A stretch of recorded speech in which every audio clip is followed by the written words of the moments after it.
G. P. Frantsov. Philosophy and Sociology. First printing 1975. Contents. Page. Preface. Introduction. History of social thought, its message. 11 Section 1 Social thought seeks and finds the way. 21 Chapter 1. How the basic question in social thought arose. 23 Social thought in antiquity. 28 Medieval theories of the social process. 33 Attempts to produce a social theory and the utopias. 37 The ideal of progress. 42 Chapter 2. Harbingers of the Great Future. 49 18th Century Utopian Communists. 49 Vision of Lasting PEACE. 56 Utopian Socialism in the early 19th century and the idea of social development. 63 Russian Revolutionary Democrats and the problem of social development. 77 Chapter 3. Revolution in the history of social thought. 92 The materialist world outlook and communism. 94 Dialectics and scientific communism. 97 The key sphere of man's activity. 100 The source of class society's development. 103 The political organization of the working class. 104 The way of social progress. 109 Scientific communism and its struggle against utopianism. 115 The problem of the future society. 119 The idea of a world revolutionary process. 124 Marx and our day. 131 Section 2 Marxism-Leninism. The theory of social progress in the modern epoch. 143 Chapter 1. Social thinking in the new epoch. 149 Lenin's work on the problems of scientific communism. J.J. 1 asterisk. 2 stages in the development of the new social formation. 166 Social revolution in the 20th century and scientific and technical progress. 177 The role of the masses in history. 184 Chapter 2. Social thought and revolutionary practice. 198 Theory of struggle instead of admiration of spontaneous movements. 198 Approach to revolution, proletarian and petty bourgeois. 204 Chapter 3. The origin of revolutions. 210 Doctrine of the revolutionary situation. 211 The fundamental law of revolution. 215 Time of revolutionary change. 222 Chapter 4. Revolution, War, and PEACE. 228 What Lenin actually said about revolution and war. 229 Lenin's ideas of struggle for PEACE. 232 Present-day social thought and the problem of war and PEACE. 242 Communism is peace and friendship among nations. 254 Chapter 5. Scientific communism and the modern theory of progress. 258 Path of progress for all mankind. 259 Growing productivity of labor, the basis of social progress. 266 Progress in the organization of social labor. 270 The educational power of example in building the new society. 274 Lenin's ideas about the development of communist labor. 277 The high road of the free society.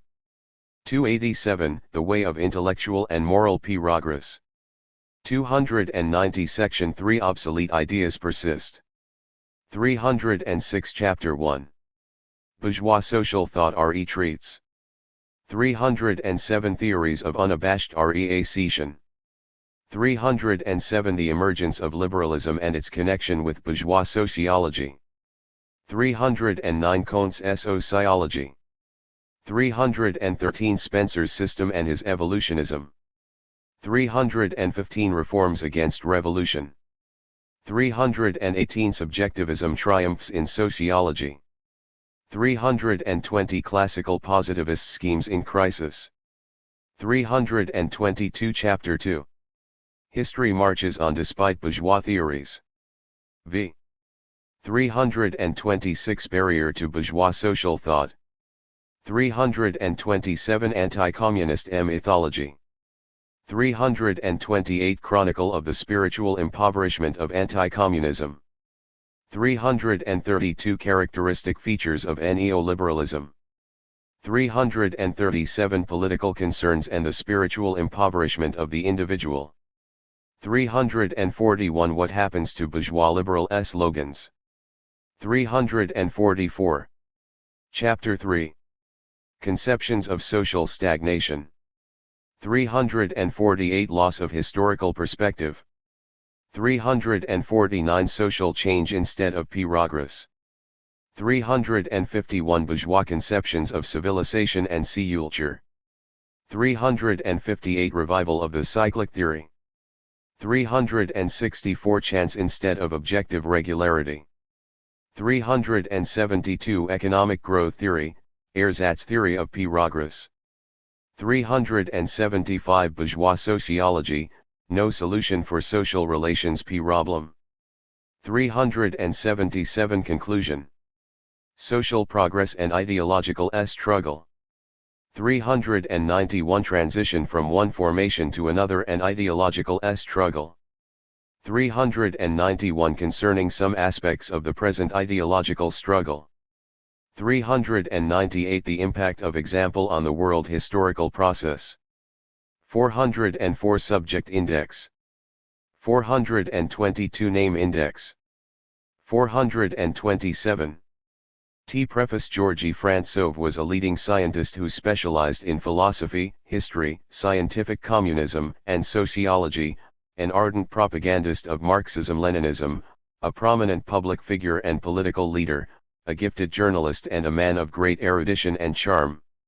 He was a man of encyclopedic knowledge.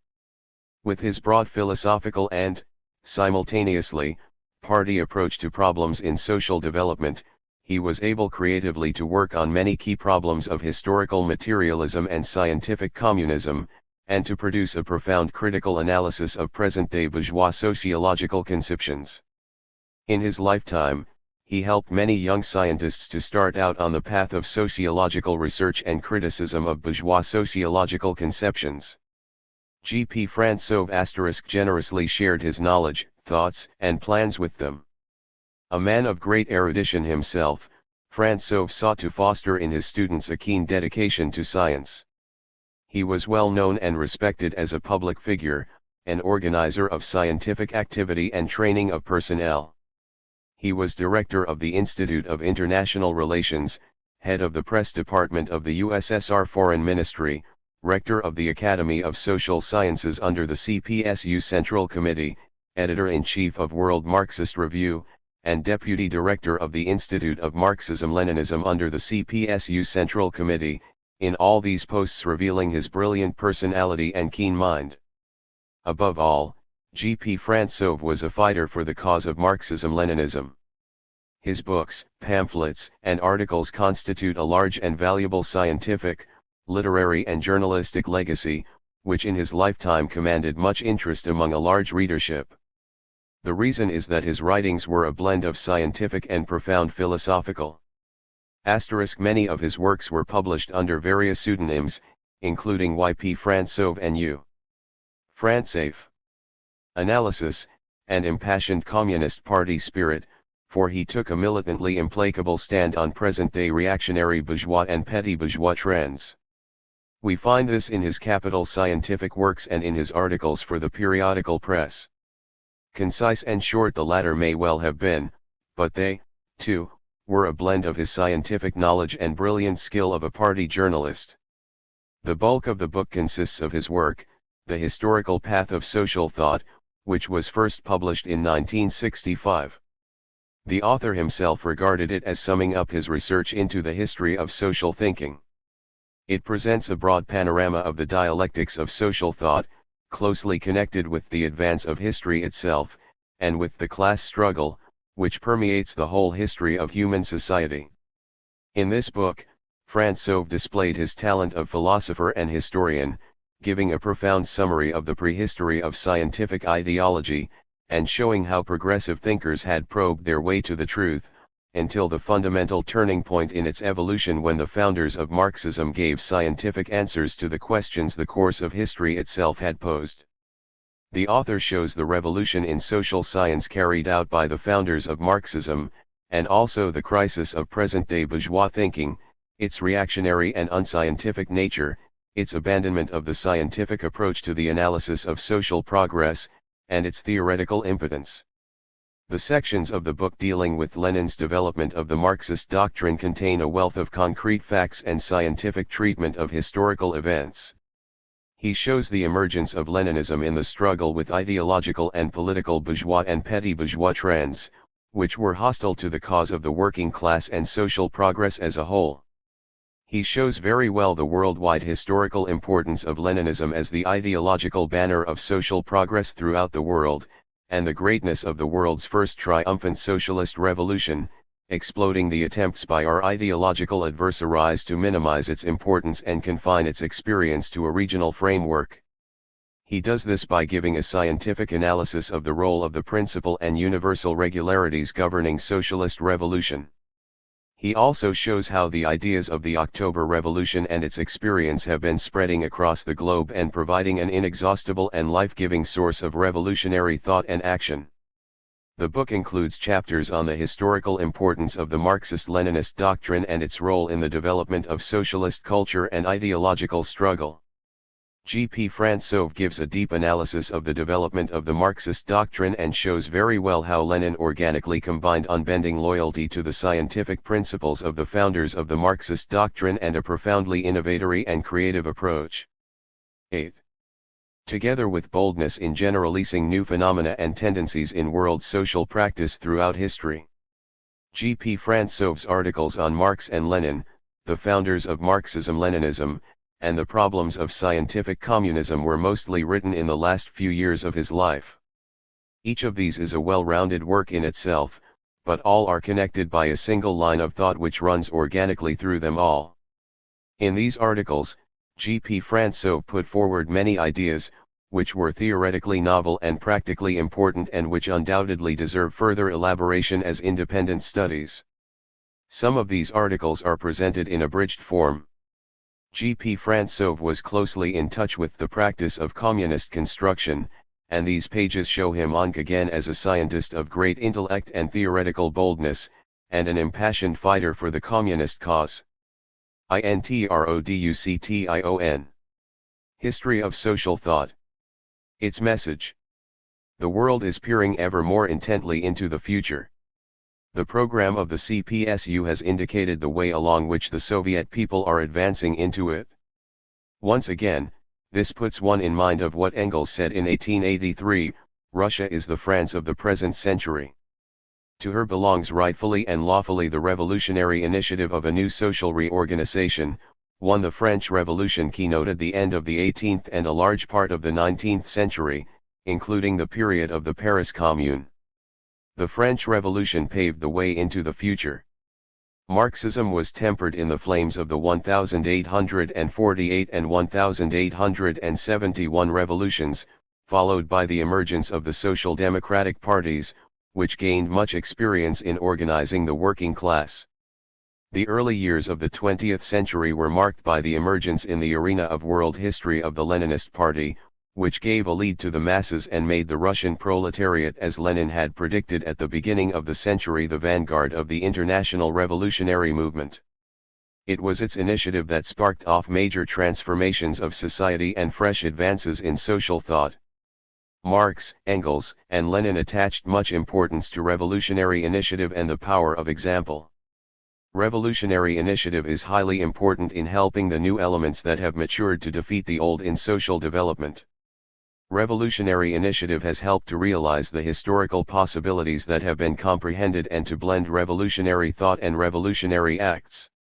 A new stage has now been reached in mankind's long development and in the history of social thought. Marxism-Leninism has provided a scientific analysis of the prospects of social development and activity by masses of people in making a reality of the unfolding historical possibilities.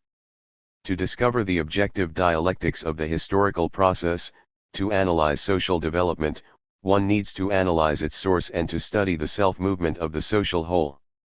Therein lies, in effect, the power of materialist dialectics, which has enabled it to revolutionize social thinking.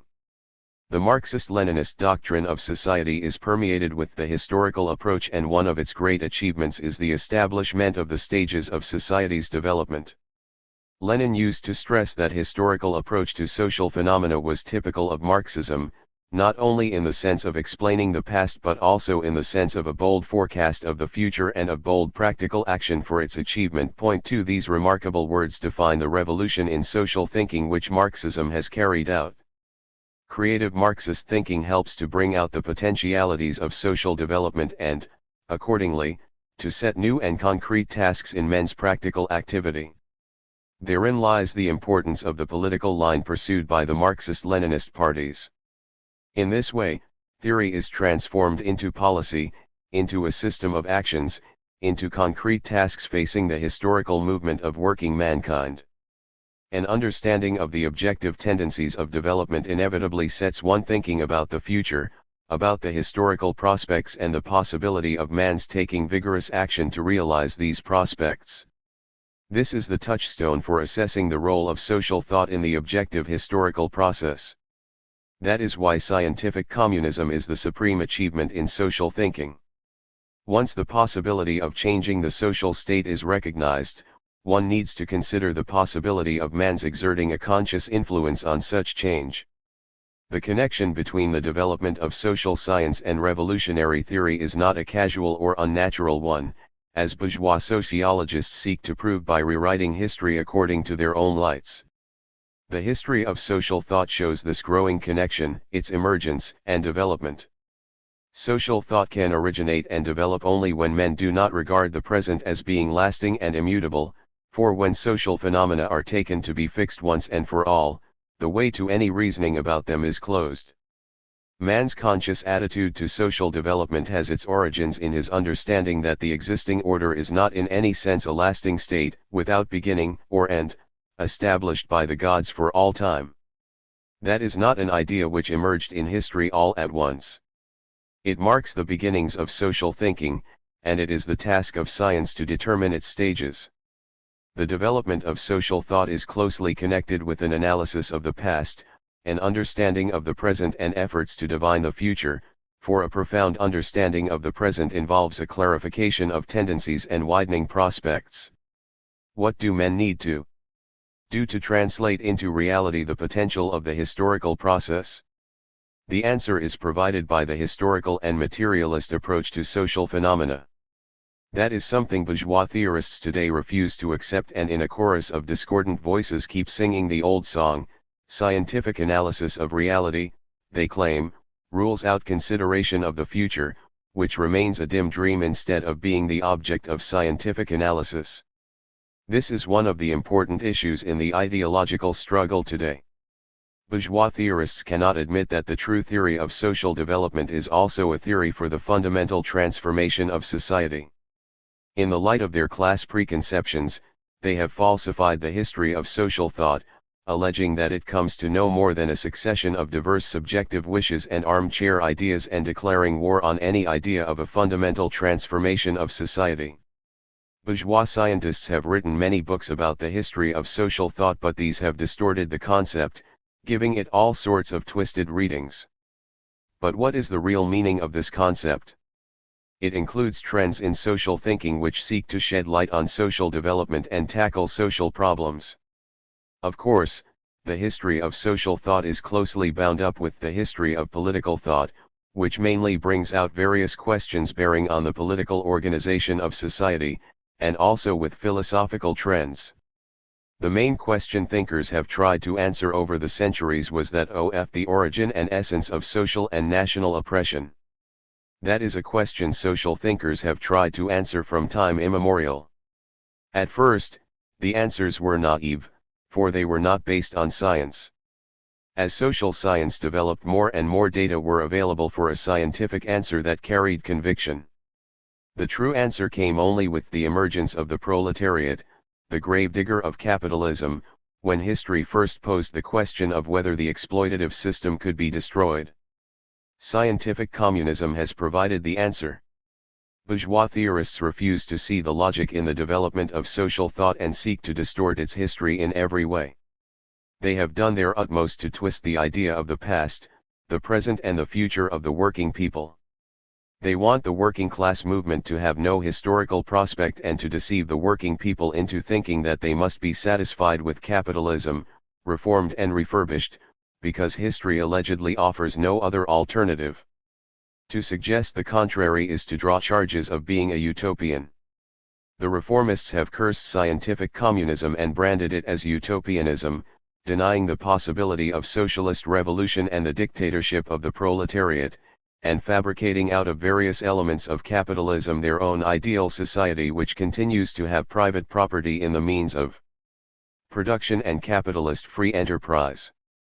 Their socialism is nothing but an embellished capitalism at its last, monopoly stage.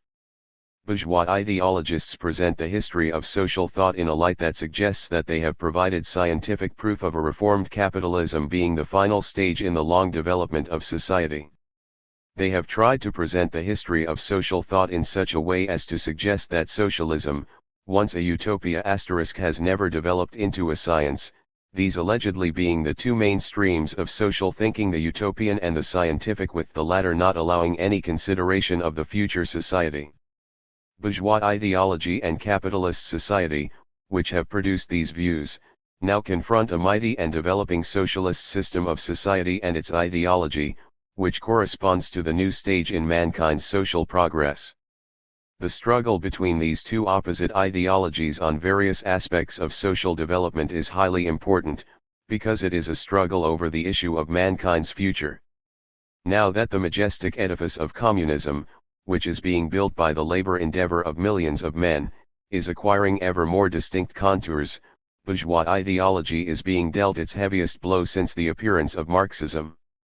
The revolutionary initiative of the CPSU and the Soviet country, now building communism, have been exerting their transforming influence on millions upon millions of men and women in the struggle for a better future, for a new world. It has had a regenerating effect on the whole of mankind's political and spiritual life. Bourgeois views of social development now appear to all honest-minded men in their true colors, as vindicating stagnation and as urging regress. Consider the praises sung by bourgeois ideologists to militarization, which is a product of the rotting present-day capitalism. These praises show very well the reactionary nature of bourgeois ideology and the drag monopoly domination tends to exert on social development. Defense ministries are the most powerful clients, ordering large consignments of rapidly obsolescent goods at high prices. This is a good business.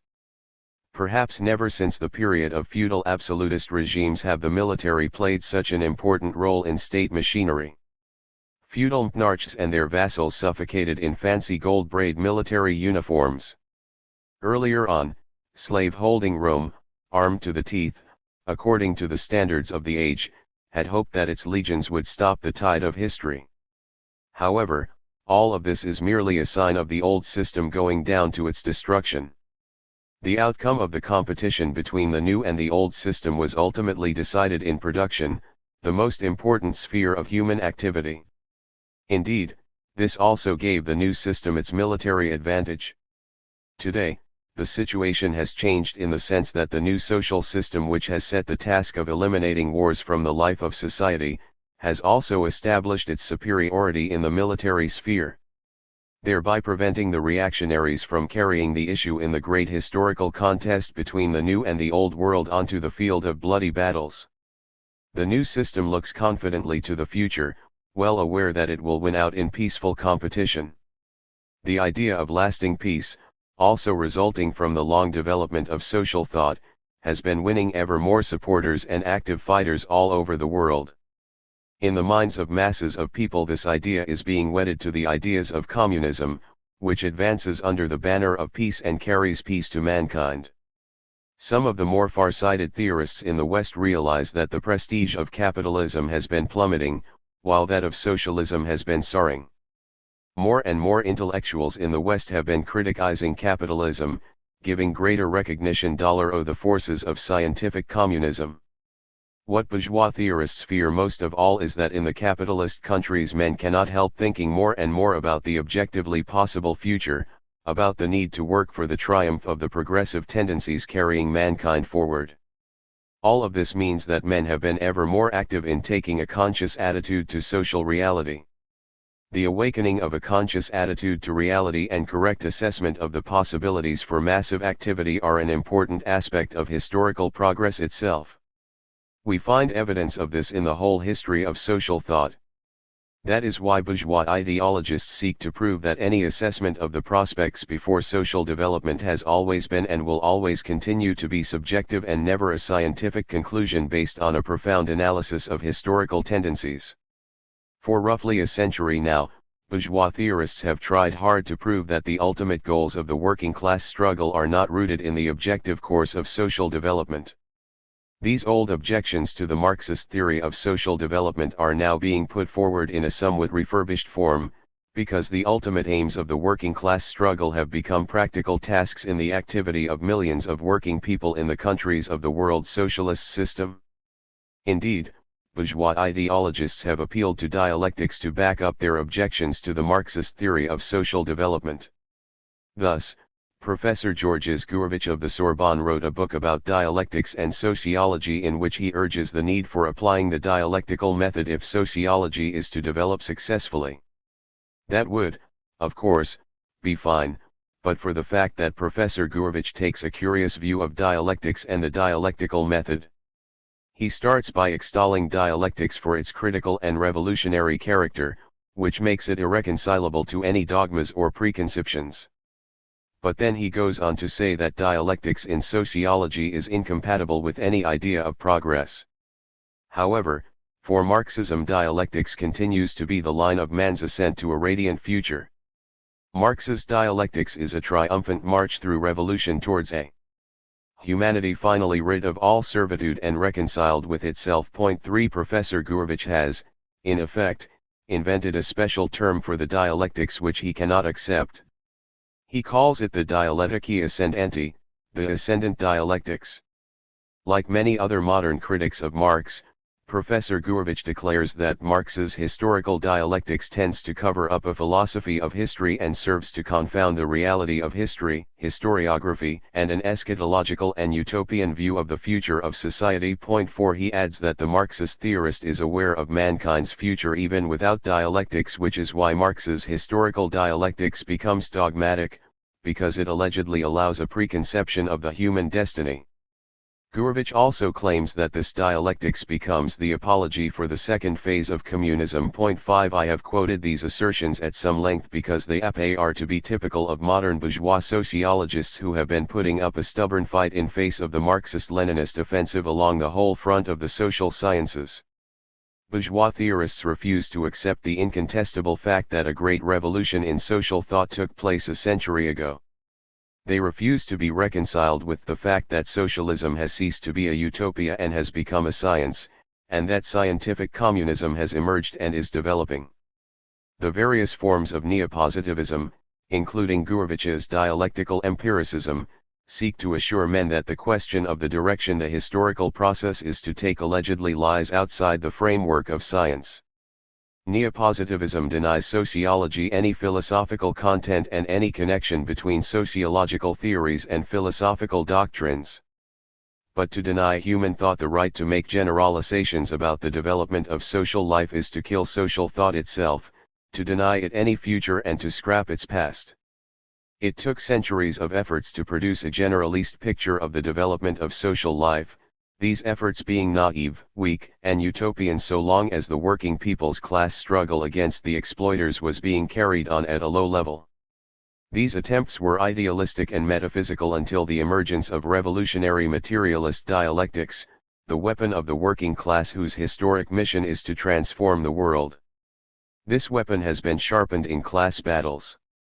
It is being used with great skill today in the working people's struggle against capital and in their construction of the new life.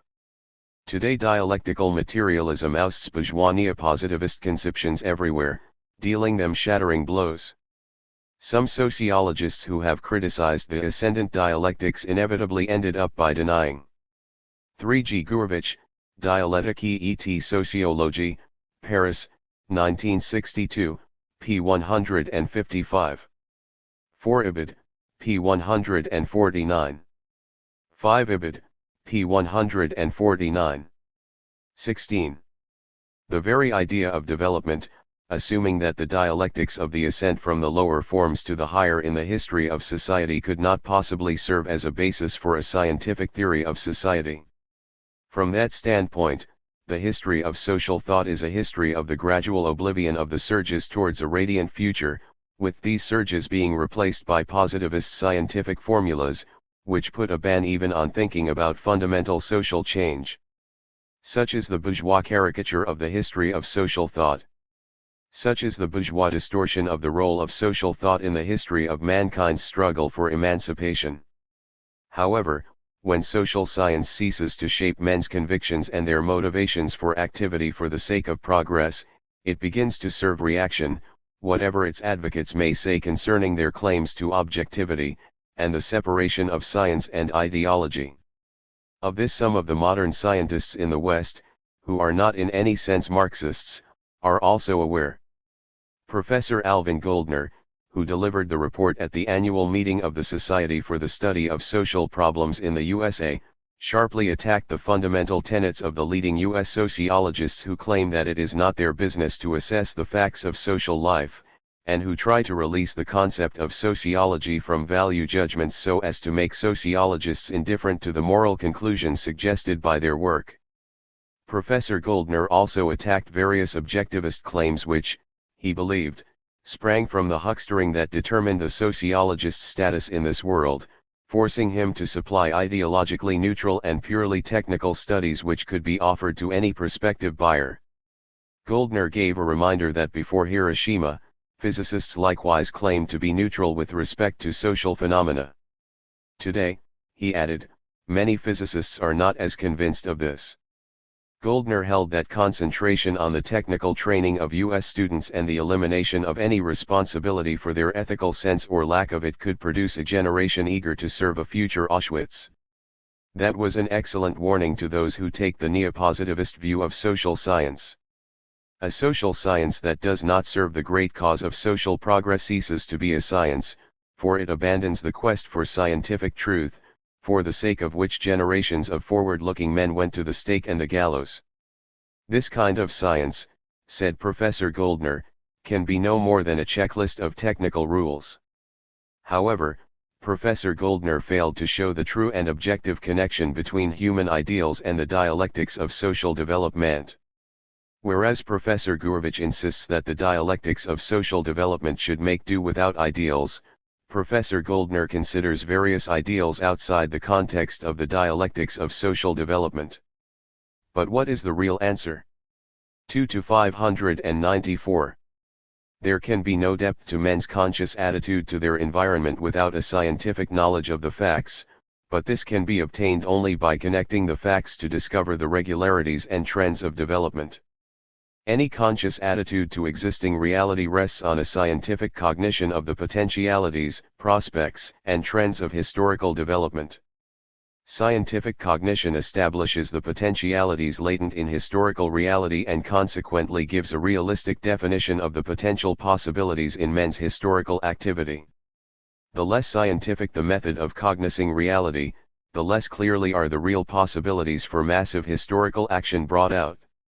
In the period when social thought was still forced to make do with a vague utopia, it was unable to determine how precisely the masses were to act. Scientific communism showed the working people the real path of struggle. Many social scientists in the West have been confused by the following argument in defense of the neopositivist, empirical approach to the study of social phenomena. Men in the West are taught at school that social theory should never allow any confusion between two types of judgment about the existence of facts and judgment about their value. Science, they are told, must operate only with judgment of the first type, for evaluation of the facts is a matter of personal convictions, which are subjective, and therefore arbitrary. Evaluations are best left to ideology, because they belong to ethical and political convictions, to visions and utopias. The statement that so many % of the population in society are poor is a judgment concerning the existence of a fact. But can social thought confine itself to stating the existence of such a social phenomenon? Does it not require the working out of a science-based attitude on man's part to the existence of such a phenomenon? These attitudes will differ in depth depending on the level of the class struggle. Only a high level of social development and the class struggle helps to provide a truly profound and scientific analysis of this phenomenon and to show its origins and trend of development, and the possibility of eliminating it depending on certain conditions. In a naive form, these questions were also considered by social thought even in the pre-scientific period of its development, when it was dominated by various utopian projects. But even then social thought developed on the basis of existing knowledge, however inadequate, leaving much room for imagination and invention. At the time, history was yet to pose the question of eliminating poverty in the world, for the force that could cope with the task was yet to emerge in society. The embryonic state of social life itself and the inadequacy of knowledge about it determined the level of social thinking at its pre-scientific stage. When we say that capitalism must give way to socialism, we express the necessity for social development, a historical regularity that has been 18. Well established. At the same time, we determine, on the strength of this, our duty, the duty of the working class and of all the forward-looking forces. That is the way the notion of ultimate aim in the struggle is formed and the possibility of the working class taking historical action determined. The class stand of the person concerned may either hamper or help him to gain a knowledge of social phenomena and their objective connections. That is the most important aspect of the Marxist-Leninist doctrine of the party approach to social science. However, for that reason the phenomena and their connections do not become subjective, for they exist outside the cognizing subject. Indeed, his social stand itself is ultimately a phenomenon determined by objective conditions and not merely a result of his subjective preferences, arbitrary approach or play of the imagination. To return to the question of moral values, let us add that moral duty and moral inducement to activity can be fully developed only when man comes to comprehend existing reality. Among modern Marxist theorists who have written on the subject, it was Antonio Gramsci who attached special importance to massive understanding of the need for the historical process. He wrote, "The scientific base for a morality of historical materialism is to be looked for, in my opinion, in the affirmation that society does not pose for itself tasks the conditions for whose resolution do not already exist. Where these conditions exist, the solution of the tasks becomes duty, will becomes free. Morality would then become a search for the conditions necessary for the freedom of the will in a certain sense, aimed at a certain end, and the demonstration that these conditions exist. 6 That is, indeed, one of the key tasks of social thinking. Cognition of historical necessity and the urgent tasks and purposes of social activity provides the basis for the moral activity of individuals, and the groups and classes to which these individuals belong. Man comes to comprehend what he must seek, which tasks are dictated by the epoch, which aims the given stage of social development sets before him. The deeper his comprehension, the firmer his convictions and the stronger the material and moral incentives, the more effective his activity. This is provided by social science, the scientific theory of social development. Therein lies the strength of the Marxist-Leninist parties, which formulate their science-based policies, the demands and the tendencies of social development, and mobilize the masses for historical activity in the fulfillment of urgent tasks. The Marxist-Leninist Party's science-based political line is now the high road for massive activity and development of social thought. Utopianism has been left to the reactionaries, and it is the theorists of imperialism who tend to produce more and more reactionary utopias. Where utopianism has penetrated the minds of working people chiefly under the influence of petty bourgeois trends in social thought, it hampers the advance of the masses in the present-day ideological struggle. The invasion of social science by reactionary utopianism kills its probing scientific thought. Science is also ruined by uninspired empiricism, which is essentially an attempt to return social thought to stages it had passed long ago, a period in which science was still unable to shape man's convictions concerning his social environment. The following pages deal with some of the basic aspects in the formation of social thought, its development from utopia to science, and the development of Marxist-Leninist science into a great force in the revolutionary transformation of reality on communist lines. Section 1. Social thought seeks and finds the way. Chapter 1. How the basic question in social thought arose. Bourgeois sociologists today are inclined to start their account of the origins of social thought in almost any imaginable manner, by relating the myths of man's origin, the early guesswork about the origination of the power of kings, and so on. But they always avoid putting the question of great philosophical importance about how men came to realize that their social state was not something eternal and immutable, inexorably foreordained by nature. That is the very idea Marx stressed with remarkable profundity and brilliance when analyzing the spiritual world of the ancient rural communities. He wrote, "They subjugated man to external circumstances instead of elevating man to be the sovereign of circumstances, that they transformed a self-developing social state into never-changing natural destiny." 1. There we find the essence of various mythological and religious conceptions in antiquity relating to men's social life. Strictly speaking, when applied to social phenomena, the myth does not explain anything but merely transfers this or that phenomenon to hoary antiquity and ascribes its emergence to the will of the gods.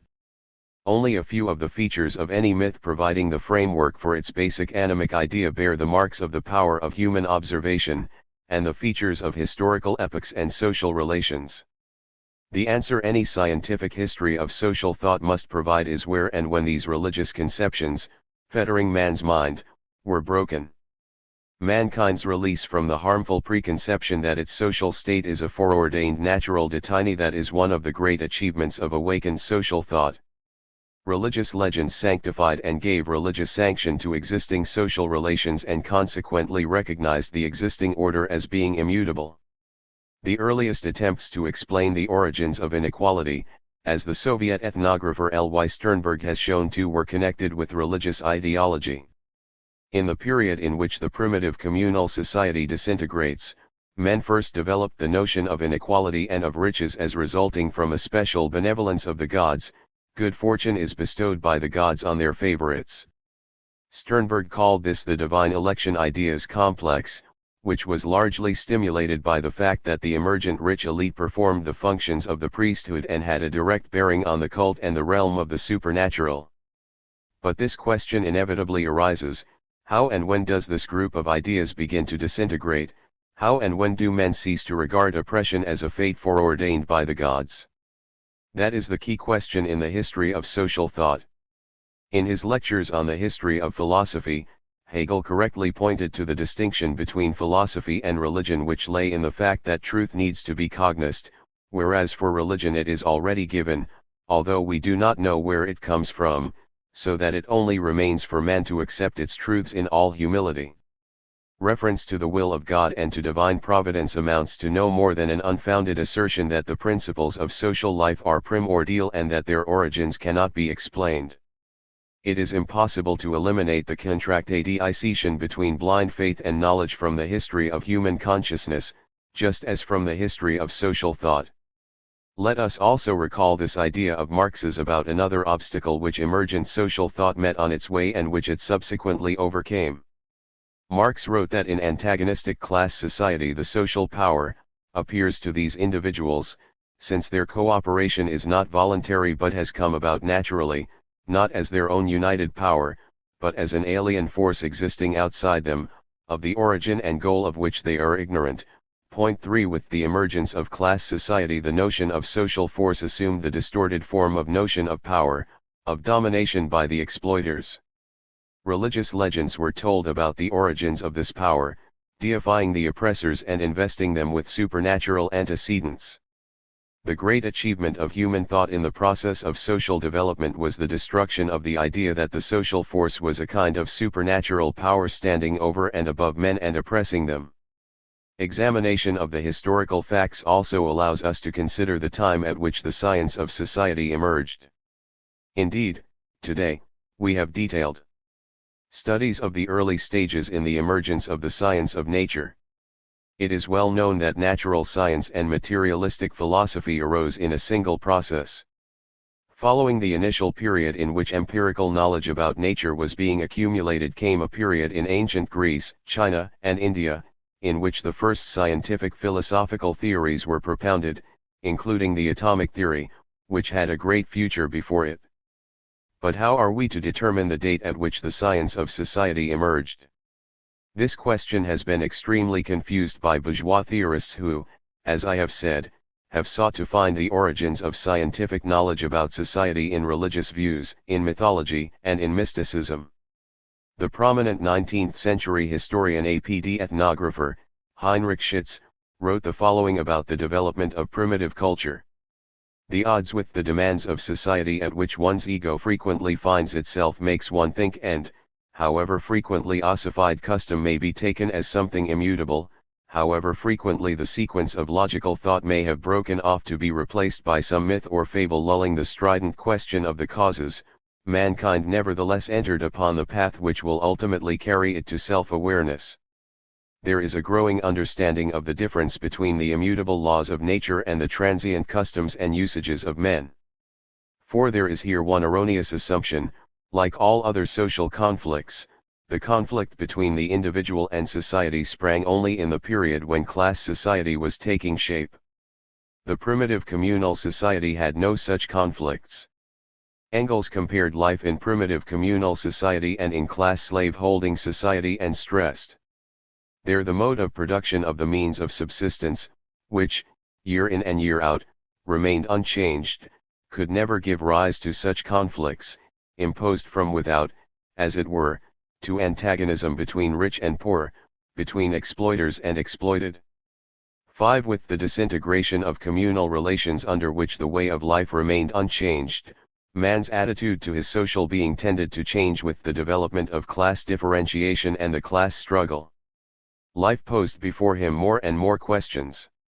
A number of ancient literary memorials describe the breakup of communal relations, the rupture of tribal bonds, the crisis of patriarchal morality, and the emergence of an order in which some men plundered others, when violence reigned everywhere, and when some were all-powerful and others without rights. However, these changes were accepted as divine punishment, as divine retribution. Nor is Schütz right in saying that the history of social thought began with the contrast between the immutability of nature and the historical mutability of men's life. Actually, the process ran a different course. The fact is that both natural and social phenomena ceased to appear to men as being immutable and as being subject only to the arbitrary acts of some supernatural force, some fate, or the gods. Science stems from scattered knowledge. But as this is accumulated, it is arranged in a system in accordance with the aspects of objective social life and the regularities they express. This gives rise to the individual social disciplines.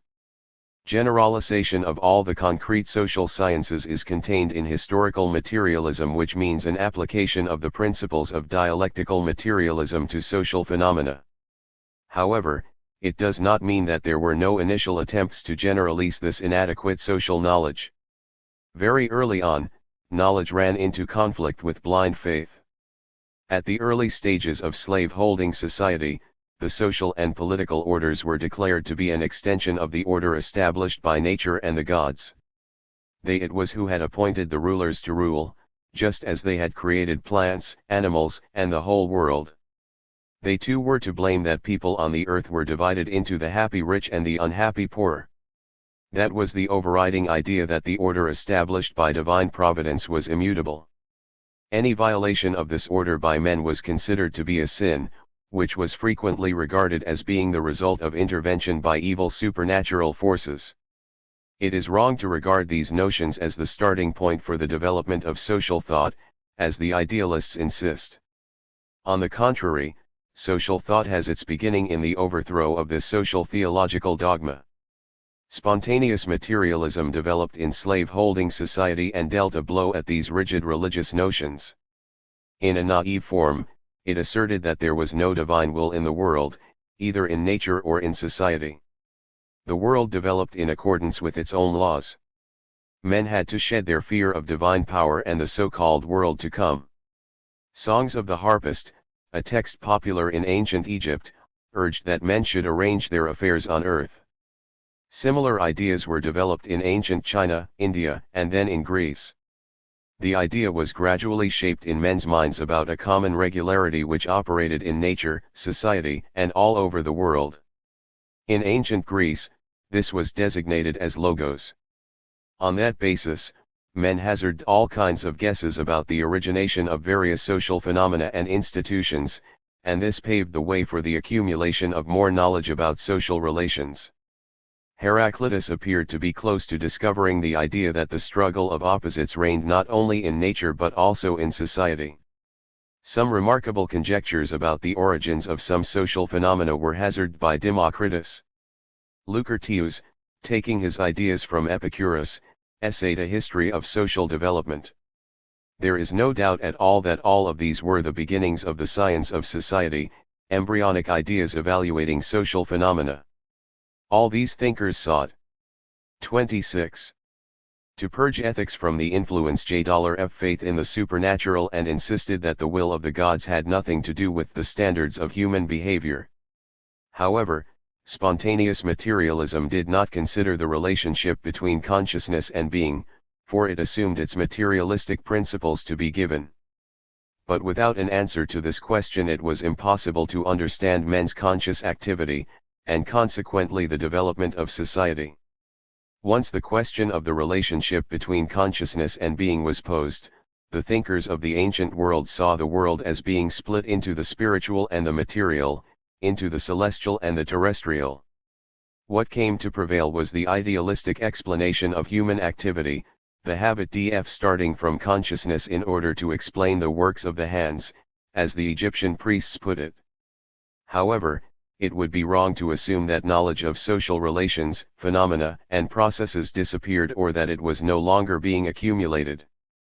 The idealistic approach hampered the correct generalization of this knowledge but could not eliminate it. Life set before man more and more questions as the class struggle developed and life itself gained in complexity. Social thought is not in any sense rooted in the supersensual, which is the sphere of faith, but in practice, in the social life of men. This does not contradict the fact that initially social thought was unable firmly to rely on science, to give a scientific prospect for social development and largely had to deal in fantasy and utopia. Bourgeois philosophers and sociologists have been unable to explain the prescientific and the scientific stages in the development of social thought, preferring to consider two forms, instead of two stages, of social thought, which they metaphysically separate from each other. The first, prescientific form is frequently designated as ideology, in contrast to scientific knowledge, a division which rests on the positivist contrast of philosophical thought and empirical knowledge. From this standpoint, philosophy is not a generalization of available knowledge, but something extraneous to this knowledge. The actual relationship between social thought and social science is a totally different one. Before any truly scientific theory of social development evolved, men still strove to comprehend social phenomena, and the less knowledge of social phenomena they had, the more they were guided by their everyday notions, and the more they succumbed to illusion and fantasy. The history of social thought, that is, the history of men's conscious attitude to social phenomena and their own social condition has its beginning in their struggle against the exploiters, which they initially carried on instinctively and with very little awareness. This struggle inevitably carries within itself doubt about the given social condition. 27. Having always existed. This inevitably made men think about whether it would last forever. Consequently, the very assumption of the possibility of social change is of tremendous revolutionary importance. On the one hand, such an assumption was impossible without marked changes in men's social being, changes which would impel men to think along these lines. When the struggle of the exploited against their exploiters is in its early stages, it is spontaneous and involves no more than an embryonic awareness. On the other hand, in that period social science itself was embryonic and was still unable to be of effective assistance in that struggle.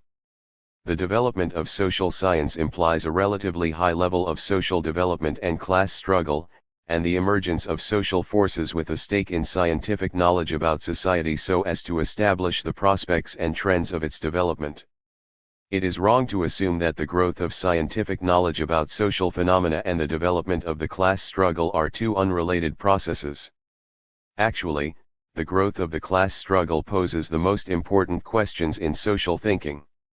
At first, social thinkers try to answer these questions merely on the basis of their fragmentary knowledge and observation, using their imagination to fill in the gap.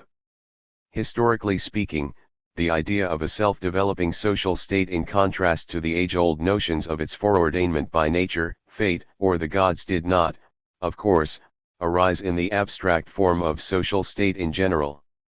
In antiquity, men's first concern was to decide their attitude to that social state, but recently inaugurated, in virtue of which some were plunged into the bestial life of slaves while others wallowed in riches and luxury. Some insisted that this order had been ordained by the gods, and others claimed it to be the handiwork of nature itself, both being no more than references to a divine will or a fatal predestination by nature.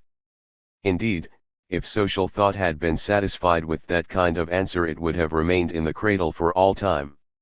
However, social thought was powerfully stimulated by life with its social cataclysms, the transformation of free men into slaves, the ruin and destruction of some men and the triumph of others, who amassed vast wealth. Social life did not develop as a result of some accidental falling away of scales from men's eyes, but as a result of class battles flaring up in society across its history. Social thought in antiquity. The early successes of spontaneous materialist thinking, denying the creation of the world by the gods and the existence of any divine providence, created an important prerequisite for the advance of social thought. The materialists of ancient Greece helped to destroy the religious notions of nature and had some brilliant insights about development and change in human life. The thinkers of antiquity tried to explain social phenomena on the strength of their naive materialist conceptions, according to which the social order had not been created by the gods and that social phenomena were not ruled by supernatural forces. Blind faith was being pushed into the background and the field cleared for the activity of social science. But that is as far as the social thinkers of antiquity ever went. The idea that social change was possible in contrast to the idea of social immobility implied this question: were the relations of lord and master, oppression and slavery in the Humaphi community everlasting? That is a key question that the social thinkers of antiquity did not pose, because the real conditions in which such questions are posed were yet to develop. The condition of slavery also provided the foundation for all the social theories developed in antiquity, including utopian dreams of a better society. The transition from primitive communal society to slavery was the most powerful social upheaval in the lifetime of several generations in ancient society. The great swing from pre-class society to slave-holding society left a deep and peculiar mark on the minds of masses of men and on their legends and traditions. That is the period which produced the fairy tale of a golden age allegedly lying somewhere in the hoary past. The legend about a happy life having existed on the earth sometime in the past before giving way to the fierce realm of evil and violence is a reflection of the emergence of slave-holding society, where antagonistic classes first arose in history. That was perhaps the first dim notion of social change. The myths of the primitive communal society bear no comparison with these notions, although one must admit that even the myths were a record of realistic observations about men's social relations. But these myths explain through the medium of faith in supernatural forces the emergence of various social institutions, etc. The new legends were an attempt by men to contrast two major stages in the history of society: the primitive communal system and the slave-holding system, in an effort to comprehend and evaluate the transition from the one stage to the other. Those who had fallen into slavery were nostalgic over the state of men in the tribal system that had gone forever. When thinking of the future they had visions of nothing but the past. The legend of the Golden Age suggested that the happy life of men was either a thing of very distant past or had been lost somewhere in the boundless expanses of the land or the sea, a place some fortunate traveler had once stumbled on by chance. Since then the way to that country had been lost. Such legends were known in antiquity and the Middle Ages. 29. With the emergence of the first more or less correct data about the primitive system, the Golden Age legend was discovered to be untenable, for it tended to obscure the fact that slave-holding society brought with it a flourishing of culture as compared with its state in the primitive period. That is a fact the early scientific thinkers of antiquity re-established, but that is a point beyond which they never went. The Golden Age legend, as we have it from Ovid, for instance, not only stressed the idea that in that earlier period men had lived without coercion, revenge, or retribution, but also that they had not had to do arduous labor, because the earth itself bore them fruit of everything. That was clearly an idealization of the past, a fantastic distortion of the real historical picture. This notion was at once shaken by scientific thought, but there remained the vision of a golden age, and the question posed by the legend whether this age should be sought in the past or in the future remained unanswered. The slave-holding states were surrounded by various barbaric tribes. Comparing the life of the two, thinkers of antiquity realized that there were two stages in social development, and one of the most striking achievements in the social thinking of the period was the juxtaposition of barbarism and civilization. Then came the early theories of the state, of political activity and political struggle. However, in all these slave labor was the inevitable basis of society, of civilization, and of men's political activity. Thinkers of antiquity did not assume that slavery would disappear and be replaced by another social system. They envisaged no other stages in the development of society. Beyond the narrow horizon of the relations based on slavery, it was still impossible to discern mankind's subsequent future or to imagine other kinds of social relations between men. This is well illustrated by Plato's discourse about a better society, which never went beyond the framework of slave-holding. In his ideal state, which is ruled by philosophers and warriors, the condition of artisans and farmers is little better than that of slaves. Academician V.P. Volgin is quite right when he says that in Plato we find that the members of the communist society do not work, while the working people live outside the communist system. 6 That was an attempt to usurp the idea of the Golden Age in the interests of the slave owners, closed castes of aristocrats and military men who stood at the head of Plato's ideal state. It was a vision of a better and more rational life for the slave owners. Even so, Plato's work exerted some influence on the development of the utopian ideas in the 16th and 17th centuries. Plato did not even try to produce a historical picture of social development and was concerned only with his logical scheme. His idea of the everlasting division of labor between men was designed merely to establish that in any future society inequality of social status and the social functions performed by men would remain. Indeed, the more one considers Plato's conception, the clearer it becomes that it did not contain even in embryonic form any idea of a self-developing social state. On the contrary, his conception was designed to back up the idea that slavery as a social state had been predestined by nature itself, a state which Plato transferred into the future society in a slightly modified form. Soviet scientists, in their polemics with advocates of the patently bourgeois view of Plato's theory, have long since established that his utopian views tend to restore the social relations which by the early 6th century BC had already worked themselves out and which had been characteristic of early Greek history. Other Greek thinkers likewise proposed a caste structure for the ideal society, being inspired by the social order at the early stages in the development of slave-holding society in the ancient East. They did not look to the future, but to the past, to a re-establishment of this or that order which had gone down in history. Having failed to decide on the ultimate destiny of exploitation, social thinkers in that period lost their bearings and became superficial, so being condemned in one way or another to provide an apology for the existing state of things. It is true that Aristotle, who discerned a general regularity in the transition of the peoples from family life to urban life and then on to the establishment of big states, inquired into whether the establishment of slavery had not done violence to nature. The question itself was an indication of the awakening of social thought. But having taken this timid step, it began to mark time. Aristotle's answer was unequivocal: some were born to rule and others to be ruled, and this was necessary and useful, because some were destined by birth to submit and others to dominate. It is a curious fact that the U.S. sociologists H. E. Barnes and H. Becker comment on Aristotle's idea as follows. There can be no doubt that Aristotle was much nearer the truth than certain democratic writers of later days, particularly those of the 18th century and after, who discoursed about the natural biological equality of all men. 7. Indeed, the slave owners of our day appear to be seeking support among the slave owners of antiquity. The most striking insight into the history of society will be found in the writings of Titus Lucretius Carus, one of the great materialists of antiquity. His poem, De Rerum Natura, gives a picture of the change in men's lives from a state of barbarity to the beginnings of culture and men's domination of the forces. 7. H. E. Barnes and H. Becker, Social Thought from Lore to Science, Volume 1. Washington, 1952, p. 189. 31. Of Nature. Here we find the beginnings of scientific knowledge of the history of society and an insight into the idea of development, of ascent from the lower forms of social life to the higher.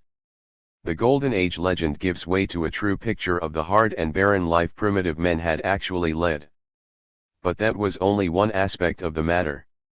Lucretius was delighted with mankind's successes in its ascent from the state of barbarity to ancient civilization, and had none of the doubts which Rousseau subsequently expressed about men having lost their precious equality of the primitive period by entering the epoch of civilization. Thinkers in ancient Greece and Rome looked only to the past and the present in an effort to connect the first two stages in the development of society. The present had been prepared by the long and arduous effort of the past that was the fruitful idea without which there could have been no notion of social development even in the most primitive form. However, the great minds of antiquity did not consider the future state of mankind. What they did note was that by their time men had traveled a long way, having mastered what then looked like many kinds of skills and knowledge. The mental horizon of the thinkers of antiquity was limited to the past epoch of barbarism, followed by a period dominated by slave-holding relations, carrying with it civilization, a flourishing of science and art, the rule of law and state power. Thinkers who could not or would not praise the present as being lasting and immutable ended up by denying any further development of society. In the writings of the materialist Lucretius we find hints of an inevitable end of the world, a disaster threatening mankind in some distant future. The Pythagoreans, a school of idealists, developed this expectation of a world disaster into a theory of cycles, each of which started afresh and ended with another cataclysm. Some thinkers wanted to re-establish the Golden Age legend, but they could not add anything to it and it remained a fairy tale dream. It took ages for this legend to give way to utopias, the first projects for a future society which tackled the question of the essence and ultimate destiny of exploitation. There was no class in ancient society capable of making a marked advance in social thinking. Whenever social thought begins to look to the future, this means that social groups have emerged in society to which the future belongs. In ancient society, neither the slaves nor their masters had any future to look to, for with the emergence of the new, feudal system, both these classes were doomed. The slaves had visions of a return to the past to regain their lost freedom. The slave owners could not conceive of a society or civilization resting otherwise than on slavery. There arose various theories, like the one about the origin of religion and the state, theories oriented mainly upon the past. Some contained 32. Very keen observations about the present state of society and the current social struggle, and these beginnings of social thought were broadly used in the subsequent period. But in the ancient world social thought did not go beyond its first beginnings. The future was dealt with by the writers of fiction. Virgil, the Roman poet, had visions of the future veiled in religious obscurity. He suggested that the Golden Age could return with the miraculous arrival of a man elected by the gods. This idea of supernatural deliverance was very popular among the early Christians. The dim visions of a return of the Golden Age, of equality in distribution and consumption, including a community of wives, urged men to live in the sanctity of poverty, to renounce the sinful world with all its riches as luxuries, and to live as the birds of the air do, relying in all things on the supernatural force, on the Redeemer, on divine salvation. While these ideas may have appeared rebellious, they did not in any sense present a danger to the exploitative system. As time went on and men from the upper classes joined the Christian community, these fantastic and rebellious attitudes, expressive of the impotence of the exploited, were suppressed and replaced by a law which referred to the same supernatural force and which ordered slaves to obey their masters. Social thinking in ancient society shows that the prospects of social development constitute the key question in the theory of society. To understand the present, there is need to discern in it its tendencies of development. The present paves the way for the future. An analysis of the present is inevitably bound up with evaluations of the past and the possibility of looking into the future. Such is the logic of the theory of social development. When thinkers in ancient society insisted that slavery was a lasting state and could disappear only with the disappearance of the world itself, they were, in effect, testifying to the fact that the idea of a self-developing social state did not exist in the ancient world. Medieval theories of the social process. In the Middle Ages, social thought was strongly influenced by official Christian doctrine, which declared that men were absolutely unable to make any changes in society at will.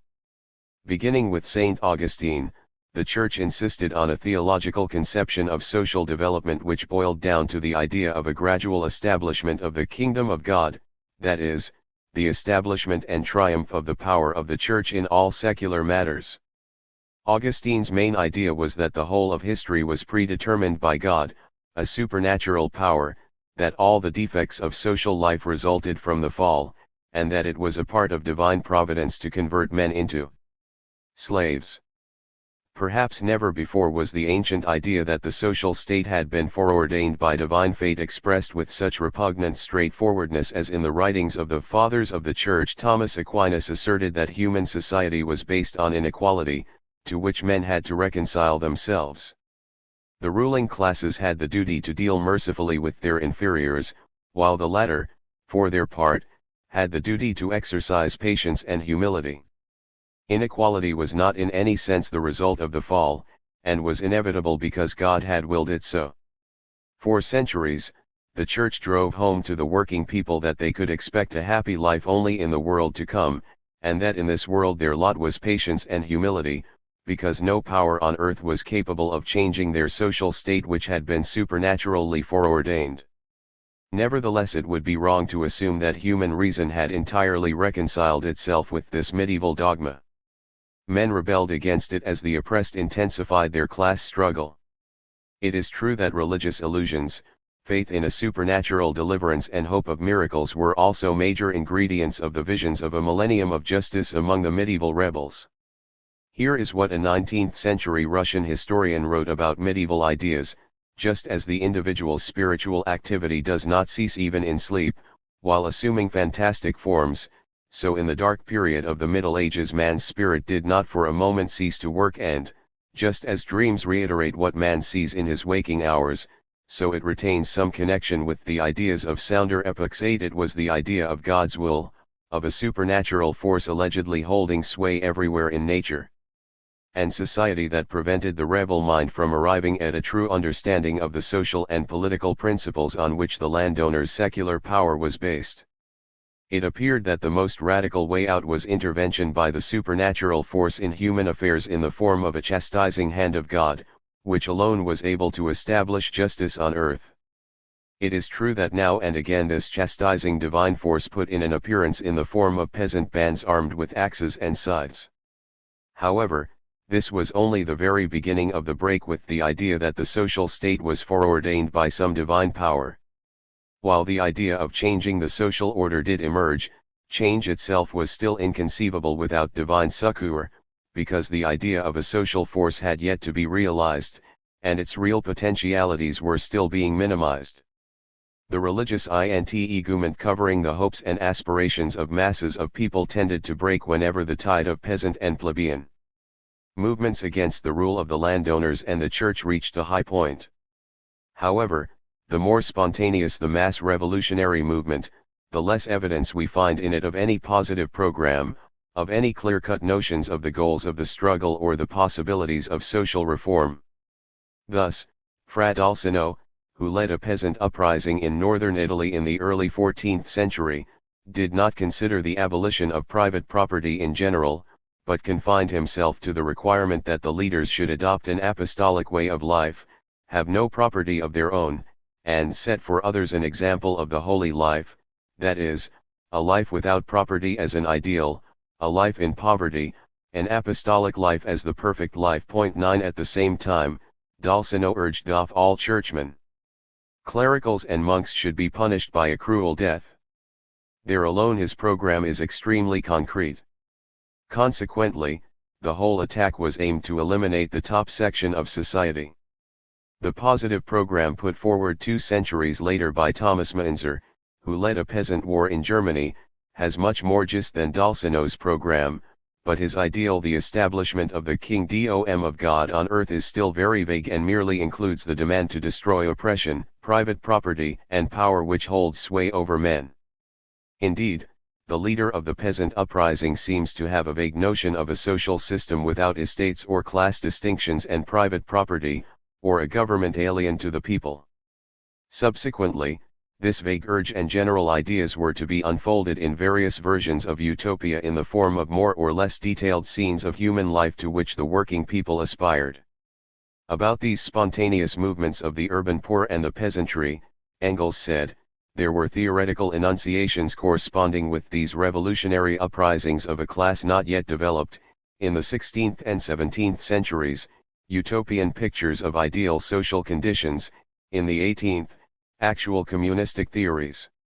10. This is of great importance for the history of social thought. Utopians from the 16th to the 18th centuries should not be presented as daydreamers, head in the clouds and out of touch with reality. Indeed, their visions and extreme utopianism were determined by the level of the class struggle in that period. That was precisely Lenin's approach in analyzing the development of social thought in Russia in the first half of the 19th century.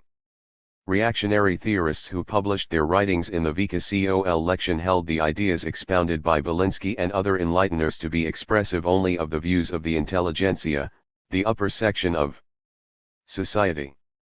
In response, Lenin wrote, perhaps, in the opinion of our wise and educated authors, Belinsky's sentiments in the letter to Gogol did not depend on the feelings of the serf peasants. The history of our publicist literature did not depend on the indignation of the popular masses against the survivals of feudal oppression. 11. Social thought is fed and given powerful impulses by the attitude of the mass of working people fighting against the exploiters. An inadequate level of development in the class struggle is expressed in the immaturity and utopianism of social thought. In his work, What is to be Done? Lenin wrote this about the spontaneous element in the working class movement: even the primitive revolts expressed the awakening of consciousness to a certain extent. The workers were losing their age-long faith in the permanence of the system which oppressed them and began, I shall not say to understand, but to sense the necessity for collective resistance, definitely abandoning their slavish submission to the authorities. But this was, nevertheless, more in the nature of outbursts of desperation and vengeance than of struggle. 12. Social thought has its beginnings and powerful impetus for development in the emergent awakening of consciousness in spontaneous popular revolts, an awakening which is expressed in the fact that the working people begin to see that the oppressive order is not immutable. This takes the form of visions about a social system free from such oppressive elements. In the minds of masses of people this vision does not at first acquire any definite contours or elaborate forms, which first appear in the early utopias. But these too boil down to the announcement of what their ideal society is free of, namely, oppression, money and private property. Social thought had to travel a long way before it produced the systematic answer to the question of what the ideal and rationally structured society should be free from, including the social order which had but recently appeared to be quite solid. Of course, that does not yet amount to a theory of social development, however embryonic, but it was a suggestion that another social order could exist. The feudal order was being eroded by time, which carried society closer to the inevitable victory of bourgeois relations. Ultimately, this determined the great changes in world outlook which were characteristic of the 16th and the 17th century. The spiritual atmosphere was largely determined by the discovery of Copernicus and the revolutionary advances in natural science, which also heralded a new society with its new requirements. As the motionless Earth began to rotate round the Sun, the idea that all things terrestrial and celestial were immutable began to lose ground. The solidly entrenched age-old social order in the form of a hierarchy of ranks and powers running from the intricate hierarchy of feudal lords to the angels and archangels in the skies, all this was shaken. The order on Earth was likewise subject to change. The feudal, medieval outlook quavered and shook as the chain of rigid dogmas was broken at one of its key links. But changes in the views of the social process did not follow all at once. The idea of social development had to make headway through a thick veil of age-old preconceptions. Present-day bourgeois social scientists willingly start the history of modern social thought with Niccolò Machiavelli, and his views open a work published by two prominent U.S. sociologists. Why is that so? Because, H. E. Barnes and H. Becker tell us, Machiavelli's analysis was frankly based upon the premise that intriguing self-interest and insatiable desires constitute the mainsprings of all human activity. Point 13. The explanation is that Machiavelli's epoch marked the start of capitalism's sanguinary advance, heralding the rule of hard cash, the advent of the period of primitive accumulation, one of the most terrible periods in human history. That is what suggested the idea of self-interest and insatiable desires as the mainsprings of history. One cannot deny the great importance for social science of the exposure in exploitative society of self-interest as the method behind social action, but if it was to become truly scientific, there was need to bring out the existence of classes and their conflicting interests, and to understand that exploitation was the basis of that society. What Machiavelli had was no more than individuals in the grip of insatiable lust, leaving in the dark the main point of exploitation, of private property and social inequality. Indeed, it was not Machiavelli but other men who blazed the trail for advanced social thought and a theory of social development, going much farther in bringing out the motives behind the individual's social action. The emergence of bourgeois relations carried great calamities for the people. Those who saw this in the 16th and 17th centuries reasoned on lines different from those of Machiavelli's, who made insatiable lusts legitimate by deriving them from human nature. These other men came out against the bloody world of private property, a world in which everything was up for sale. Forward-looking social thinkers in the 16th and 17th centuries were still to discover the possibility of human society existing without exploitation. How was this discovery made, and in what terms? The sharp criticism of the system of exploitation and oppression and yearning hopes for a better life and happy future were expressed in the utopias which emerged in the epoch in which capitalism was taking shape. These writings first expressed the vision of social justice and the idea that an order under which there were rich and poor was unjust. Some utopian writings reflect the idea of egalitarian communism, as an expression of the peasant ideal of social relations under which all goods were equally shared out. But utopian writings also suggested that society could exist without private property, and that its elimination would not result in the destruction of mankind, but in its prosperity. That was, in that period, the main advance in social thought. It is hard to overrate the vast importance of this idea, however abstract and naively expressed. It showed that the notion of society had, even in the form of a vision, gone beyond the framework of private property relations.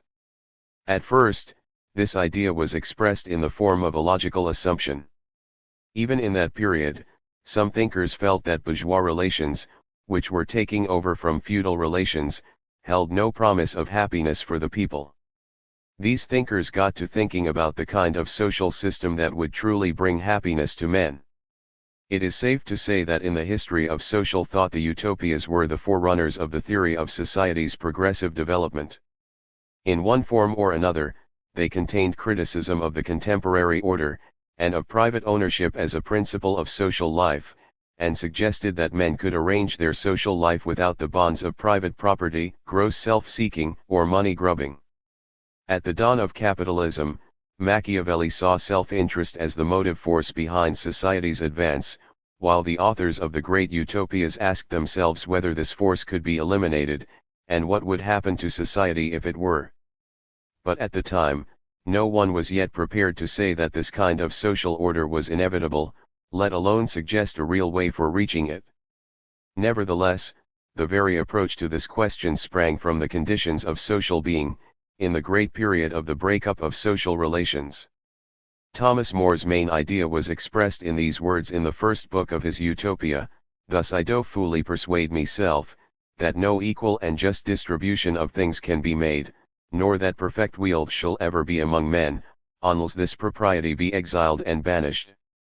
But so long as it shall continue, so long shall remain among the most and best part of men the heavy, and inevitable burden of poverty and wretchedness." 14. How did More arrive at this radical conclusion? His line of reasoning in the Utopia shows that he was a man of humane instincts and profound sensitivity to social matters.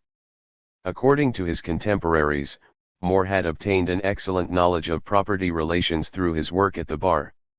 What is more, he had given much thought to the relationship between property, wealth, and power.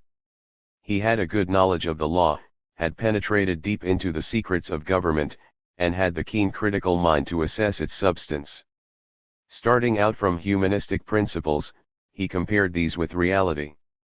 Is not this an unjust and an unkind public way will, which giveth great fees and rewards to gentlemen, as they call them, and to goldsmiths, and to such other, which be either idle persons, or else only flatterers, and devisers of vain pleasures, and of the contrary part make thrib gentle provision for poor ploughmen, colliers, labourers, carters, urnsmiths, and carpenters, without whom no common wealth can continue.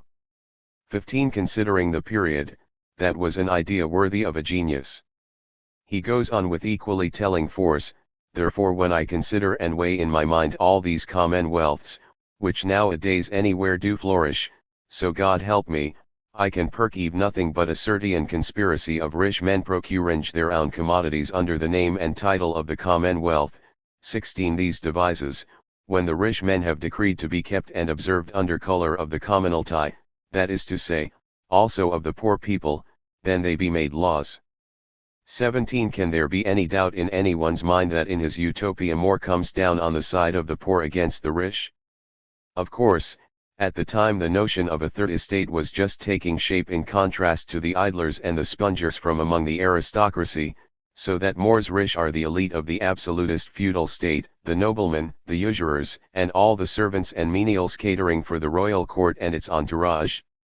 More had no illusion about the nature of the absolutist feudal state which issued its laws on behalf of both rich and poor but favoring only the rich, and which constituted a peculiar and legalist conspiracy of the rich against the people. Wealth and idleness undermine the very basis of society, the working people, without whom there can be no society. That is a view which may have been accepted by many of those who, like More, came from the midst of the bourgeoisie. But More went much farther, for he did in effect proclaim that society could exist and develop without the idlers and the rich. Another tragic question More posed in his Utopia was whether a man with such radical views could achieve anything with the use of political means, as we would now put it. This is a matter which causes More to have doubt and do some serious thinking. The only way to influence politics is to be a state councillor, but More is aware that not much can be gained in that way. In the first book of his work, More shows the tragedy of the radical-minded and well-educated man of the 16th century. He himself rose high in government office, but expressed his distaste for the absolutist feudal monarchy by supporting Catholicism, when the King of England himself came into conflict with the Catholic Church. This cost More his life. He failed to find a political line that would accord with his radical views. He supported Catholicism and opposed Luther and the Reformation in Germany. His political credo seems to boil down to the view that while the king should not abuse his power, the people should not be too willful. He was aware that this was a makeshift, but failed to find any outlet for his radical views in politics. The thoughts of Tommaso Campanella ran on somewhat different lines. The outlook of this Dominican monk was highly contradictory, including both visions of a communist society and plans for the establishment of a religious and political unity of the contemporary world, which he hoped to achieve mainly with the aid of Catholicism. Together with an element of materialism and a passionate faith in the power of human knowledge, we find him believing in astrology, which he held to be the most important science, and still clinging to some elements of scholastic philosophy. In that contradictory age this kind of outlook was fairly widespread, so that the fierce advocate of atheism, Lucilio Vanini, who was burnt at the stake in 1619, believed that the stars had an influence on human destiny. On the strength of his astrological findings, Campanella predicted an early end of the Old World and the advent of a golden age. He regarded as remarkable the invention of printing, firearms, and the use of the magnet, which he believed to be the means for integrating humanity.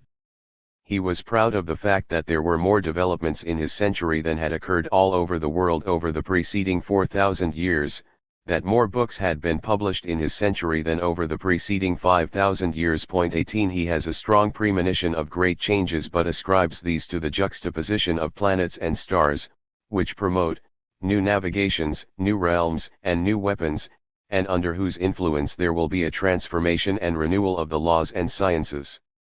19 How did Campanella come to have such ideas? Academician V.P. Valjean says that Campanella may have been influenced by Doni, the 16th century Florentine writer, who produced one of the earliest outlines of Utopia. In a preface to Campanella's City of the Sun, Valjean says that in the late 16th and early 17th centuries there emerged a stratum of intellectuals who had no place in the existing social hierarchy, who were naturally sharply opposed to it, and were accordingly highly sensitive to the sufferings of the people. 20 Campanella says, those have honor as the noblest and the most deserving who have studied more arts and crafts and who are able to apply these with much knowledge. That is why they ridicule us for calling craftsmen ignoble and regarding as noble those who know no craft, who live in idleness and keep a great many servants for their idleness and debauchery. 21 The City of the Sun is a republic of working people, and has no idlers or spongers. Campanella's main idea is that society can be organized on a scientific basis with scientists at its head, so that even children would be able to laugh and much merely by looking at the drawings of stars, plants, and animals on the walls in the city. Let us note, however, that Campanella's scientific basis also includes astrology. As a youth, Campanella took part in a revolutionary plot in Calabria, in the south of Italy. The plot was discovered, and Campanella spent almost 25 years in prison. The plotters had ties with the people and had hoped to rouse the peasants to revolt. At that time, much was being said about the early Christians, and of the apostolic life without wealth or public honors. These ideas were interpreted in the spirit of peasant egalitarianism and equal sharing. These ideas are echoed in Campanella's work, and he refers to Christian writers and explains his demand for a community of wives by the early Christian tradition. He says that in the society in which he lives, property originates from and is maintained by the fact that each has his own individual home and his own wife and children. 22 Whence the efforts to amass riches and to leave them to one's children, etc. Campanella's writing was also influenced by Plato's ideas, especially his presentation of marital relations. In many respects, Campanella's work falls short of the level of elaboration and thought that we find in More's Utopia, but it was still an advance on the latter. More was a radical-minded humanist, a great thinker who was incapable of applying his views to political reality. Campanella was the first exponent of the ideals of utopian communism, a man of passionate convictions and seeking to convince others of their truth. It is true that Campanella did not find any real ways to implement his ideals either. No wonder he had recourse to astrology. Like More, he was a Catholic and hostile to Protestantism. but in his criticism of Protestantism he leveled his attacks on the dogma of predestination and the denial of free will. Of course, he himself was not altogether clear on this question, for he was influenced by the will of God and by astrology. But Campanella, an impassioned fighter, who had withstood torture, wrote the following towards the close of his book about the views of the citizens of the City of the Sun: "Man is free, and it is said that if in the course of fierce torture lasting for 40 hours to which a respected philosopher was subjected by his enemies they failed to get him during the interrogation to utter a single word in admission of what they wanted him to admit, because in his heart of hearts he had decided to say nothing, it follows that the stars, which exert their influence softly and from afar, cannot make us act against our determination either." 23. The voice of Campanella was that of a fighter, which comes to us for the first time in the history of utopian communism through the then conventional roar of the waves of mysticism, astrology, and Catholic scholasticism. The idea that had made More and Campanella write their works was that men will not be happy so long as private property is there, so long as the public wealth falls into the hands of the few, while masses of men and women are doomed to poverty. More's Utopia and Campanella's City of the Sun are the first two well-considered schemes for a society without private property and exploitation, and that is why they have gone down in history. Even the abstract assumption that society could exist without private property naturally impelled men to consider ways of social development, especially in view of the fact that both writers constantly drew analogies between the present and the social order to come. The ideal of progress. At the great historical breaking point between feudalism and capitalism, the vision of a fair social system continued to be no more than a vision. The very notion of regularity in mankind's historical development was just emerging, supplanting the theological notions of predestination. By the 17th century vast knowledge of social history had been gained, and there were many facts not only about antiquity, but also about the tribes living in primitive society.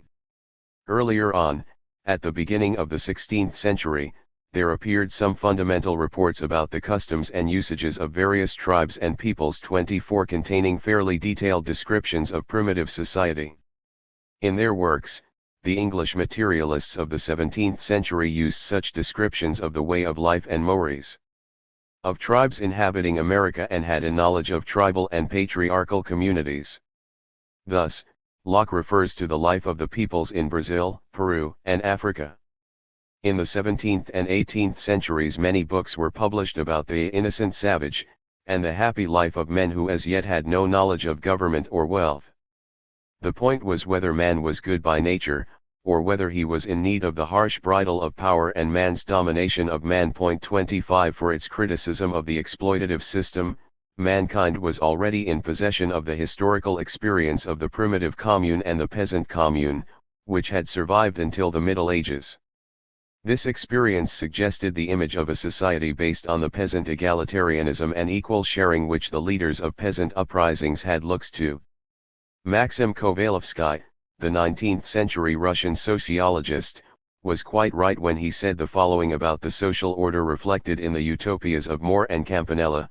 This order was apparently quite similar to the family communes which at one time were known not only among the southern Slavs as Tzadrugas or common kupas, but also among the West European people under various names. 26 Kovalevsky also points out that the utopians had a preference for the city republic or a federation of city republics. 27 Notions which must have arisen from a knowledge of ancient history.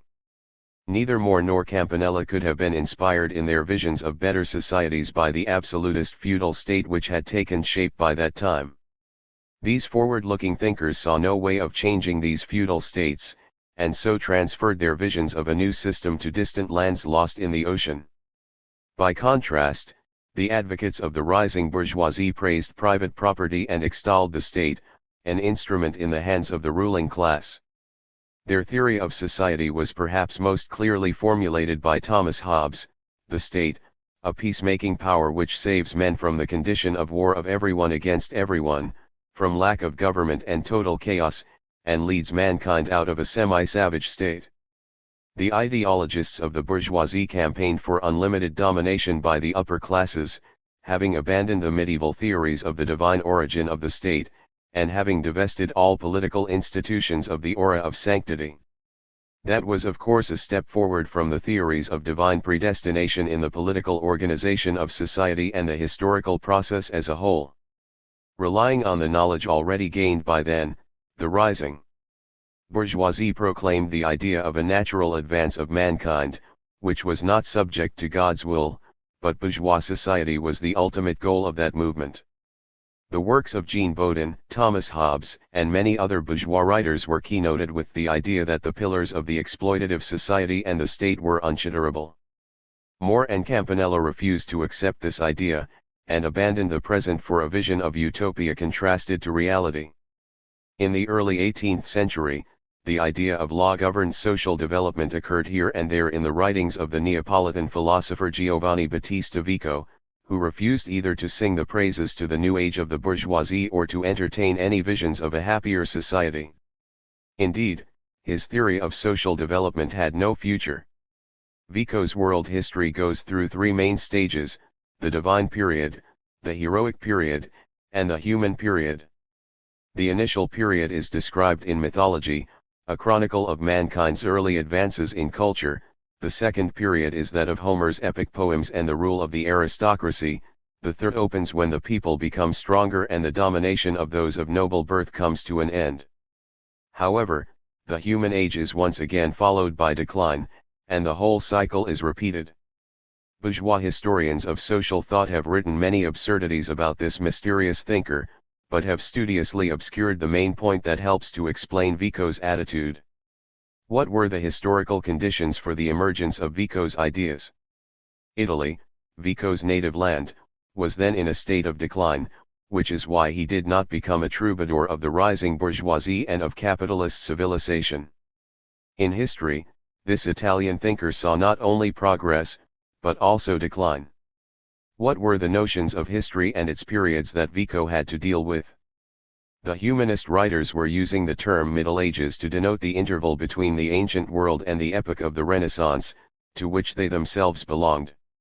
In the 16th and 17th centuries, this division of history was being ever more widely accepted, with the Middle Ages regarded as a period of regress, while the Renaissance opened a golden age. Voltaire subsequently said that the Middle Ages had to be studied for no other purpose than to be despised.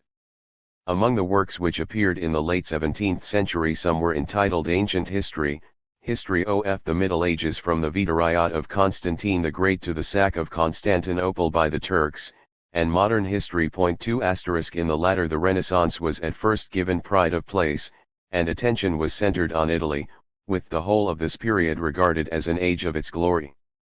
But the thinking Italian was coming to realize that by the 18th century that period, for Italy at any rate, had come to a close, and that a new dark period had begun.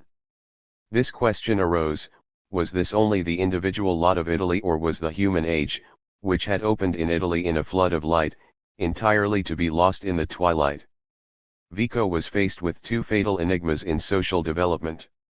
How did it happen that mankind, having advanced from barbarism to Greco-Roman civilization, had then come to lose itself in the barbaric Middle Ages? Italy, which in the age of the Renaissance was the cynosure of all the progressive minds, and which had proudly been the first to enter the human age, was it too moving into decline?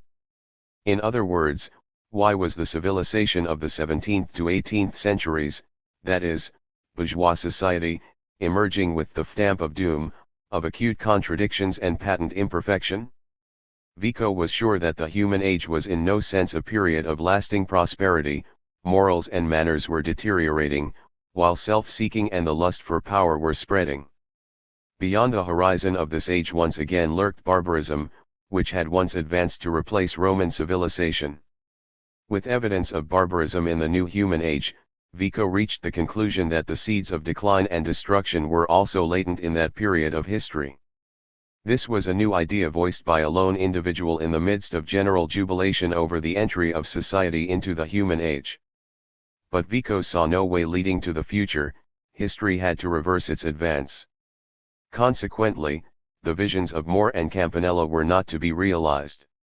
However, the enlighteners of the 18th century, who reflected the views of the rising bourgeoisie, did not believe it possible for history to reverse its march and to give way to another epoch of decline, and accordingly insisted on the idea of mankind's boundless progressive advance.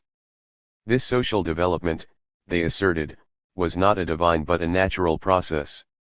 In the 17th century, Spinoza already insisted that man was a part of nature, that reason impelled man to pool his efforts with other men, and that the banding of men into society was a natural process, while the state expressed the power of the men it brought together. Montesquieu's L'Esprit de Lois appeared in 1748 and gave even greater depth to the idea of natural causes underlying the existence and change in state and society.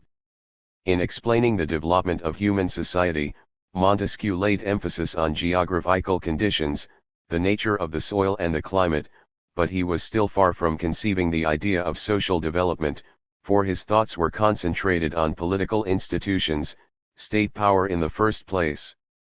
The idea of mankind's boundless development was propounded in his own way by Turgot. He was not entirely free of Machiavelli's influence, and in his discourse on universal history said that through the alternation of agitation and calm, of good and evil, the total mass of the 45 human race keeps marching ceaselessly towards its perfection. 29 Another French enlightener, Condorcet, spoke of progress in virtue of which man has been able to enrich his mind with new truths, to cultivate his intelligence, to develop his faculties, to learn them better, to employ them both for his own well-being and for the common good. 30 Nor was the idea of boundless social progress alien to the men of the German Enlightenment, among them Herder, a thinker of the second half of the 18th century, who first clearly expressed the idea that social development was a process rooted in nature. The men of the German Enlightenment believed that if history did have an epoch of decline, the Middle Ages, it had ultimately nevertheless served to educate mankind, for the substance of world history was man's education and the unfolding of his spiritual potentialities. However, social progress was a question that remained obscure. The stumbling block for the emergent theory of social development was idealism. Notions of the historical process were made rigid by the too straightforward and metaphysical approach. All the enlighteners were agreed that progress manifested itself in the advances of science, the spread of knowledge and the decline of superstition and prejudice, which gave way to reason overcoming darkness. That is the main idea of the theory of social development propounded by the French enlighteners.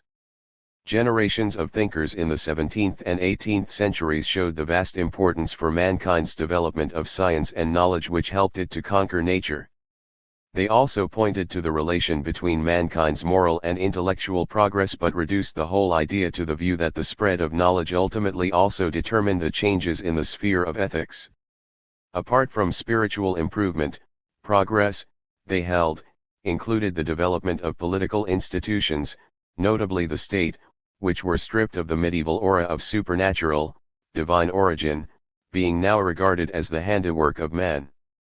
This put on the order of the day the question of society's political development, but the thinkers of the rising bourgeoisie believed that the progress of society's political organization was ultimately connected with the spread of knowledge, the moderation of morals and manners, and the development of the intellect. The social organization of society was a concept the 18th century enlighteners identified with its political organization, with the state. The early notions of the civil society as the social structure was being increasingly designated were just being formulated, but there were no clear-cut ideas on this point, and the term civil society itself remained very vague. The basic question of social theory, the origins of man's exploitation of man and his lot in the development of society, had not been posed, leaving a great number of unsolved problems which failed to fit into the scheme of straightforward progress. That is when Jean-Jacques Rousseau, one of the great enlighteners of the 18th century, sounded his warning. His first dissertation, presented at the Academy of Dijon, sharply criticized culture and civilization, which he believed, were in no sense an unmixed blessing. Wealth was a great evil, while science and art sprang from wealth and luxury. Rousseau's reasoning once again echoed the legend of a golden age lying somewhere in the past, of the happy savage, both echoing idealized epochs of the distant past. Rousseau's writings show that there was no plain sailing for the bourgeois theory of straightforward progress. Indeed, if progress did exist, why did it carry with it domination by the strong and suppression of the weak? Was society capable of escaping from the tight grip of social injustice? Rousseau did not issue a call for a return to the Golden Age. He wrote, "What then are we to do? Are we to destroy society? To annihilate the thine and the mine, and to return to a life in the forest alongside the bears?" 31 Rousseau had no positive answer to that question. He believed that man had to advance and not retreat if he was to solve the difficult problem posed by history. But which way was he to advance? His only answer, as he peered into the future, was improvement of the political structure of bourgeois society and the establishment of a democratic bourgeois regime. It is true that now and again Rousseau spoke of a state and a society which were better organized. In his social contract he wrote, "The better the constitution of the state, the more public affairs prevail in the minds of citizens." Indeed, there are fewer private affairs because out of the sum total of common welfare a more considerable portion is being provided for the welfare of each individual, so that it remains for him to seek less in his private concern. 32 Latter-day thinkers concerned with problems in social development, its tendencies and prospects were influenced by such just and profound ideas. But neither Rousseau nor those who came after him knew what had to be done to produce an abundance of public welfare for each individual to draw on and to lay aside his private concerns. More and Campanella had already realized that that could not be done without the establishment of public property. But they did not know either how the historical process was to lead to such a state, or whether it would do so at all. That is a question which they, too, were in effect unable to answer. Rousseau held that to bring about the welfare of men one need merely avoid the extremes of wealth and poverty, for which purpose private property had to be equally distributed. That was the vain ideal of the petty bourgeoisie. We find, therefore, that neither Rousseau nor his followers considered the all-important question, that of exploitation, private property, and what to do with it. Rousseau's followers saw a way out in spreading the ideas of abstract, nominal bourgeois equality and freedom. They believed that changing political institutions would do the trick. Many leaders of the French Revolution of 1789 were inspired by these ideas, and the ideologists of the bourgeoisie sang paeans of praise in many voices to its millennium, calling it an era of freedom, equality, and even brotherhood. They declared that the new system held in store constant happiness for the human race, exhausted and languishing in the fetters of feudalism and the Middle Ages. The brotherhood of men would be established once the proud and impregnable castles of the feudals and the bishops were destroyed, their walls razed to the ground, and their moats filled up. All one had to do to establish equality among men was to abolish the monstrous privileges of the feudal lords, for apart from the lords spiritual and the lords temporal everyone else belonged to the third estate. The bourgeoisie, which had not yet had much opportunity to show its true colors, was not expected to do much harm to those who toiled, and so was not considered apart from the general notion of the people. Because the question of man's exploitation of man had not been sharply formulated, the notions of social development and its prospects were also hazy and vague. The bourgeois slogans of freedom in effect meant freedom only for private enterprise, and the abolition of rights which sprang from feudal land holdings, while the slogans of equality amounted to no more than a proclamation of formal rights which workers and toiling peasants had no actual possibility of enjoying. The 18th century was one of the most important periods in the history of social thought. The bourgeoisie was preparing to storm the pillars of the feudal system with masses of people under the banner of progress, claiming that the new social system to be established in place of feudalism would meet the requirements of reason and historical justice. That is an important idea because it implied the possibility, the necessity of transforming the social order, and had the future on its side. It marked the first important advance in the emergent theory of social development, which is inseparable from the historical, revolutionary activity of the masses. From then on, the history of social thought consisted in the blasting of illusions, in the course of the class struggle, about the capability of capitalism to establish freedom, equality, and brotherhood, thereby opening the way to the real triumph of progress and social justice. 48. H. Chapter 2. Harbingers of the Great Future. However, even in the 18th century, the boldest minds in the society emerging from the entrails of feudalism strove to peer into the future, beyond the period which was becoming historical reality. While discussing freedom, equality, and brotherhood and the possibility of changing the social order, these thinkers once again considered the possibility of eliminating man's exploitation of man and class-based inequality. They had visions of a different social system which was to do away with the age-old division of men into rich and poor, into the haves and the have-nots. In the period when the bourgeois revolutions in Britain and France were being prepared, and when the peasantry and the plebeian elements of the towns were set in motion, giving scope and strength to these revolutions, the best minds of the period were necessarily influenced by the people's moods and aspirations. That was of tremendous importance for the theory of social development and the quest for ways of historical progress. These thinkers appeared to say, if the new society being discussed on every hand is bound to appear, if it is to meet the requirements of human nature, there is need to go beyond the proposals of many advocates of a new society. 18th century utopian communists. One of the boldest minds of the 18th century was the French writer Morelli, who in his Utopia made use of a new form of ready-made draft laws divided into articles. 1. This was a peculiar feature reflecting the historical period which lies between Morelli's Utopia and those of More and Campanella. It was a time of great social and political change, and thinkers began to clothe their visions in the form of legislative acts ensuring the transformation of society. Academician Valjean is quite right when he says that Morelli first formulated one of the basic principles of socialism: each must work according to his abilities, for the common weal. Morelli also inclined to the idea that distribution had to be in accordance with requirements. Valjean also observes that this idea also appears between the lines in the utopias of More and Campanella.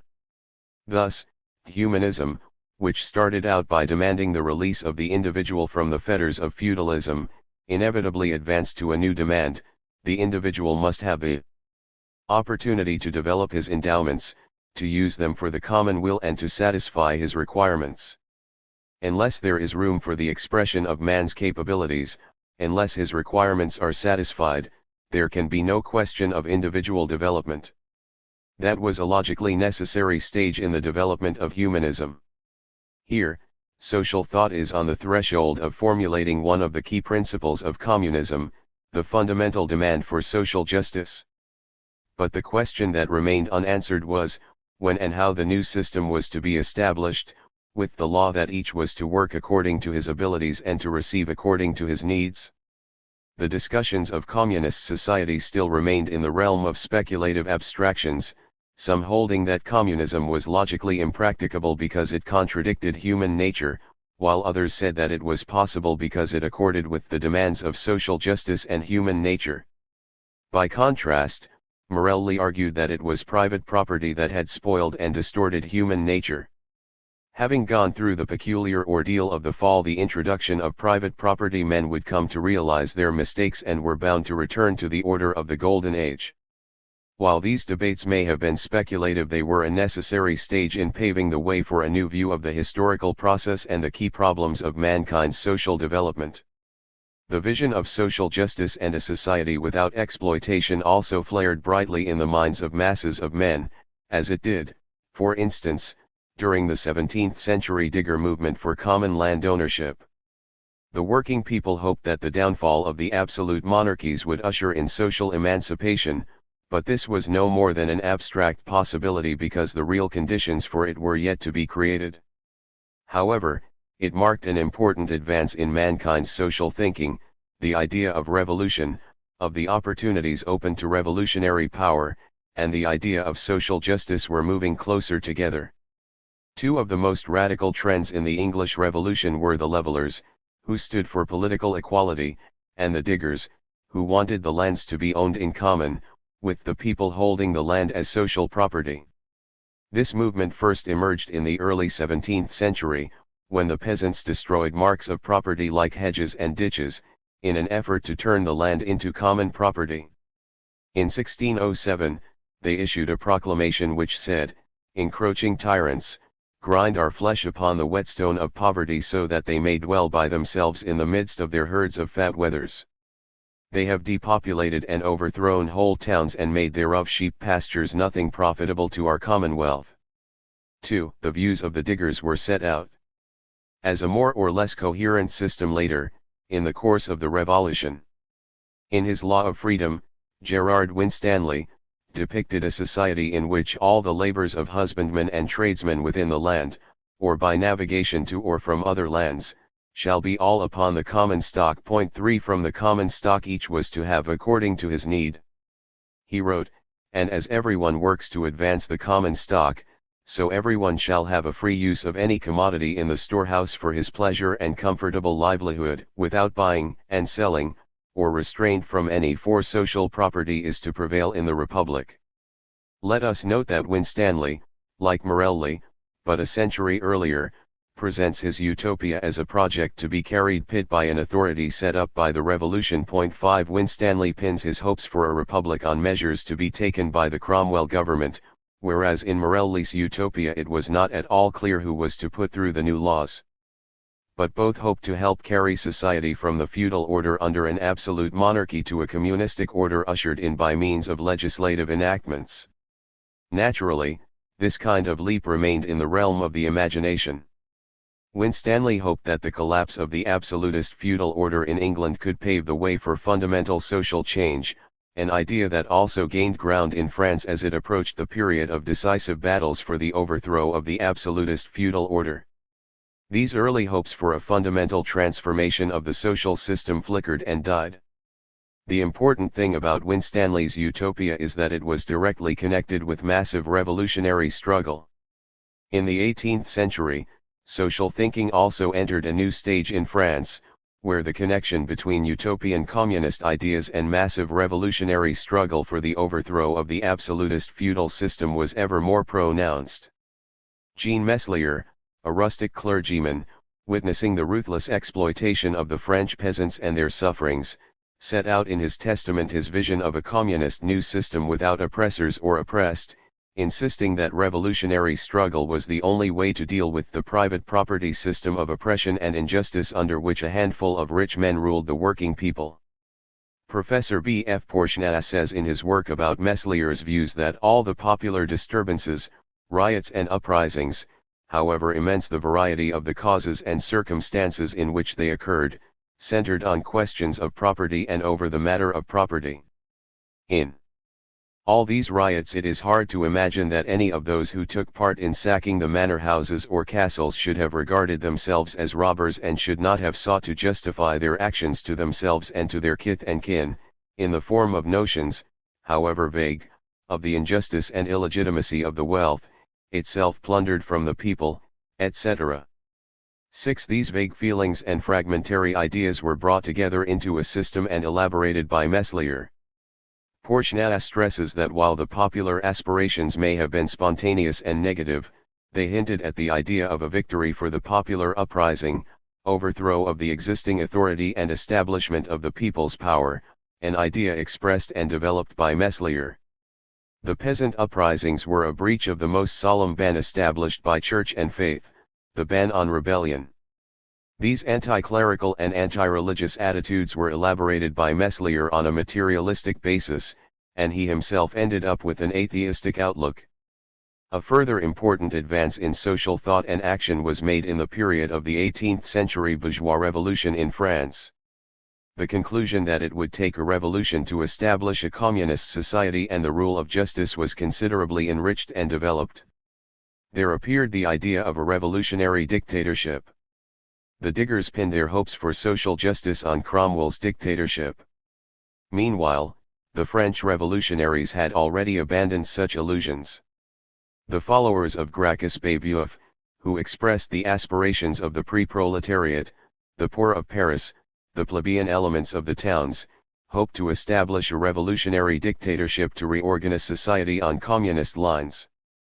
The Manifeste, written by the poet and philosopher Pierre-Sylvain Maréchal on behalf of a group of equals, said, "The French Revolution is only the front rider of a grander and more majestic revolution that will be the last one."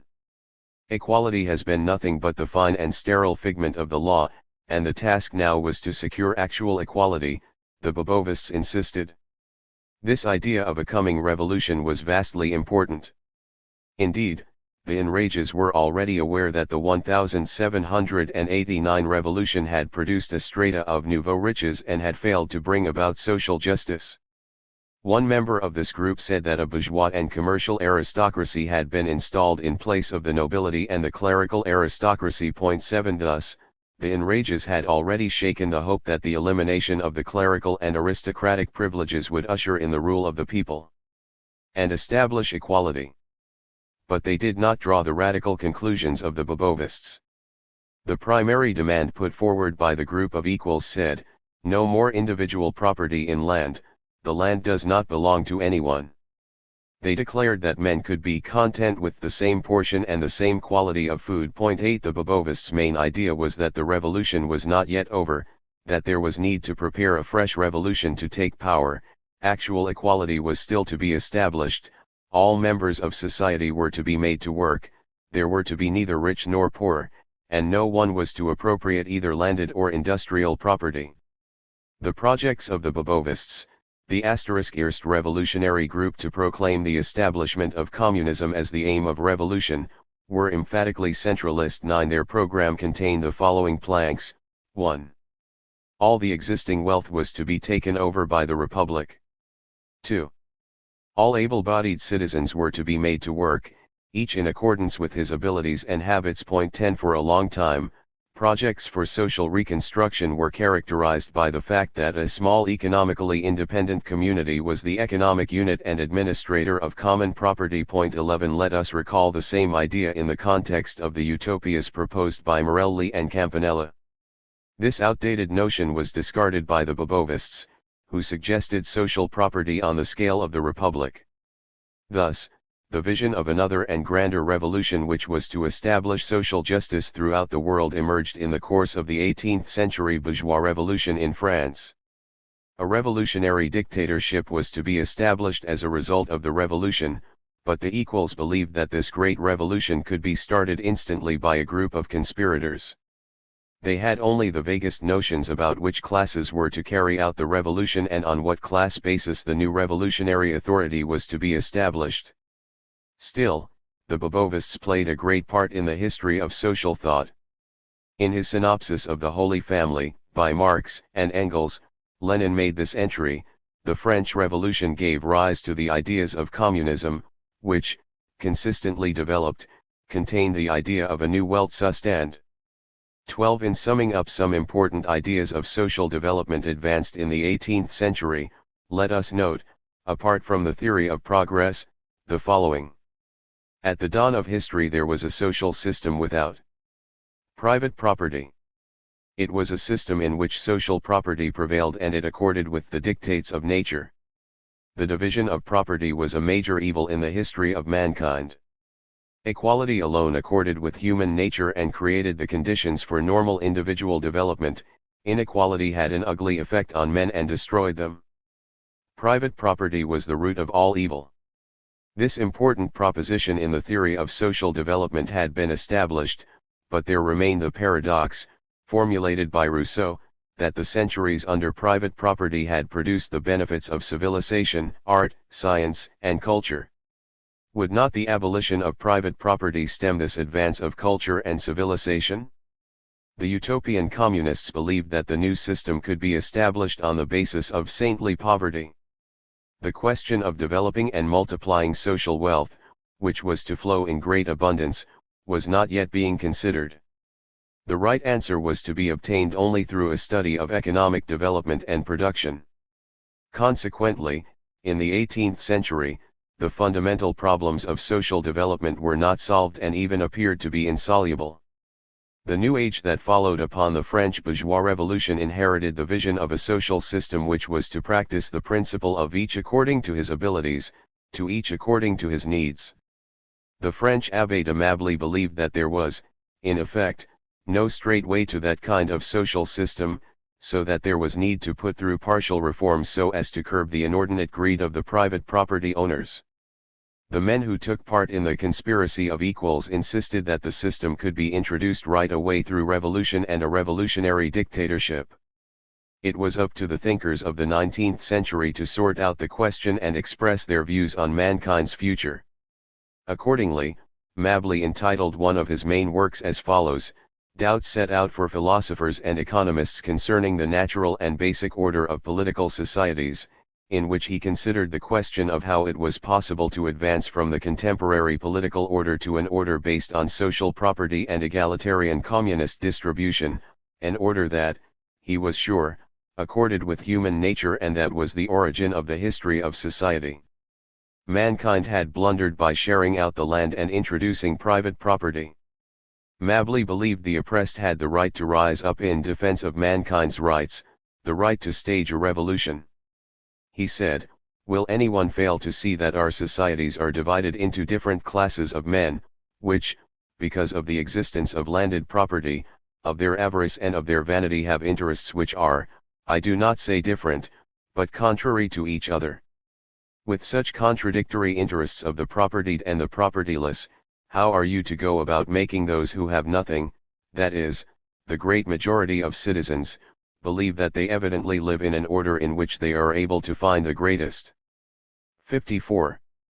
Possible amount of enjoyments and happiness. 13. This idea of the greatest possible amount of enjoyments and happiness as the communist ideal sets Mably apart from the other utopian communists who had visions of a system equally satisfying the minimum requirements of all.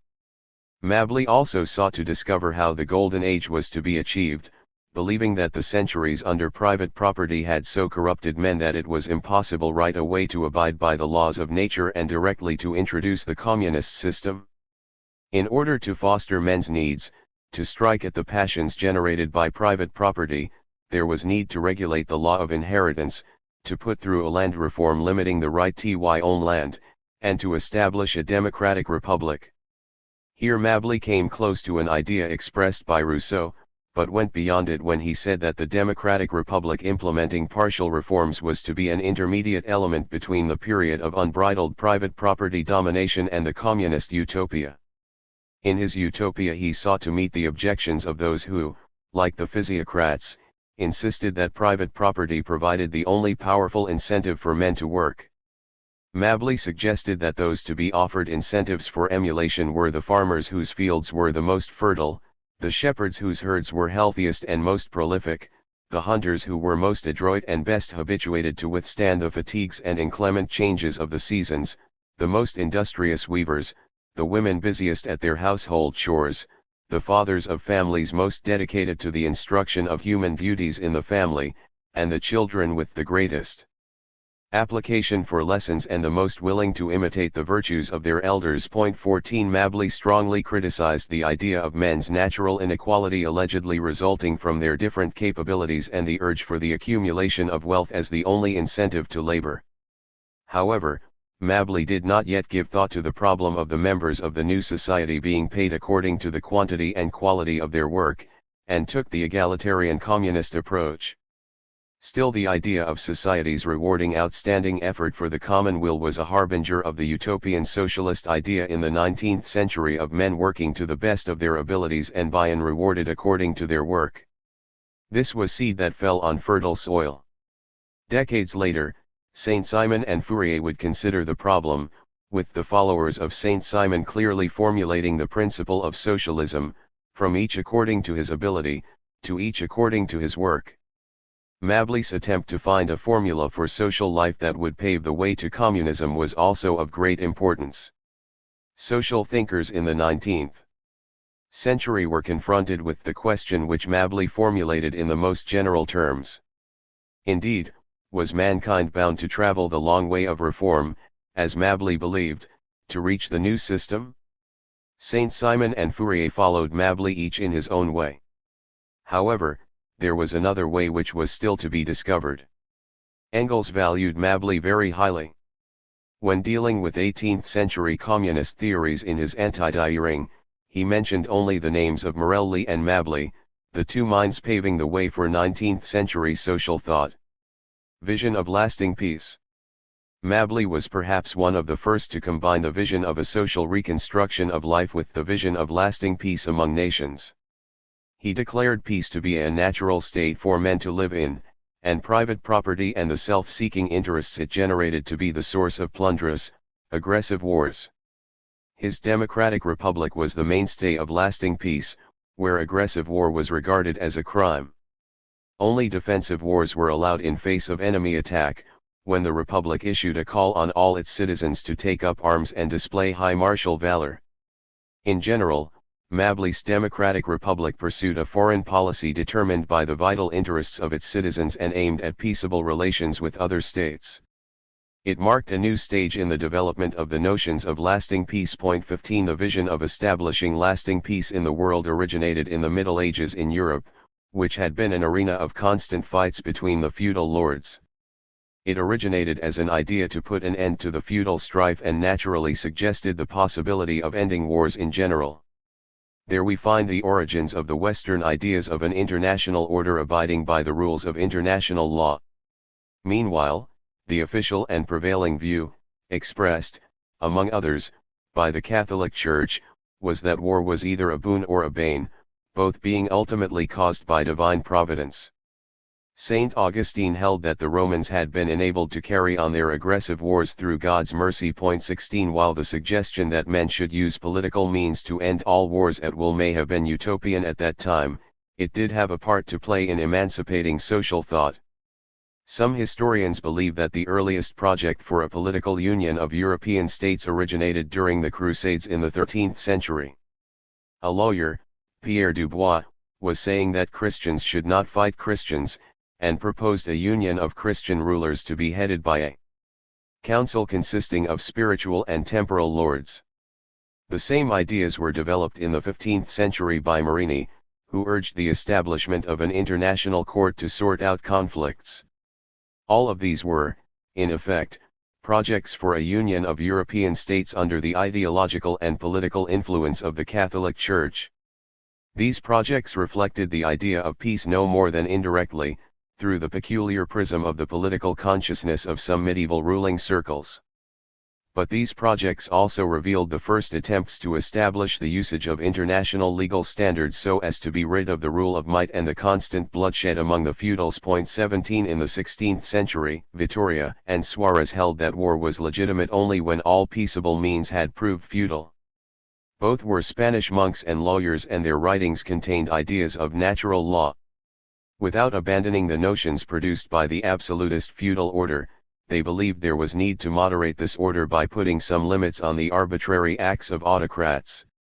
In the 16th century, the humanists came out against war. In 1515, Erasmus Roterodamus, the prominent humanist and a friend of Thomas More's, issued his work under this characteristic title, War is Sweet to Those Who Have Not Tasted it. Erasmus started from the concept of a human relationship between men and criticized war in the light of humanism. In another one of his works, The Complaint of Peace, he wrote, War is the primary cause of all calamities and evils, a boundless ocean which engulfs all without distinction. Because of war, all that is flourishing stagnates, all that is healthy dies, all that is sound collapses, all that is beautiful and useful is destroyed, all that is sweet becomes bitter. 18 We also find Erasmus condemning war from the standpoint of social justice. He said, Today, princes start wars and remain in safety, their military commanders become great men, while the largest part of the burden of all the evils is borne by the tillers of the land and the common people, who had not intended the war and had not given any cause for it. 19 His writing breathed with indignation and accusation. The bulk of the people hate war and pray for peace. Only a few whose welfare depends on the people's misfortunes want war. He issued this call, try to understand the great power that lies in the concord of the multitude resisting tyranny. 20 However, this idea does not become the overriding one, because Erasmus believed that it is the wisdom of princes and not the will and the power of the people that will put an end to war. The main thing is the moral condemnation of war. In the 17th century, Émeric Cruz wrote his discourse, Le Nouveau Signe, on the opportunities and means of establishing universal peace and liberty of commerce for the whole world. The book came out in 1623 and unequivocally condemned war, with the author coming down most resolutely against the feudal concept of honor, which is a miserable thing if it has to be bought at the price of bloodshed. But the author was most concerned with the development of commerce and the growth of wealth. Men should engage in useful endeavors, build roads, dig canals, and do everything that promotes commerce. His utopian project envisaged the establishment of an assembly of states to include the rulers not only of Europe, but also of China, Japan, Persia, the Tatars, and the Great Mogul. The assembly first takes the gentle approach but uses force, whenever the need arises. 21 The reasoning had changed, but the recipes for lasting peace remain the same. In the 17th century, the humanistic ideas of universal peace were elaborated and substantiated in greater detail by Jan Amos Komensky, the great Czech thinker, who also gave thought to the idea of a union of states. He produced a voluminous treatise whose main idea was the eradication of all inhumanity.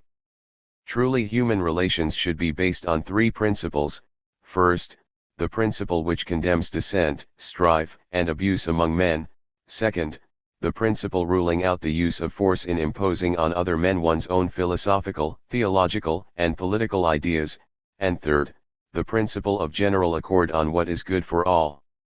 Komensky hoped for an end of all dissension among men in the three basic spheres: philosophy, religion, and politics. He holds that each kingdom or republic should have guardians of wisdom, guardians of faith, and guardians of peace. To each of these spheres one of the worthiest men should be elected in Europe, in Africa, and so on.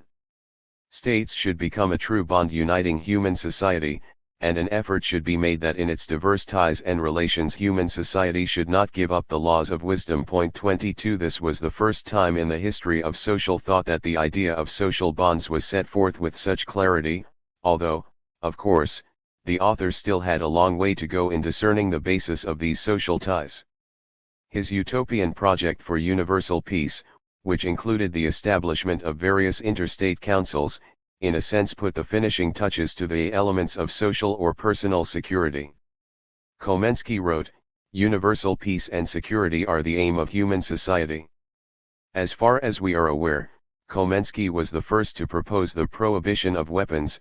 Guns should be used against predators, cannons should be recast into bells. 23 The idea of lasting peace in Europe was substantiated in legal terms, with concern for the development of commerce and the economic prosperity of countries, by the American Quaker William Penn, after whom the state of Pennsylvania in the USA is named. Penn believed that Europe should have a well-ordered system of states, as otherwise no international legal rules could be practiced. He produced a detailed plan for the establishment of a general diet, Parliament of State of Europe, which was to put an end not only to all wars but also to espionage and all ill will among European countries. The utopian idea of ending wars through a union of all European states, which remained feudal, was inherited by the 18th century. From 1713 to 1717, this idea was set forth by Abbé de Saint-Pierre in his project for lasting peace in Europe. It was based on an urge to stop wars between absolutist feudal forces through a proclamation that from 1713 on the boundaries of the European states were to be inviolable, all states would always have the same boundaries they then had, no territory of any state could be dismembered, and no other could be added by succession, pact between the various houses, election, donation, cession, sale, conquest, voluntary submission by subjects or in any other way. 24 We find the author examining all the causes of wars between the absolutist feudal states. It was a utopian project for absolute stability in international relations and total elimination of arbitrary acts by sovereigns on that basis. At the same time, the scholarly Abbé totally denied all sovereignty and all expression of will by the people. His project was openly ridiculed by feudal statesmen. Thus, King Frederick II of Prussia wrote to Voltaire, "This thing is in itself quite possible, but it lacks only one thing, the consent of Europe and a few other trifles of that sort." 25 Let us note that the idea of a military political union of absolutist feudal Europe was increasingly acquiring an aspect that was a far cry from the vision of universal peace in the world. It came to be the substantiation of military alliances aimed against the countries of the East. That is the view of a European organization taken by Sully, the 17th-century French political leader, and the German philosopher Leibniz inclined to the same viewpoint. 26 Thus, the question of establishing peace by political means was closely connected with the question of the political force that was capable of maintaining order in the international arena, and keeping conflicts from developing into sanguinary wars. Political thinkers were at first inclined to assume that the emergence of powerful absolutist feudal states and the growing power of emperors and kings would help to keep the feudal lords in line, and lead to the establishment of peace in long-suffering Europe. But the weakening and disappearance of the feudal lords did not suffice to put an end to European wars. From the dust of the medieval conflicts arose the great wars conducted by powerful kings. 27 The aggressive aspirations of absolutist feudal circles were frequently veiled in dynastic claims, struggles for legitimate succession, etc. Abbé de Saint-Pierre's project had provided for all these causes of war, and he had hoped that an all-European treaty could eliminate these. It appeared in the 17th and early 18th century that some sort of European organization could put an end to strife between the feudal monarchs. The final verdict on these utopian visions was handed down in the late 18th century. Political thought in the 18th century drew a totally new conclusion. It was the existence of the monarchies, the tyrannies, and despotism that bred wars, so that military conflicts would end in Europe only with the triumph of the pacific spirit of republics. Voltaire was perhaps the most pungent critic of war in the 18th century. In his Dictionnaire philosophique he sharply criticized Montesquieu for suggesting an armed peace, implying an arms race. Voltaire held war to be the most terrible crime that natural religion prohibited and only artificial religion sanctioned. War contradicted man's very nature. An enlightened monarch, guided in his policy by the dictates of reason, could direct the development of international relations to the path of peace. This kind of radical solution of the problem required only a change of monarchs and made any organization of European states altogether unnecessary. However, Voltaire was not quite fair in his comments on the views of Montesquieu, the author of The Spirit of the Laws, the first political thinker to draw attention to the danger of the growth of armaments. Europe was in the course of changing its medieval weapons. With the discovery of gunpowder and the growth of industrial production, weapons were becoming an important force in politics, and Montesquieu noted this. He wrote, "A new malaise has spread across Europe, it has infected our princes and has made them maintain an inordinate number of troops." He stressed that this malaise was growing and was becoming contagious, because as soon as one state increases what it calls its troops, the others instantly increase their own, in such a way that no one gains anything from this except common ruin. He believed that such growth of armaments led to the impoverishment of the peoples and to a decline of culture and commerce. There we find 18th century political thought first confronted with the question of growing armaments. Komensky had earlier proposed a prohibition of weapons. But how was this to be done?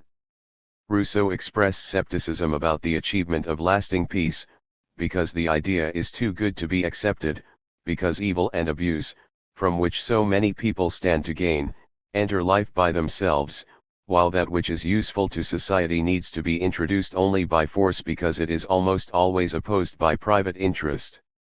Thus, force was required to overcome the private interest for the sake of the common good. Having expressed the idea, we find Rousseau himself considerably apprehensive and saying, "Federal leagues are apparently established only by revolution. On this principle, who among us will dare to say whether this European League is to be desired or to be feared? It will, perhaps, do more evil at one stroke than it can prevent over the centuries." 28 Rousseau was apprehensive of the powerful new trends expressed in the incipient ideas of revolution and forcible change of political order by an insurgent people.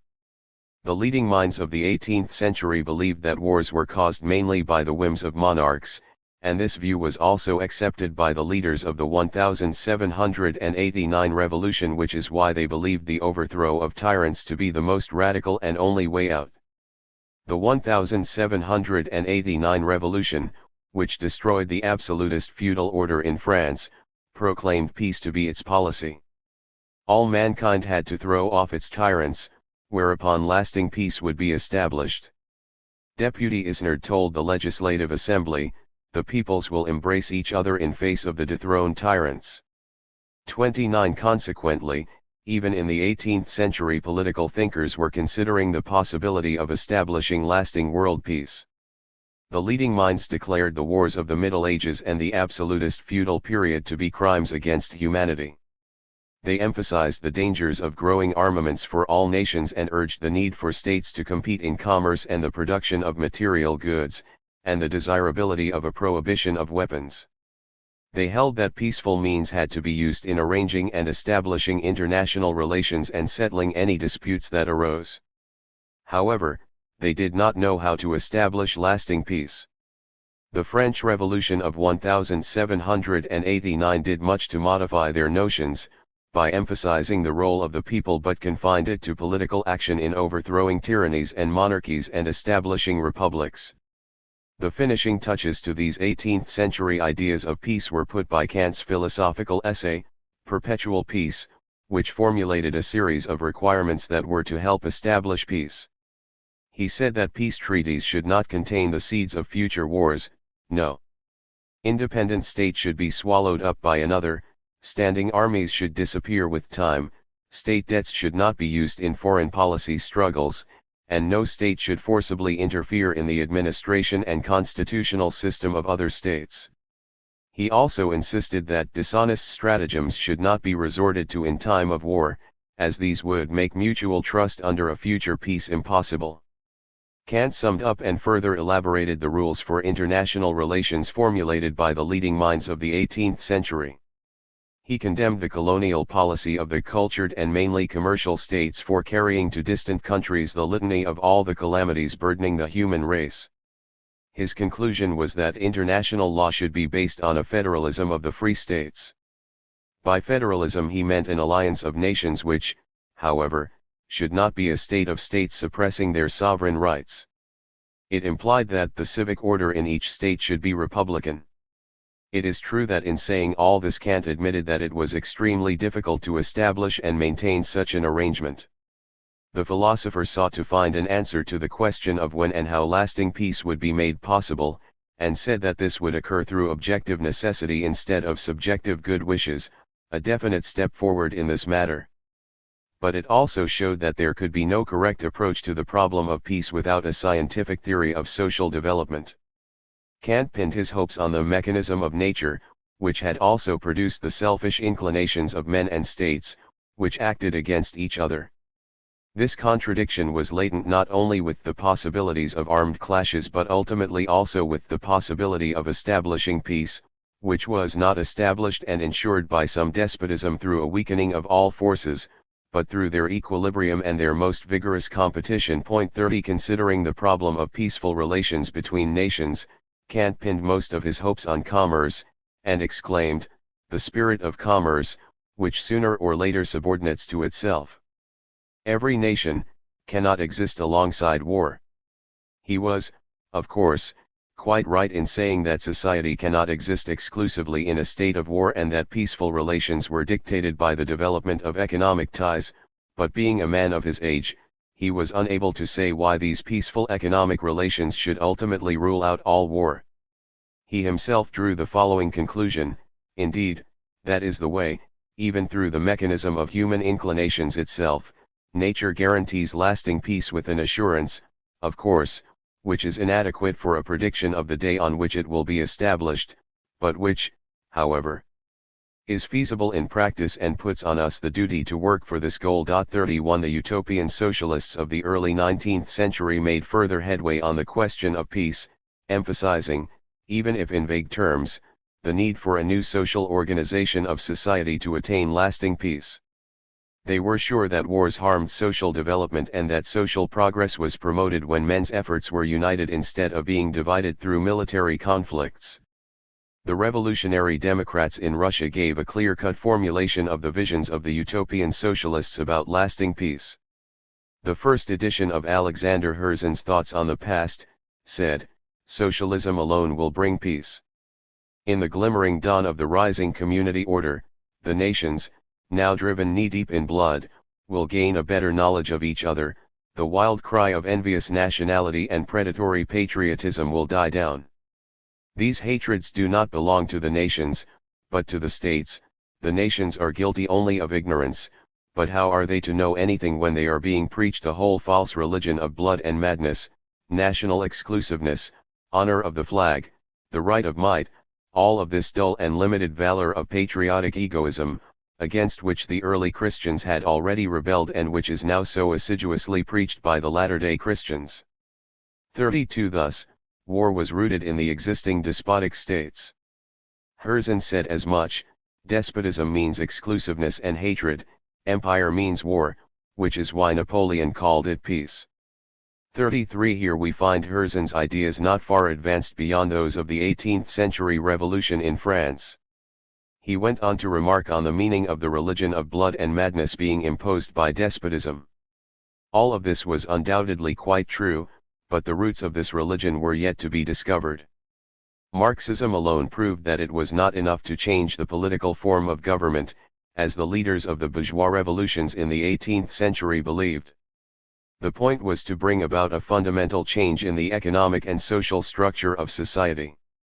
The question of peace also turned out to be inextricably connected with the scientific theory of social development. Utopian socialism in the early 19th century. And the idea of social development.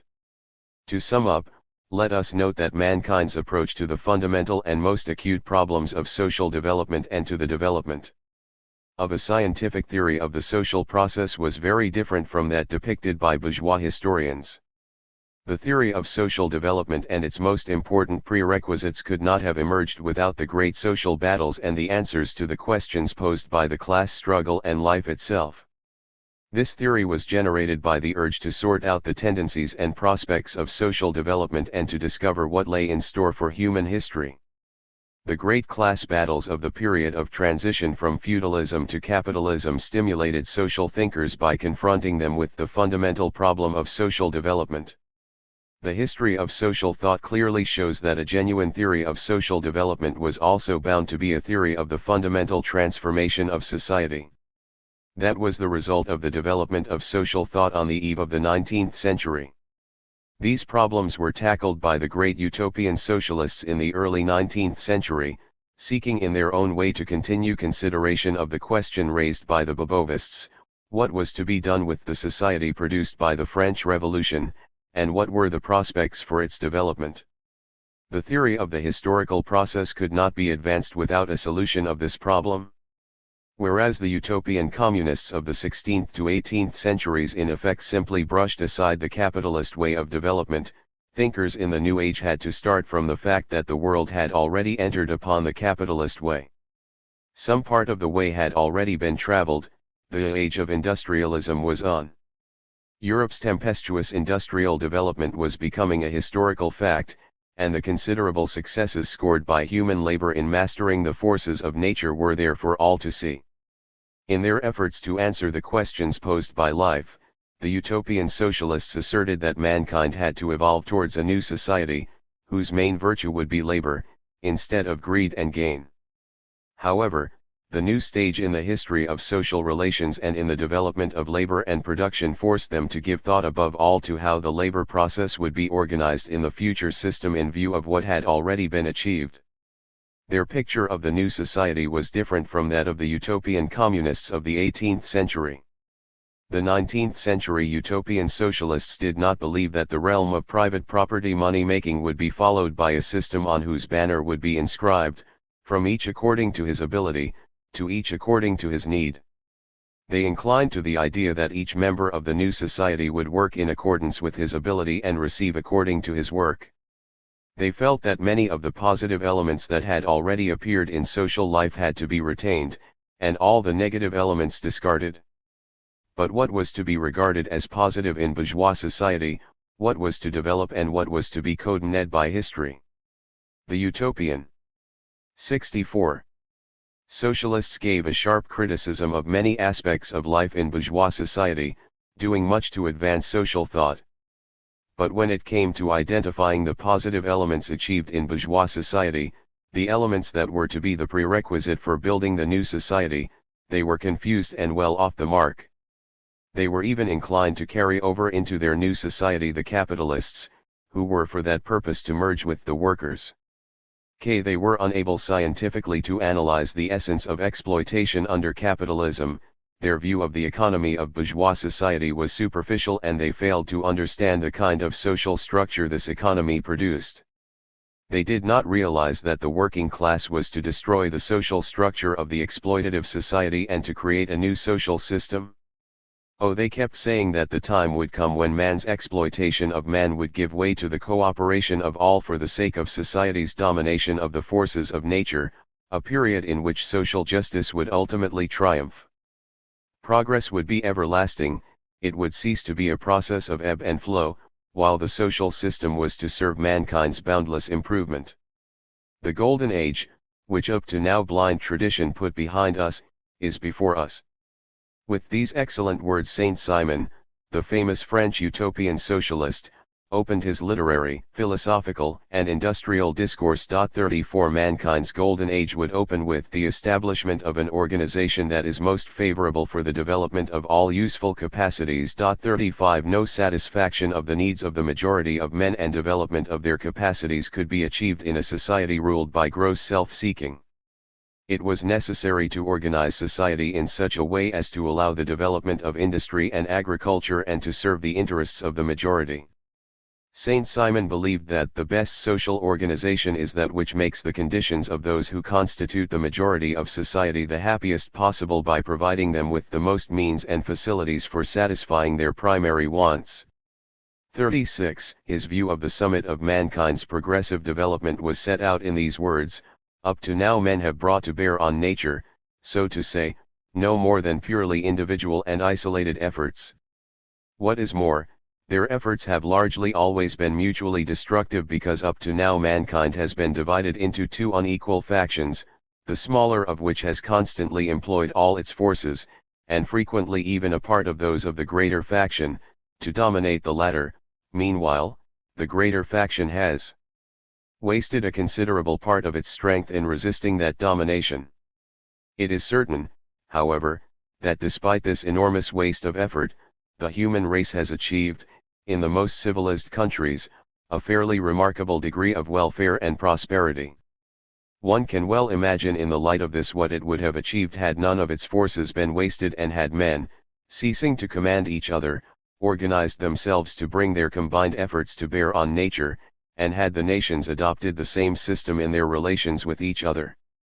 37 That being Saint Simon's view of the historical process, what is his contribution to the development of sociology? Bourgeois theorists have a ready answer. They stress in Saint Simon's writings everything that Auguste Comte borrowed and then went on to distort. Actually, however, Saint Simon's niche in the history of social development is not at all determined via Comte, but by the following achievements. First, Saint Simon formulated the important problem of social development concerning the relation between society and nature, a problem earlier considered by German and French enlighteners, notably Montesquieu, who stressed the idea that the geographical environment had an influence on social development. Elaborating the ideas of Condorcet and other French enlighteners, Saint Simon brought to the fore the idea that man was steadily mastering the forces of nature and that society was exerting an active influence on the environment. That, Saint Simon held, was the substance of the historical process. He attached much importance to production, to men's economic activity, the true source of wealth and social prosperity. But Saint Simon did not go beyond that point. Remaining an idealist, he did not realize that production was the basis of social development, and continued to pin his hopes on reason, the mastermind of the historical process, believing that the succession of historical epochs was ultimately determined by the change of ideologies. Second, Saint Simon stressed the importance of society's social organization for its successful mastery of the forces of nature. Society's social organization was most progressive when it gave most freedom for men's development and best allowed them to pool their efforts to master the forces of nature. Man's domination of man and wars between nations were a sheer waste of effort, which could be joined together for society to exert an influence on nature and to advance its welfare and prosperity. This idea was merely outlined in the most general form, but it had a great future before it. Third, Saint Simon's approach to the historical process allowed him to consider the problem of the relation between the individual and society, the problem of men's social connections, which he held to be determined by men's joint activity in bringing their influence to bear on nature. Of course, there, too, Saint Simon remained an idealist, assuming that harmonious ties could be established between the bourgeoisie and the workers. Considering that human society was a great workshop, it was not right for some men to dominate others, but for all men together to dominate nature. The task of social organization lay in the utmost development of men's capabilities and potential for their joint labor, creative effort, and production. Man's status in society should be determined not by his wealth but by the capabilities which he contributed to the common good. Earlier epochs did not accord with this requirement, and the domination by warriors together with the priests, the domination by the lawmakers and metaphysicians hampered man's creative effort, giving precedence to idlers instead of producers, and slowing down the advance of reason and scientific knowledge. However, these ideas of Saint Simon's were vague, because he was not clear on the concept of classes and the class struggle, and had a very faint idea of the substance of exploitation. 38 Of course, it cannot be said that Saint Simon's views marked an attempt to break with the capitalist order and the exploitative society. But, on the other hand, neither can Saint Simon be regarded as an ordinary apologist of capitalism, as many present-day bourgeois theorists insist. Much of Saint Simon's writings were basically reformist, because he believed that the structure of society he was advocating would not be realized through class struggle and revolution. He merely considered the need so to direct the development of capitalism as to render it harmless, to purge it of sores and to transform it into a new society. Saint Simon believed this could be done by creating the cells of the new society within the entrails of capitalism. Although he did deal with the succession of the evolutionary and the revolutionary types of social development, the succession of organic and critical epochs, he was at heart an evolutionist. However, one should not underestimate the importance of Saint Simon's views, for his was an attempt to discover tendencies in the historical process which ultimately made exploitative society no more than a transitional stage in history. Saint Simon tried to review the course of social development. He held that the slave-holding period of antiquity favored the advance of enlightenment and provided the ruling classes with the opportunity of engaging in the development of their intelligence. 39 The Middle Ages, feudalism, were not a period of complete decline and regress. The barbarian peoples did mankind a great service by totally destroying the social organization established by the Greeks and the Romans, 40 having had the task of easing the lot of the slaves and paving the way for the total abolition of slavery. 41 The easier lot of the slave and the emergence of serfdom in place of slavery marked a most important step in social development, which is why the Middle Ages should not be regarded as a period of regress and stagnation. The medieval order was broken up by the new social system. From the 15th century to 1793, the Europeans worked with great ardor to disorganize the theological and feudal system, but they did not succeed in discovering a system to replace that which they had destroyed. 42 The French Revolution was a forced act in the fight against feudalism, but it introduced disorganization because insurrection absolutely contradicts the interests of industry. 43 The task ahead was to create a new social organization to eliminate the rule of the minority over the majority of the people, and to establish relations between men on the principle of common effort by all for the common good. For all the remarkable guesswork about the possibilities for social development, Saint Simon presented a very vague picture of the new social system. It was to be without those who did not work, being an association for the conquest of nature. The functions of administration were to become functions for directing all the works of society. The state was to lose its erstwhile importance and disappear, because society would have no need of it. Society's main purpose, Saint Simon believed, was to be the best satisfaction of the needs of all its members, the proletariat, the poorest class, in the first place. This great goal had to be attained. 44 But Saint Simon feared a war of the poor against the rich and believed that the establishment of the new society would not entail such a war but the spread of the new Christianity with its message of brotherhood. 45 That was the reactionary aspect of Saint Simon's doctrine, and it was subsequently seized upon and elaborated into a whole system by Auguste Comte. On the other hand, the followers of Saint Simon strove to specify the picture outlined by their teacher. The universal association was to practice the principle of to each according to his capacity, to each capacity according to its works. They were the first to give a precise formulation of this demand, but they failed to realize that it could characterize only the first phase of the new society, and held it to be the ultimate goal. 46 They stressed that man's exploitation of man had to be ended and were the first to formulate this demand in clear terms. In the past, the social system was always variously based on man's exploitation of man. Henceforth the most important progress will consist in putting an end to this exploitation in whatever form it may be conceived. 41 In their plans for remodeling society, they did not consistently abide by this principle, but in historical terms it was important that the great principle was proclaimed, heralding the end of the realm of idlers and the start of the new era, the realm of labor. Man had to join man in order to exploit the forces of nature. Some of Saint Simon's followers did not accept his new Christianity, and took an atheistic stand, while others increasingly evolved into something like a religious sect. Neither Saint Simon, nor his followers saw any real ways for realizing their ideals, and were unable to assess the importance of the class struggle, the greatest motive force of history. That is why their picture of the future social system was vague. Industrialists continue to run production, and the concept of industrialists itself includes both capitalists and workers. While Saint Simon and his followers may have been inconsistent, their idea of the possibility of a social system under which each would work according to his ability and receive according to his work was itself of vast importance. This principle became a plank in the socialist program. Equal importance attached to the idea that society, having rid itself of man's exploitation of man, acquired tremendous creative power, adopting for its motto the utmost development of science and technology to harness the mighty forces of nature in the service of man. A great future also lay ahead before the idea of transforming the state, a machine for administration, into a machine for directing all the works of society.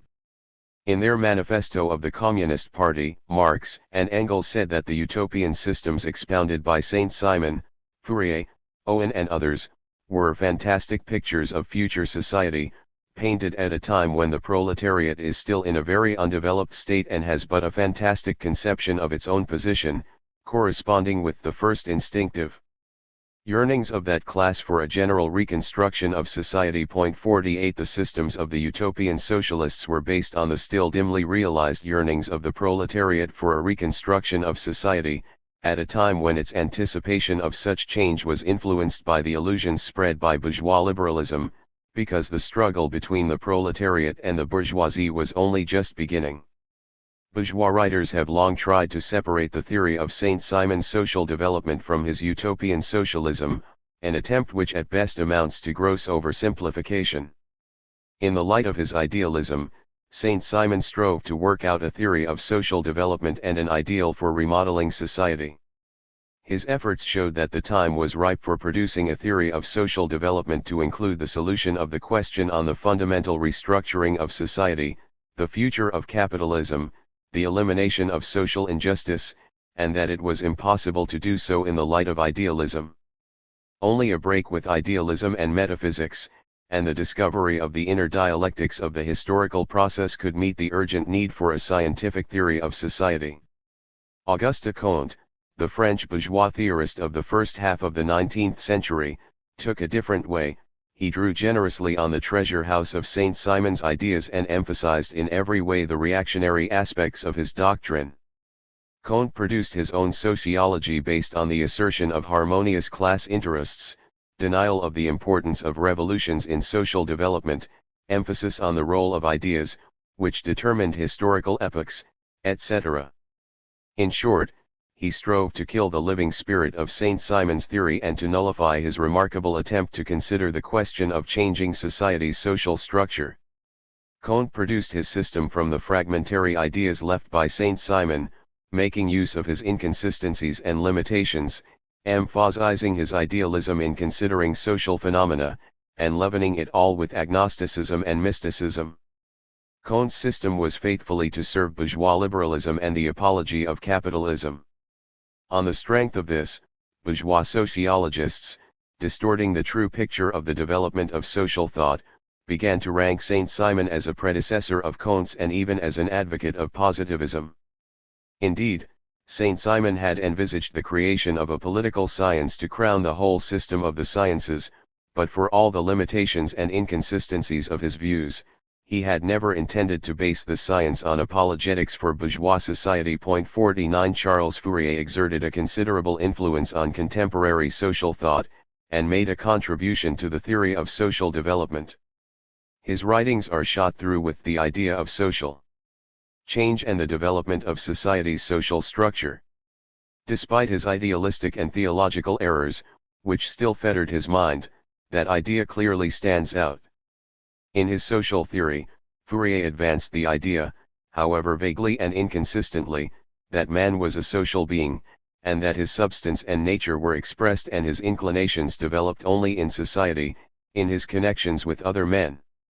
A characteristic feature of 18th-century bourgeois theories was a kind of social atomism, presenting the lone Robinson Crusoe on a desert island, the lucky individual who stood out against the background of the rest, and we find a series of Robinsonades expressing this view.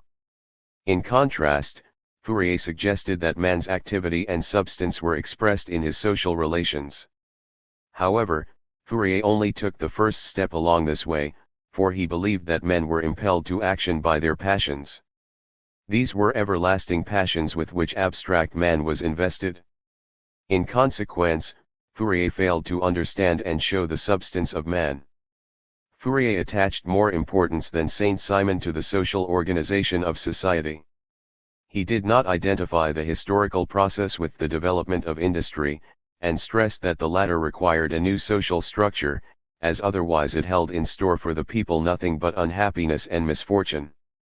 But having realized this contradiction in social development, Fourier did not draw the necessary conclusions, and went on to seek a way out in social harmony in an effort to prevent any sharpening of the contradiction. Furthermore, Fourier criticized a number of ideas propounded by 18th-century bourgeois enlighteners when he said that the state was not an expression of universal concord, of some social contract, but the result of oppression of a majority of the people by the rich. He also rejected the idea of straightforward progress. He saw the much vaunted bourgeois civilization in such a repugnant light, that he refused to consider it the crowning achievement of progressive development. It is true that Fourier did not see the material basis of progress and believed social development to run both along an upgrade and a downgrade, and so, like Vico, ended by believing that development was cyclic. After all, a sound basis for judging progress is provided only by an understanding of the development of production and social relations, and the succession of the modes of production. The idealist approach to this problem will always leave room for assuming that social development runs along involved curves, now advancing, now retreating. Fourier was led to a false and harmful conclusion by his idealistic methodology. However, Fourier took a critical attitude to the ideologists of the ancient world. He wrote, habituated, according to their philosophical maxims, always to face the past and to praise themselves in comparison. With the barbarians, they regarded every social state as the end of movement. Every philosopher of antiquity would have supported the idea that civilization could not have existed without the enslavement of the tillers of the soil and household servants. 50. The utopian socialists did science a great service by strongly attacking the idea that the social order of bourgeois society marked the end of movement. Society, they held, must advance. The slaves became the free men of the modern period, while civilization, far from declining because of this freedom, has in effect advanced, says Fourier. 51 Modern civilization, he goes on to say, having caused the disappearance of the horrible slave system, has risen to plenitude. 52 Fourier insisted that little by little feudal bondage was raising the people to the freedom they had been deprived under the Greeks and the Romans. One must use one's imagination to realize the powerful ring these words had at a time when bourgeois ideologists were extolling the slave-holding democracy of antiquity, always omitting to say that it had been based on slavery, driven to arduous labor, and forgetting that bourgeois democracy was based on exploitation. Fourier stressed that all the famous republicans of Greece and Rome, all devoted lovers of liberty, turned the job of executioner into a pastime. 53 They dealt ruthlessly with the slaves, whom they did not consider to be human. Nor was Fourier inclined to trust the heralds of bourgeois civilization, working hard to cover up its gaping sores. The civilization of the modern period, that is, the bourgeois social system, abounded in vices. Comparing the lot of the poor families of jobless workers and that of the savage, Fourier decided that in a civilized society the lot of the former was the more terrible one. The social structure of modern civilization was itself defective. Fourier boldly exposed the gaping sores of capitalist society, castigating the system based on the rule of the rich. He attacked the ideologists of bourgeois civilization just as strongly as the theorists of ancient slavery. He wrote, "How are we to explain the base complaisance of philosophers with respect to the commercial abuses? Those who have trumpeted the crimes of popes and kings dare not speak of the crimes of commerce." 54 Naturally, Fourier did not go to the roots of exploitation under capitalism, but his beginning was a good one. A new system was to be built on the ruins of barbarism and civilization. 55 Fourier expressed a remarkable idea that under the system of civilization industry could merely create elements of happiness but not happiness itself, and that the excessive growth of industry carries civilization to very great misfortunes, unless the means of real progress along the scale of social development are discovered. 56 There was need not only to develop industry but also to improve society's social organization, and to destroy the system under which the wealth and happiness of some were based on the poverty and misfortunes of others. Fourier criticized the industrialists, that is, the advocates of capitalism who believed mankind's happy future lay alone in technical advance and education. What was the use of education for the unfortunate ones who had no means of livelihood? Under civilization, poverty sprang from abundance itself, Fourier said, and the vicious circle at this stage of mankind's development had to be broken. Those were ideas of tremendous power and importance for the development of social thought and for the emergence of a scientific theory of social development. Fourier's strongest point was his criticism of bourgeois civilization, of which the ideologists of capitalism were so proud. He succeeded in tearing through the veil of lies by means of which the advocates of capitalism sought to cover up the real defects of bourgeois society. Fourier declared that there were many paper rights, and reasoned on these lines: a right was illusory when one was unable to exercise it. Evidence of this was the people's constitutional right to sovereignty. Despite this brilliant prerogative, the common man without a cent in his pocket had to go without his dinner. 57 He declared that the right to work was the most important one. Under civilization it is truly unfeasible, although without it, all the other rights are quite useless. 58 The great utopian socialist clearly saw the anarchy of production characteristic of capitalism, under which whole crops of grapes had to be dumped because of overproduction. He was aware of the contradictions of bourgeois civilization, under which there was a growth of riches but no guarantee for the producer or the worker of participation in the growing wealth. 59 One question of tremendous importance posed by Fourier was how to turn work, which the ideologists of the exploitative system declared to be man's curse, into a source of pleasure. However, Fourier could not provide the right answer. In his preparatory manuscript for Capital, Marx said that Fourier was wrong to assume that in the future society work would become an amusement.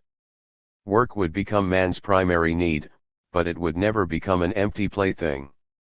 Fourier attached much importance to human passions, and believed that the harmony that was to be established in society would be based on A satisfaction of human passions. He produced a fairly complicated classification of human passions because he believed that these should be reckoned with in establishing harmonious relations between individuals in society. There, Fourier continued the line started by Mably, who held that passions determined social relations. Some passions were virtuous, having been generated in the period when social property was in the ascendant, while others owed their origins to private property and were harmful. 61 Modern French specialist in social psychology considers Fourier to be a predecessor of modern specialists in this field. He claims that Fourier's socialism is structured on this social psychology 61 which he had tried to develop in his doctrine of passions. According to this doctrine, men's association in the process of labor should be based on sympathy. Fourier suggested that the labor process had to be organized in such a way as to be a source of satisfaction, to prevent man from being forced constantly to do one type of work, and to enable him to choose the type of work which best fitted his capabilities and inclinations. Thus, we find Fourier also pondering the ways and means of doing away with the capitalist division of labor which tends to distort man, and the contrast between town and country. That was undoubtedly a great achievement, but Fourier's recipes for the future social system were utopian, and were based on totally wrong ideas. Academician Valjean was right in saying that two trends on the question of the form of social property can be discerned in the history of social thought as it paved the way for the emergence of scientific communism. 62 Fourier was among those who believed that a small and economically independent community had to be the unit of the new society, in other words, that social property was to be held by the given community. The followers of Saint Simon took a different view and suggested a centralist national economy, clearly setting forth the idea of a general economic plan. 63 Let us stress that the Babovists, as I have said, had come close to the idea of state property owned by the whole people. In Fourier's writings we find the idea of cooperation and cooperatives that were to transform society. Here, he was a predecessor of Robert Owens, who also had visions of transforming capitalism by means of cooperatives. Owen expected his cooperatives to spread to the factories and plants in the first place, whereas Fourier believed that the units of the new society would rest on a peculiar combination of agricultural and industrial production. Fourier's society was organized in separate phalansteries and so had no overall organization. It began its life with the establishment of isolated cells, and the whole of social life, in effect, boiled down to their activity. It is true that Fourier assumed that the phalansteries would enter into relations with each other in order to tackle production problems that no phalanstery was able to tackle alone, but he had no elaborated system of bonds between the phalansteries. Present-day bourgeois sociologists insist that Fourier's views had no direct bearing on the theory of social development, and fundamental writings on the history of social thought deal with Fourier in a few lines. Of course, Fourier was a utopian and far removed from scientific theory. But he showed the potentialities for social development, and opposed the idea that social institutions were fixed and everlasting. His idea about the possibility of changing the nature of labor and men's attitude to their work, together with the established principles underlying the division of labor, undoubtedly helped to emancipate many minds. Fourier was concerned with enhancing the social power of associated men as the key problem in social development and opposed the view that social forms were ossified. But that is a problem which could not be solved without materialist dialectics. Fourier was also inclined to tread on the verge of mysticism. Life was posing problems that could not be solved in the light of idealism. The idea that private property had become the greatest drag on human development was proclaimed more powerfully and in more clear-cut terms than Fourier did, by Robert Owen, the utopian socialist, who played a great role in enlightening Britain's working class. He attacked private property as the taproot of the social injustice that reigned in society. Private property has been, and is at this day, the cause of endless crime and misery to man. 64 Here is a short description of the misfortunes and crimes it has caused. Private property alienates mind from mind, is a perpetual cause of repulsive action throughout society, a never-failing source of deception and fraud between man, and a strong stimulus to prostitution among women. It has caused war through all the past ages of the world's known history, and been a stimulant to innumerable private murders.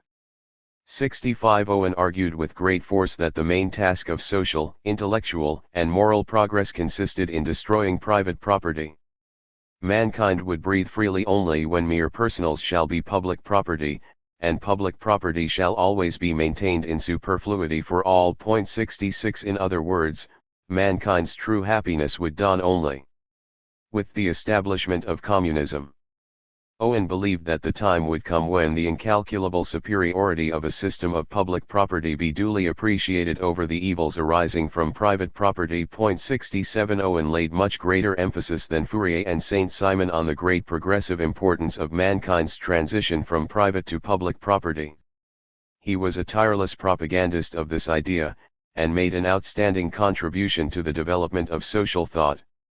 His resolute consideration of the fundamental question of social development inevitably led to the question of how and why society had arrived at the domination of private property, and what were the ways of changing this social state. A correct answer to these questions would have meant the emergence of a scientific theory of social development. However, Owen himself took an idealistic approach, believing that the historical process was determined by men's views, and for that reason did not find the way for a fundamental transformation of the social system. He assumed quite naively that because it was rational the rational idea would ultimately triumph, and so kept submitting proposals for reform to the governments of his day. But his achievement was his consistent advocacy of the idea of the superiority of a social system based on public property. Owen also went beyond Saint-Simon and Fourier in the theory of social development by resolutely purging the theory of all theological and mystical elements which we still find in the writings of the French utopian socialists. Owen did not believe that religious views provided any basis for progress. He did not accept Saint-Simon's New Christianity, or Fourier's mystical notions. Owen was an atheist, insisting on the reactionary role of religious ideas in social development, boldly continuing in the new conditions the atheistic tradition of the French enlighteners of the 18th century. Meanwhile, some early 19th century utopian socialists in Germany were developing a vague notion of the historical role of the proletariat.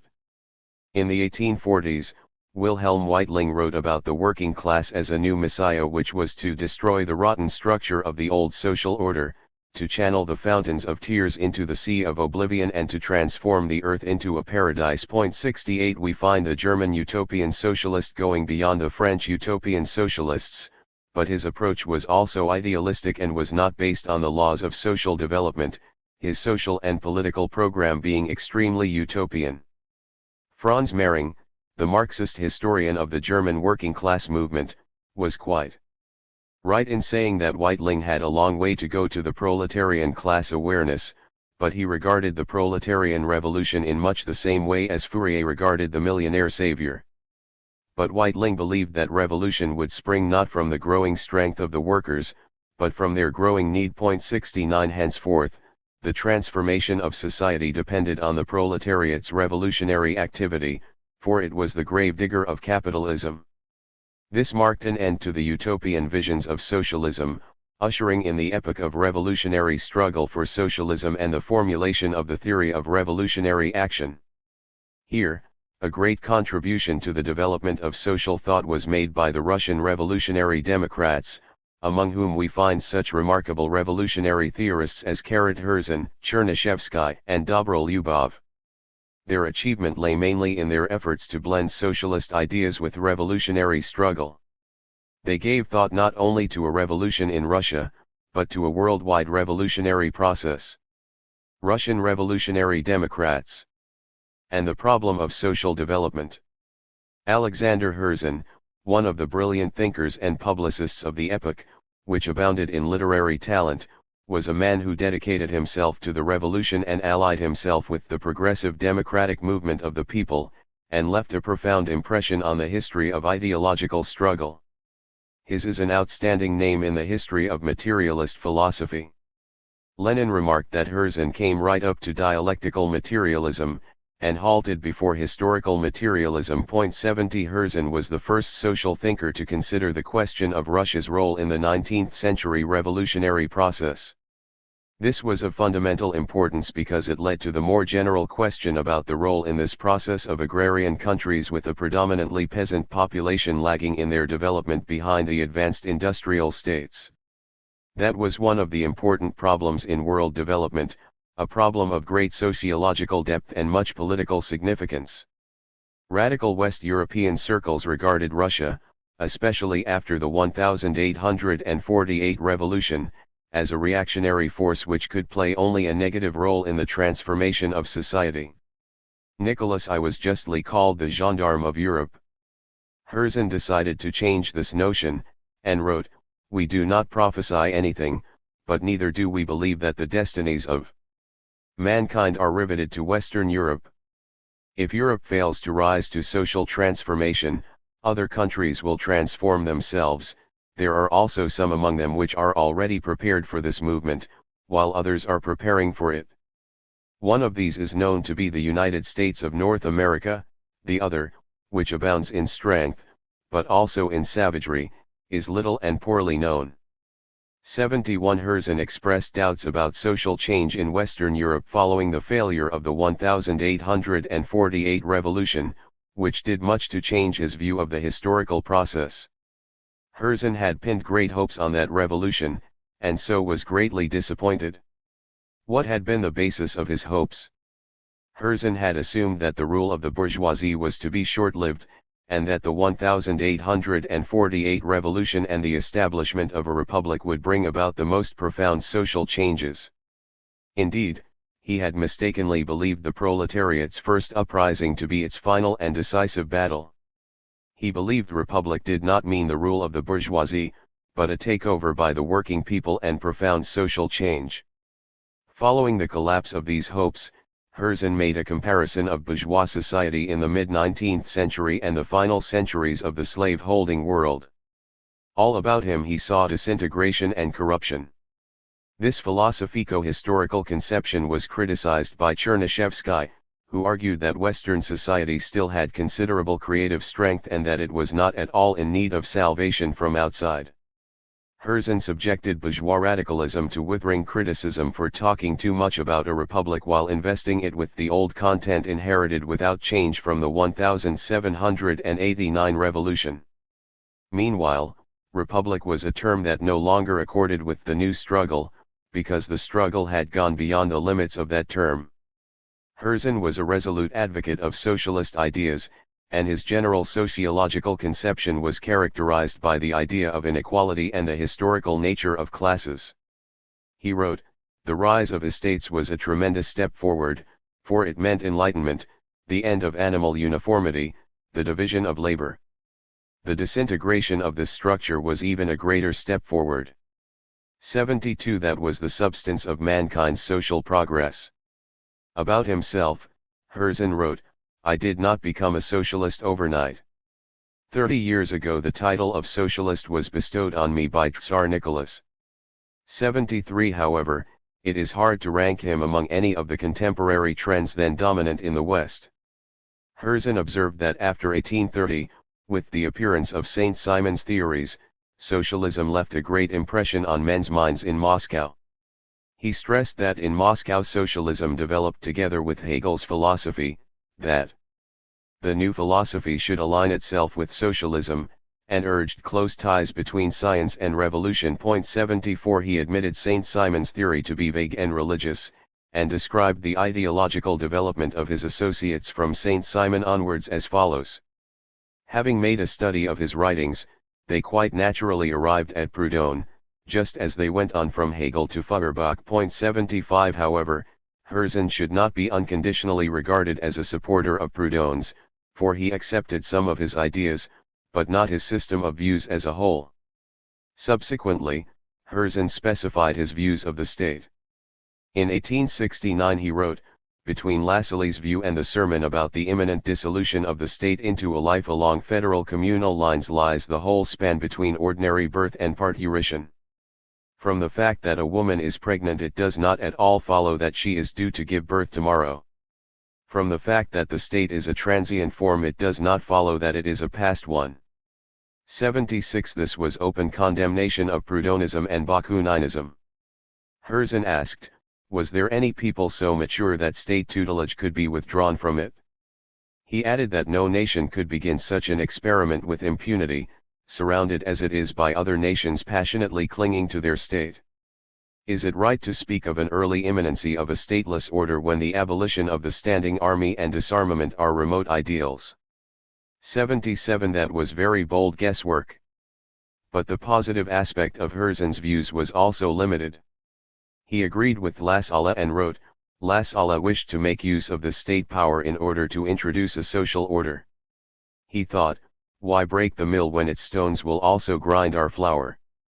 78 By then, history and advanced revolutionary theory had raised the question of breaking up the bourgeois state machine and establishing a new state, a proletarian dictatorship in its stead.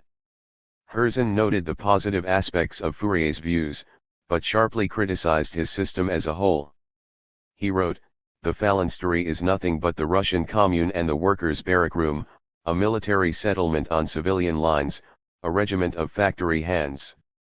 79 Herzen did not believe that the revolution would run precisely on the lines predicted by the doctrinaires, and that it had stopped.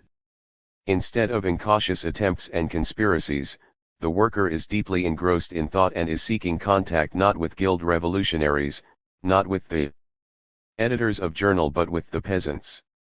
80 Herzen insisted that the revolutionary tide was already rising among the peasants, a heavy storm is gathering in the peasant's breast. He casts gloomy looks at the rich owner, at the notary, at the usurer, but he sees, that however much one works the profit goes into other hands and so lends an ear to the work.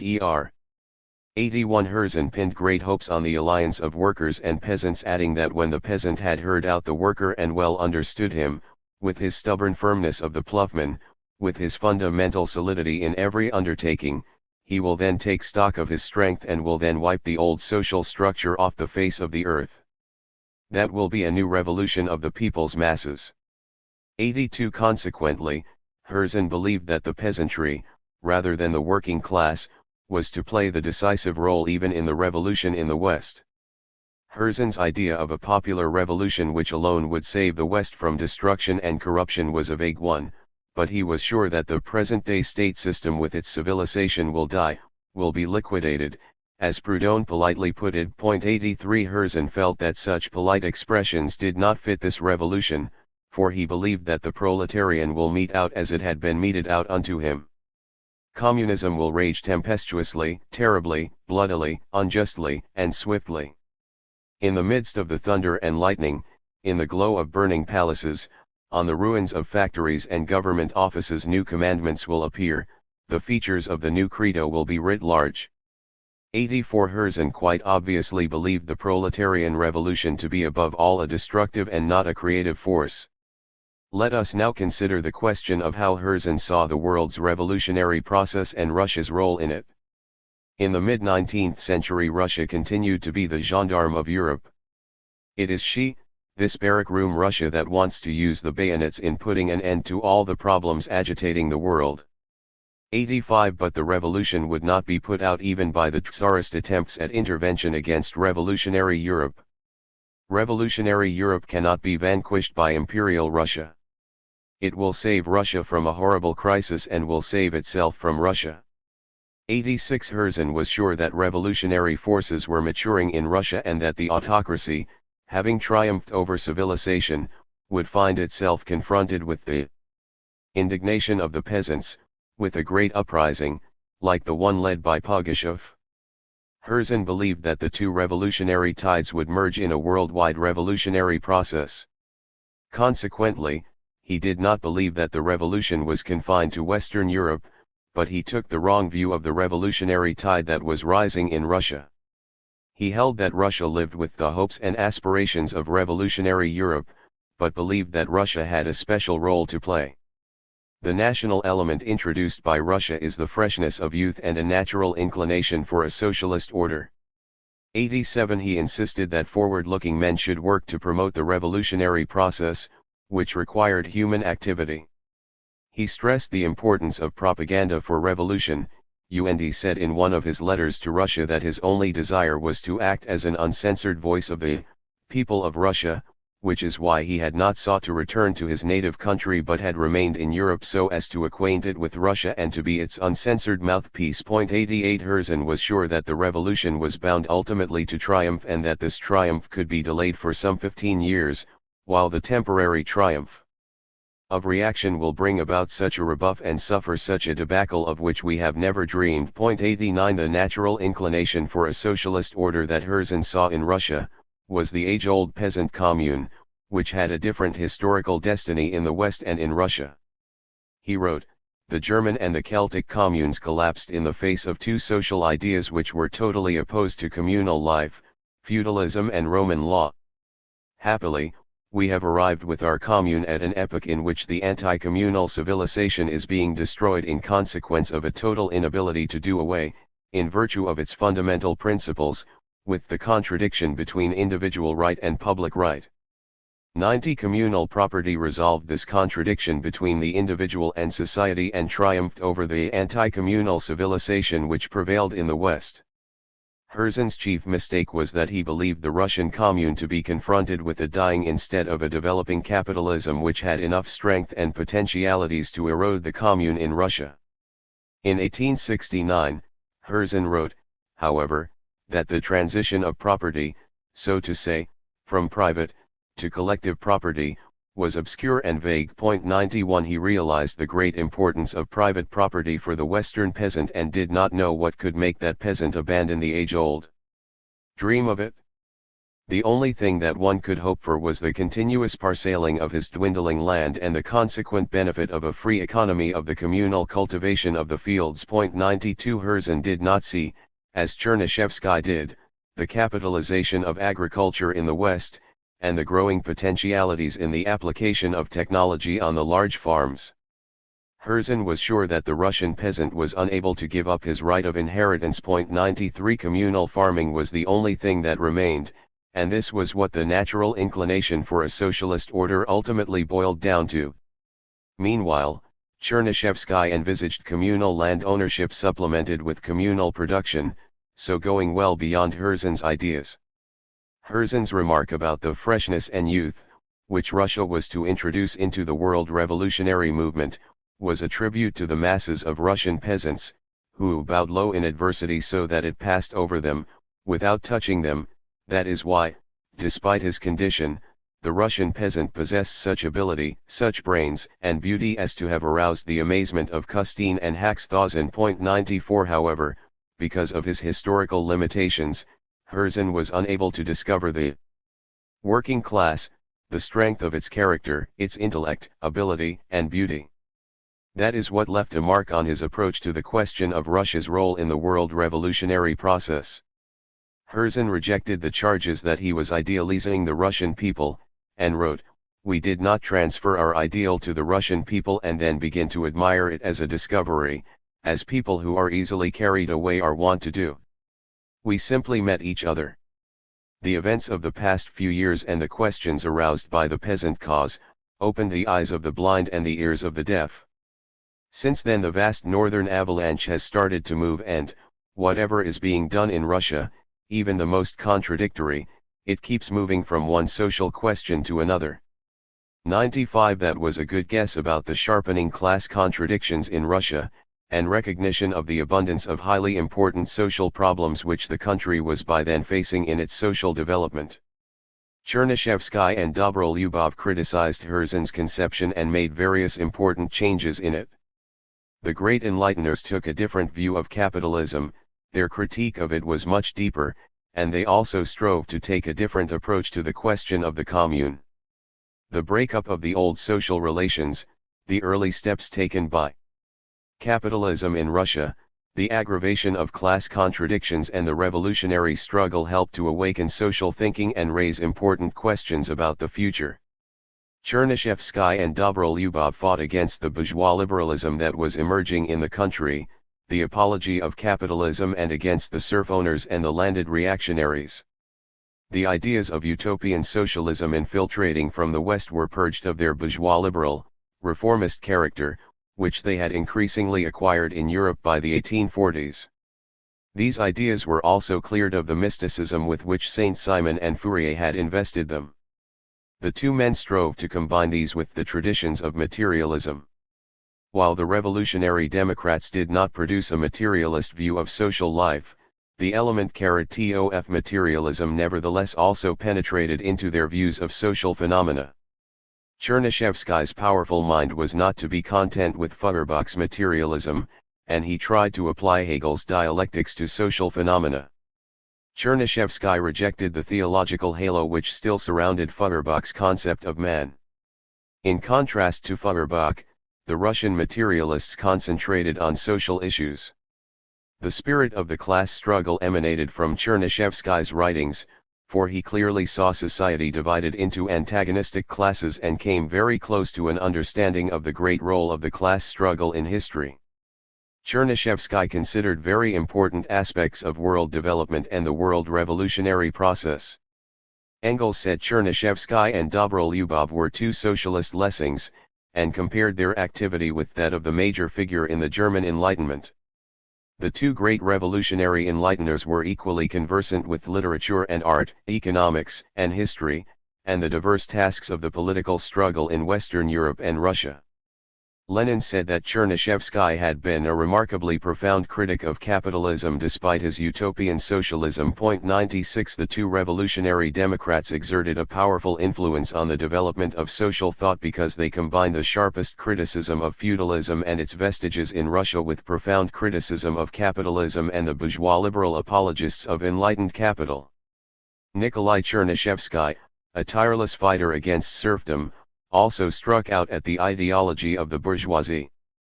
He believed that instead of advancing, bourgeois social thought had retreated from the 18th century, and expressed his attitude in these words: Adam Smith was essentially a follower of the French encyclopedists, just as they had imagined that the people had no need of anything except the things that the bourgeois had need of, and just as the people themselves were not yet aware at the time that their requirements were not altogether similar to the interests of the middle class, which then marched at the head in the common struggle against the feudals, so Adam Smith failed to notice the difference between the content of his theory, which accorded with the economic condition of the middle class, and his own principal doctrine that labor was the source of all value. 97 The time had passed when the bourgeoisie and the working people both belonged to the middle class. There arose the need for a theory expressing the interests of the working people. He wrote, "The old theory says, everything is produced by labor, the new theory adds, that is why everything must belong to labor." 98 On this basis, said Chernyshevsky, there should be a working people's theory, as we shall call the theory which accords with the requirements of the new period, in contrast to the backward but dominant theory, which we shall designate as the capitalists' theory. 99 This working people's theory was already being created in the course of political, class struggle. For a long time, the middle class and the working men behaved, especially in Britain, as two different parties whose demands are different. In France, open hatred between the common people and the middle class has resulted in the formulation of communism in economic theory. 100 But by this Chernyshevsky meant utopian communism, which he was unable to overcome in view of the backwardness of Russia in that period. Chernyshevsky also attacked some of the fundamental principles of the bourgeois theory of social development. Bourgeois theorists, for instance, assure us that in its present state rivalry is necessary for the improvement of production. He continued with this ironical remark: they seem to think that a man finds his bread tasteful only when it has been wrested from another. 101 He himself believed that there was no ground to assume that private enterprise and competition were the only motive forces of progress, including technical progress. He said, the working man must feel, as well as the capitalist, the advantage of improving his tools, if he works for his own benefit.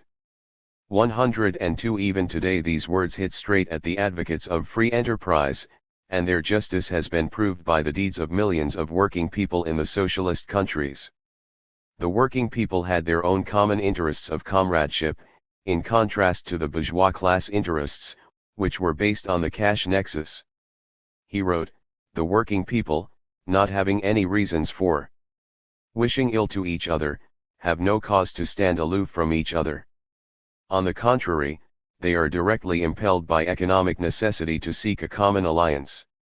103 But from this correct proposition, Chernyshevsky went on to draw incorrect conclusions about the possibility of establishing so-called working people's societies. Here, Chernyshevsky did not go beyond Saint-Simon and Fourier, under whose influence he described his working people's societies, which had at their disposal workshops, hospitals, schools, libraries, concert halls, dining halls, and even shops. The members of these societies also engaged in farming. The working men received wages, and the society provided its members with housing, for which rent was paid. In short, the society is in the same relationship with its members as the factory owner and the landlord are with respect to their working men and tenants. 104 The effect was to spread the idea of social property in contrast to private property, and Chernyshevsky argued cogently that mankind's true economic, social, and intellectual progress needed to be connected with the establishment and development of social property. In the light of this, Chernyshevsky considered the historical prospects before the Commune. He ridiculed the views of the Slavophiles, who claimed that the Commune was exclusive to Russian or Slavonic history. He stressed that the communal land system in the form in which it now exists in this country will be found asterisk among many other peoples which have yet to emerge from relations close to the patriarchal order, and existed among all the others when they were close to that order. The preservation of the commune in land relationships, which in this sense has disappeared among other peoples, merely goes to show that we have lived much less than these other peoples. 105 The establishment of private land ownership was a progressive stage, but the introduction of communal ownership in the future would in no sense be a mere preservation of the existing order or a return to the past. It would be a new and higher stage of social development, which would be similar only in form from its beginnings. Chernyshevsky considered the operation of the dialectical law of negation of the negation, taking his facts from the natural and social sciences, including linguistics, and then returned to consider the history of the commune. What were the conditions in which the communal form of property would signify a new and higher stage of social development? To answer the question, Chernyshevsky considered that point in agrarian history when the cultivation of the land begins to require capital in excess of the resources at the disposal of the vast majority of farmers, while agriculture calls for a scale that is well in excess of the potential of the individual family, and in the extent of economic tracts also excludes the vast majority of farmers from participation in the benefits accruing from economic operations, and converts this majority into wage laborers. These changes destroy the causes of the advantages of private land ownership over communal ownership which had existed in the past. 106 Thus, the transition to communal property paved the way for the development of capitalism, its invasion of agriculture, as in the West.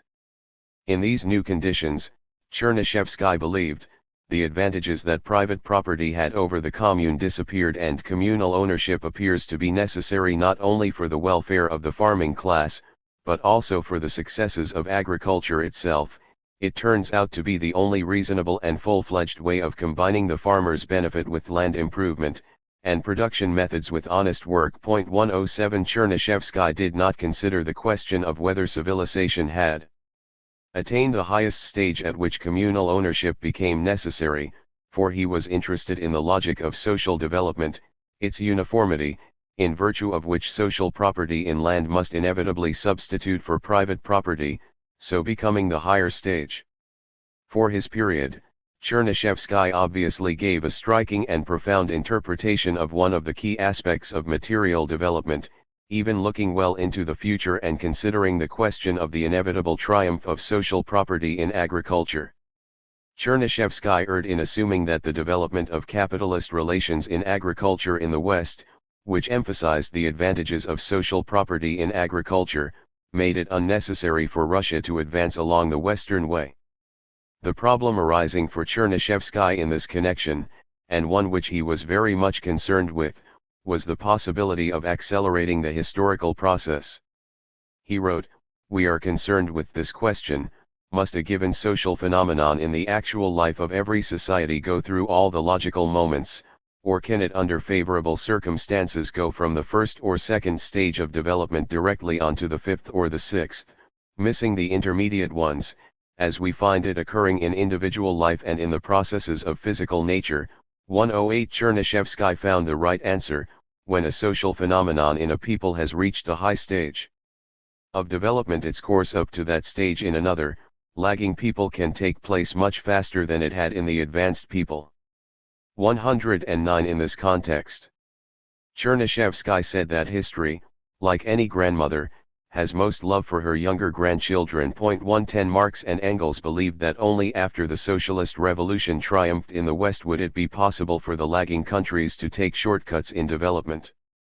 But while Chernyshevsky posed the question of a non-capitalist way of development for the lagging countries and provided the right philosophical and sociological substantiation, his answer was closely bound up with the ideas of utopian socialism. He believed that the stage of capitalist development in the West had almost run out and he saw no possibilities for capitalism in Russia. This showed his utopianism. He had come very close to finding the right answer to one of the most important problems of social development, but had missed the right path under the influence of socialist utopian ideas. In order to find the right answer, one had to know about the proletarian revolution, its role in history and its preparation in the West. That is a key category of scientific sociology of which Chernyshevsky was not aware. He was a close student of land relations in the West and reached the conclusion that capital there was being invested in agriculture on a vast scale, so that there were no prospects for the development or flourishing of small peasant farms, because the petty producers are unable to rival the big ones. 111 He stressed that in virtue of this there was, in France, for instance, an urge to set up agricultural unions. Chernyshevsky was aware that in the West the proletariat was moving to a period of battle because, on the one hand, the proletarians' demands still remain unsatisfied, and on the other, the number of proletarians has been growing steadily and, what is most important, their awareness of their own strength has been growing and their understanding of their own requirements is being clarified. 112 That is a most profound observation. But what were the requirements of the rising proletariat? Chernyshevsky quoted an item from the press and fully accepted it: the working class in Western Europe is agitated, demanding that the principles of association should be applied to its labor, and proclaiming with ever greater insistence on work from the government and collective workshops. 113 However, Chernyshevsky did not quite see the importance of this movement, for he believed that it heralded the early realization of the socialist utopian program, and that again was evidence of his utopianism. Chernyshevsky apparently assumed that there was some possibility of peaceful development towards socialism in Britain, but held that in France it was bound to involve the use of force. At any rate, Chernyshevsky contrasted the two countries, compare Britain and France. In both countries private property holds sway, whence, in that case, Britain's successes in agriculture, which are not paralleled in France. In Britain there is a sound legal order which no one dares or wants to upset, because any requirement of which society has become aware comes to triumph through the peaceful way of legitimate demand and debate. There is nothing of the sort in France, where however clear society may be about the need for reform or however reasonably it may argue in favor of one, reform can be achieved only through the use of force, and that is the main distinction. 114 But even in France, he believed, the use of force led to the establishment of workers' societies.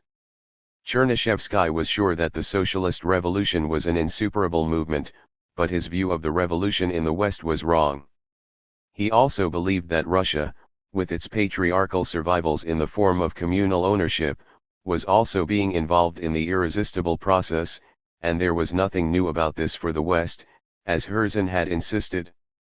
Chernyshevsky felt that Europe had nothing to learn from Russia's communal system, but he did not identify the future socialist system in Russia with the commune that had come down from the past. He believed that the future socialist system and the commune had only that in common, that they were based on the same principle, and so held that the commune should be preserved until the period of socialist change after the revolution. In a manifesto addressed to the serf peasants, Chernyshevsky put forward a program which provided that the people should be the head of everything, while its superiors should submit to the village community, justice should be meted out equally and justly to everyone, and no one should take liberties with the peasant. 115 In the same appeal, Chernyshevsky said that in France, for instance, there was no legal difference between man and man, whether he farmed the land, or whether he hired others to farm his land for him, whether he had much land and was rich, or had little land and was poor. There was no difference in title. 116 He said that the first thing to do was to secure this kind of order through revolutionary action.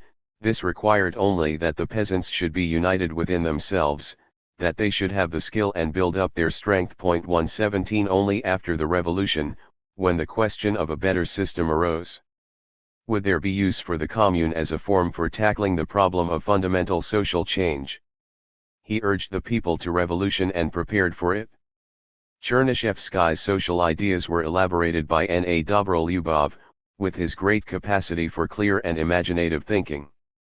He attacked the apology of capitalism and drew a comparison between two important historical epochs, feudalism and capitalism, showing their common exploitative basis and pointing out that with the development of education in the exploiting classes only the form of exploitation changed, becoming subtler and more refined, but the substance of it remains the same so long as the possibility for exploitation is there. 118 This analysis of the two formations comes close to Marxism, going well beyond Saint-Simon and Fourier.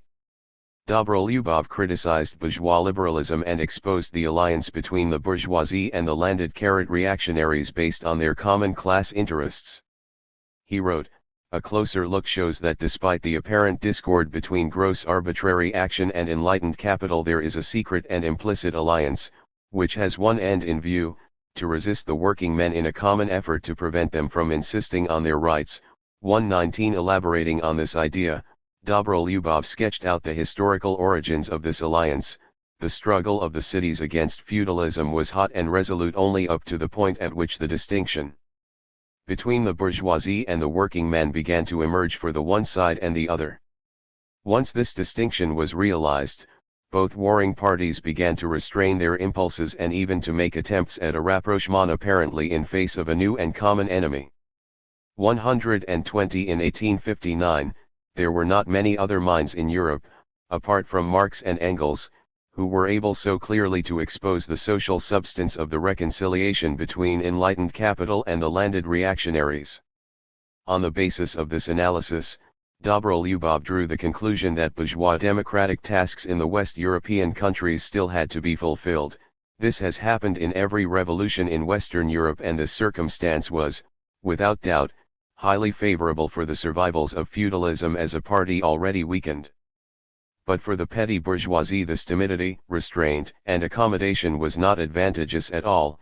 Instead of inflicting a final defeat on the weakened party and destroying the very principle maintaining it, they allowed it to be strengthened out of the pusillanimous fear of having to share their rights with the rest of the people. 121 Such was the balance of forces within the ruling classes which had taken shape in Western Europe, a compromise between the landowners and the bourgeoisie in face of their common enemy, and the cowardice of bourgeois liberalism. This balance of forces was also reflected in the political system of West European states.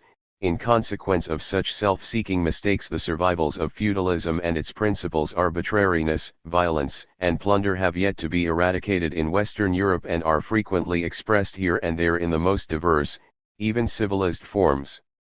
122 The self-seeking mistakes of the bourgeoisie ensured the triumph of reaction, arbitrariness, and violence. On the strength of this brilliant analysis of the political situation in Western Europe, where capitalism had won out, Dobrolubov drew some conclusions for Russia's own development. Indeed, it is fortunate that we entered the arena of historical life later than other peoples. Looking closely at the development of the peoples of Western Europe and realizing the state which it has now reached, we can entertain the flattering hope that our way will be better.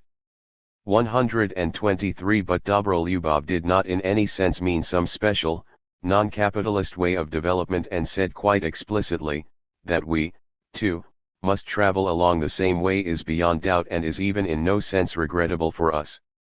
124 Dobrolyubov quoted the Russian liberals who said the same thing, but from that point on he differed sharply with the latter, emphasizing his main idea: what has been done by other peoples is still too little. Consequently, there was need to go on and do this more consistently than Western Europe had done.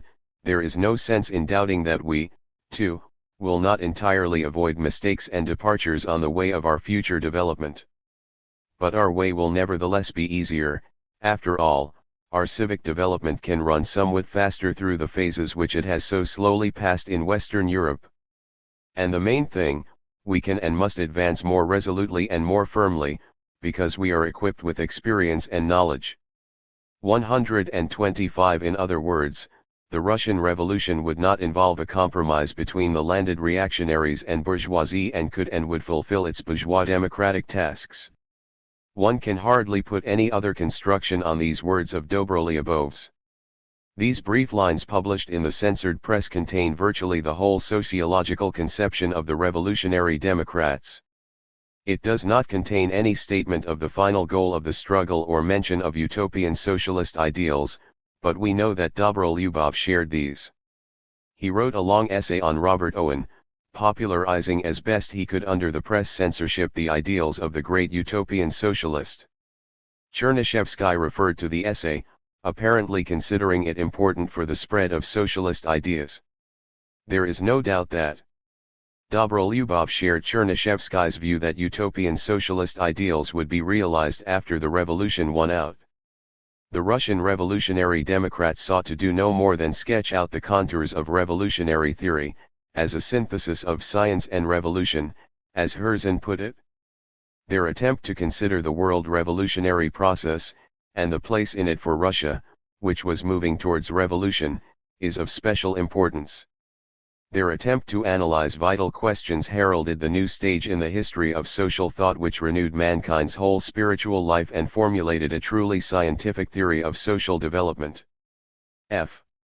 Chapter 3. Revolution in the History of Social Thought. The Manifesto of the Communist Party appeared in 1848, marking a fundamental turning point in the history of social thought. Of all the theorists involved in the liberation movement in that period, Marx and Engels alone gained a scientific view of the imperative of the time. They obtained the most profound comprehension and critically reformulated the achievements of the most advanced social thought, and also studied in practice and summed up the experience of the working class struggle in Germany, France, and Britain, the leading capitalist countries of the period. Lenin stressed that the genius of Marx consists precisely in his having furnished answers to questions already raised by the foremost minds of mankind. 1 Marx and Engels were giants of revolutionary thought and revolutionary action, gaining a deep insight into the past, analyzing the present and forecasting the future of human society. All earlier development of social thought related to the period of the downfall of feudalism, the serf system, and the emergence of capitalism. The most acute social conflicts of the epoch, stormy revolutions and uprisings, stimulated the development of social thought, impelling prominent men to consider the destiny of society, the ways of its development, and its future, which, they believed, would help to heal the deep wounds inflicted on mankind by the ordeal of history. Men had long since given deep thought to the question of social justice. Indeed, man's exploitation of man had been condemned in moral terms when capitalism was still in its cradle. The outcry became even louder when capitalism developed and its horrible sores were revealed. Social thinkers raised many questions, but no scientific answers were to hand. A genuine scientific theory of social development was still to be formulated. Meanwhile, in the late 18th century it was held that the epoch of the domination of science was at hand. Indeed, science had been scoring one great victory after another. Natural sciences and technology had advanced to a point where the earlier period appeared to be a mere prehistory. It was becoming clear that the age of steam, which had transformed the world, was about to end, giving way to the age of electricity, an even more revolutionary force. What was the importance of these new developments for mankind's future? In 1850, the model of an electric engine was on display in Regent Street in London, and Marx was one of those who came to have a look. There was every sign of a further rapid growth of technology and success in various spheres of knowledge. Darwin's The Origin of Species appeared in the bookshops 9 years later. The idea of development was making headway in every branch of science. It had revolutionized chemistry. The scientific atmosphere was somewhat reminiscent of the period in which Copernicus and Galileo had made their great discoveries. In that period, social thought was embryonic. But if a scientific worldview was to originate and successfully develop, there was need for a revolution in social thought, based not only on the achievements of the natural sciences but also on the comprehension of their importance for the destiny of society. The lag in social thought exerted a drag on philosophy and the whole of human ideology. The first requirement was to release ideology from the distorting influence of the bourgeoisie's classy interest, which prevented a deeper and farther penetration of reality and made it impossible to effect a correct theoretical generalization of the advances in natural science. Nor was it possible to generalize the knowledge gained in the individual social disciplines like history, economic science, etc. All the leading minds were aware of the need for a synthesis of the sciences. They realized that new and vast potentialities had been opened up on social development. What did these amount to? Progressive thinkers were becoming increasingly aware that it was no longer enough to discourse on spiritual progress, the growth of science and the ultimate triumph of education as the substance of the historical process. The mind was being beset by new phenomena, and periodicals and other publications used new terms like the social question and the labor question. What was the importance of these problems for a theory of social development? The proletariat gave notice of its emergence in the historical arena by fighting great class battles, staging strikes and erecting barricades. It was no longer possible to confine oneself to theories of political progress heralding the replacement of the feudal political order by new institutions establishing the power of the bourgeoisie and to theories of mankind's intellectual development. Progress of mankind's social organization itself was a question now on the order of the day. Was it true that the utopia suggesting the elimination of exploitation and the establishment of social property were no more than a vain dream? Was it true that the social structure of bourgeois society was in accord with the dictates of reason and human nature, so that it marked the limits of social development? These questions became the most important ones in ideology. Bourgeois theorists declared that science had nothing to do with the elimination of man's exploitation of man.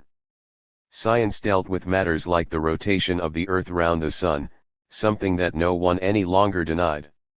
Meanwhile, the question of whether mankind was advancing towards communism had become one of the key ideological problems and also a most important one for social science to tackle.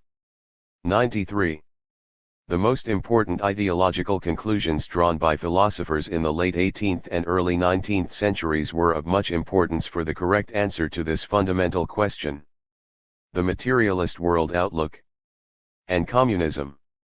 The importance of the ideological battles carried on by the bourgeoisie in the late 18th century were characterized by Lenin in these words.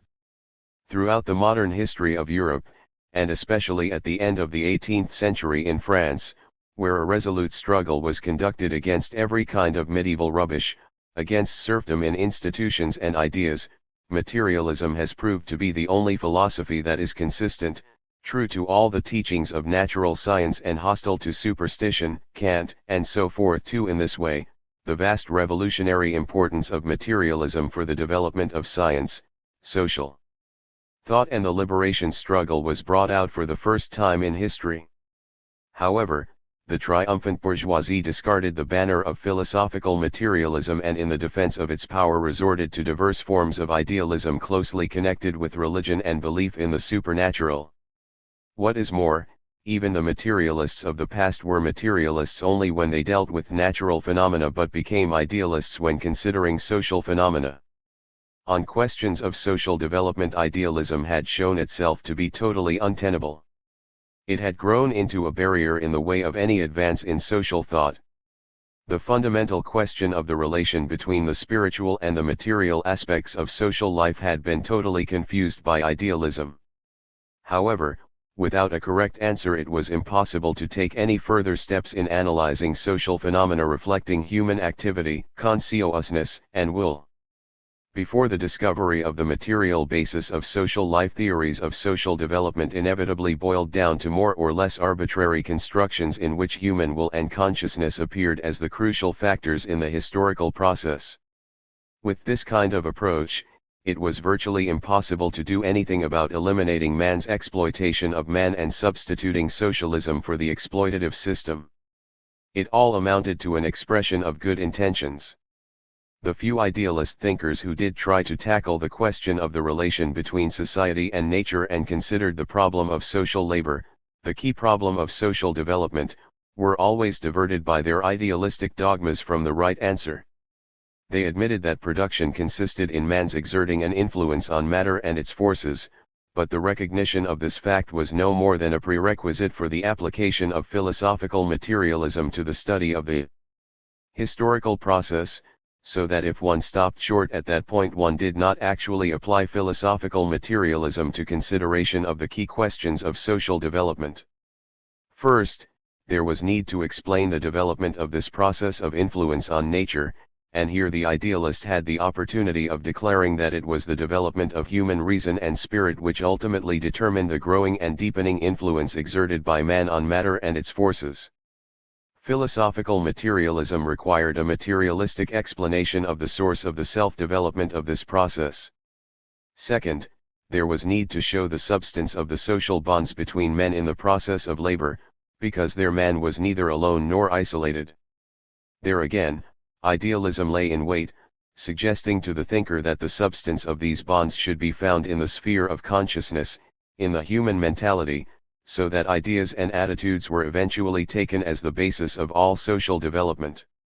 What has been said makes it clear that the application of philosophical materialism for an understanding of social phenomena is possible only if it is dialectical materialism, which explains the succession of social states in society's history as their self-development, indicating the inner source of social movement in the light of materialism.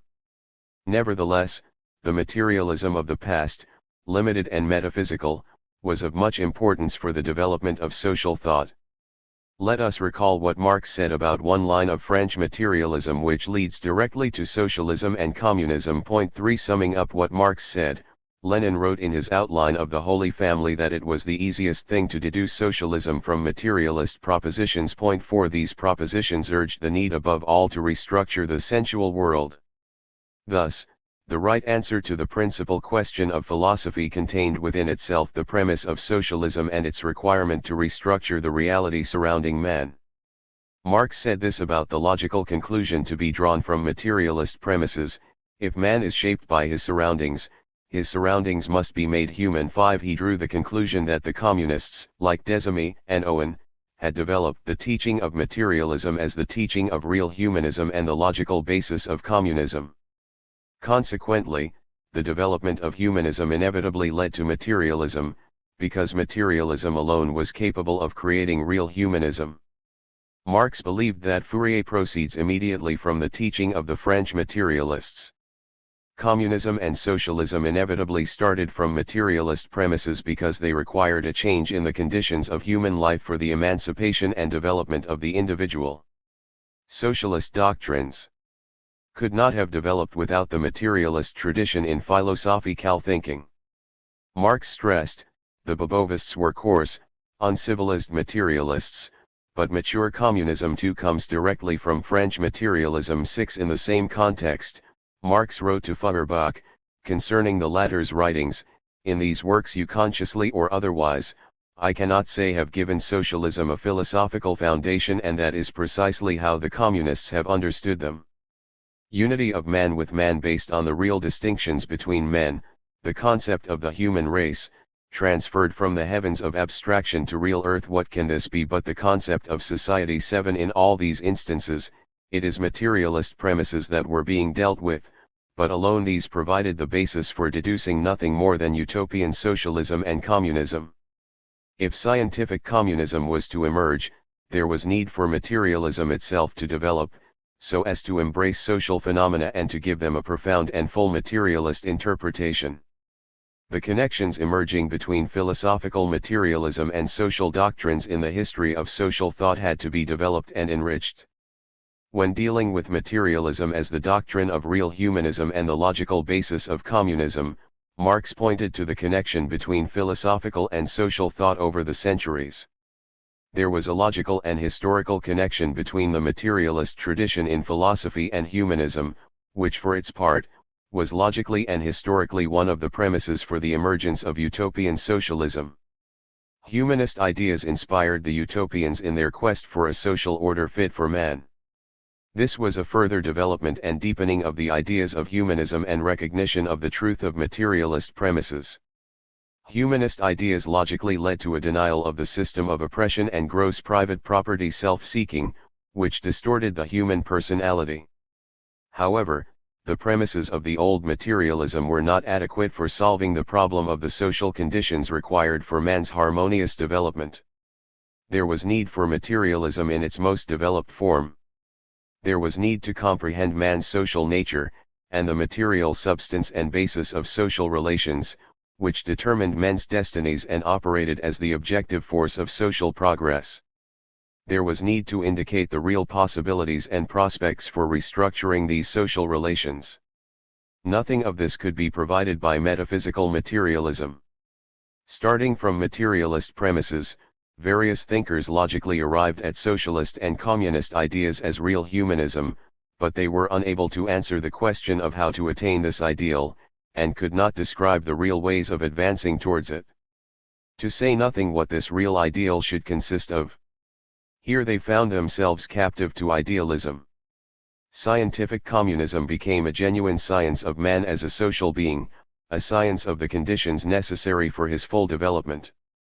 Real man became a subject of social thought only with the emergence of Marxism. Marx and Engels released materialism from its limitations of the 18th and 19th centuries. The very concept of matter was raised to a new and qualitatively higher level. The concept of material came to include not only the natural but also the social, like the relations of production, which cannot, as such, be placed under the microscope, but which tangibly and with the inexorable operation of a natural law always determine the vital activity of its social organism. Man became a full-fledged object of philosophical thought.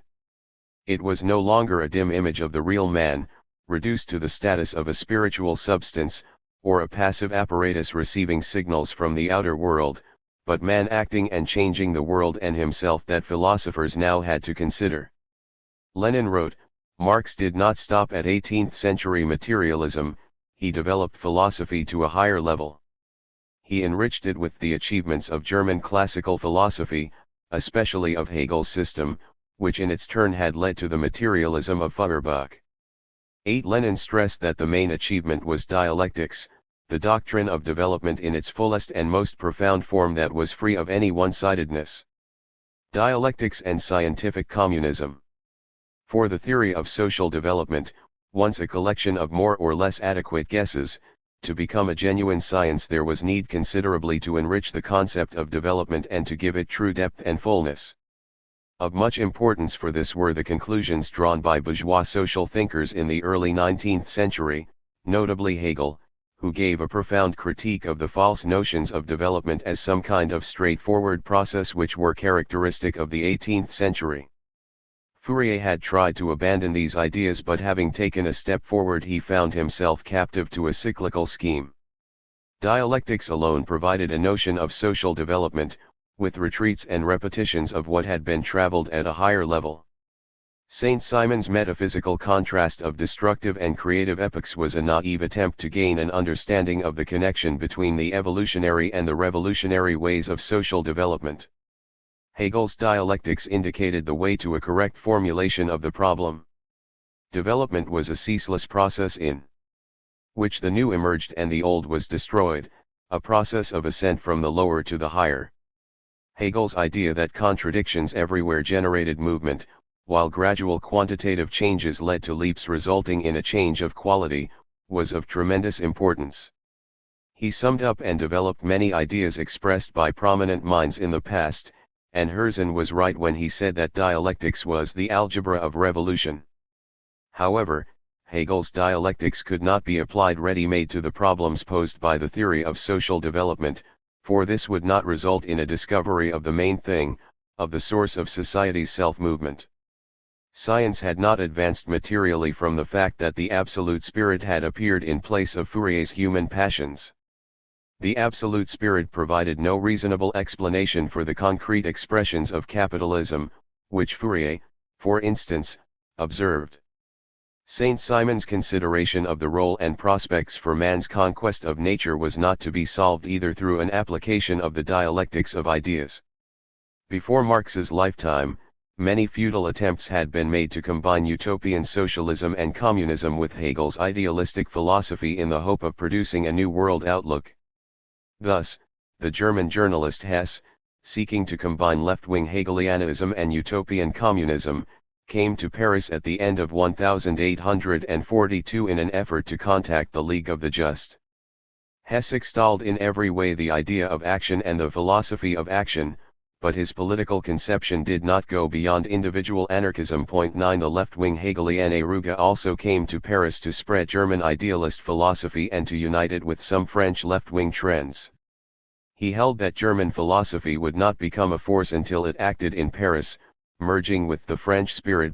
10 Actually, the whole boiled down to obscure idealistic discourses about humanism. It was quite futile to bring about a mechanical merger of left-wing Hegelianism and utopian socialism and communism. In their early works, Marx and Engels gave a devastating critique of these attempts. In order to produce a coherent and consistent revolutionary world outlook, with dialectical materialism providing the only philosophical basis, there was need for a fundamental creative reformulation of the traditions of French socialism and the basis of German classical philosophy, so as to release dialectics from the fetters of idealism, and to carry the critique of the bourgeois system to its very foundations, to its economic and social relations, instead of a mere moral condemnation of the system. In his philosophy of history, Hegel himself tried to apply the idea of development to history. He depicted world history as a kind of ladder leading mankind to ever greater spiritual perfection. That was an attempt to explain the past by fitting it into the Procrustean bed of an idealistic scheme. Hegel suffered a severe setback when dealing with mankind's future and seeking to stop the tide of history by presenting the realities of contemporary Germany as its consummation. But Hegel also made some brilliant guesses about the historical process and came close to understanding the fundamental importance of the process of labor in social development. That is where his theory contains the origins of historical materialism. These were discerned by Marx and Engels, who developed and enriched them and produced a coherent theory. Summing up Hegel's lectures on the philosophy of history, Lenin underscored the following important idea: man with his requirements behaves in a practical way in relation to external nature. In making it serve for his satisfaction, he wears it away, thereby setting to work as an intermediary. For natural objects are powerful and offer resistance in many different ways. In order to subdue them, man introduces other natural objects, thus turning nature against itself, and he invents tools for this purpose. 11 That was undoubtedly the origin of the right approach to analyzing the process of labor, the basis on which society develops. Hegel elaborated the idea in the following words: in his tools man possesses power over external nature, although as regards his ends, he frequently is subjected to it. 12 Having quoted Hegel, Lenin added, in actual fact, men's ends are engendered by the objective world and presuppose it, they find it as something given, present. 13 These ideas of Hegel suggested the possibility of applying materialism to an understanding of the key social phenomena, of taking the materialist approach to analyzing the basis of man's whole activity. Having studied Hegel's ideas, Lenin characterized historical materialism as one of the applications and developments of the ideas of genius seeds existing in embryo in Hegel. 14 Thus, dialectics, the fullest doctrine of development, even when fettered by the idealist system, tended to make its way through the system and led to the origination of some correct conclusions concerning the key aspects of social life. Hegel also took an idealistic approach to the question of the necessity in the historical process, and of the epochs of world history as necessary stages in development. He opposed the theories which presented the historical process as an agglomeration of accidents, as a sphere of arbitrary development. This was of much importance in the ideological struggle of that period. He raised the question of the alienation of man's activity under the domination of private property relations, even if he did so idealistically, thereby paving the way for a critique of the ideology and social relations of bourgeois society. The dialectical method combined organically with materialism was vital to the theory of social development because idealism was proving incapable of tackling the fundamental problems in its interpretation of social phenomena. It turned out that the substance of social relations could not be determined in the light of idealism. Hegel, Marx wrote, put self-consciousness in the place of man, so that the most varied human reality appears only as a definite form, as a determination of self-consciousness. 15 There was need for a titanic mental effort to produce in place of the guesswork about reality a scientific theory of social development explaining actual processes, showing their objective laws and indicating how these processes were reflected in the minds of men. But for scientific communism, based on a genuinely scientific theory of social development and the fullest and most profound comprehension of man's social activity, to emerge there was need for great advances not only in philosophy but also in the study of production, a special sphere of men's social activity. It was impossible to understand man as a social being without analyzing material production, as otherwise thought was doomed to confine itself to Feuerbach's abstract man. Social thought as expressed in the writings of the utopian socialists, notably Saint-Simon, had arrived at the question of the role this sphere had to play in mankind's future. Hegel tried to obtain a philosophical understanding of the meaning of labor in the historical process, but he was prevented from doing so by idealism, the key sphere of man's activity. Meanwhile, many other scientists and thinkers were steadily working on various questions in economic science, preparing the necessary prerequisites for identifying and studying production, the principal sphere of human activity. English scientists studying the material conditions of man's life expressed some correct ideas, proclaiming that labor was the source of all social wealth, and formulating the labor theory of value, under which value was determined by the quantity of labor measured in time, with the exchange of commodities ultimately being an exchange of labor activity. In 1662, William Petty declared that the value of commodities was determined by the value of the labor going into their production. That value resulted from human labor was also accepted by John Locke. Adam Smith regarded profit as a product of the unpaid labor of wage workers. In this context, Marx wrote, important as it was to reduce value to labor, it was equally important surplus value, which manifests itself in surplus product, as surplus labor. This was in fact already stated by Adam Smith. 16 Thus, the question of man's exploitation of man and of the social substance of production in class society, the most important question in the theory of social development, was about to be answered. But Smith and other classics of bourgeois political economy failed to show the substance of capitalist relations or to bring out the deep-going contradictions inherent in capitalism. They failed to show the role of production in the historical process and to go on to a theory of social development. Still, the question of social structure had been considerably advanced, as compared with the old notions of a solid third estate or the totally naive notions of rich and poor. Smith saw three classes in capitalist society: workers, capitalists, and landowners with wages, profit and rent, the form in which each derived its income. Thus, science was still about to tackle the most important sphere of human activity, production. English economists concentrated on a study of men's material activity and did much in this line, making important advances in analyzing capitalism and, in consequence, also creating the prerequisites for its scientific critique and for identifying its basic contradictions.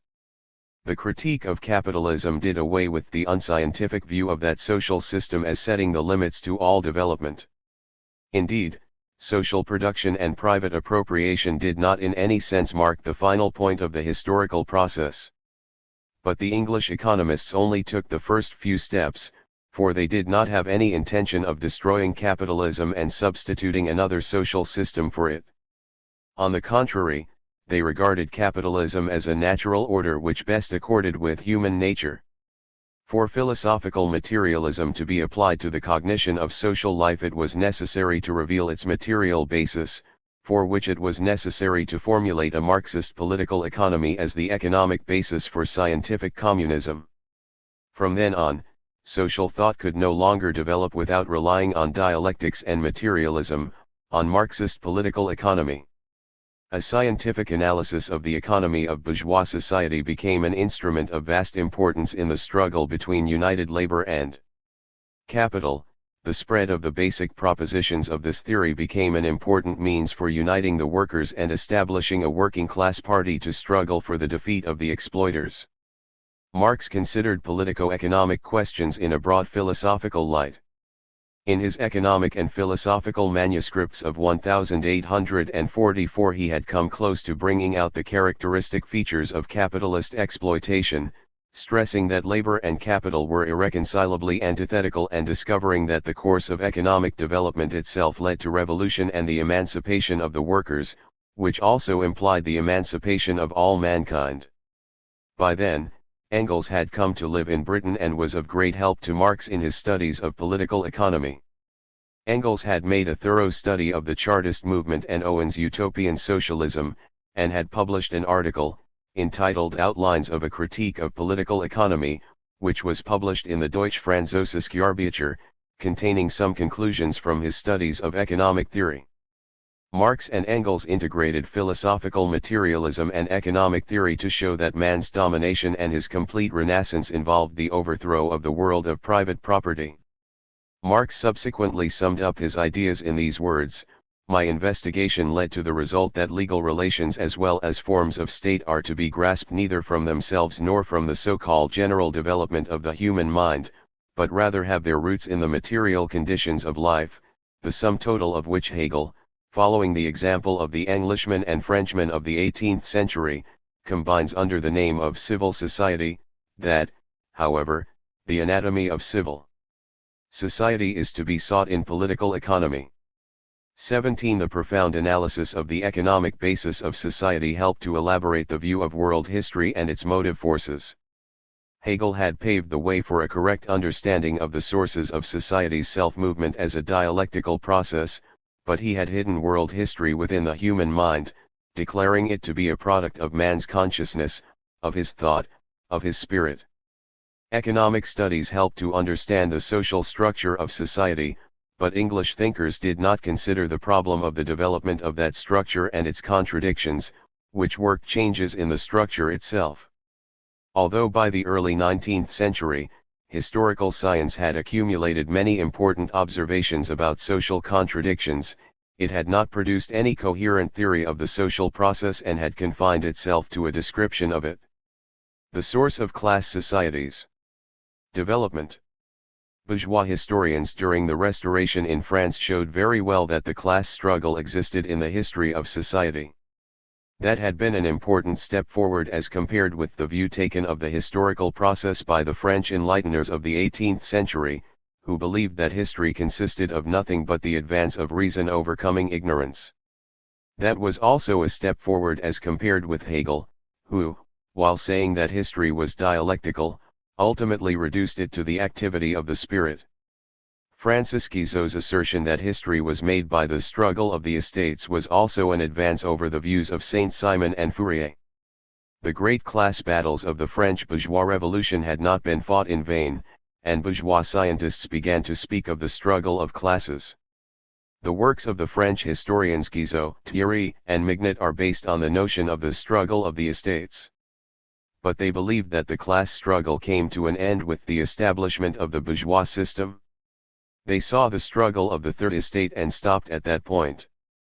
With the victory of the bourgeoisie, the living thread of history appeared to break off.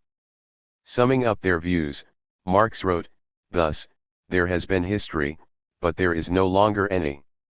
There has been history, since there were the institutions of feudalism, and in these institutions of feudalism we find quite different relations of production from those of bourgeois society, which the economists try to pass off as natural and, as such, eternal. 18. For the theory of social development to become a science, there was need to overcome the barrier which the class interests of the bourgeoisie had erected. An analysis of the economic basis of capitalist society in the light of materialist dialectics produced a deep-going scientific view of the basis of the class struggle. The ideologists of the bourgeoisie strove hard to present the capitalist system as an everlasting one, which accorded with the requirements of eternal reason, human nature, the dictates of the absolute spirit, etc. Philosophy, religion, law, and economic doctrines were designed to justify these dogmas. The bourgeoisie used every medium of its influence on the working people in order to hold the proletariat captive to these dogmas. Marx's philosophical materialism alone, Lenin wrote, has shown the proletariat the way out of the spiritual slavery in which all oppressed classes have hitherto languished. Marx's economic theory alone has explained the true position of the proletariat in the general system of capitalism. 19. Marx believed that history was not generated by ideas but by the masses, and that theory becomes a material force as soon as it has gripped the masses. 20. Even in his early writings, Marx clearly expressed the idea that in order to abolish the idea of private property, the idea of communism is quite sufficient. It takes actual communist action to abolish actual private property. 21. He was profoundly convinced that history would lead to it, and that the future belonged to the communist movement. 22. The most important distinction of the new trend lay in the fact that it proclaimed, as philosophy finds its material weapon in the proletariat, so the proletariat finds its spiritual weapon in philosophy. 23. Marx indicated the only means of changing the world, which, Lenin said, was to find, in the very society which surrounds us, the forces which can and, owing to their social position, must constitute the power capable of sweeping away the old and creating the new. 24. That was the most important result of the critique of the old world. Man's domination and his complete renaissance implied the overthrow of the world of private property, that is the proletariat's mission, for it emancipates the whole of society in emancipating itself. That was the proclamation of the need to enlighten and organize the proletariat for the great struggle of emancipation. The importance of the revolutionary world outlook for the proletariat was pointed out, and its indissoluble connection established with its emancipatory mission and its political struggle. The revolutionary world outlook could not exist without a philosophical basis and could not be reduced to a collection of maxims about the principles on which a future society was to be structured. It had to be based on a sound philosophical foundation and contain a critique of the political, economic, and ideological principles of the old society. Without such a revolutionary world outlook, it was impossible to unite the proletariat into a political organization and to establish a party of the working class, which has already engaged in intense political battles. The emergence of scientific communism and the emergence of a party correctly expressing the proletariat's interests are closely connected with each other. The political organization of the working class. Marx and Engels were the first in the history of social thought to formulate the key proposition about the role in social development of the political organization of the working class and of its party. That was the only way to bring out in full the great social energy of the working class. History had not known any political organization of working people comprising the world oppressed class, instead of separate detachments, showing a scientifically based prospect of struggle and setting the concrete tasks and ultimate goals in this struggle, which it guided. Before the emergence of the political party of the working class, the latter had been fragmented into various socialist and semi-socialist sects. The fundamental turning point in world history, heralding the ultimate victory of the exploited over their exploiters, came when the working class set up its political organization and formulated its revolutionary ideology. The proletariat began to unite into well-organized and disciplined ranks for a sustained struggle against capital. Lenin wrote, "There was nothing even approximately resembling this among the peasant serfs, not to speak of the slaves." 25. What then was the fundamental distinction between the political organization of the working class and all other organizations of the past, And why did the emergence of the political party of the proletariat mark a fundamental turning point in world history and in the development of revolutionary theory? Considering the period of antiquity, Lenin wrote, the slaves, as we know, revolted, rioted, started civil wars, but they could never create a class-conscious majority and parties to lead the struggle. They could not clearly realize what their aims were, and even in the most revolutionary moments of history they were always pawns in the hands of the ruling classes. 26 The uprising of the slaves led by Spartacus merely created a military organization which broke up once the insurgent armies were put down. Whenever the slaves succeeded in taking over for a longer period, they set up on a limited territory states headed by their own kings and isolated from the rest of the mass of slaves. These states disappeared when crushed by the superior military force of the slave owners. Nor were the serfs capable of setting up a sound political organization, even if the peasant wars were a higher stage of the revolutionary struggle than the uprisings of the slaves. Spontaneous revolutionary action by masses of peasants led to the establishment of various insurgent organizations restricted to the areas of the uprising, but never produced any political parties. These were mainly army organizations of the insurgent peasants confined to the time and place of the uprising. With the proletariat still weak, the masses of peasants ever more frequently followed in the wake of the bourgeoisie which directed them for its own class interests.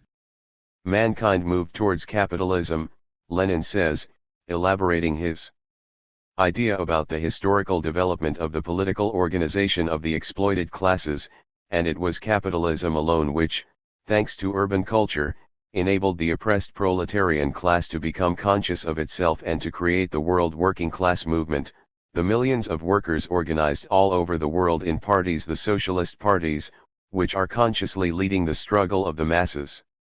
27 The origins of the great victories scored by the working people in the present period lie in the period when the proletariat built up its forces, became aware of itself as a class and set up its political organization, a party which is capable of giving a conscious lead in the massive struggle.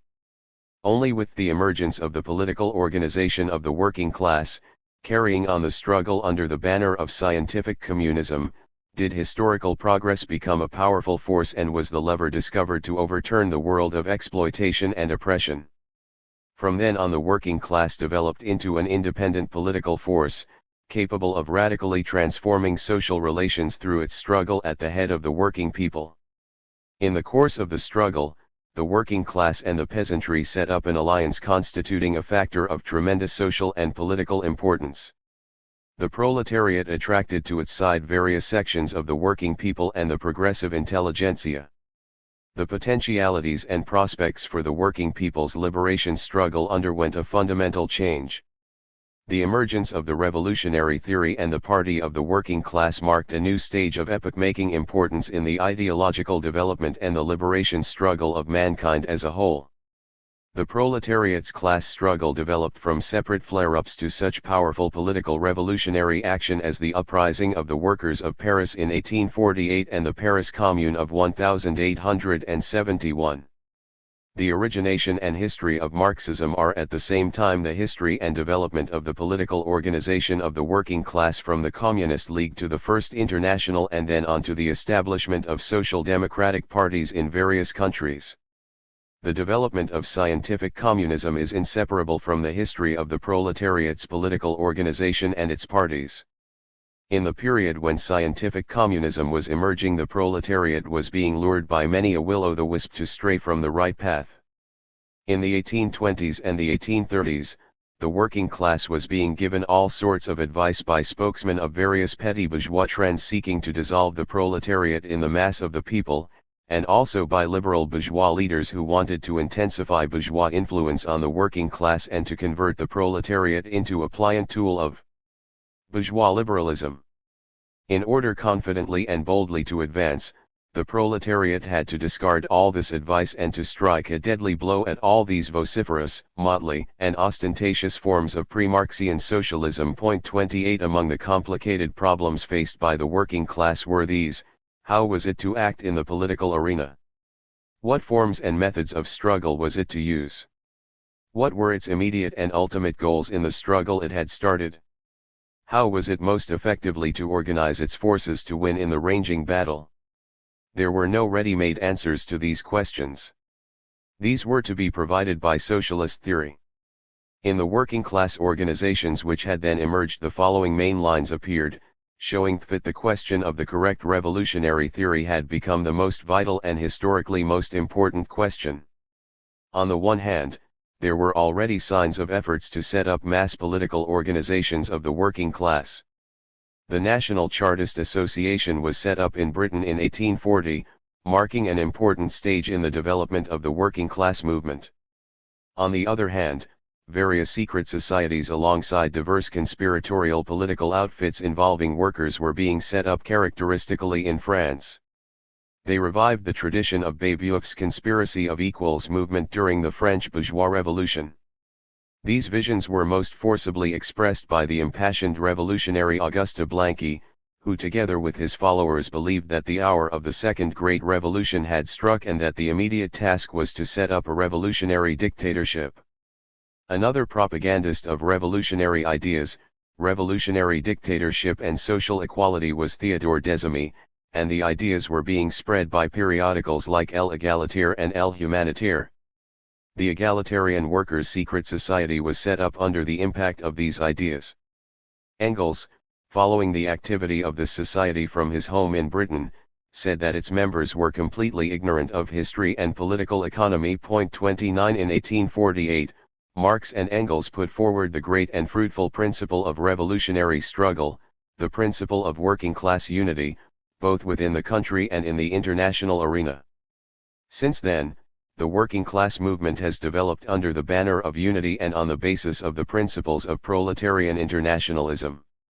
In the lifetime of Marx and Engels, the survivals of the old, petty bourgeois notions were still strong and the principle of unity was fiercely attacked by the Bakuninists, while the Blanquists relied on groups of conspirators instead of the working class as a whole. Engels assessed the activity of this brand of revolutionaries as follows: brought up in the school of conspiracy, and held together by the strict discipline which went with it, they started out from the viewpoint that a relatively small number of resolute, well-organized men would be able, at a given favorable moment, not only to seize the helm of state, but also by a display of great, ruthless energy, to maintain power until they succeeded in sweeping the mass of the people into the revolution. 30 But revolution cannot be made without the masses. The absence of a revolutionary theory had a negative effect on all the practical activity of the revolutionaries. No brand of utopian communist theory could provide an ideological basis for the establishment of a sound political, revolutionary organization of the working class, for its organizational and propaganda work among the masses, for a definition of the strategy and tactics of the proletariat's political struggle. The fairly vague ideas and convictions about the principles on which the future society was to be structured did not, of course, make up any coherent revolutionary outlook and existed side by side with idealistic bourgeois illusions. The utopian socialists assumed that their socialism would develop without any political struggle within the entrails of capitalism. They had hopes that the rich would donate their riches for the establishment of a new social system, and believed that classes could be reconciled through the spread of socialist ideas. Both Saint-Simon and Fourier had assumed as much, and their ideas were carried further in theory and practical activity by their followers. Louis Blanc, the French utopian socialist of the mid-19th century, has gone down in history as an ardent advocate of a reconciliation between the proletariat and the bourgeoisie. Attacking the Mensheviks in Russia years later, Lenin called them advocates of Louis Blancism. Thus, the proletariat, which had become aware of itself as a class about to start a resolute struggle in complicated historical conditions, had need of a coherent revolutionary outlook which utopian communism, to say nothing of utopian socialism, was unable to provide. The history of the League of the Just shows very well the existence of such a need. This half-propaganda association, half-conspiracy 31 consisting mainly of Germans, emerged in 1836 and by the early 1840s operated as a ramified international organization with its center in London and branches in France, Germany, Switzerland, and other countries. But its social doctrine was highly indefinite and its members were, in general, very careless about theory, political economy in particular. They were influenced by Weitling's utopian communism, which had had a progressive role to play at its initial stage but by the mid-1840s had become a heavy drag on the development of that part of the working class movement which was still under its influence. Engels wrote, "The tracing of communism back to primitive Christianity introduced by Weitling, no matter how brilliant certain passages to be found in his Gospel of Poor Sinners, had resulted in delivering the movement in Switzerland to a large extent into the hands, first of fools like Albrecht, and then of exploiting fake prophets like Kuhlmann. As against the untenability of the previous theoretical views, and as against the practical aberrations resulting therefrom, it was realized more and more in London that Marx and I were right in our new theory." 32. In 1847, a majority of its members declared their acceptance of the theory formulated by Marx and Engels and invited them to join the Union and to set forth their views as a manifesto. That same year it took the name of the Communist League, and in place of the old motto "All men are brothers" it adopted the new slogan, "Workers of all countries, unite." The manifesto of the Communist Party, the scientific program for struggle by the world's proletariat for its emancipation, appeared in February 1848. The way of social progress. Marx and Engels showed that communism was a natural stage in social development. Marxism put forward the key propositions of the theory of social progress and also formulated and gave scientific substantiation to the theory. That is why it is a combat weapon in the struggle against the forces of reaction. In their writings, Marx, Engels, and Lenin set forth a coherent scientific theory of progressive social development from the primitive commune across the centuries of exploitation to communism. The chaos and arbitrariness that had previously reigned in views on history and politics were replaced by a strikingly integral and harmonious scientific theory, which shows how, in consequence of the growth of productive forces, out of one system of social life another and higher system develops, how capitalism, for instance, grows out of feudalism. 33. Just as higher mathematics is inconceivable without the Cartesian coordinates of x and y, which divided space along two lines, so it is impossible to study social development without the two basic coordinates of social relations, the relations of production and modes of production. These coordinates help the student of society to find his bearings in the chaotic tide of social phenomena and to understand the various forms of social relations in the various epochs, however patchy these may be, the changes taking place in a given society, however small these may be, and to comprehend ideology and social psychology. Once men gain a knowledge of the uniformity of historical development and have at their disposal the scientific criterion for separating the progressive from the reactionary, they cease to blunder about in the darkness and refuse to be the dupes of fraud and self-deception in politics. This enables them to dedicate their spiritual and physical forces to working for the great future of mankind. The Marxist-Leninist doctrine makes it possible to work out a strict and correct assessment of the actions of men, classes, and parties, and to bring out the social substance and orientation of political ideas and doctrines. Communism is a natural result of social development. Compared with it, mankind's earlier way comes to no more than a prehistory leading up to its true history. Once free of the fetters of exploitation, society develops at a more rapid pace and obtains unprecedented possibilities for advance.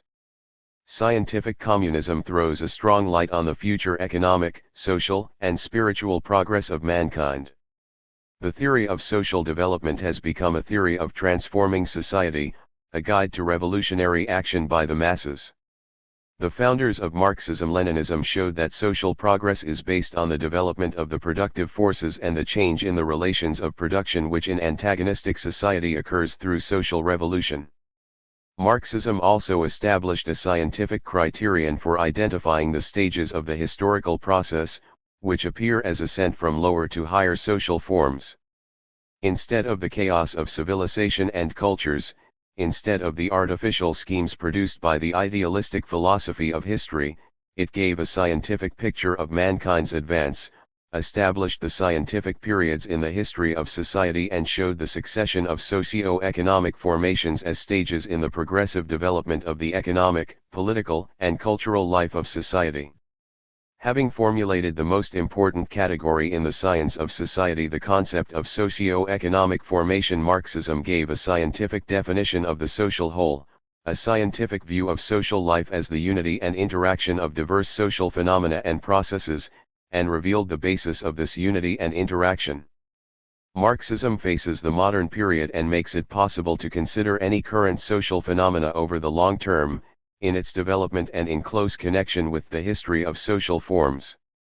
The remarkable writings of Marx, Engels, and Lenin shed a strong light of scientific theory on current events and processes, but they are also of vast methodological importance because they reveal the uniformities of social development. The Marxist-Leninist doctrine of society combines a study of the present, an analysis of the past, and a scientific view of the future. Every social phenomenon can be understood in scientific terms only when it is considered in its connection with other phenomena, and with the developing social whole. The student of society taking the Marxist approach never loses sight of the social whole, the mode of production, the socio-economic formation to which a phenomenon relates, whatever concrete phenomena he may study. Thus, he never loses sight of the thread of the historical process and the prospect of social development. Marxism studies concrete phenomena in modern life in close connection with the given social whole, which is a stage in mankind's overall social development.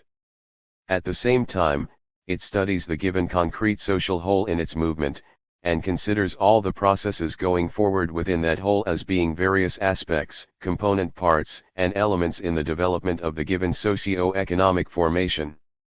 Lenin observed that the stormy revolutions which accompanied the collapse of feudalism in Europe gave a graphic demonstration of the basis of social development and its motive force, the struggle of classes, and added, "The genius of Marx lies in his having been the first to deduce from this the lesson world history teaches and to apply that lesson consistently." The deduction he made is the doctrine of the class struggle. 34. Consistently elaborating the doctrine of the proletariat's class struggle, Marx showed the historical necessity for the proletarian dictatorship, which puts an end to the domination of the exploiters and ushers in the epoch of the rule of labor. Marxism has shown that mankind's future is connected with the revolutionary overthrow of the exploitative system and the establishment of the proletarian dictatorship. This has resulted in the elaboration of a coherent conception of the worldwide historical process, of the doctrine of mankind's progressive advance. This doctrine is the highest achievement of social thought prepared by its development in the course of the class struggle over the centuries. This conception of the world historical process is being most fiercely attacked by bourgeois ideologists because it is closely bound up with scientific communism. It is because of this that bourgeois theorists attack Marxism. The founder of revisionism, Edward Bernstein, whose slogan was "Movement is everything, the aim nothing," sought to release Marxism from the doctrine of the ultimate goal of the working class struggle. Bourgeois advocates go wild over the fact that the ultimate goal of the proletariat's struggle has been scientifically substantiated and derived from an analysis of social development. A theory of social development assuming that mankind will have to live under capitalism forever, to hold sacred private property in the means of production forever, and to maintain various forms of bourgeois state and bourgeois ideology ceases to be a theory of development and becomes a doctrine of social stagnation. In our day, no theory of social development which ignores the principles of scientific communism can be scientific.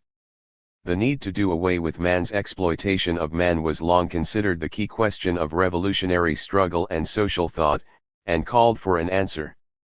The scientific theory of social development brought out the uniformity according to which society moves from capitalism to a new social system, which may be generated by capitalism but signifies the abolition of the very basis of the exploitative system. The transformation of utopian socialism into a science meant that the question of this uniformity had been posed and a scientific answer provided on the basis of an economic, historical, and philosophical analysis of the whole course of social development. The origination and development of Marxism marked a fundamental change in the view of the role of the masses in history, and signified a vast increase in the historical activity of the masses. On the basis of its analysis of capitalism, Marxism has shown the role of the working class which history assigned to it, a role it has started to fulfill. Marxism has provided all-round, scientific substantiation of the idea of an alliance between the working class and the toiling peasantry and other sections of the working people in the fight to abolish exploitation. These ideas worked a fundamental change in the notion of social progress. It is tremendously important for social progress that the great social energy of the masses should be combined with scientific revolutionary theory, and this was demonstrated by the experience of the Paris Commune in Marx's own lifetime. The Paris Commune announced to the world the spontaneous awakening of the mighty power of the working class. The greatness of the Paris Commune consists in the fact that in its history, the revolutionary instinct of the working class asserts itself despite fallacious theories. 35 The proletarians of Paris were being confused by the theories of the latter-day utopian socialists, but the common sense of the working class gained the upper hand and it displayed its revolutionary initiative and creative approach. Lenin stressed that the Commune sprang up spontaneously. No one consciously prepared it in an organized way. 36 That is one of the characteristic features of the great proletarian uprising in the 19th century. Considering the unfavorable conditions which had then taken shape in France for a victorious socialist revolution, Lenin said that French capitalism was still poorly developed, and France was at that time mainly a petty bourgeois country. On the other hand, there was no workers' party. The working class had not gone through a long school of struggle and was unprepared. In consequence, there was no serious political organization of the proletariat, nor were there strong trade unions. 37 The masses were yet to master revolutionary theory. This explains above all the serious mistakes made by the Commune, and these were analyzed in detail by Marx, Engels, and Lenin as they formulated a scientifically based theory of social development and its key component part, the doctrine of socialist revolution. When studying the experience of the Commune, Marx and Lenin above all put a high value on the historical initiative of the masses. The experience of the Commune showed very well that the vibrant creative approach of the working people was a necessity in building the new society. Lenin stressed, the historical initiative of the masses was what Marx prized above everything else. 38 But this tremendous creative revolutionary energy of the masses can be most effectively expressed only when there is a political organization of the proletariat, its party, its vanguard, capable of leading the working class and the bulk of the working people. The important conclusion which Marx, Engels, and Lenin drew from the experience of revolutionary struggle, including the activity of the Paris Commune, bears on the political organization of society carrying out a socialist revolution, a political organization which must give the revolutionary energy of the masses the utmost effectiveness and purposefulness. Their profound theoretical conclusion was that the socialist revolution should consist in the proletariats breaking up the old state machine and running the country by means of a new state. In his April theses, Lenin put forward the demand for the establishment of a state of which the Paris Commune had been the prototype. He substantiated this idea in detail on the eve of the Great October Revolution as he elaborated Marx's ideas. Lenin made a thorough study of the experience in setting up Soviets in Russia, for he saw their great future as the state form in building the new society discovered by the masses themselves. He drew this conclusion on the strength of his study of the revolutionary initiative of the masses and the application of the scientific theory of social development to concrete tasks which sprang from the historical situation. This conclusion has become a part of the treasure house of the ideas of the world communist movement as a whole. The historical importance of this conclusion has now been verified by the vast experience of struggle and victories since then. After the Soviet state had been established, Lenin also referred to Marx's assessment of the experience of the Commune. In his report at the Third All-Russia Congress of Soviets, Lenin compared the experience of the Commune and that of the Soviet power and drew the conclusion that since 1871 the international working class movement had taken a great stride forward and that the Soviet power was in a situation that was immensely more favorable than the Commune. The workers, peasants, and soldiers of Russia had succeeded in setting up a powerful apparatus, the Soviet power, which was established throughout the country and enjoyed the wholehearted support of the great majority of the people. The Commune hoisted its banners just when mankind's history was moving from one epoch to another, but it served as a symbol of the inevitable dawn of a much greater, third epoch. The epoch of 1789 to 1871, when bourgeois society was getting rid of feudalism, was becoming a thing of the past. In that epoch, the revolutionary energy of the masses gave bourgeois revolutions power and scope and helped to do away with the rule of the feudals. But at that time the working people were not yet able to set up a sound political organization of their own, a mighty party to lead them along the way illumined by scientific revolutionary theory. The bourgeoisie sought in every way to limit any expressions of massive revolutionary energy and to keep down the people. For that purpose, the bourgeoisie entered into an alliance with the feudal lords and the serf holders. After 1871 came the epoch of the decline and rotten ripeness of capitalism, the domination of the most reactionary monopoly capital and the mustering of its forces by the new class, the proletariat, whose revolutionary energy was growing. The proletariat was equipped with a scientific theory of social development which indicated its place in the historical process and the way of its revolutionary action. The Paris Commune showed for the first time that state power can and must pass into the hands of the working class, that the dictatorship of the proletariat is a real demand of social development, and that the capitalists will have to leave the historical scene and clear the way for the new social system.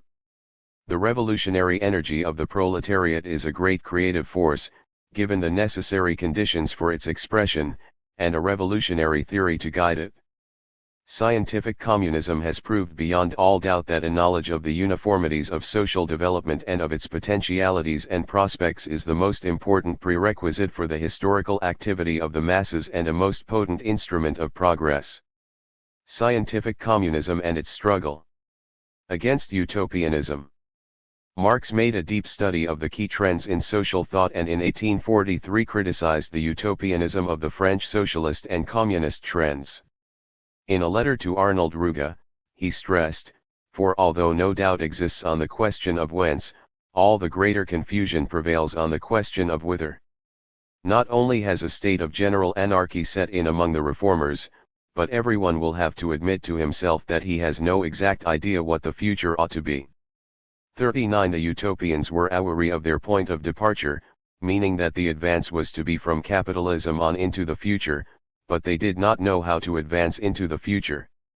Instead, they invented speculative schemes of a future social order.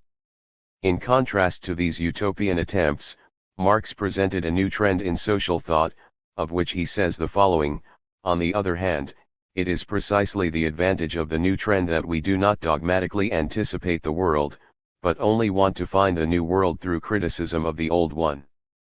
40 To discover a new world through a critique of the old one means to discover in the old society the real forces which could remake it and to determine how a new social system could actually spring from the old society. The unsubstantiated contrast of speculative pictures of the new world and actual capitalism was, according to Marx, a dogmatic anticipation of the future. It amounted to a lifeless utopianism deprived of revolutionary energy. Any dogmatism and its attendant utopianism are profoundly alien to the dialectics of life, practical struggle, and revolutionary theory. As soon as it emerged, Marxism declared war on dogmatism, utopianism, and the doctrinaire approach. The utopian socialists suggested the possibility of a social order under which each worked in accordance with his capacities and was paid in accordance with his work, but they intended to secure this arrangement under the bourgeois system, without any revolution. The utopian communists called for revolution and a revolutionary dictatorship that were to usher in social equality and set up a society where each would receive in accordance with his needs. But their idea of revolution was utterly fantastic. It was to be a kind of miracle that was instantly to establish the ideals of complete equality, social justice, and distribution in accordance to needs. When asked why the new social system had to replace the old one, the utopian communists had one answer: because of its indisputable merits. They had no idea of the real forces that were to act in accordance with the laws of history to establish the new social system. In their fight against various political trends, Marx and Engels sided with the revolution and joined the revolutionary movement from the outset. As early as 1843, Marx stressed that the task then was to carry on ruthless criticism of all that exists, ruthless both in the sense of not being afraid of the results it arrives at and in the sense of being just as little afraid of conflict with the powers that be. 41 Thus, Marx insisted that this criticism had a political content and said that the critic not only can but must deal with these political questions. 42 That is why Marx and Engels resolutely opposed the stand taken by the utopians, who preached abstinence from political struggle. Furthermore, Marx and Engels just as resolutely sided with communism, for they had no doubt at all that communism was the ultimate goal of the revolutionary struggle. But they began a profound critique of utopian communism. As early as 1843, Marx declared that because the utopian communism of Cabet, Desemy, and Weitling turned its attention only to some aspects of the future society, it amounted to a dogmatic abstraction. This one-sided abstraction inevitably produced another abstraction, utopian socialism, i.e. a one-sided realization of the socialist principle. 43 Marx was not satisfied with the prospect of a one-sided implementation of the socialist principle, just as he was against the one-sided implementation of the communist principle. These ideas already suggested the need to overcome the one-sidedness both of utopian socialism and of utopian communism. Scientific communism alone was capable of doing this. The utopian socialists put forward the idea of a possible social system under which each worked according to his abilities and received according to his work. They proclaimed that men would come to dominate nature for the common good, but they believed that all of this could be achieved without a revolutionary transformation of bourgeois society. The utopian communists, like the followers of Blanqui, issued calls for revolution and the establishment of a revolutionary dictatorship which was to implement instant social equality by setting up a society in which each received according to his needs. But there arose this question: was society capable of satisfying all the needs of every one of its members the day after the socialist revolution? The utopian communists countered by declaring that communism could start its way from a holy state of poverty. They ignored the question of the material incentives for work and did not consider at all the development of production and the economy. In 1844, Marx was already saying that the urge for leveling and the establishment of an equal minimum for all prevailed in crude communism. 44 Indeed, this crude communism which Marx first criticized in 1843 to 1844 amounted to a whittling down of social requirements to a minimum and total leveling in society on the basis of that minimum. Marx saw this as a call for the regression to the unnatural simplicity of the poor and crude man who has few needs and who has not only failed to go beyond private property, but has not yet even reached it. 45 This criticism contains the embryo of the idea that communism is possible only on the basis of an abundance of material goods. In the economic and philosophic manuscripts of $1.44 we also find the embryo of the idea that the new society must develop and in its development pass through a number of stages until it reaches perfection. The lesser lights of utopian socialism, whom Marx fought, considered the transition to the new society not as a single dialectical process of development in which the new and higher stage naturally followed upon the preceding one, but as a disintegration of society into separate cells. Whenever they suggested a breakup of social relations, it was only in the sense that many social ties, characteristic of the epoch of capitalism, were destroyed, with centralization giving way to total decentralization, and self-sufficient commune associations substituting for the intricate system of capitalist relations between men, peoples, and countries. Bakunin and Proudhon held that with the abolition of exploitation, men's joint activity would also be abolished, for they believed that the emancipation of labor implied independent activity by individuals or small groups. Some utopian socialists were quite wrong when they said that the emergence of the new society would start with the organization of more or less isolated associations. Indeed, Proudhon based his associations, in contrast to other utopian socialists, on an equivalent exchange of goods and services, and not on social property.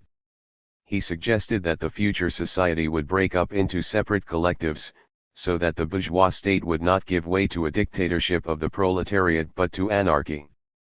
In 1847, Marx exposed Proudhon's poverty of philosophy and drew the following conclusion: he wants to soar as the man of science above the bourgeois and the proletarians, he is merely the petty bourgeois, continually tossed back and forth between capital and labor, political economy, and communism.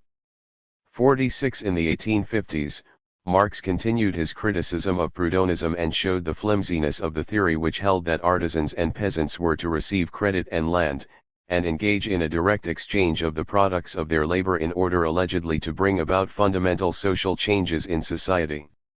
These were the utopian aspirations not of the proletariat, but of the petty bourgeoisie, which was being hemmed in by big capital through credit and competition.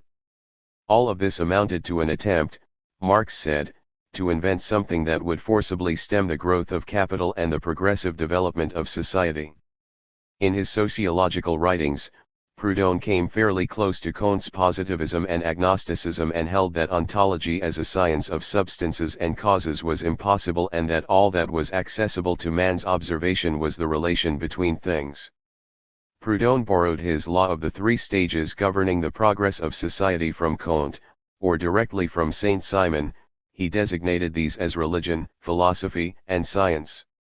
That was the sum and substance of his inadequate idealistic theory of progress. M. A. Bakunin also to some extent started his theoretical exercises from Proudhon. Engels wrote that Bakunin has a peculiar theory of his own, a medley of Proudhonism and communism. The chief point concerning the former is that he does not regard capital, i.e., the class antagonism between capitalists and wage workers which has arisen through social development, but the state as the main evil to be abolished. 47 Subsequent anarchist theories variously start from Bakunin's ideas, all being characterized by this amalgam of Proudhonism and communism, and all being hostile not only to the bourgeois state, but also to the idea of a dictatorship of the proletariat, without which it is absolutely impossible to carry out any deep social changes or to prepare the construction of a new society and to establish its first phase. For all their loud revolutionary talk and the display of leftism, Bakuninism and other anarchist trends were harmful to the cause of the revolution. Bakunin and his followers attacked Marxism from the positions of reactionary utopianism, declaring Marxism to be a state communistic program. In contrast to the idea of the proletarian dictatorship, Bakunin developed his anarchist theory of a riot by the whole people and the free organization of masses of workers. He held that following a riot by the whole people, upon the overthrow of capitalism, a social system was at once to emerge under which there would be full satisfaction of all material requirements through collective labor, compulsory and equal for all. Here Bakunin reiterated the ideas of utopian communism. Bakunin imagined the new social system to be some emancipation of mankind from the operation of the laws of social development. Following the riot of the whole people, the development of the social forms would cease, and society, broken up into its initial cells associations, would subsequently not undergo any qualitative changes, so that its development would amount only to quantitative growth. That was a definite step back in the history of social thought. For the first time in the history of social thought, Marx and Engels, who relied on materialist dialectics and carried on a struggle against petty bourgeois views, showed the most harmful role of voluntarism in revolutionary action. The will was the basis of Bakunin's whole revolutionary theory, and that is what Marx emphasized in exposing the Bakuninists. Engels had criticized the Blanquists for their voluntarism. Marx and Engels laid the basis for all the subsequent criticism of petty bourgeois leftism and showed how harmful and untenable this kind of theory and practice were. The problem of the future society. Let us note that in 1844 Marx already criticized crude communism for its urge forcibly to abstract itself from talent, etc. 48 The idea of the need to take account of human capacities is contrasted to egalitarian communism. Marx held that communism was the genuine resolution of the conflict between man and nature and between man and man. The entire movement of history is the birth act of this communism. On the other hand, for the thinking consciousness this movement is the comprehension of its becoming. 49 While Marx was quite clear on his attitude to communism in that period as a trend of thought, he had yet to clarify the stages in the formation of the new society. In The Poverty of Philosophy, Marx gave a more profound analysis of doctrinaire socialism, when he wrote, So long as the proletariat is not yet sufficiently developed to constitute itself as a class, and consequently so long as the struggle itself of the proletariat with the bourgeoisie has not yet assumed a political character, and the productive forces are not yet sufficiently developed in the bosom of the bourgeoisie itself to enable us to catch a glimpse of the material conditions necessary for the emancipation of the proletariat and for the formation of a new society, these theoreticians are merely utopians who, to meet the wants of the oppressed classes, improvise systems and go in search of a regenerating science. 50 Marx sought to discover the material conditions necessary for emancipating the proletariat and building the new society, and also to analyze the possibilities of the political struggle of the working class. The answers to these questions were given on the eve of the revolutionary storm of 1848 in the Manifesto of the Communist Party, which contained a profound analysis of the real ways in which the new society was to take shape, the need of the proletariat to make use of its political domination so as to wrest from the bourgeoisie the whole of its capital, to centralize all the instruments of labor in the hands of the state, that is, to organize itself as the ruling class and to boost the productive forces. Returning to the criticism of doctrinaire socialism in 1850, Marx observed that the struggle of the different socialist leaders among themselves sets forth each of the so-called systems as a pretentious adherence to one of the transit points of the social revolution as against another. 51 Scientific communism alone was capable of overcoming all these one-sided approaches because it had studied as a whole the problem of society's transition from capitalism to socialism. What were the stages of this transition that Marx and Engels set out? In the Principles of Communism, Engels replied to a question about whether it was possible to abolish private property at once, as follows: no, such a thing would be just as impossible as at one blow to multiply the existing productive forces to the degree necessary for the creation of the community. Hence, the proletarian revolution, which in all likelihood is approaching, will only be able gradually to transform existing society, and will abolish private ownership only when the necessary quantity of means of production has been created. 52 Engels further explained his idea as follows: once the first radical onslaught upon private ownership has been made, the proletariat will be compelled to go further, and more to concentrate in the hands of the state all capital, all agriculture, all industry, all transport, and all means of exchange. 53 Thus, the development of the new society would be characterized by ever greater socialization of the means of production. All these measures work towards such results. And they will become realizable, and their centralizing consequences will develop in the same proportion in which the productive forces of the country will multiply through the labor of the proletariat. 54 The development of the new society would be based on a growth of the productive forces, and this would carry society to full communism. Finally, when all capital, all production, and all exchange are concentrated in the hands of the nation, private ownership will automatically have ceased to exist, money will have become superfluous, and production will have so increased and men will have so changed that the last forms of the old social relations will also be able to fall away.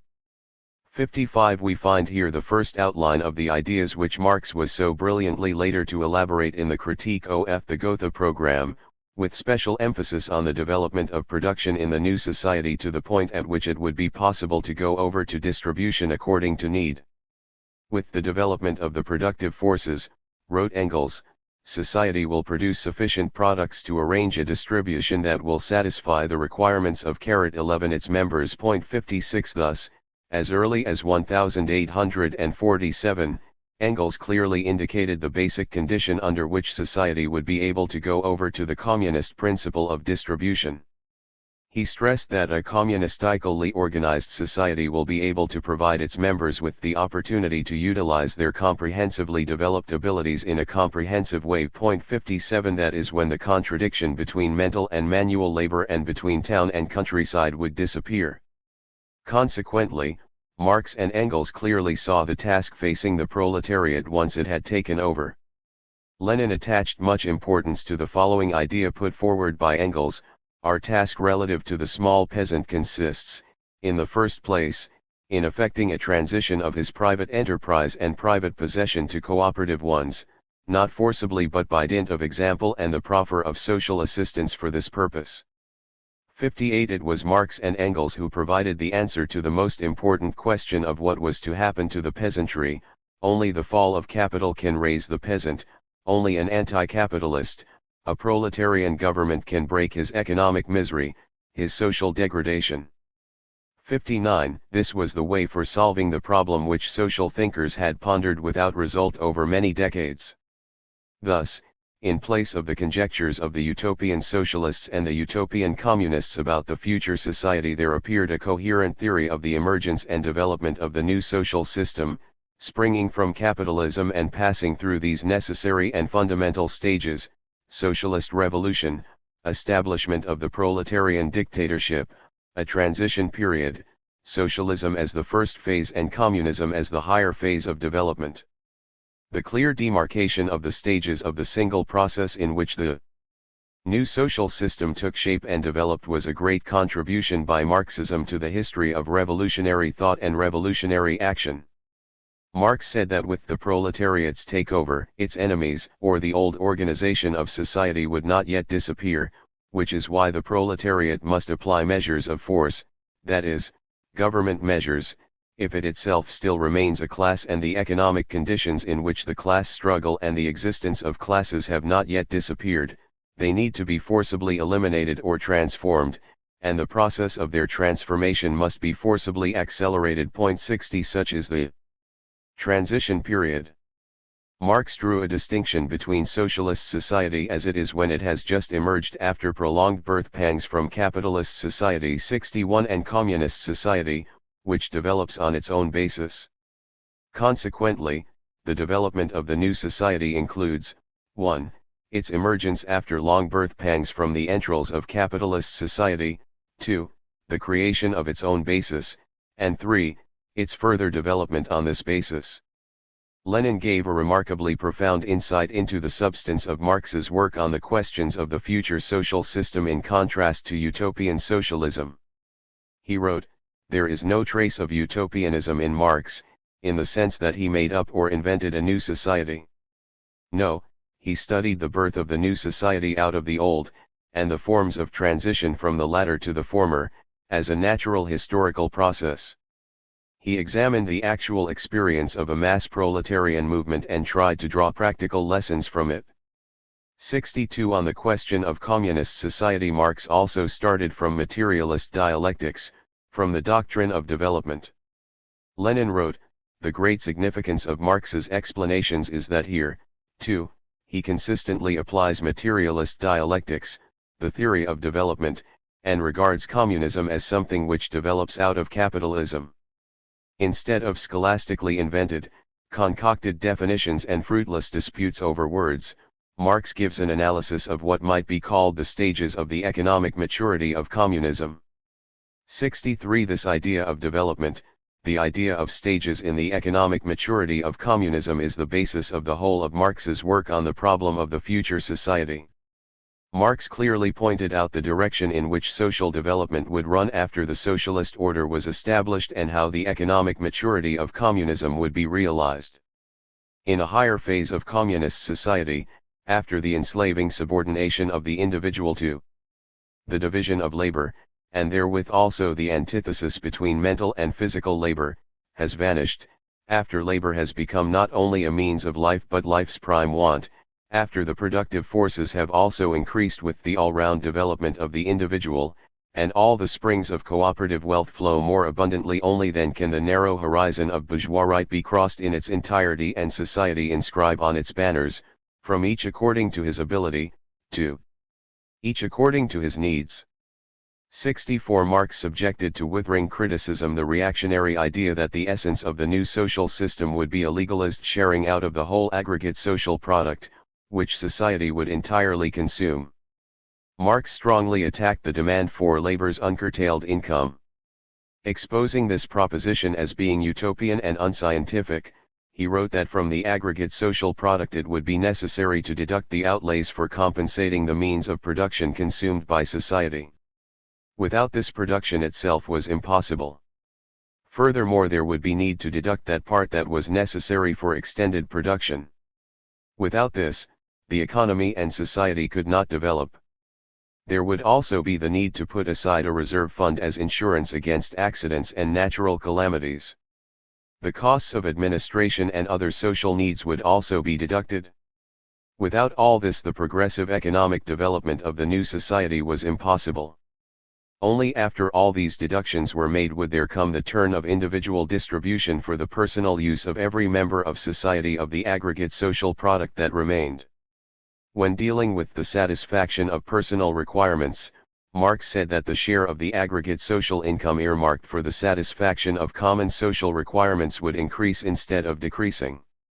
Thus, everything that was deducted from the producer as a private person would directly or indirectly be returned to him as a member of society. Marx clearly saw that as society advanced towards communism, the importance of social funds and institutions of which all members of society had joint enjoyment would increase. Thus, what Marx so brilliantly expressed was the idea that the development of socialist society implied an improvement of social organization on the basis of a development of the productive forces and a growing importance of the aggregate, collective wealth and development of social property.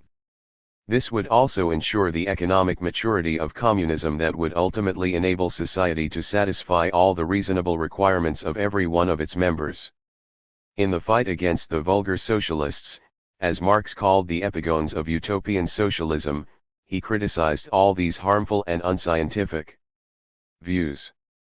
He backed up the idea of socialist society's indivisible fund, showing that the first phase socialism was a period in which the aggregate, collective wealth of society was accumulated. The vulgar socialists reduced the whole theory of socialism to distribution, and distribution to a sharing out, presenting the social revolution as a disintegration and fragmentation of the national economy. In elaborating the theory of socialist society, Marx switched the emphasis to an analysis of production, the basis on which the collective wealth was created and multiplied. This dealt a crushing blow at the theories of vulgar socialism. In the Critique of the Gotha program, Marx wrote, "Vulgar socialism has taken over from the bourgeois economists the consideration and treatment of distribution as independent of the mode of production, and hence the presentation of socialism as turning principally on distribution." 65. In order to disprove these harmful views, Marx had to put in a vast amount of effort in studying production and the laws of its development, and analyzing social labor. The idea of a world revolutionary process. One of the greatest achievements of Marxism-Leninism in the history of social thought is its formulation and solution of the question of a worldwide revolutionary process. Generations of forward-looking thinkers had considered revolution in the context of individual countries. It is true that many of them assumed that the revolution would spread to other nations as well. What were the grounds for this assumption? In the 18th century, it was believed that the revolution amounted to a re-establishment of man's natural rights, which the tyrants had robbed him of. That was also the view taken by the French revolutionaries. This line of thinking had led to the formulation of a right to revolution which progressive thinkers in the period recognized. In the medieval period, the feudal lords had the right to refuse allegiance to the king on some occasions, while the church was empowered to release the people from their oath of loyalty to a king who had run afoul of the church. The 18th century had established the people's right to uprising and revolution and had declared the people to be the sovereign source and vehicle of power. The revolution was seen as a progressive and beneficial act. The peoples had to recognize this and join revolutionary France. Many impassioned speeches in this spirit were delivered in the convent. But if this had been an idea of a world revolutionary process, it was altogether embryonic. When the idea of socialist revolution first appeared, it was initially just as vague and abstract. Working on the question of a second revolution that would be the last one and would establish a revolutionary dictatorship and social equality, the followers of Gracchus Babeuf likewise said nothing about a world revolutionary process. In the pre-Marxist period, the Russian revolutionary Democrats had gone farthest in working out the idea of a world revolutionary process, and had considered the question of Russia's role in the revolutionary changes they were expecting to take place in Europe as well. They seemed to be thinking along two lines of revolutionary movement towards the ideals of socialism, one Western and the other Russian. But it was quite obvious that Herzen and Chernyshevsky merely strove to attain to an understanding of the world revolutionary process, but in effect stopped just short of formulating the concept. It was the remarkable call issued by Marx and Engels: workers of all countries, unite. That announced to the world the birth of a theory of the world revolutionary process, the end of the era of a working class movement closed within national boundaries and the start of the era of proletarian internationalism. Marx formulated the sociological law on the inevitable decline of all the formations preceding communism. Communism is the result of all earlier historical development, and the most perfect organization of society, ushering in mankind's true history. Marx indicated the real way and direction of historical development, putting the question of revolution within the world context in his coherent theory of the world revolutionary process. But Marx also clearly saw and warned against the danger facing a triumphant socialist revolution, which stemmed from the fact that on a vast territory of the globe in that period bourgeois society was still on the upgrade. Marx considered the external threat to an emergent socialist society and gave an answer in accordance with the contemporary historical conditions. There could have been no theory of the world revolutionary process without such an answer. In the period when Marx was working on the problem, the world would have looked as follows: once socialism won out, on the one hand, there were the advanced capitalist countries in which the socialist revolution won out almost simultaneously, and on the other, the less developed countries in which the bourgeois system was still on the ascendant. Replying to the question in his Principles of Communism, Engels said that the socialist revolution could not take place in any one country. He added, large-scale industry, already by creating the world market, has so linked up all the peoples of the earth, and especially the civilized peoples, that each people is dependent on what happens to another. Further, large-scale industry has leveled the social development of all civilized countries so much that in all these countries the bourgeoisie and proletariat have become the decisive two classes of society, and the struggle between them has become the main struggle of the day. The communist revolution, therefore, will be not only a national one, it will take place in all civilized countries, that is, at least simultaneously in England, America, France, and Germany. Engels went on to say that the revolution will also exercise considerable influence upon other countries of the world, completely changing the hitherto existing mode of their development and accelerating it greatly. 66 In the 1850s, Marx and Engels did not apparently have any doubts that the revolutionary process in the advanced capitalist countries would start in Western Europe and only later spread to the USA, where capitalism was still on the upgrade. In an international survey in the mid-19th century, Marx and Engels considered prospects for the development of the relations between bourgeois Western Europe and the USA as follows. Italy was the focus of world relations in the Middle Ages, Britain in the modern period, and the southern half of the North American subcontinent is now becoming a similar center. Old Europe's industry and commerce need to make tremendous efforts unless they want to reach a state of decline like the one in which Italy's industry and commerce have been since the 16th century, unless they want Britain and France to become like present-day Venice, Genoa, and Holland. The Atlantic Ocean will be reduced to the role of an internal sea, like that of the Mediterranean today. 67 Marx and Engels drew their conclusions against a broad historical background. Europe could lose its importance as the old center of capitalism, and that center could move to the USA. The emergent conflict between the old bourgeois Europe and the new bourgeois America was a natural stage in the development of capitalism, whose history had its beginnings in the medieval cities of Italy, then in wealthy Holland and Britain, with its bourgeois revolution, and in revolutionary France, which threw off the fetters of feudalism. Finally, capitalism had spread to North America, where it initially brought about a rapid growth of the productive forces, for there the influence of feudal and absolutist impediments was least, while the bonds with Britain were soon broken. In the mid-19th century, Marx and Engels were already considering the possibility of Europe subsequently being politically and economically dependent on America. They drew the most profound conclusions about Europe's historical destinies on the strength of the experience of the 1848 revolution. They wrote, "The only condition on which the civilized European countries will not be plunged into the same kind of industrial, commercial and political dependence as that of present-day Italy, Spain, and Portugal is a social revolution, which will transform, before it is too late, the mode of production and exchange in accordance with the requirements of production itself which are being generated by the modern productive forces, thereby making it possible to create new productive forces to ensure the superiority of European industry and so to equalize the disadvantages of geographical location." 68 Before it is too late. Indeed, the hour of revolution first struck in Russia, and this at a time when the threat of its conversion into a colony of the US capitalists was quite real. The revolution did not occur in the center of Europe, but in its eastern part, and it generated great productive forces which have not only been successfully competing with the economy of the New World, but have also surpassed it in a number of modern technical indicators. That was the birth of a socialist world which has no fear at all of US capitalism. The contradiction between bourgeois Europe and bourgeois America has been developing in new historical conditions. Together with its overseas rivals, America has now entered a period of deep crisis and capitalist stagnation.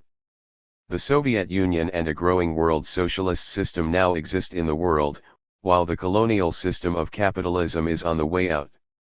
However, the way of development and prosperity for Europe indicated by Marx still remains its only alternative. The shift of the center of the capitalist world to the USA is not in any sense an indication of strength, but of weakness. Western Europe has become its vulnerable spot. The world revolutionary process cannot skirt this old center of capitalism, for after all there is the other Europe, the Europe of which Marx and Engels were the two great citizens, the Europe which cherishes the memory of Lenin's genius. This living and fighting Europe does not regard the collapse of colonial regimes and the growing might of the socialist world as a threat to its future, but as the dawn of its democratic renovation. Marx held that a socialist revolution in the West European countries could face a threat from the countries lagging behind in their development. Marx wrote, "As for social revolution, what does it amount to except the struggle of classes? This struggle between the workers and the capitalists would perhaps be less fierce and sanguinary than it had been between the feudal lords and the capitalists in Britain and France. One should hope so. But at any rate, while such a social crisis could invigorate the Western nations, it could, like any internal conflict, cause an attack from outside." 69 At the time, Marx feared the possibility of intervention by Tsarist Russia against the revolutionary movement in Western Europe. Russia would once again play the part which it already played during the anti-Jacobin War and since the emergence of the Holy Alliance, the role of a divinely ordained savior of law and order. 70 In 1916, Lenin recalled this idea of Marx's when he wrote, "If the concrete situation which confronted Marx when Tsarism dominated international politics were to repeat itself, for instance, in the form of a few nations starting a socialist revolution, and other nations serving as the chief bulwarks of bourgeois reaction, then we too would have to be in favor of a revolutionary war against the latter, in favor of crushing them, in favor of destroying all their outposts, no matter what small nation movements arose in them." 71 Lenin also recalled that at the time Tsarism had used some small national movements for its anti-democratic purposes. Marx held that social revolution, internal conflict in capitalist society, could cause an external attack, an important question in the theory of historical process which he formulated on the strength of a vast array of historical facts. The threat of external attack always became irreal whenever a new social system was just being established in this or that country, while the old system was still a force to be reckoned with in the international arena. Internal conflicts spilled over into the international arena, where a struggle broke out for the victory of the new over the old. Marx formulated this idea in more general terms in a letter to Engels on October 8, 1858, "The difficult question for us is this: on the continent the revolution is imminent and will immediately assume a socialist character. Is it not bound to be crushed in this little corner, considering that in a far greater territory the movement of bourgeois society is still in the ascendant. 72 In a letter to Koskai in 1882, Engels appeared to answer this question when he stressed that socialist revolution in the advanced capitalist countries will furnish such colossal power and such an example that the semi-civilist countries will of themselves follow in their wake. Economic needs, if anything, will see to that. 73 But Engels did not rule out the possibility that other countries would rise against the states in which the socialist revolution had won out. Lenin subsequently summed up this idea as follows: an economic revolution will be a stimulus to all peoples to strive for socialism, but at the same time revolutions against the socialist state and wars are possible. 74 On the strength of new data on the development of the revolutionary struggle in the lagging countries, Russia in particular, and the writings of the Russian revolutionary democrats, Marx and Engels were convinced that once the socialist revolution won out in the West, the other countries could follow a non-capitalist way of development, because there, too, social conflicts and revolutionary forces were in the making. The important thing to stress is Marx's role in studying the Russian revolutionary process in his formulation of the theory of the world revolution. This was a new contribution to the theory of the world revolutionary process. Marx and Engels criticized and corrected the mistakes of the Russian revolutionary democrats and gave a correct understanding of the role of the Russian Revolution in the world process.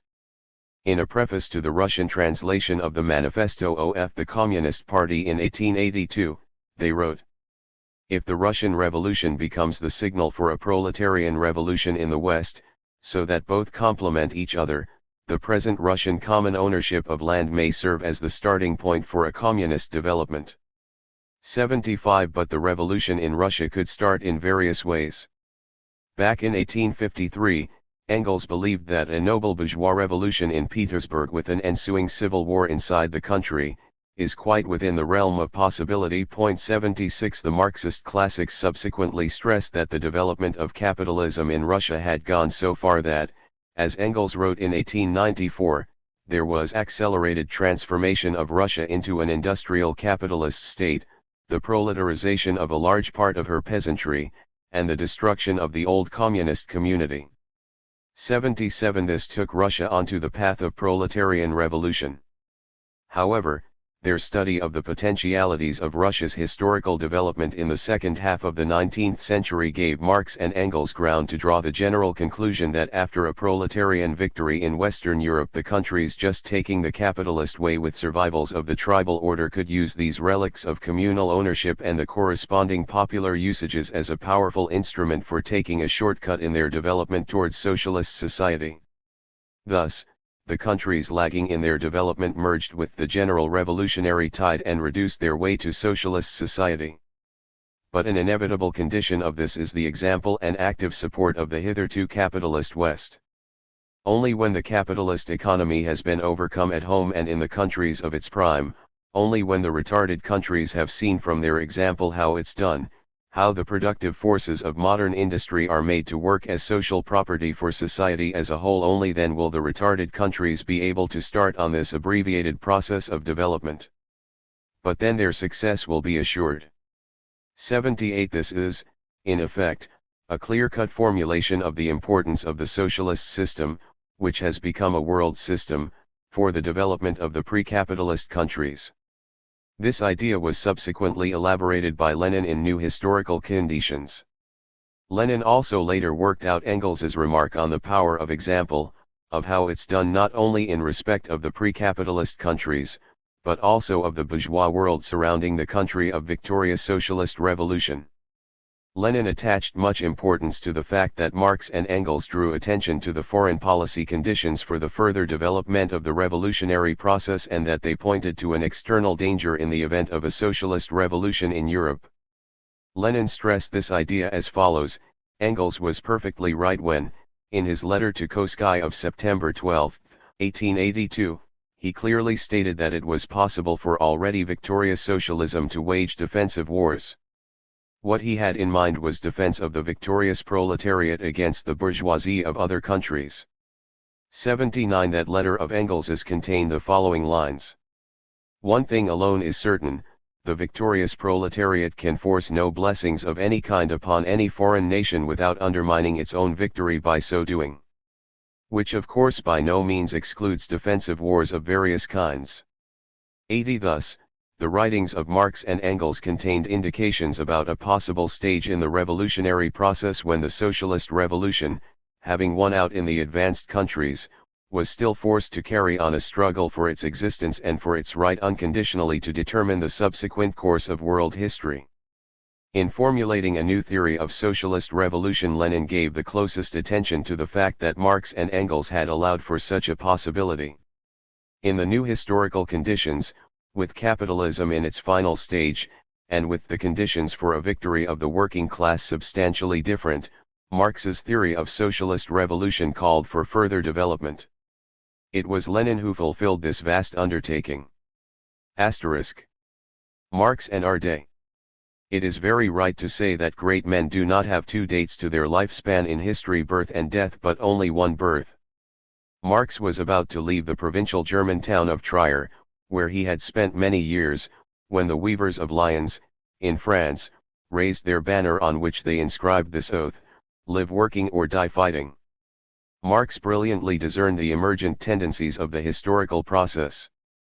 Today, more than 150 years after his birth, we clearly see that Marx continues to live in history, for in a sense he has merged with the historical process to which he made such a great contribution, a contribution that is inseparable from the leading tendency and the chief forces of world development today. Marx produced a doctrine on the development of social life, its foundations and basic elements, and showed that capitalism was a transient social form in the life of mankind. From then on it was impossible to tackle any new problems without relying on Marx's doctrine of social development and the answers he had given to the questions arising about the destinies of human society, the nature of the future world and the real ways leading into that future. Lenin's great achievement is that, starting with Marx's doctrine, he produced solutions for the new problems and showed that Marxism could and had to develop on its own basis, brushing aside diverse attempts to supplement it with bourgeois views and theories on the plea that the new times allegedly required new songs. 1. Marxism emerged at that turning point in history when the idea of development began its triumphant advance, leaving a visible mark in the sciences of nature, and when new prospects were opened up in the field of technology. Meanwhile, social thought was lagging behind. In that period, especially, much was being written and said about man's conquest of nature. There was much talk about the age of steam and predictions of an age of electricity. But most theorists believed that capitalism was some kind of everlasting social form which would steadily and ceaselessly be filled with new content as science and technology advanced. Consequently, capitalism was set up as a lasting and as the most convenient form for a unity of society and nature. Of course, people still had visions of a just society, but no one knew how it was to be reached.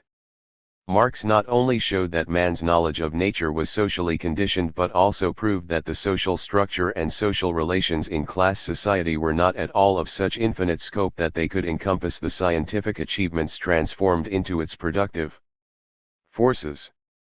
Marx's greatest discovery was that there was a limit to the development of capitalist social relations, which at a definite stage became a drag on the great productive force of human labor and consequently on the creative power of the human mind. Today many claim that this brilliant conclusion of Marx's is outdated.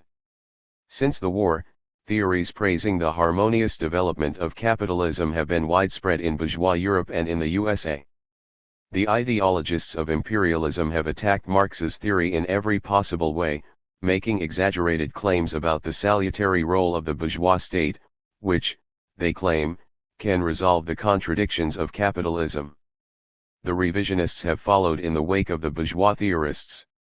There has been a hitch in this chorus just now, especially in connection with the grave monetary crisis. It is becoming ever more obvious that the so-called state regulation of the economy under capitalism actually means no more than an expression and ultimately an aggravation of the basic contradiction which Marx discovered, namely, the ever sharper antagonism between social production and private appropriation. The monopoly capitalist state, which acts in the interests of the whole capitalist class, is in a position to siphon off and use a part of the profits for social maneuvering. But this inevitably tends to aggravate the struggle between the monopolies for power, generating fresh contradictions between them and political crises, creating opportunities for more vigorous action by the democratic forces and more intense working class struggle. Those are the facts. Of course, even today some insist on trying to correct Marx. They are ecstatic over the new machines being developed in the USA, and shout themselves hoarse about the scientific and technical revolution going on in that country. These people pretend not to notice the terribly destructive effect of imperialism equipped with modern technical facilities. There does not appear to be a single achievement which man has wrested from nature that the monopolies have not sought to use to destroy man. War is a continuation of politics in times of peace and, consequently, those who gear their policy to war poison the whole of political and social life with the spirit of destruction and hatred of man. Can this social system, whose incurable ills Marx showed with irresistible conviction, give full scope for creative social energy, when it seeks ruthlessly to destroy the working people, the chief productive force? Another characteristic feature of present-day development is that monopoly capital is no longer able to shelve new inventions as it did at the turn of the century, because it is aware that these inventions are soon bound to be used to build up the industrial might of socialism, the Soviet Union in the first place. A highly intense struggle is also being carried on today in production, the main sphere of human activity. Socialism is on the offensive. Monopoly capital is restive, it no longer has a worldwide 132 monopoly and is daily faced with the steadily growing potentialities of socialism, its adversary. This works a change in the picture of world development, but does nothing to alter the nature of capitalism, whatever the revisionists, who have betrayed Marxism-Leninism, may say. In stubborn struggle, socialism has been demonstrating by its victories and achievements that it is the social form that presents boundless potentialities for the boosting of society's productive forces for the sake of the working man. Emphasizing the characteristic Marxist approach to the question of socialist society, Lenin wrote, "There is no trace of utopianism in Marx, in the sense that he made up or invented a new society. No, he studied the birth of the new society out of the old, and the forms of transition from the latter to the former, as a natural historical process. He examined the actual experience of a mass proletarian movement and tried to draw practical lessons from it."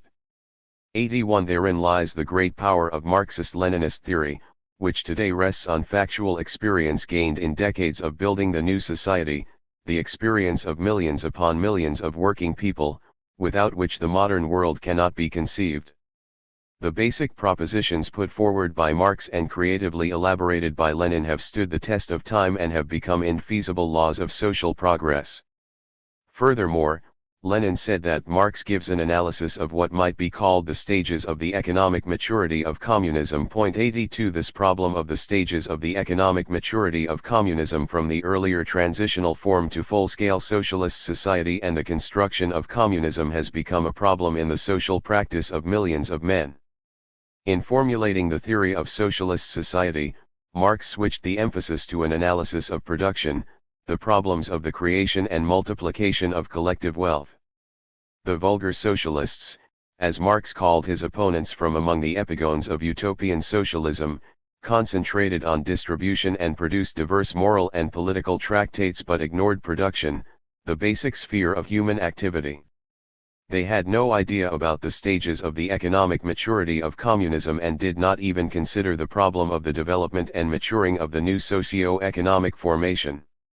In effect, the doctrine of Marx and Lenin of the new social system is a doctrine of the new relationship between nature and society, of the new character of man's use of the forces of nature, which can be achieved only if the social system itself has changed. Man's struggle against nature in order to harness its mighty forces has never had such broad and real prospects before it, and never before has the old social structure exerted such a terrible and distorting influence as present-day capitalism is doing. Today, many people outside the socialist countries have come to regard the once sacred words knowledge and science with superstitious fear. Such is the result of capitalist manipulations. Today, the use of the forces of nature by society has become a most urgent and concrete question of policy, bearing on the interests of millions of people. 2. Having mapped out the ways for solving the key problems of social development, Marxism also first provided a firm scientific basis for the science of man. Marx proved that man does not exist outside his social ties. Man's social nature is the definitive starting point for a study of him. The Marxist requirements for the development of the individual are changing social conditions, abolition of every type of social oppression and creation of new social ties based on creative labor free from exploitation. Without healthy social ties, the human mind is inevitably dulled and man's spiritual life impoverished. All of this has become an axiom which is attacked only by Pharisees and liars in the old world. Nevertheless, the opponents of Marxism have recently developed the habit of claiming, without rhyme or reason, that Marx and his followers had forgotten about man. Indeed, some theorists declare that Marxism needs to be supplemented with anthropology so as to be humanized. These are new versions of old songs. For a long time, the bourgeois theorists tried hard to present society as a chaotic conglomerate of individuals. Marxism-Leninism established that after society emerged from the entrails of the primitive system, it was divided into classes, which constitute the basis of its social structure. In our day, there are no isolated, classless individuals. Social development, the struggle of antagonistic classes, leads to the revolutionary abolition of exploitation and oppression, the abolition of antagonistic classes. With this paramount social change, society does not in any sense disintegrate into individuals, as the anarchist Bakunin declared in Marx's lifetime. On the contrary, social ties, purged of exploitation, become ever more necessary for the development of every individual. The demand for freedom for the individual from social ties and, consequently, from social duty is profoundly reactionary. In a state of such social weightlessness, man tends to lose the sense of his own personality. This can result only in grave degeneration of individual consciousness and a destruction of the whole mechanism of the social motivation behind human activity. 134. Indeed, Marxism-Leninism considers and scientifically assesses social relations in the light of man's development and his interests. For that purpose it has introduced the categories of human capacities and requirements, a great achievement in the science of man. Without requirements and capacities there can be no expression of individuality, no ties between it and society, or of the internal structure of personality or individuality. The history of the individual, just as the history of mankind, is the development of human requirements and capacities. An analysis of the history of the human concept of knowledge bears out the truth of this. Purged of bourgeois lies, the demand for freedom of the individual has no other real content but the demand for the satisfaction of man's healthy requirements and the development and application of his capacities. The individual, which bourgeois theorists keep contrasting with the social, in fact turns out to be indissolubly connected with the social. Scientific communism has substantiated the need for a social structure that would give scope for the boundless development of man's capacities and their application in labor, and the fullest satisfaction of his requirements. Exploitative society capitalism in particular ruthlessly distorts these very capacities and requirements. For the purpose of camouflage, bourgeois theorists have invented the mocking theory that capitalism is a society of equal opportunities for all. Capitalism, they claim, provides opportunities for everyone to become a millionaire, and gives everyone the right to eat off gold plate. Actually, only those who have the power can realize this right. It is an incontrovertible fact that socialism is a society in which man's social prestige does not depend on capital but on capacity and work. As history develops, man's growing requirements can no longer be satisfied on a private property basis. Private property relations also constitute a barrier to the development of human capacities. It is socialism that requires man's and mankind's development.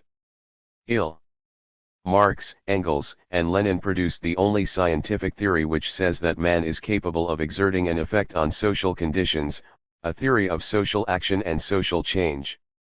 How do deep-going changes take place in the life of society? That is a question social thinkers had pondered for long. Many believed that social changes were created by will, idea and spirit. Frequently, this spirit was declared to be embodied in the great personalities and members of the elite. Marxism-Leninism showed for the first time the true importance of men's conscious activity, which can exert an influence on the historical process when it is based on an awareness of the mature requirements of social development. This activity becomes truly effective when it looks to the working man, when it involves masses of working people, the true architects of history. In defending and elaborating Marx's doctrine, Lenin refuted the narrow dist theories, which claimed that history was made by critically minded individuals. In a society which has reached the capitalist stage of development, no amount of outstanding personalities could turn the tide of history until the working class, the greatest force behind social development, joined in the struggle. Even today some theorists, claiming to be progressive, refuse to recognize this truth which Marx discovered. Among them we find Herbert Marcuse, who denies the fact that the intelligentsia becomes a revolutionary force only when it adopts the standpoint of the working class in its struggle against the bourgeoisie and when it dedicates its knowledge to the victory of the working class. In any circumstances, the forces of social progress can win out only if they accept the idea, formulated by Marx and Engels back in 1846, that the bourgeoisie and the proletariat become the two decisive classes of society, and that the struggle between them is the main struggle of our day. 83 The struggle, which began over a century ago, is being continued in new conditions. The struggle between socialism and capitalism is the main struggle of our day. Those who reject this idea inevitably lose their bearings in the revolutionary struggle.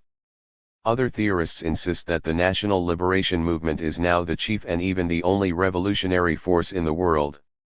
They extol mainly the intelligentsia and in part the peasantry, the world village taking part in it, but they say nothing of the fact that the present-day national liberation movement has been developing and tackling the tasks of national liberation and social emancipation by borrowing much of the experience gained in the socialist countries, the Soviet Union in the first place. They forget that the national liberation movement enjoys these countries' assistance and that the mighty revolutionary tide, which is expressed in the successful construction of the new society, has been ceaselessly on the offensive against imperialism, thereby helping the advance of all the other anti-imperialist forces of our day. The anti-communists among the bourgeois ideologists and some revisionists have attacked the Marxist-Leninist doctrine of the ways of the revolutionary struggle, claiming that Marx regarded the world revolutionary process as a one-dimensional phenomenon confined to the working class struggle in Western Europe. On the strength of this, they suggest that Marx's model of the revolution has not worked. Actually, when formulating his theory of the world revolutionary process, Marx invariably linked up the possibility of a revolutionary victory in Europe with support for the European proletariat struggle by the revolutionary forces of other countries. Marx said this was a hard question and for many years worked together with Engels to give a theoretical answer. They made a study of the mass movements in the countries of the East, in India, and especially of the revolutionary struggle in Russia. Let us recall Marx's brilliant idea about the need to supplement the struggle of the European working class with something like a second edition of the peasant war in the countries where the peasantry constitutes the bulk of the population.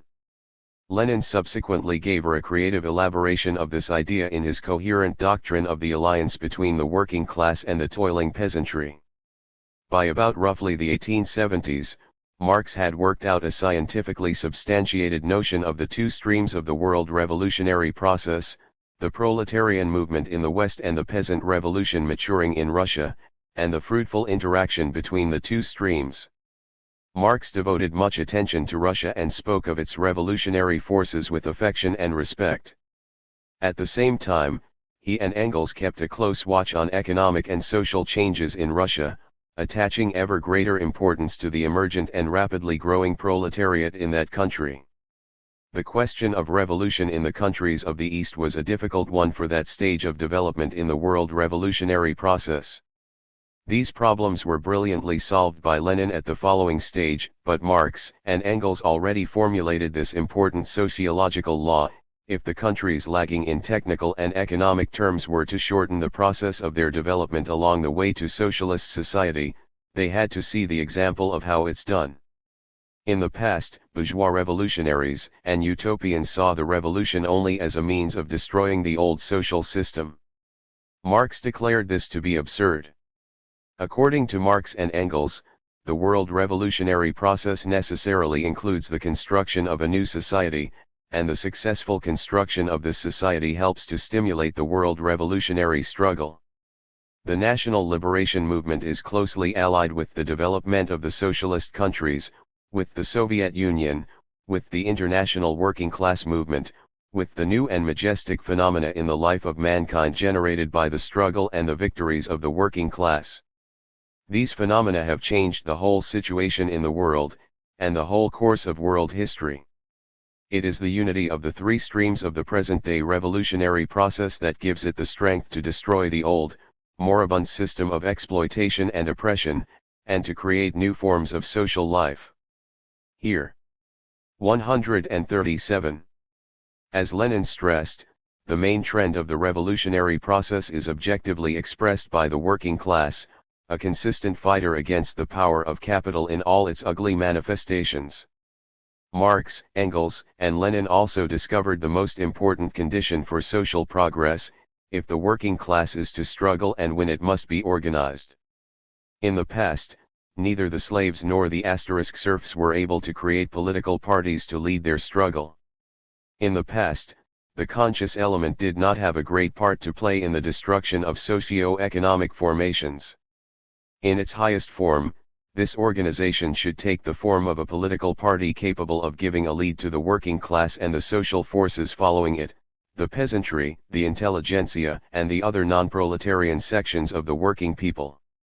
Engels wrote, "For the proletariat to be strong enough to win on the decisive day, it must," and this Marx and I have been arguing ever since 1847, form a separate party distinct from all others and opposed to them, a conscious class party. 84. In the new condition of struggle, Marx's doctrine of the working class party was creatively elaborated by Lenin.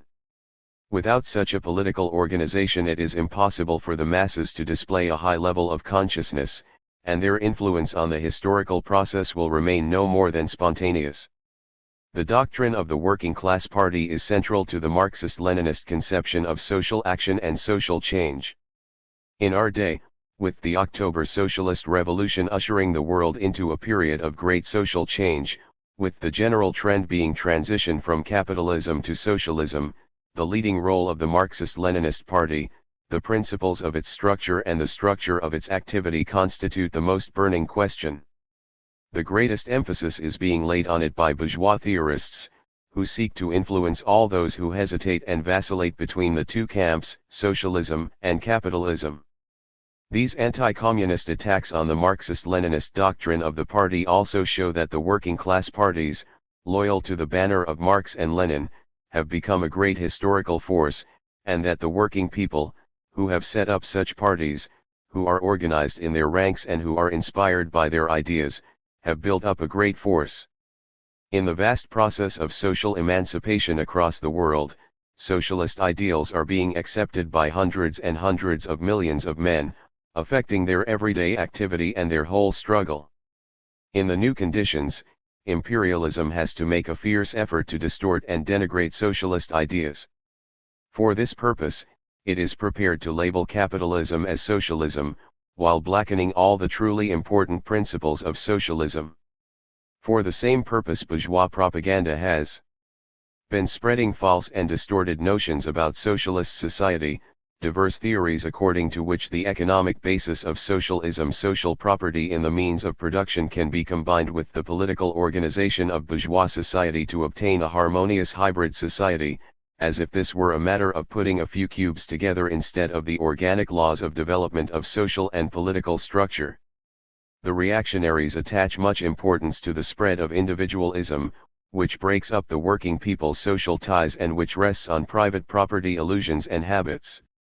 The idea of collectivism is being attacked, although this idea has always accompanied mankind in its social emancipation.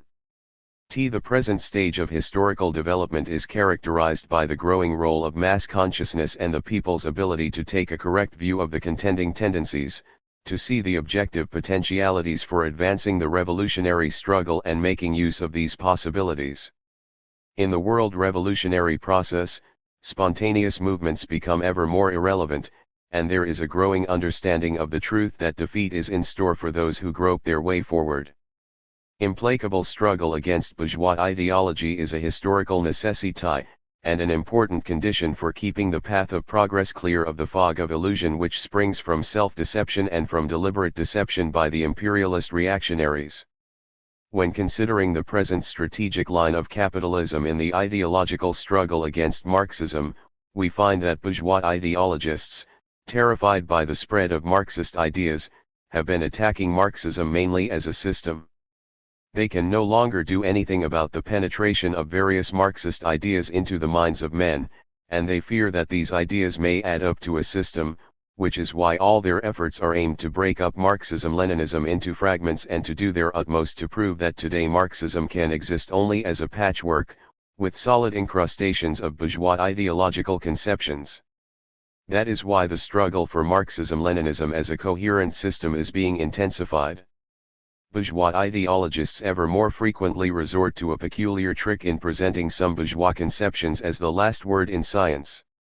In this connection, Marxists seek to have Marxism-Leninism say the truly last word in science in the course of its tempestuous development, in the course of the rapidly changing social scene which produces more and more new problems.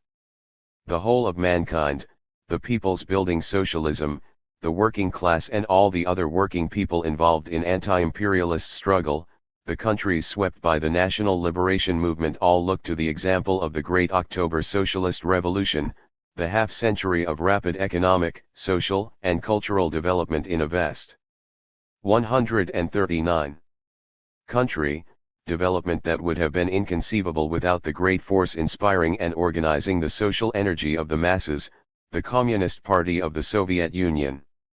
All the peoples witness the powerful advance of the socialist community. That is the most characteristic feature of progress today.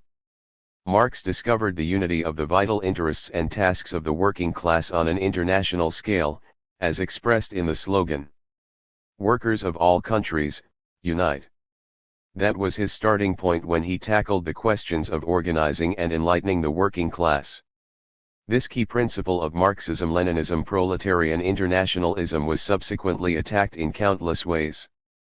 But this principle lives on, because it sprang from life itself and expresses its tendencies. Of course, the working class has many tasks which it has to fulfill within the national framework. The number of these tasks has been growing and they themselves have been gaining in complexity. The communists have shown that they express the best and most advanced traditions of the nations and work to keep them alive. The old attempts by bourgeois slanderers to prove that the communist parties have been imported from abroad and that they are not a product of national life, are no longer seriously considered by anyone. The process whereby the communist parties are becoming a key factor of national development has gone forward and has gained in depth. That is undoubtedly an important step forward in social progress. But that is only one aspect of present-day world development. The other is that there is a steady approximation of the national and the international tasks of the working class. Today there are no historical processes which are bounded from the rest of the world by the national framework. Any historical event taking place in one country variously affects the interests of other countries. The event itself takes place in this or that international situation, and to some extent depends on it. This objective tendency of the world process is now also being realized by many leaders of the national liberation movement, who started out by advocating only nationalistic ideas. Today many of them already realize the importance of the international solidarity of the progressive forces for the success of their cause. Many are already becoming aware of the fact that the solidarity of the progressive forces on the scale of a given region or even a continent cannot be a substitute for broad international solidarity of these forces, and that this is of vital importance for the victory of the cause of social progress. The communists are the most consistent advocates of this tendency of world development. They are aware of their responsibility to the world's progressive forces for their solution of national tasks at home. This awareness of international responsibility has been growing despite various barriers and obstacles. There is also growing concern among the individual national contingents of the communists in international 140 affairs, as otherwise it is hard and, in fact, impossible for them to fulfill their tasks within the national framework. Bourgeois propagandists are known to hate materialist dialectics, and claim that the national and international tasks facing the progressive forces do not blend. They seek to induce them to look to their national framework and to forget about international solidarity, which they claim to be a relict. They deliberately confuse the question of leadership of the world communist movement from one center and the question of international solidarity, of the unity of this movement on the principles of Marxism-Leninism. It is quite obvious that today it is no longer possible to run the world communist movement from a single center. That is a past stage. But the international solidarity of the communist parties, their unity and cohesion on the basis of Marxism-Leninism is a demand of the times. The future belongs to this unity. The assertion of the principle of proletarian internationalism, which Marx put forward and scientifically substantiated, is taking place in the conditions of a fierce political and ideological struggle against the enemies of Marxism. That is why it requires that all Marxist-Leninist parties should constantly and persistently carry on organizational and educational work. Speculating on the various difficulties, the enemies of scientific communism have long and repeatedly tried to undermine this principle. They have refused to accept it as the expression of an objective historical tendency making its way in struggle against national narrowness, and have claimed that this principle is an artificial one which will never be realized. But the historical tendencies of social development cannot be destroyed by any trick or dodge, because these tendencies are backed up by classes and parties, the real aspirations of the masses of the working people and their struggle for their vital interests. In his young years, at the start of his practical revolutionary activity, Marx stressed that communist ideas alone would not help to destroy the private property system. It takes actual communist action to abolish actual private property, he said. He was deeply convinced that history will lead to it. 85 This communist action has been developing in our day and embracing the whole globe. Millions of people have taken up the banner raised by Marx. Section 2. Marxism-Leninism. The theory of social progress. In the modern epoch Marxism differs from all other socialist theories in the remarkable way it combines complete scientific sobriety in the analysis of the objective state of affairs and the objective course of evolution with the most emphatic recognition of the importance of the revolutionary creative genius, and revolutionary initiative of the masses and also, of course, of individuals, groups, organizations, and parties that are able to discover and achieve contact with one or another class. A characteristic feature of the spiritual development of mankind today is that people in various parts of the world are coming ever more closely to understand that the Soviet Union has been tackling highly important tasks in production, the use of the forces of nature, the development of social relations and the education of man.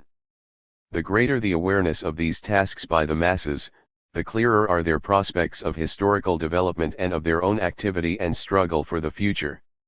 When dealing with the ideological struggle in our day, we must say that our adversaries of every stripe seek first of all to minimize in every possible way the historical importance of the Soviet people's labor effort in tackling their grand tasks. At the dawn of modern history, as society was shedding the fetters of serfdom, it was faced with some complicated problems that no one was capable of solving at the time. The answers suggested merely revealed a vague anticipation of man's vast potentialities that were to be expressed centuries later. In the course of man's long struggle with nature, towards the end of the Middle Ages, there arose the question of whether it was possible to change the properties of substances and to invest them with new and required properties.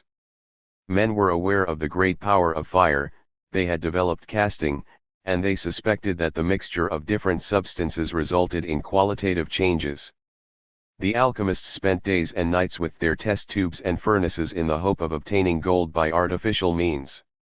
They were hopeful of a miracle, and this was a far cry from science and its laws. They believed that all one had to do was to find the miraculous philosopher's stone that would make it possible to produce gold. At the time, gold enabled one to buy and sell anything, for the cash nexus had already started its triumphal and terrible advance.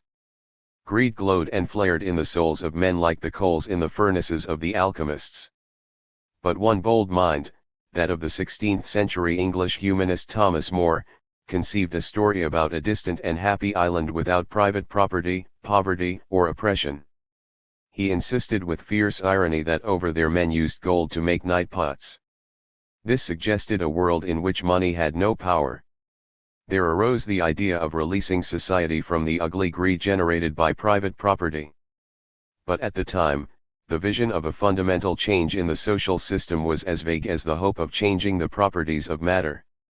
At that time, another bold vision was suggested by the Czech educator of the 16th to 17th centuries Jan Amos Komensky, who claimed that it was possible to change the qualities of man himself. He had given thorough thought to the possibility of a general improvement of men to divest them of any trace of corruption. That, too, was no more than a vague bit of guesswork about the future. Bourgeois thinkers subsequently discussing the question found themselves in a vicious circle. To change human nature, they reasoned, one had to change the environment, but to change the environment one needed to change man. Modern history tells us about mankind's abandonment of the idea of finding the philosopher's stone, and going on to create the science of nature and then a true science of the development of society and of man as a social being. The three visions were blending into a single one, the remolding of nature in man's interests, the remolding of the social system also in the interests of the working man, and the remolding of man himself as the old moral and mental wounds inflicted on him by the exploitative society are healed. There appeared a philosophy which brought together these three tasks, providing a theoretical substantiation and indicating the practical way of fulfilling them. Marxism has proved that man cannot truly harness the forces of nature so long as he is fettered by the chains of wage slavery.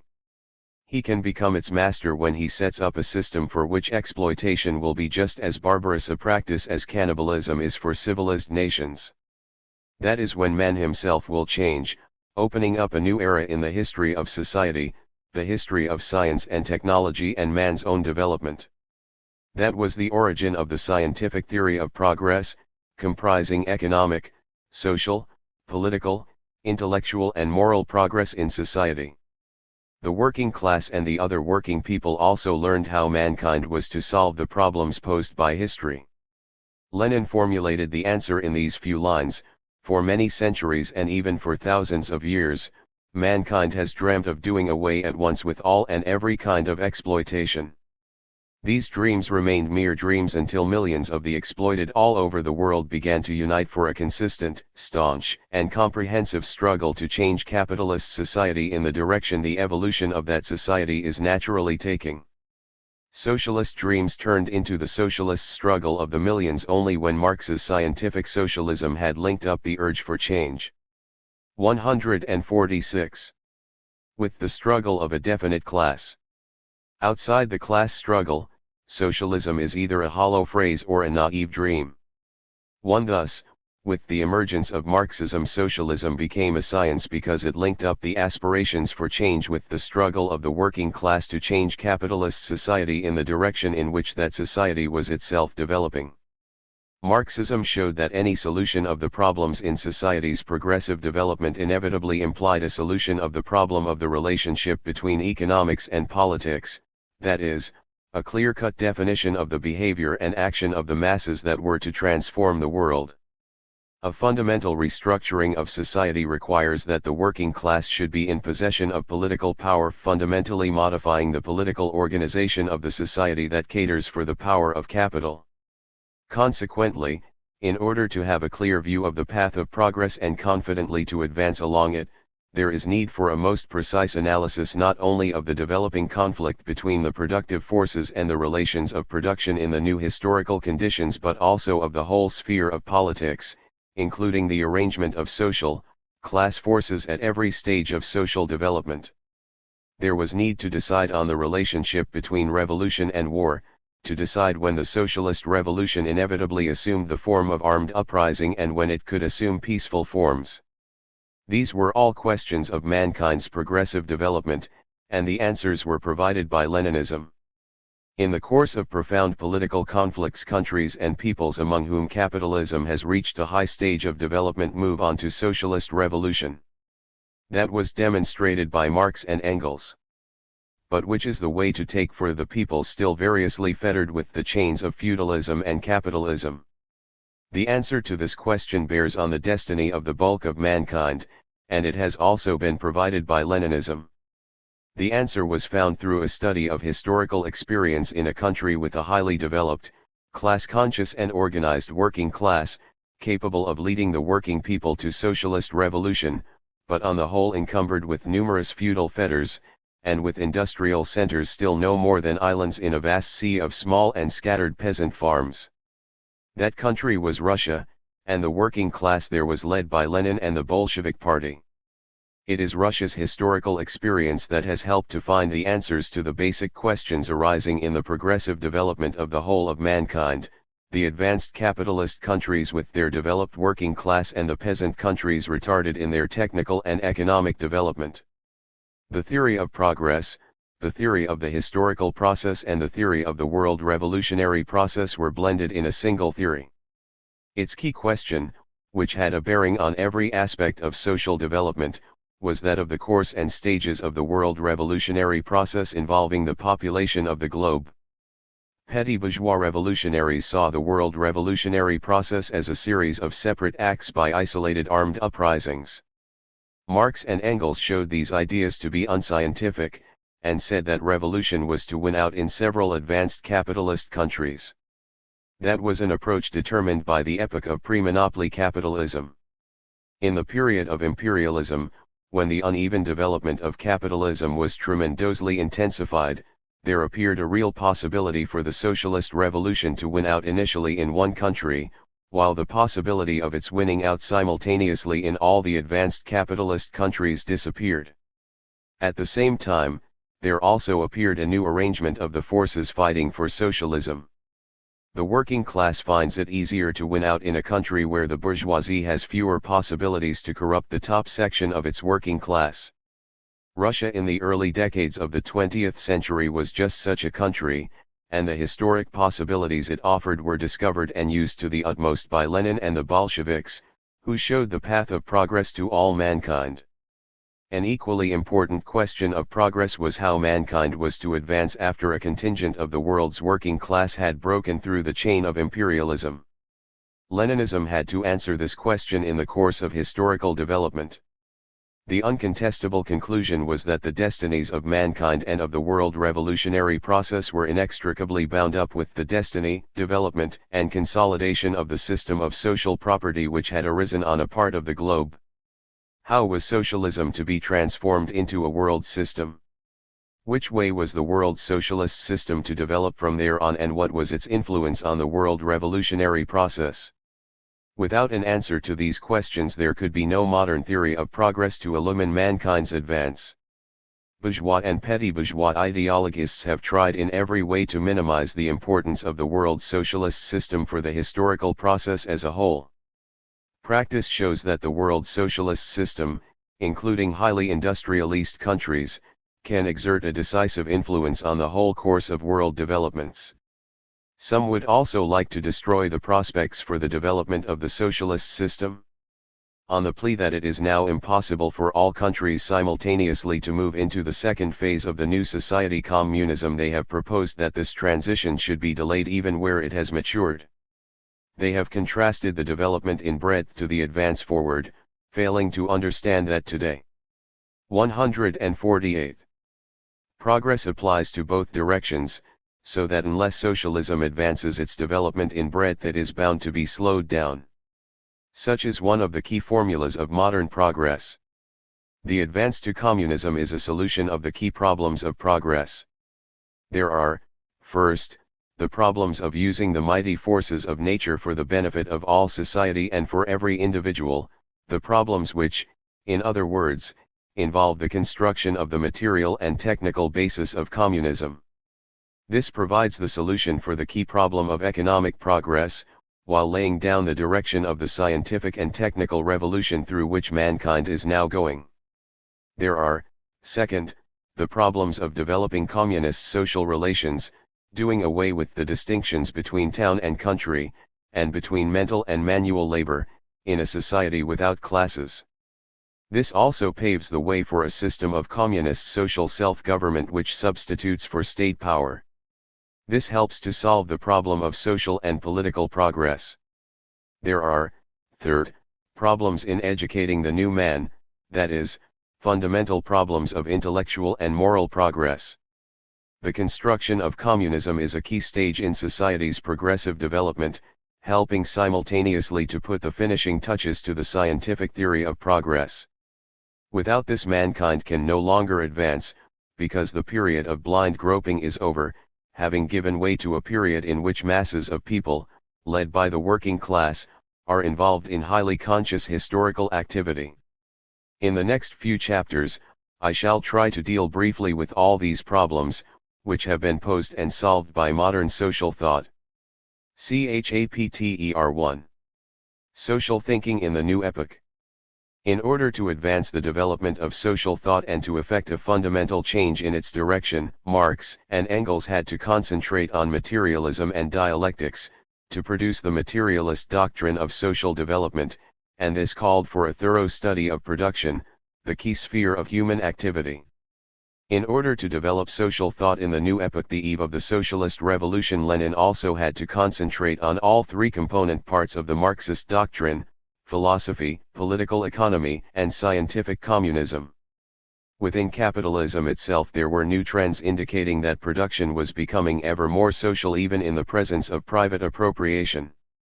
Bourgeois theorists held forth loudly about the 149 overcoming of the shoddier aspects of industrialism, the advent of an epoch of organized capitalism, about the solution of social problems, the fading away of the class struggle, etc. Actually, these were signs that capitalism was dying and that the socialist revolution was on its way. Of course, progressive mankind, the working class and the other working people were equipped to find an explanation and obtain an understanding of the new epoch and of the ways of historical development and revolutionary activity by the oppressed classes. Their instrument was the doctrine of Marx and Engels. But in view of the tasks of the epoch, it was necessary to develop Marxism, including its political economy. This historical task was fulfilled by Lenin, who as a social thinker ranks with Marx and Engels. Lenin continued the work of the founders of Marxism in studying capitalist development and showed the need for the working class struggle to change capitalist society in the direction in which it was itself developing. By analyzing the new stage in the development of capitalism imperialism, Lenin showed that the era of socialist revolutions was at hand and that the hour had struck for resolute revolutionary action by the working class in the van of all the working people. This revolutionary action is based on the objective laws of the historical process and runs in the direction in which capitalism has itself been developing. Characterizing imperialism, Lenin wrote, "The result is immense progress in the socialization of production. In particular, the process of technical invention and improvement becomes socialized. 2. The merger of bank and industrial capital, the formation of finance capital, promotes the socialization of production and the development of economic ties between separate enterprises and branches of production." The Marxist analysis of capitalist production contained revolutionary conclusions. Lenin carried this analysis to its logical end, by studying the final stage in the development of capitalist society. He wrote, "Production becomes social, but appropriation remains private. The social means of production remain the private property of a few. The general framework of formally recognized free competition remains, and the yoke of a few monopolists on the rest of the population becomes 100 times heavier, more burdensome, and intolerable." 3. The world communist movement starts from this conclusion of Lenin's, advancing the anti-monopoly struggle, uniting the majority of the population in the capitalist countries in a single tide, and tackling the key problems of our day. Lenin showed that the bourgeoisie was losing its place in the process of social development, that it was becoming ever more parasitic, that it was no longer necessary for the development of production, and that, in fact, its very existence was harmful for social progress. Some theorists of the Second International did not notice the changes in capitalism and the concentration of capital, and continued to say that capitalism had undergone no changes since the 1860s. Others claimed that a totally new stage in the history of bourgeois society had been ushered in, with capitalism having changed its character, becoming organized and almost socialism. Lenin had to put in a great effort in clearing the way for social thought to show the historical place of imperialism as the last stage of capitalism, and the eve of socialist revolution. Lenin's writings have helped the working class parties to find their bearings in the new historical situation and to realize that the socialist revolution had matured. Furthermore, it was necessary to analyze the changes that had taken place not only in the economy, but also in the superstructure of the capitalist society. In that period, some social democrats took the harmful view that in the 20th century the bourgeois state allegedly opened up opportunities for fundamental social change, and suggested that the dictatorship of the proletariat slogan should, therefore, be shelved. On the other hand, there was a revival of anarchist tendencies in assessing the state. Some said that the bourgeois state machine had to be broken up in the course of the socialist revolution, but they forgot to say that a new state, the dictatorship of the proletariat, had to be set up in its place. Lenin analyzed the political superstructure of imperialism and indicated the growing danger of militarism, the drive against the working people's democratic rights and growing reaction all along the line. He reasserted Marx's doctrine of the state and further developed it, providing a deep substantiation of the need for the proletarian dictatorship in bringing about fundamental social change and promoting mankind's progress.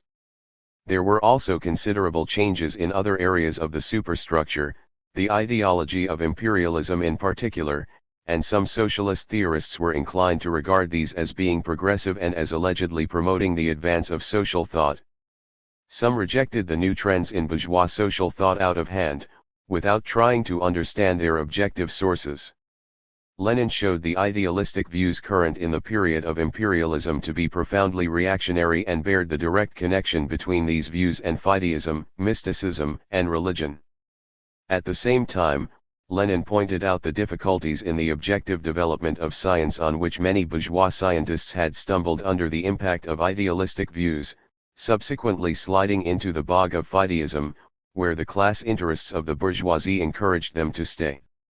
Lenin put forward the idea that dialectical materialism, the Marxist 151 outlook alone made it possible for science to emerge from the crisis and further to develop. Lenin's genius-enriched Marxist philosophy further developed materialist dialectics in an epoch when working mankind was most in need of this algebra of revolution. Thus, Lenin laid a scientific foundation for the strategy and tactics of the working class party in the new conditions, and determined the main lines for the economico-political and ideological struggle of the working class. Lenin's greatness lies in the fact that he and his followers within the ranks of the working class movement took a correct view of the need to set up Marxist parties capable of leading the proletariat and all the other working people in the offensive against capitalism, because the hour of socialist revolution and destruction of the exploitative system had struck. The doctrine of the party was an important achievement in social thought and the theory of social development, substantiating revolutionary action by the masses.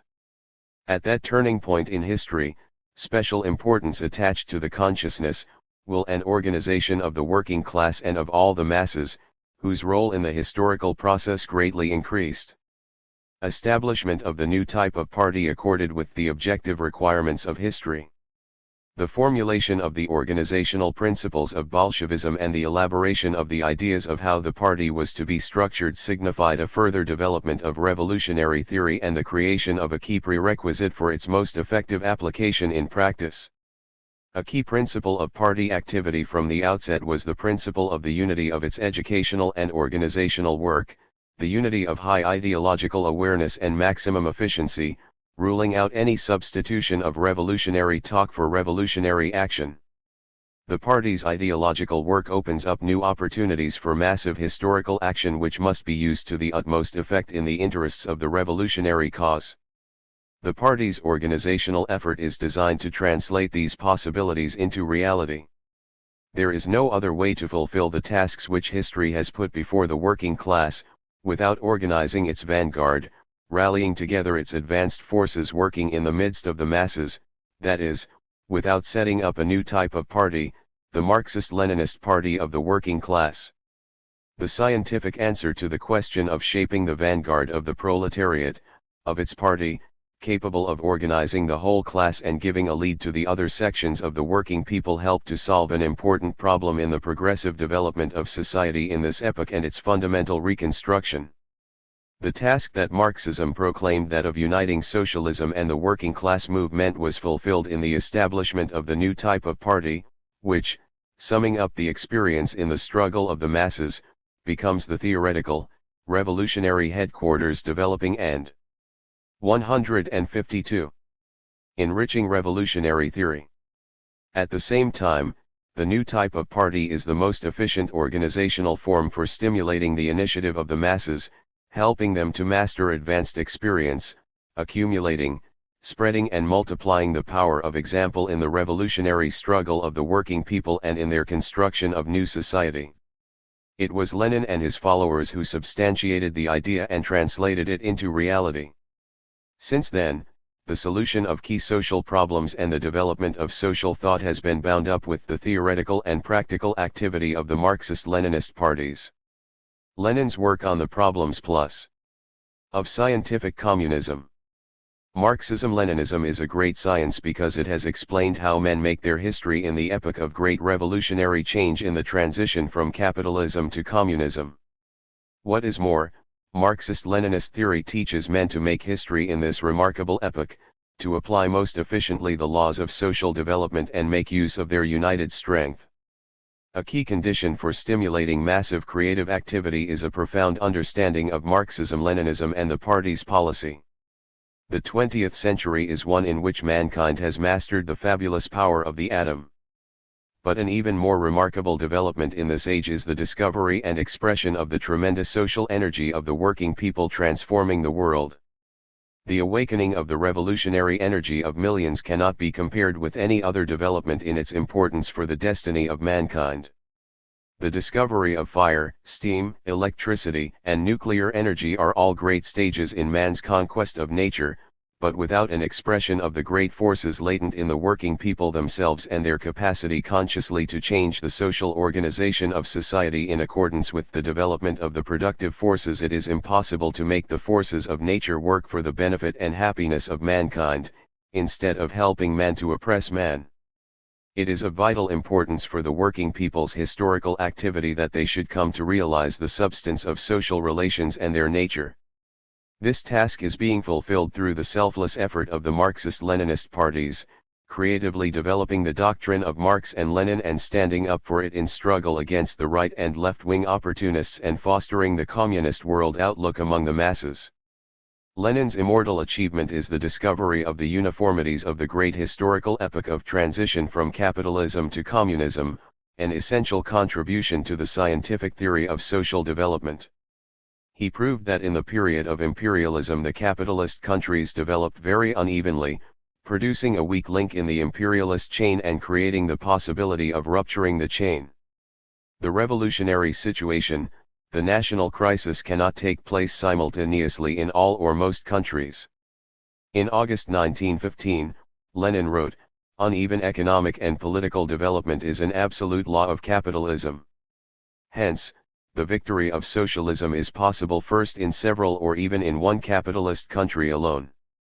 4. That was the key proposition of Lenin's theory of socialist revolution. According to this theory, the course of social development necessarily leads to the victory of the socialist revolution in one or several countries, while the rest of the world remains bourgeois or pre-bourgeois for a certain period. This opens up a new and most important period of world history, with the world split up into two systems. This is a period in which socialist and bourgeois and also pre-bourgeois countries coexist. In this period, the contradictions between labor and capital are intensified in the capitalist countries, while the struggle for a fundamental revolutionary transformation of society on socialist lines is invigorated. Concerning the pre-capitalist countries, with the emergence of imperialism there appeared an important factor in the revolutionary process called the anti-imperialist national liberation struggle of the peoples of these countries. Lenin wrote, "World capitalism and the 1905 movement in Russia have finally aroused Asia. Hundreds of millions of the downtrodden and benighted have awakened from medieval stagnation to a new life and are rising to fight for elementary human rights and democracy. The workers of the advanced countries follow with interest and inspiration this powerful growth of the liberation movement, in all its various forms, in every part of the world. The bourgeoisie of Europe, scared by the might of the working class movement, is embracing reaction, militarism, clericalism, and obscurantism. But the proletariat of the European countries and the young democracy of Asia, fully confident of its strength and with abiding faith in the masses, are advancing to take the place of this decadent and moribund bourgeoisie. The awakening of Asia and the beginning of the struggle for power by the advanced proletariat of Europe are a symbol of the new phase in world history that began early this century." 5. This was a brilliant analysis of the changes that had taken place in the world revolutionary process since Marx. J. The victory of the socialist revolution in one country introduced further changes in the world revolutionary process, in the struggle for power by the proletariat in the advanced capitalist countries and in the incipient awakening in the colonial and dependent countries. Once the working class takes over in the country where the revolution has won out, it guides all the other working people in building a new economy and arranging new social relations, doing a great deal to foster men in a spirit of high awareness. At first socialism does not prevail among the other sectors of the economy and the social structure of this society. But because the working class wields the power and shows the other working people in town and country the way to advance, because the Marxist-Leninist party is guided by the advanced revolutionary theory and has strong bonds with the masses, the socialist sector gradually becomes the dominant one as the economic, political, and ideological class struggle advances and then comes to be one that has undivided domination in the country. External conditions are highly important for building the new society, with peace providing the most favorable atmosphere.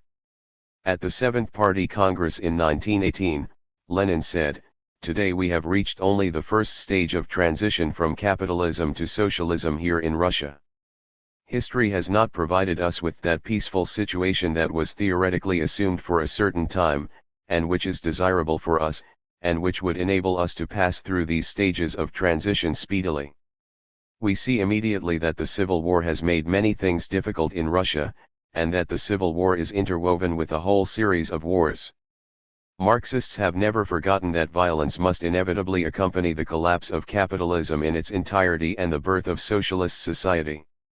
That violence will constitute a period of world history, a whole era of various kinds of wars, imperialist wars, civil wars inside countries, the intermingling of the two, national wars liberating the nationalities oppressed by the imperialists and by various combinations of imperialist powers that will inevitably enter into various alliances in the epoch of tremendous state capitalist and military trusts and syndicates. This epoch, an epoch of gigantic cataclysms, of mass decisions forcibly imposed by war, of crises, has begun that we can see clearly, and it is only the beginning." 6. History showed that Lenin was right in assessing the period which had then begun. But he did not say that this period of the most diverse wars would never give way to a peaceful situation which was desirable for communist construction. Nor did he say that the peace period would arrive only with the final victory of the revolution on a world scale. In this context, Lenin raised a highly important methodological question about the inevitable growth of socialist influence on the world revolutionary process. Defending the new theory of socialist revolution against those who tried to intimidate the working people by pointing to the strength of capitalism and expressed lack of faith in the strength of the working class, Lenin emphasized in 1918 that not a single historical change of any importance takes place without there being several instances of a disproportion of forces. Forces grow in the process of the struggle, as the revolution grows. 7. This remark has profound sociological meaning and gives a truly philosophical comprehension of the historical process.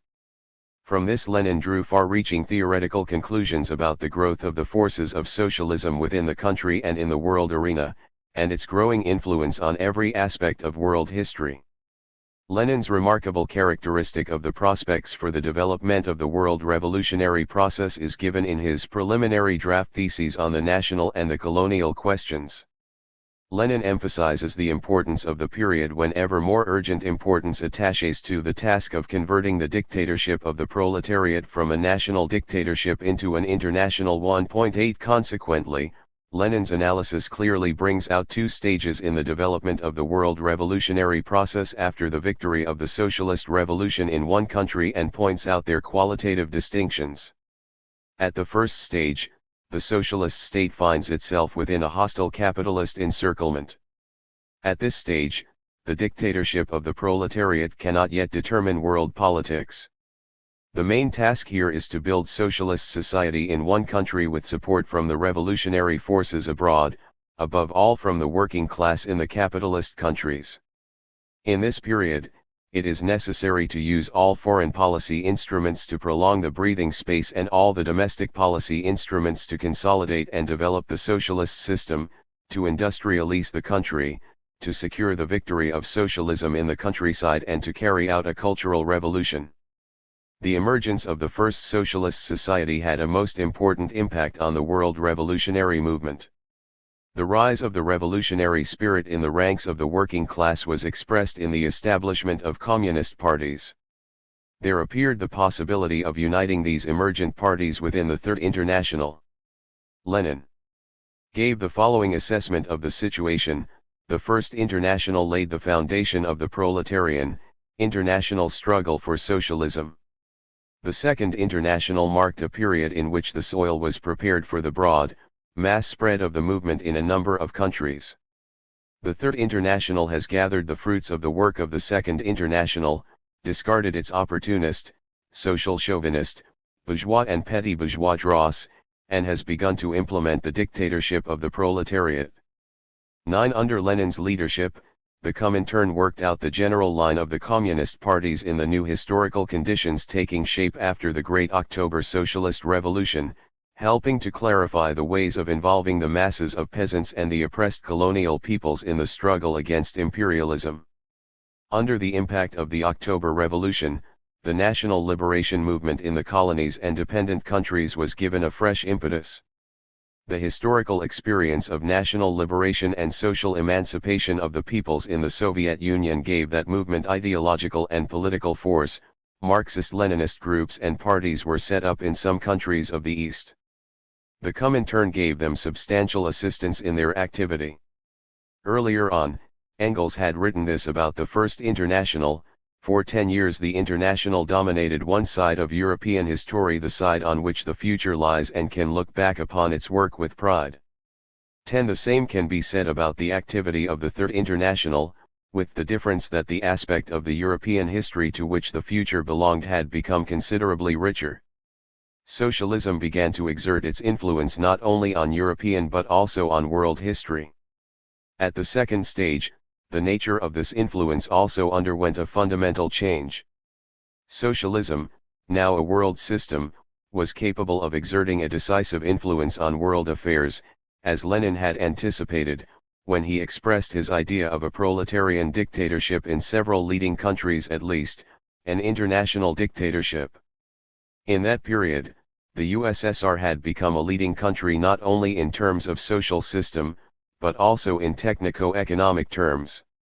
The socialist system could not have exerted a decisive influence on world development if it had neglected the tasks of economic construction. This idea of Lenin's is a continuation of his earlier idea about the possibility of socialism initially winning out in one country or in a few countries.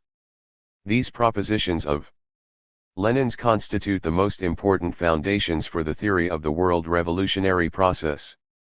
The analysis of this new stage in the world revolutionary process is a major achievement of Marxism-Leninism. The Marxist view of modern history has been markedly enriched and deepened after the CPSU and its Central Committee showed the importance for world development of socialism emerging beyond the boundaries of one country and of the formation of the world socialist system. The strengthening of the world socialist system produces a situation in which it is possible to have the struggle between capitalism and socialism in the world arena assume forms other than military clashes and world wars. At the second stage, the communist parties which had gained in stature and matured in struggle, required other ties with each other, than those they had under the Comintern, for leadership of the diverse and vast world communist movement from a single center had become impossible. New forms of contact and cooperation between the fraternal Marxist-Leninist parties began to develop, notably in the form of various meetings between representatives of the parties. The international communist movement has the greatest support from the world socialist system, which is the most important result of the working class struggle over the whole preceding period in the development of the revolutionary process. The national liberation movement also has a solid mainstay in the socialist system. The socialist countries are in a position to use the instruments of state policy to support in the international arena the people's struggle for their political and economic independence. The colonial system of imperialism is collapsing. At the second stage of the world revolutionary process, it is of the utmost importance for the internal development of the world socialist system, for the struggle between labor and capital in the capitalist countries, and for the national liberation movement that the Soviet Union has entered a period of full-scale construction of communism. In this period, the competition between socialism and capitalism enters its decisive phase. The advantages of the socialist system are expressed above all in the successes in the economic construction. It is the realization of the vast advantages of socialism that exerts a revolutionizing influence on the hearts and minds of the working people in the capitalist countries.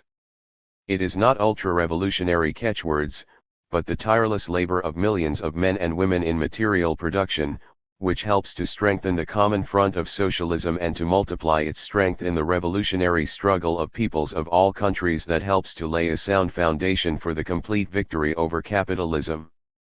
Lenin stressed, "We are now exercising our main influence on the international revolution through our economic policy. The struggle in this field has now become global. Once we solve this prob. 158. Lem, we shall have certainly and finally won on an international scale." 11. Soon after his return to Russia in 1917, Lenin wrote the following in his work The Tasks of the Proletariat in Our Revolution: "From capitalism mankind can pass directly only to socialism, i.e., to the social ownership of the means of production and the distribution of products according to the amount of work performed by each individual. Our party looks farther ahead. Socialism must inevitably evolve gradually into communism, upon the banner of which is inscribed the motto, 'From each according to his ability, to each according to his needs.' 12. In this context, he drew the following conclusion: "We must California ourselves the Communist Party just as Marx and Engels called themselves."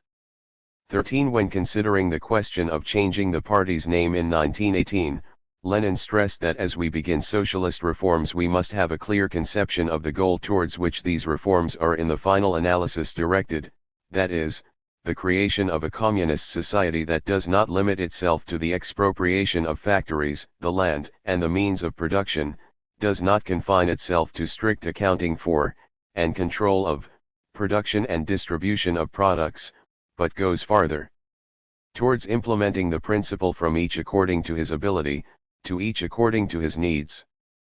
14. Consequently, Lenin taught the communists to regard socialist transformations as the ultimate goal and to keep that goal in mind, even when only launching upon them, but never to identify the ultimate goal and the immediate changes to be carried out.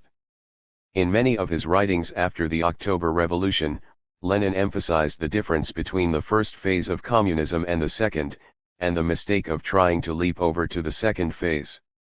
It is hard to overrate Lenin's contribution to the theory of building socialism and communism. Marx had formulated the basic and guiding idea on the question, while Lenin went on to solve the hundreds of theoretical questions in building the new society, its economic development, its political organization and its culture in close connection with practice. It is no exaggeration to say that Lenin's writings after the 1917 revolution add up to an encyclopedia of socialist construction.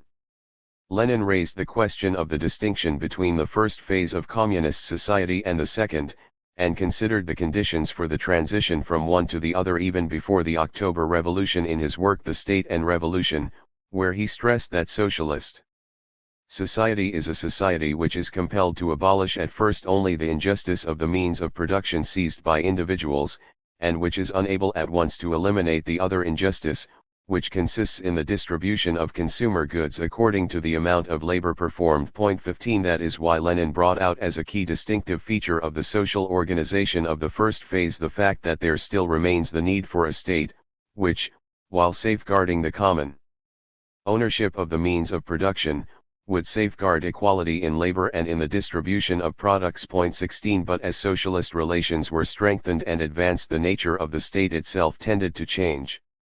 Citizens become employees and workers of a single countrywide state syndicate.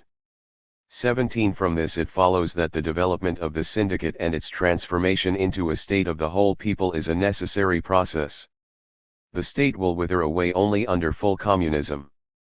At the same time, Lenin kept stressing that both phases developed on a single basis. Socialism is incomplete communism, but in its development socialism inevitably leads to communism. Lenin taught the communists to discern and painstakingly to foster every element of communism that appeared in socialist society, with special emphasis on the working people's growing consciousness and their high sense of discipline. As the fragmentation of labor, no confidence in the social economy and the old habits of the petty proprietor 18 disappeared, society advanced faster towards its communist future. Evidence of this also came from the emergence of phenomena in social life, like the communist subotniks, when the working people freely give of their labor to society. Socialist change, the development of socialist relations, help to achieve the final goal communism, for when all have learned to administer and actually do independently administer social production, independently keep accounts and exercise control over the parasites, the sons of the wealthy, the swindlers and other guardians of capitalist traditions, the escape from this popular accounting and control will inevitably become so incredibly difficult, such a rare exception, and will probably be accompanied by such swift and severe punishment, that the necessity of observing the simple, fundamental rules of community will very soon become a habit. Then the door will be thrown wide open for the transition from the first phase of communist society to its higher phase, and with it to the complete withering away of the state. R19. These remarkable words also indicate a most important distinction between the first and the second phase, and one of the most important conditions for societies moving into the second phase. How is the inevitable development of the first phase into the second ensured? The common basis of both phases of the one communist formation consists in the fact that the proletariat represents and creates a higher type of social organization of labor compared with capitalism. That is what is important. This is the source of the strength and the guarantee that the final triumph of communism is inevitable. 20. Social progress means above all development of the great productive power of labor. That is the main angle from which Vito consider the historical process. Without this there would have been no quantitative accumulation or qualitative development either in the material sphere or in the sphere of mankind's spiritual culture. Consequently, society would not be advancing. The growing productive and creative power of human labor calls for a system of organization in line with the level reached in the development of the productive forces and giving room for their further progress. Socialism creates just such a social organization of labor which helps to reach the higher phase of communist society and ultimately to defeat capitalism. Lenin resolutely and consistently fought all expressions of petty bourgeois and anarchist spontaneousness. The petty bourgeois revolutionary gave least thought to creation, to production, to economic construction. A different approach is taken by the consistent proletarian revolutionary, who will never look down on economic activity, on its successes, on the development of the creative and productive power of human labor. This idea is at the basis of Lenin's numerous articles and speeches. In April 1918, Pravda carried his article entitled The Immediate Tasks of the Soviet Government, which outlined the program for a great creative effort by the masses. At the time, large-scale tasks of construction faced the new system born in revolutionary struggle. There was need to determine the main line of social development and of the party's activity in leading the working people. The theory of social development was becoming a theory of the practical transformation of society. The great revolutionary energy of the masses was becoming a vast creative force that history had never known. Everything depended on the correct view of the prospects for the social process, which determined the mainstream of the mighty tide of the awakened social energy. Lenin's remarkable writings contain the answer to the fundamental question posed by life concerning the transition from capitalism to socialism. As the task of expropriating the expropriators and suppressing their resistance was being solved in the main, Lenin wrote, there necessarily comes to the forefront the fundamental task of creating a social system superior to capitalism, namely, raising the productivity of labor, and in this connection securing better organization of labor. 21 That was the first occasion on which the party and Soviet society as a whole were set the task of organizing labor in such a way that it would produce a higher productivity of labor than that under capitalism. How was this fundamental task to be tackled? The raising of the productivity of labor first of all requires that the material basis of large-scale industry shall be assured, namely, the development of the production of fuel, iron, the engineering and chemical industries. 22 Lenin pointed out that the Soviet Union had vast deposits of iron ore, fuel, water resources, raw materials for the chemical industry, in areas like the Urals, Western Siberia, the Caucasus, and Turkmenia. He ended with these words, the development of these natural resources by methods of modern technology will provide the basis for the unprecedented progress of the productive forces. 23 In this way Lenin formulated the key task of building the new society. The Soviet people have advanced along this path, building socialism and fulfilling one 5-year national economic plan after another. That is the way they are still going, fulfilling Lenin's precepts about electrifying the country, putting forward a great plan for introducing the use of chemicals into industry and agriculture, building the material and technical basis of communism, working its vast resources with new technology and resolutely eliminating all shortcomings. The requirement that there should be a material basis for higher labor productivity applies to the construction both of the first and the second phase of the new society. That is the only basis on which it is possible to effect the corresponding changes in the social structure and the whole system of social relations, to eliminate the contradictions and subsequently the essential distinctions between town and countryside, between mental and manual labor, and to bring about the triumph first of socialist and then of communist relations of production. But the creation of the material basis was not the only requirement put forward by Lenin for the construction of the new society. Lenin said that the basis for the diverse social ties consisted of the mutual relations of people arising out of the part they play in social labor. 24 No society can exist without sound ties between men in the process of labor, and the extent to which labor and the nature of these ties are developed determines the stage of human history. Lenin wrote that after the revolution the working class would build a new and higher social connection, and stressed the importance of massive activity in producing a new social bond, a new labor discipline, a new organization of labor, which will combine the last word in science and capitalist technology with the mass association of class-conscious workers creating large-scale socialist industry. 25 Lenin stressed the creative aspect of socialist economic and living conditions. 26 And the creative spirit of the new economic relations in the new society. 27 This creative effort developed the period of socialism and attained vast scope during the full-scale construction of communist society. Throughout the construction of the new society, the working people increase and improve this united force. One of the fundamental changes in social relations produced by the socialist revolution is that the political superstructure becomes totally different, with a fundamentally new role in organizing social labor.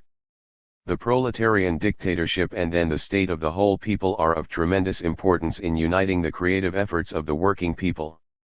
In the recently published chapters of the original version of the article The Immediate Tasks of the Soviet Government, Lenin wrote, "The task of administering the state, which now confronts the Soviet government, has this special feature, that, probably for the first time in the modern history of civilized nations, it deals preeminently with economics rather than with politics.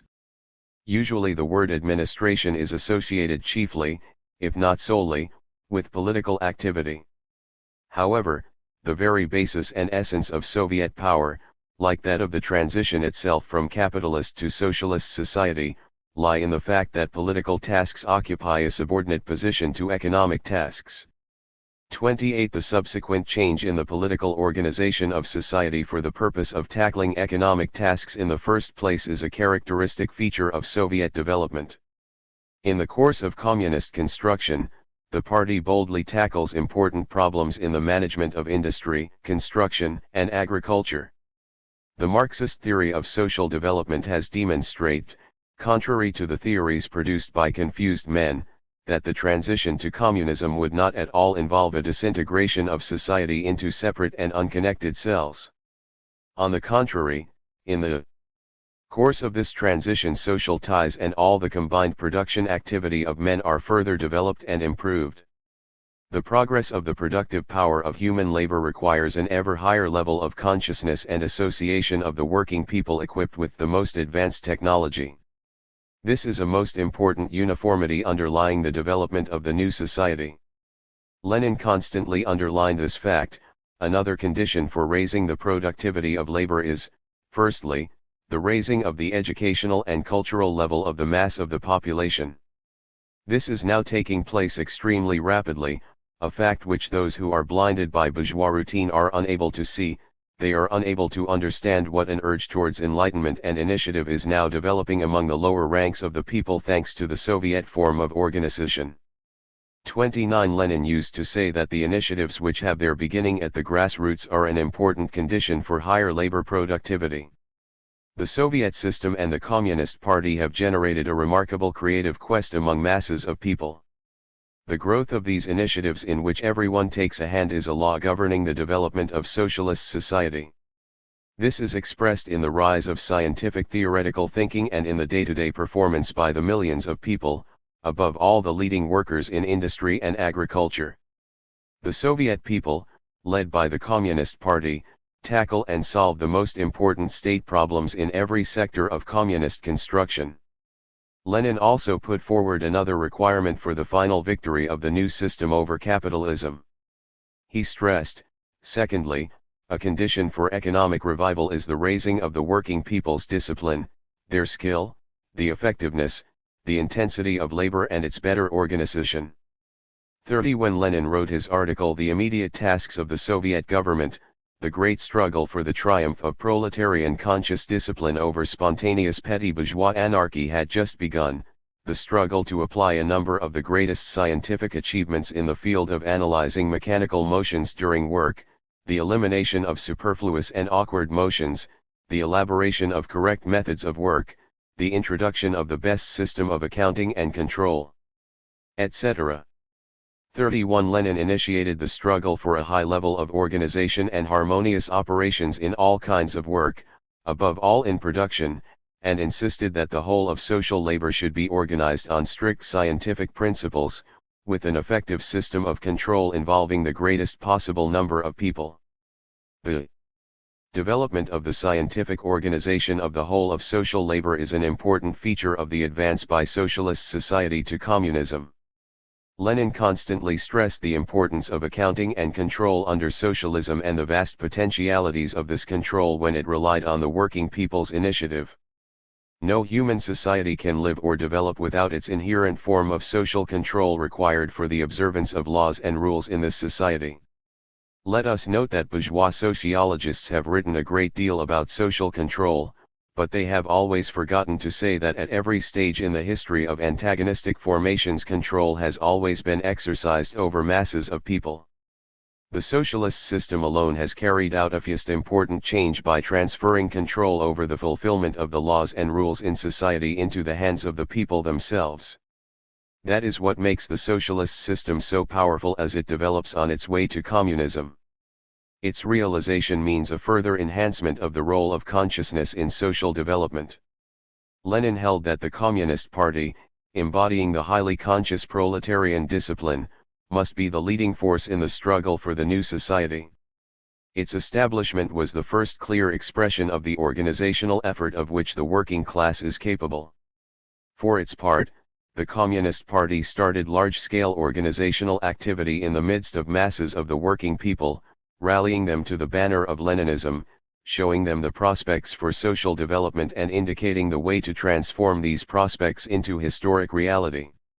Lenin said that a centralist and disciplined political party of the proletariat is required so that the organizational role of the proletariat may be exercised correctly, successfully, and victoriously. 32 Lenin stressed that in Soviet society the power of example is able to influence the people for the first time. 33 Today, the party's whole effort is pivoted on the spread not only of the most advanced view of life but also of the most advanced practical experience. Because of this effort, the individual initiatives displayed by Soviet working people become available to the masses, generating fresh initiatives, which, for their part, become massive, etc. This process of the creative assimilation of advanced experience and its multiplication has a tremendous role to play in the advance towards communism, and could not have developed but for the tremendous organizational and educational effort of the party. The high ideological level fostered by the communists among the people is not only a quality of the human mind, but it also helps to forge the human character and produces a special kind of mental and moral makeup in the individual. Lenin stressed the importance of the fight against features, still to be found among some Soviet people, like relapses into petty bourgeois spinelessness, disunity, individualism, and alternating moods of exaltation and dejection. 34 The high level of communist consciousness, which is displayed in the day-to-day activity of the Soviet people, prevents the re-emergence of these traits. Lenin put a high value on qualities of character and mentality like perseverance, persistence, willingness, determination, and ability to test things 100 times, to correct them 100 times, but to achieve one's goal. 35 He stressed the great importance of the communist attitude to work. These remarkable qualities, which the builder of communism needs, are being fostered by the party as it tests and tempers men in labor for a common good. The success of the communist cause depends on a clear understanding by everyone, by every collective and the whole people of the tasks put forward by historical reality, on the consideration and utmost use of the opportunities opened up by the socialist system for the working people's activity, on the knowledge of the ways leading to a solution of these problems, and on the correct organization of the masses.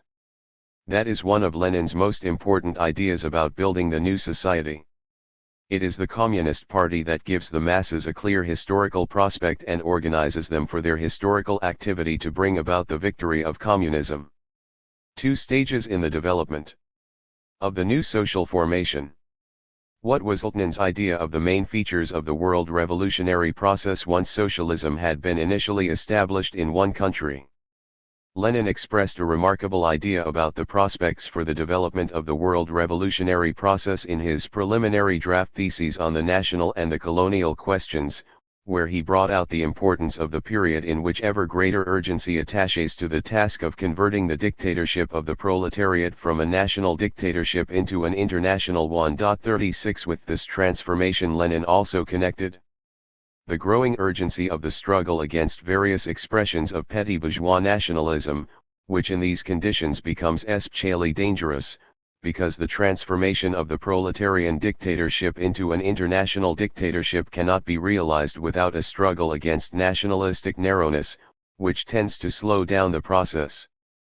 Consequently, Lenin quite clearly outlined 2 stages in the development of the world revolutionary process once the socialist revolution had won out initially in one country, and indicated the qualitative distinctions of these stages, with the attendant changes in the world's situation. The first stage is the existence of TLFE socialist state in a hostile capitalist encirclement. At this stage, the socialist state is unable to determine world politics. The main task of this stage is the construction of a socialist society in one country with the support of the revolutionary forces abroad, the working class in the capitalist countries in the first place. In this period, there is need to use all the foreign policy instruments to prolong the breathing space and to use all the domestic policy instruments to consolidate and develop the socialist system, to industrialize the country, and to build up the solid property of the whole people socialist industry to secure the victory of socialist property in the countryside on the basis of collectivization and to carry out a cultural revolution. After the Great October Socialist Revolution, it became possible for the revolution to win out in several countries of Eastern and Central Europe, which would have created a world socialist system. But capitalism was still very strong, the Soviet Union was still weak, and there were no mature communist parties anywhere, except the Soviet Union, capable of leading a victorious socialist revolution. The Soviet Republic in Hungary and the revolution in Germany were put down by imperialist reaction. It took a long period for the transition from the first stage of the world revolutionary process, the victory of socialism in one country, to the establishment of a world socialist system. In that period, the forces of socialism became much stronger, while the communist parties in the capitalist countries grew into a key factor in political life. The Great October Socialist Revolution gave a fresh impetus to the national liberation movement in the colonies and the dependent countries. The historical experience of the national liberation and social emancipation of the peoples of the Soviet Union gave ideological and political strength to the national liberation movement, and Marxist-Leninist groups and parties were set up in some countries of the East. At the second stage, the influence of socialism on the world historical process underwent a fundamental change. Socialism, which has become 167 a world system, has been exerting the decisive influence on and determining the whole world process. Bourgeois and petty bourgeois conceptions of the contemporary historical process ignore these characteristics. In our day, the struggle between bourgeois and petty bourgeois conceptions, on the one hand, and the Marxist-Leninist theory of the historical process, on the other, is most acute. The question of determining the character of the contemporary epoch and bringing out its qualitative peculiarities is on the order of the day. Bourgeois theorists regard our epoch as one in which capitalism is being transformed. Petty bourgeois theorists, who have adopted Marxist terminology, keep saying that in our day it is imperialism that determines world development. The CPSU and its Leninist Central Committee have shown the harmfulness of the bourgeois and petty bourgeois conceptions of the contemporary epoch, for both in essence insist that capitalism continues to determine the course of the historical process. The metaphysicians accept only two stages of world history, bourgeois domination and capitalism, and the complete triumph of socialist social relations all over the globe. They do not understand the dialectics of the displacement of capitalism by socialism. The fact is, however, that in world history formations have never instantly succeeded each other on a world scale. Formations which had outlived their day had never given way to a new social system at a stroke. The struggle for the new mode of production went on primarily in the individual countries but was inevitably carried over into the world arena. That was how the slave-holding society emerged in the form of isolated seats while the rest of the inhabited globe continued to be at the first stage of historical development. That was how the shoots of feudalism grew up on the ruins of the collapsed slave-holding empires. The struggle between advancing capitalism and outgoing feudalism was carried on in the various countries and in the international arena for a long time. Indeed, a look at the early Middle Ages reveals a period in which the feudal mode of production did not yet win out finally, when slavery had not yet left the historical scene and when, consequently, feudalism did not exert a decisive influence on the course of history. It took centuries for the advantages of the feudal system to materialize and the process of its formation to be completed. In Europe, the development of the feudal mode of production went at a slow pace for about 400 years.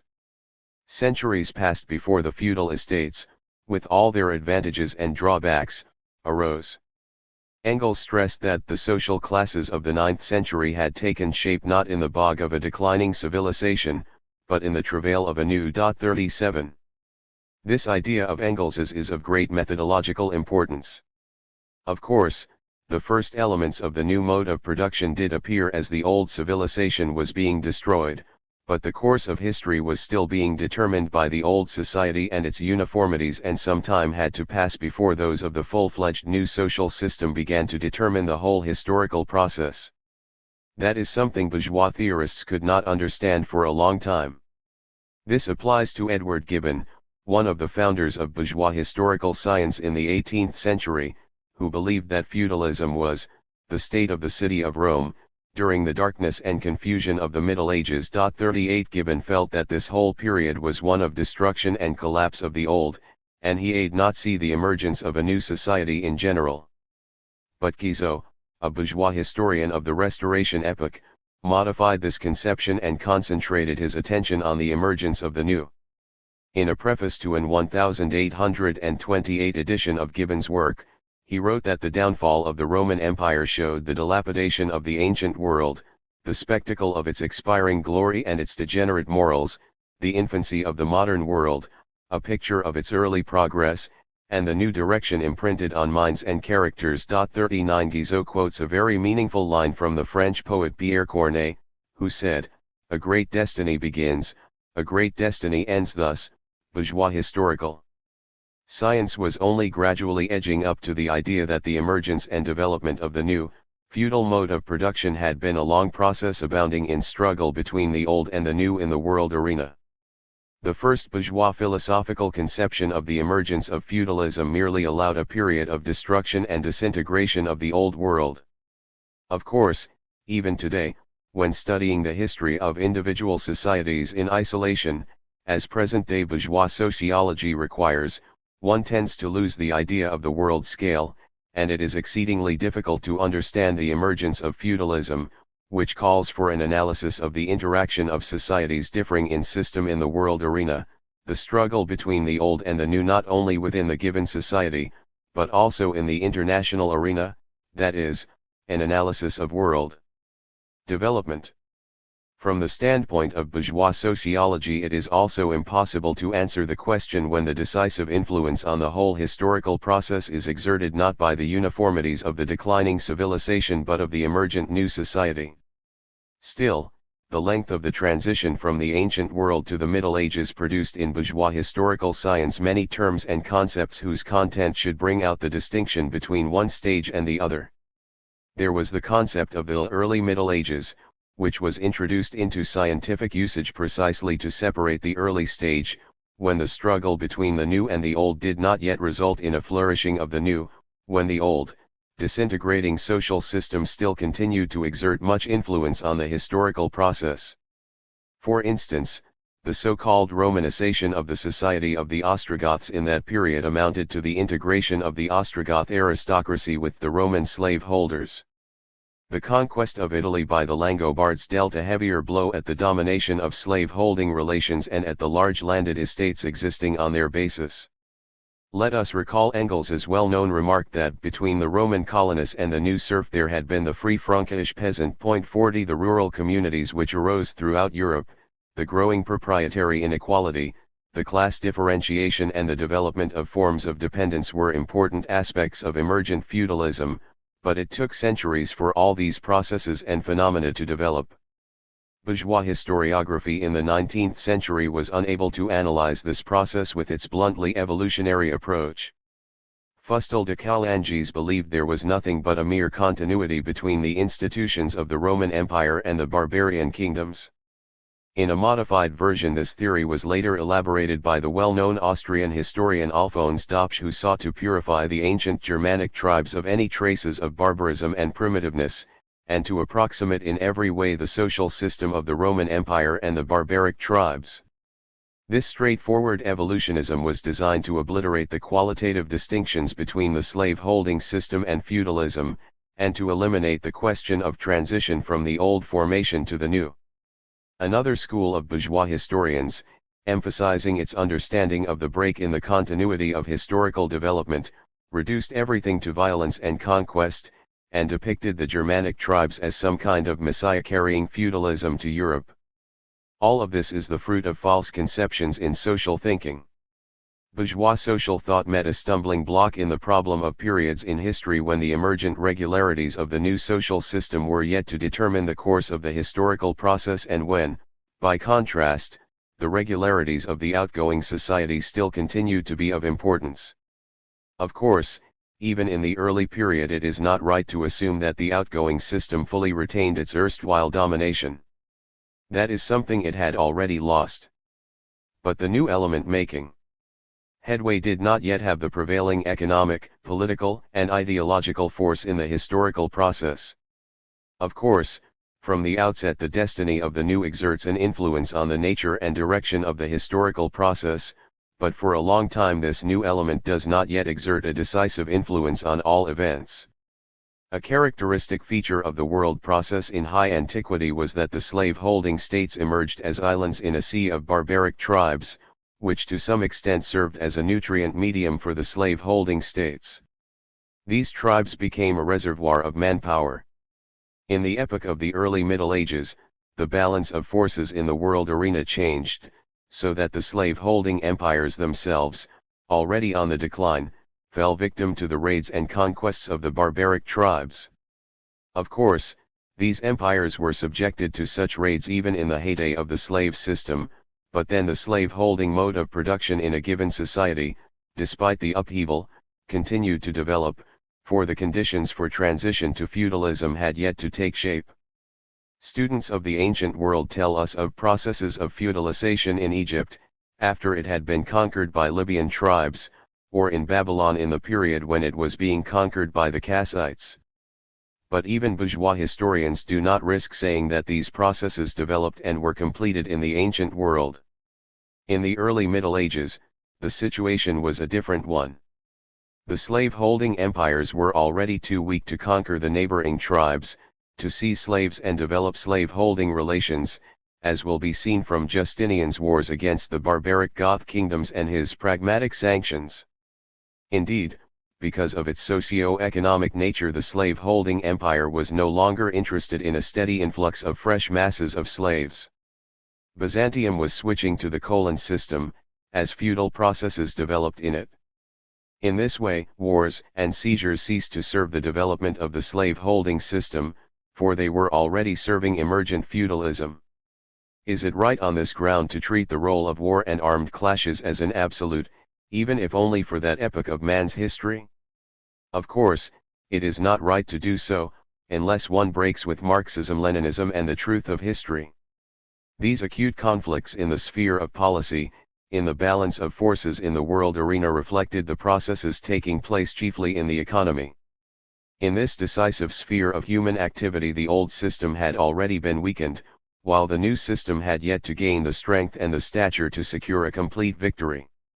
In place of slave labor, feudalism made use of a producer who was in possession of the means of production and engaged in farming. That was the ultimate reason for the triumph of feudalism. Under the slave-owning system the influx of slaves depended on wars of aggrandizement and plunderous raids.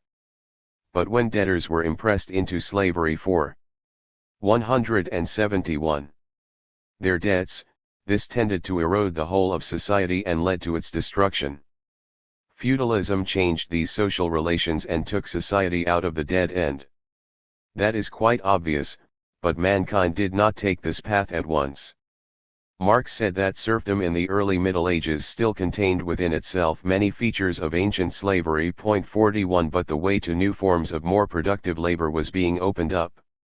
There was established a lack of freedom which may be reduced from serfdom with enforced labor to a mere tributary relationship. 42 Such is the framework of the possible dynamics and tendencies in the development of the feudal mode of production. But it will be centuries before the features of ancient slavery disappear, the commune develops, and serfdom is established. Lenin said that the allotment-holding peasant must be personally dependent upon the landlord, because he will not, possessing land, work for the landlord except under coercion. This system of economy gives rise to non-economic coercion, to serfdom, juridical dependence, lack of full rights, etc. 43 In the feudal period, the instrument of exploitation is the attachment of the working man to the land. To develop, This process took a considerable period and required conditions which did not arise all at once. Until then, there could be no question of the domination of feudalism and its decisive prevalence over the forces of the old system.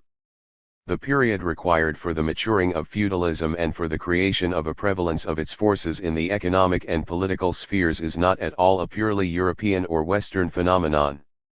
In India, the period of transition of feudalism was also characterized by the downfall of the big slave-holding power and the emergence in the historical arena of various tribes which had already reached the stage of disintegration of their primitive order and, joining in military alliances, invaded the ancient slave-holding states and set up feudal principalities. However peculiar the development of these processes, the overall regularity is clear. The deep crisis into which the slave-holding system was plunged heralded the birth of a new system, but it took a considerable period of struggle between the old and the new, the maturing and development of the new before it came to exert the decisive influence on the direction of the historical process and to be transformed into the dominant social system, finally determining the direction of the historical process.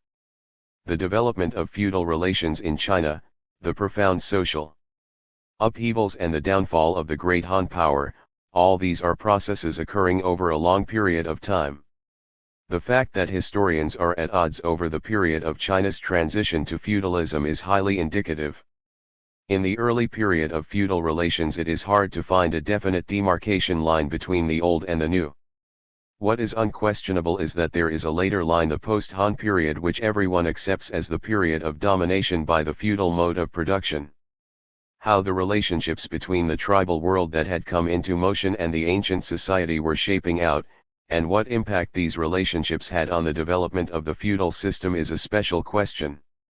For our purposes here, let us emphasize that there again tribes which had remained in the Carolingian state, and this corresponded to the period of the development of feudal property. Thus, the political organization of society emerging in the world arena in the interests of the social and economic system which produced it was itself developing, gaining in strength or being weakened depending on the destiny of that system.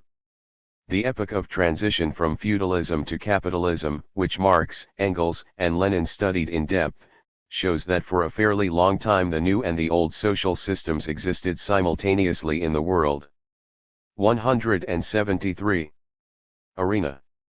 Lenin said that feudalism was characterized by the existence of farms of the different manners, village communities, and peasant families which were self-sufficing, were not dependent on other farms, and no power on earth could drag them out of their age-long stagnation. 44 The feudal order perpetuates technical stagnation and the producer's condition of bondage. 45 It was Marxism-Leninism alone that saw the main line of historical development and its stages behind the complex patchwork of political events in the epoch of transition from feudalism to capitalism.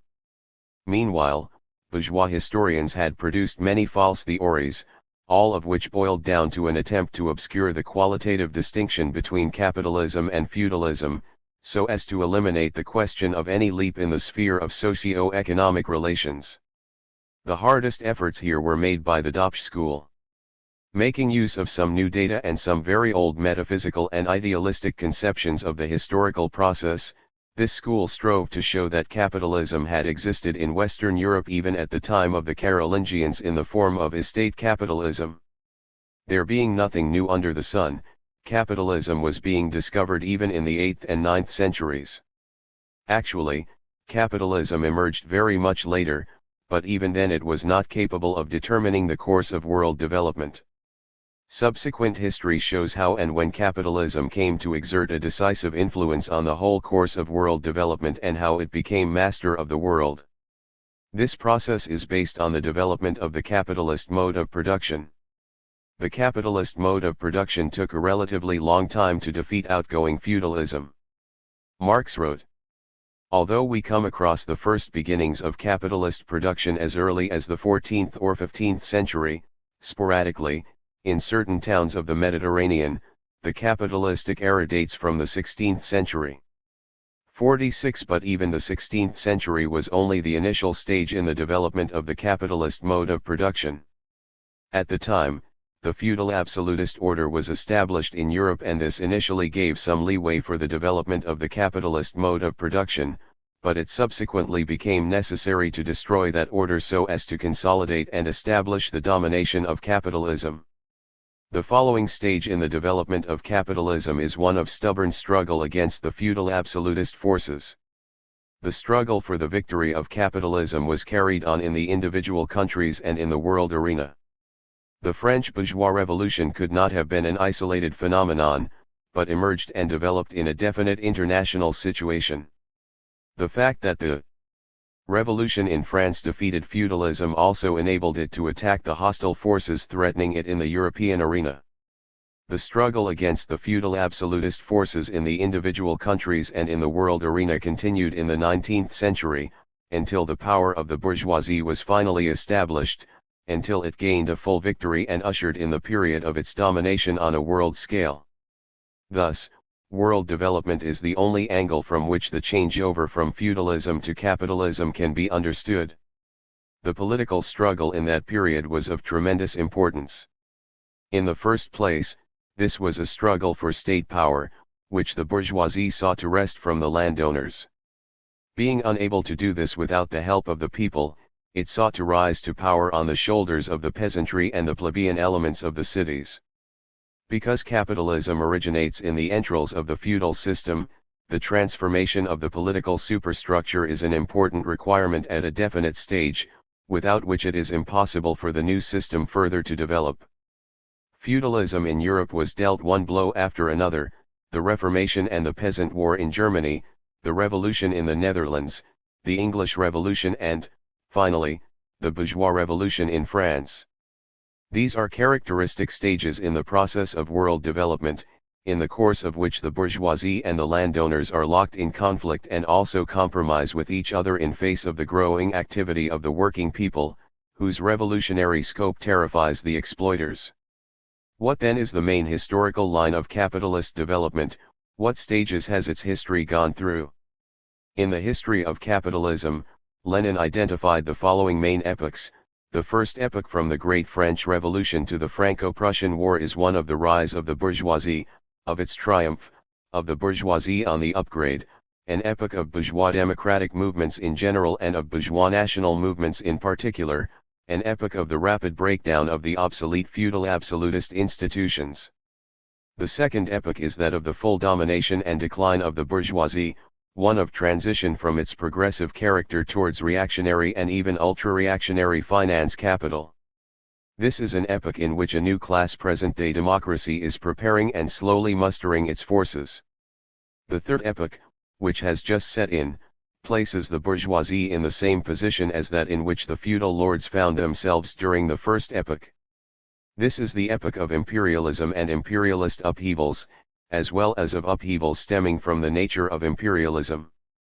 47. Characterizing the third epoch, Lenin says, the place of the struggle of a rising capital, striving towards national liberation from feudalism, has been taken by the struggle waged against the new forces by the most reactionary finance capital, the struggle of a force that has exhausted and outlived itself and is heading downward towards decay.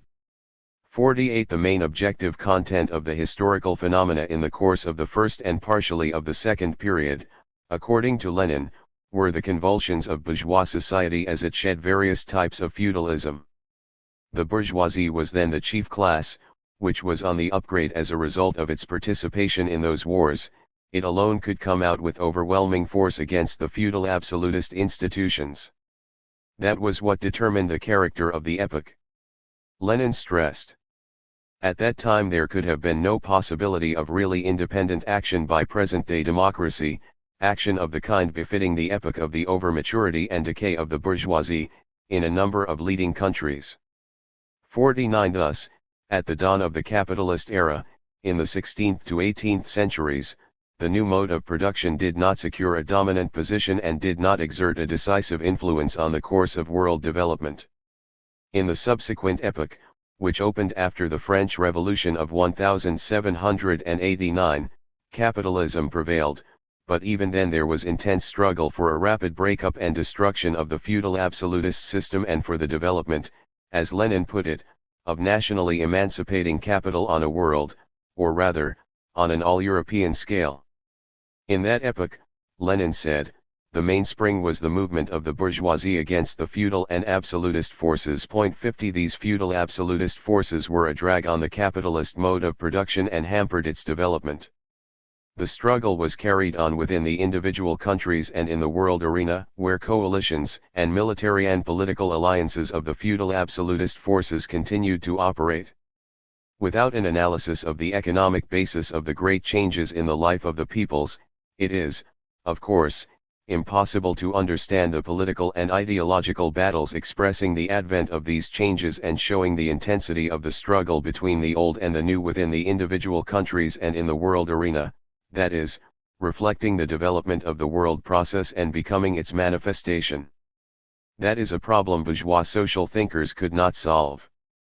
For them, the question of the relation between economics, politics, and ideology in the period of transition from feudalism to capitalism remained a closed book. With their defective idealistic methodology, bourgeois theorists stressed the importance of the ideological conflicts, wars, and armed clashes, which they said were due to ideological conflicts. The stages of the historical process disappeared, its economic basis remained in the background and only the idealistically interpreted facts of armed struggle were in evidence. Although capitalism grew up within the entrails of feudalism, it still took a long time to overcome the old system by developing its own advantages and realizing them in the sphere of world politics. The struggle for the victory of capitalism in the world arena is simultaneously a struggle for the primacy of the strongest plunderers. Spain, Portugal, and the Netherlands were the strongest and richest countries in the 16th century, while France and Britain joined in the fight for world supremacy in the 17th century. After that bourgeois revolution, the balance was tilted in favor of Britain. That is how things stood in the early period of capitalist development, when the feudal absolutist order was still dominant in the world. But the struggle against the feudal absolutist order also frequently took the form of armed conflicts. Those are the facts bourgeois theorists usually stress, without trying to get through to their meaning. They also start from the fact that whereas under capitalism peaceful relations between nations became much more extensive and profound, as compared with those in the slave-holding and serf period, the fight between the capitalist plunderers constantly produced wars of aggrandizement, so that war continued to be a permanent instrument of policy, a means of enslaving other nations, taking over their wealth and converting them into colonial slaves. Social revolution in the 20th century. And scientific and technical progress. I should like to start by quoting a few lines from Wilhelm Liebknecht's Reminiscences of Karl Marx, which date to 1850 and well show Marx's attitude to the revolutionary changes in science and technology. He says, "Soon we were talking about natural sciences and Marx scoffed at the victorious reaction in Europe, who imagined that they had stifled the revolution and had no idea that natural science was preparing a new one. King Steam, who had revolutionized the world the century before, had lost his throne and was being superseded by a still greater revolutionary, the electric spark." 51 Let us recall that Marx saw such changes as an ally of the proletariat in the revolutionary transformation of society, and a symptom of the growing historical necessity for such transformations. For many decades, the development of natural science prepared a new scientific and technical revolution.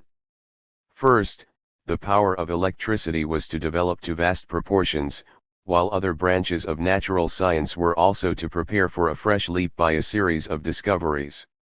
On the eve of the scientific and technical revolution, when capitalism had solved highly intricate technological problems and many remarkable discoveries were made in natural science, Lenin wrote, "On all sides, at every step one comes across problems which man is quite capable of solving immediately, but capitalism is in the way."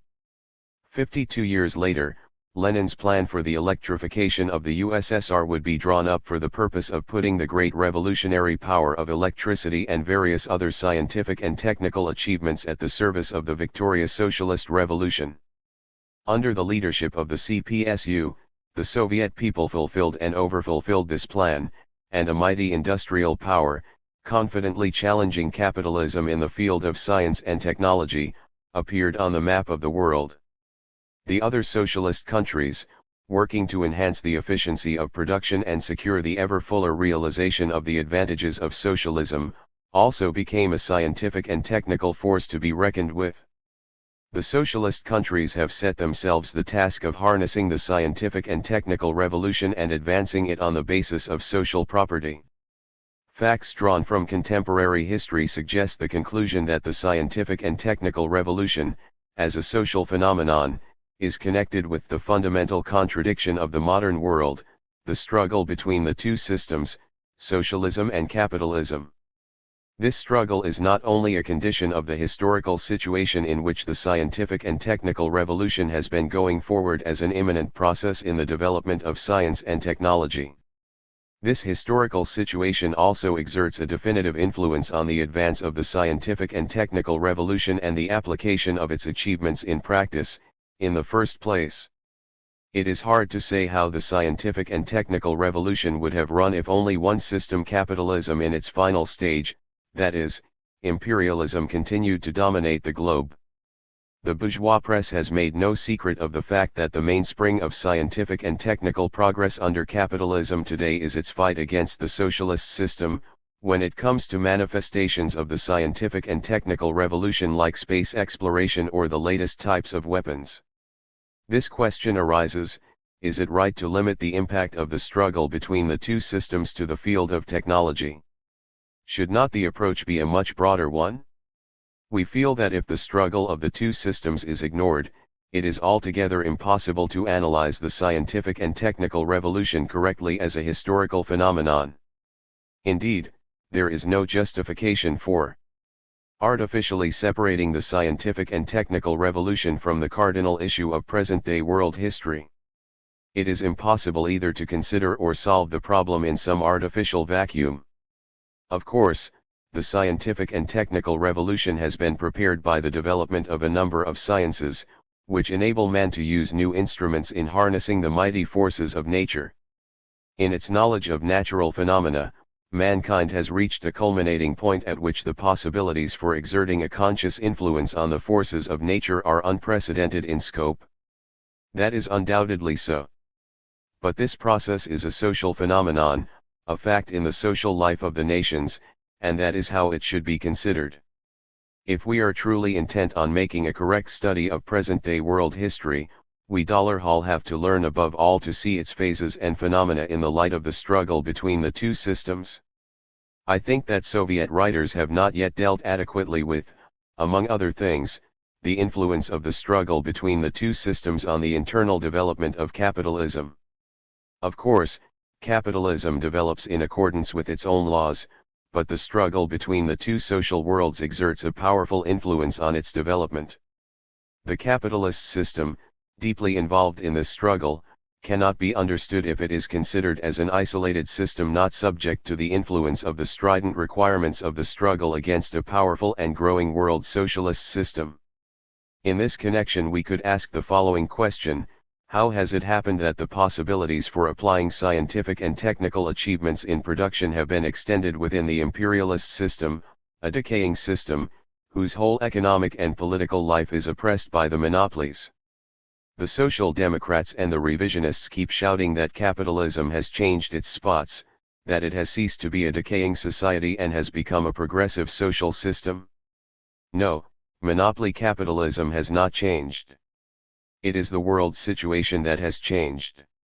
Today, in the presence of socialist society, the capitalist monopolies, however strong, are unable to take over any industry lock, stock and barrel, to share it out among themselves on a world scale, etc.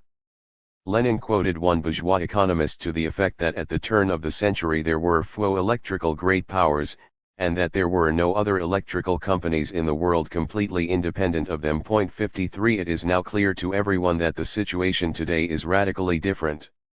There is now in the world an electrical power which is not only independent of the capitalist monopolies, but which has in fact issued them a challenge. If the monopolists decided to shelve all the important inventions, these would still be realized in the socialist world. Socialism develops production on the basis of social property, advancing science and technology and carrying on extensive research in these fields. Labor, which for centuries acted as no more than wage labor for capital, joined in the struggle for power with the establishment of the highest form of the proletariat's political organization, the new type of party. Having won state power, it now stands on sizable territories of the world as a mighty rival of capital in organizing and developing production. This does not change the nature of capitalism, but it does change the world's situation in which it has to operate. Lenin wrote, "It would be a mistake to believe that this tendency to decay precludes the rapid growth of capitalism. It does not. In the epoch of imperialism, certain branches of industry, certain strata of the bourgeoisie and certain countries betray, to a greater or lesser degree, now one and now another of these tendencies."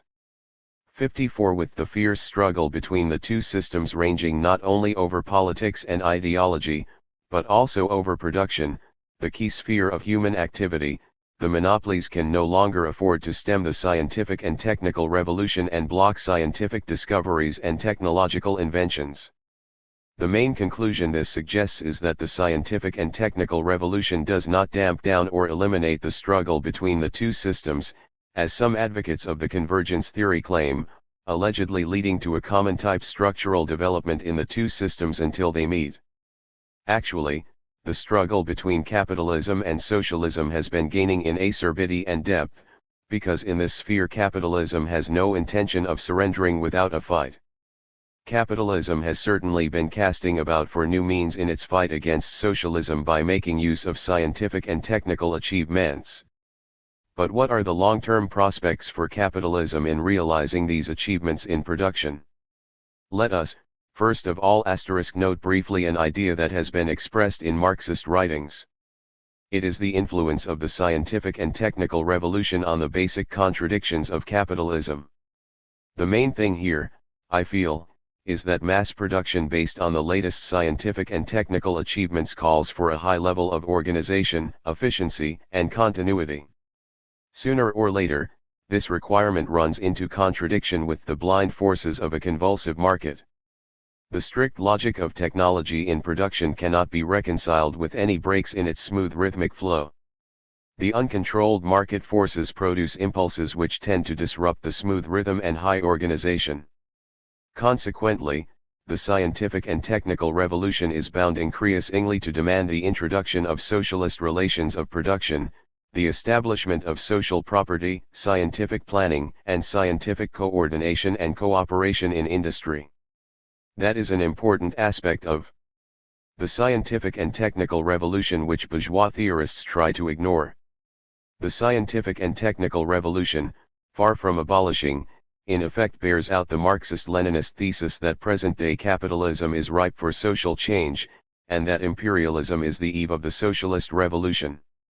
Of course, the conflict will not be spasmodic, but will take a long time to develop. There will be a great many frauds and illusions about state democratic planning under state monopoly capitalism. It will take a long time for the working class in the capitalist countries to realize that capitalist society needs to be eliminated and not cured. But the important thing to see is that the tendency is there and that it will make itself known in various forms. The point is that as the conflict develops, the working class is ever more actively involved in it. This produces a relatively new arena of the class struggle. This is a struggle against all the burdens of the scientific and technical revolution being thrown on the working class. Some bourgeois theorists regard the scientific and technical revolution as a means of expelling the working class from the sphere of production, so as to deprive it of its role in society and its political importance. They have visions of returning to the ancient period with a lumpen proletariat living at the expense of the society. Of course, the attempt to push the modern proletariat, with its high skills and high labor standards, into the status of the ancient lumpen proletariat, which required no more than bread and circuses, and this means a corresponding level of consciousness, must inevitably explode the social system which dares to undertake such an experiment. Concerning idleness as a social ideal of present-day capitalism, one must say that a close look at spiritual life in the capitalist West clearly shows a growing protest against the leisure society, as a social ideal. It is true that protests against this piece of social ugliness also frequently assume ugly forms, but the important thing is that these protests are there and keep growing. This question also has another aspect which is perhaps equally important. At whose expense will capitalist society then live? Bourgeois theorists suggest that the technical intelligentsia will become the main productive force. Capitalism, carrying on the scientific and technical revolution, tends to sharpen its social conflicts, above all the conflict with the working class, which is inherent in capitalism at every stage of its development. The threat of unemployment facing the whole working class, instead of some of its sections, general unemployment may become a law of its life. Is it not clear that this approach to the working class question will generate a most acute social conflict which will shake the capitalist system to its foundations and give the working class a clear insight into the great advantage of the socialist system? Can man and mankind live without working, without applying and developing their capacity for 181. Work? In our age this would undermine the very basis of the human community. Socialism restores the spiritual content of the worker's labor of which capitalism has deprived it. Capitalism deprives the worker of the right to work, which socialism realizes and guarantees.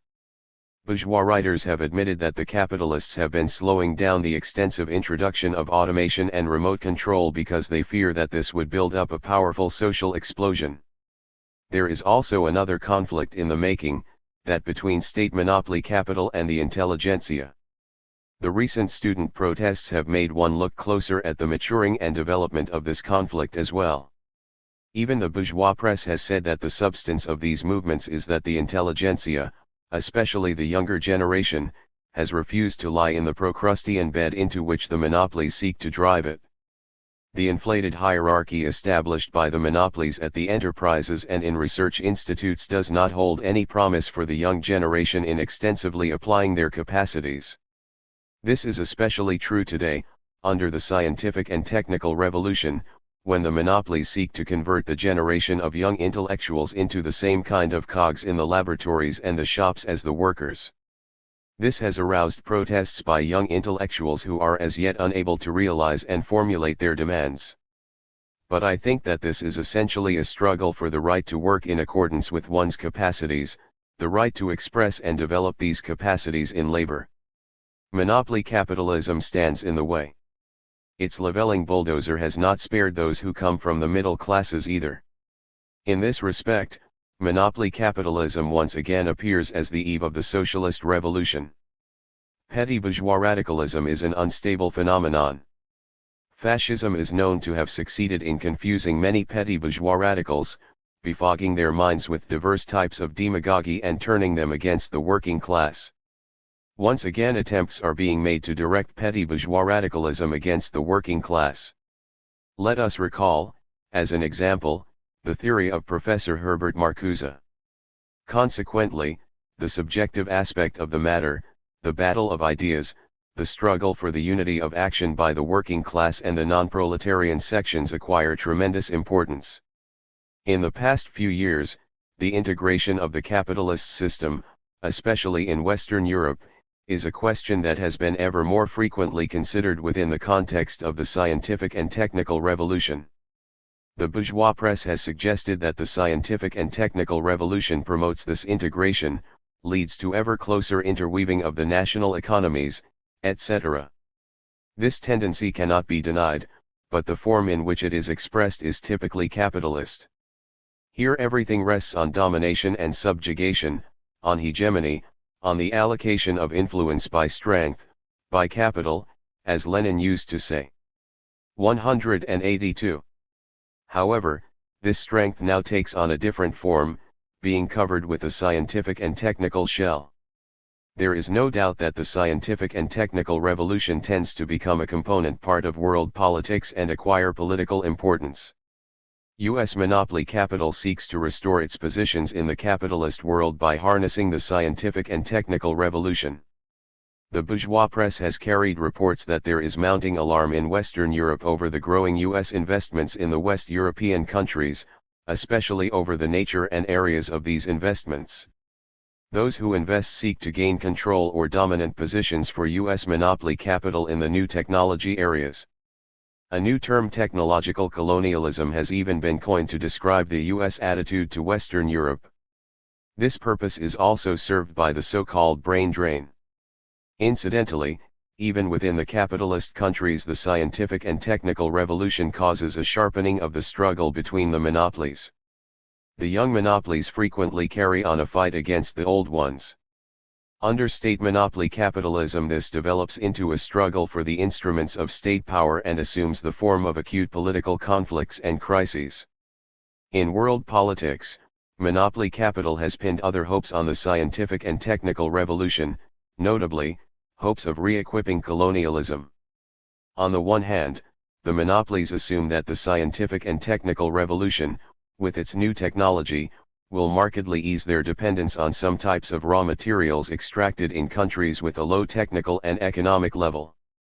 On the other hand, they expect the scientific and technical revolution to create new and powerful means for an offensive against the colonies they have lost, so as to intensify their technical and economic dependence and, consequently, to preserve the political master and servant relations.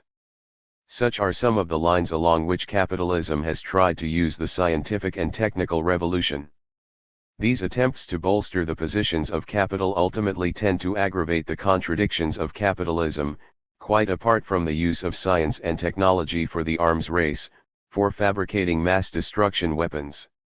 Such use of science and technology by capitalism, of course, presents the greatest danger to mankind. What I have said suggests that the anti-imperialist struggle in the period of the scientific and technical revolution cannot and must not die down, but that it will develop and that there is an objective basis for its development. Such is the logic of life and its objective necessity. It is now largely up to the subjective factor. Consequently, the ideological struggle of the working class and the communist parties is of tremendous importance. Ever greater historical importance attaches to the struggle for the scientific and technical revolution in the Soviet Union and the other 183 socialist countries.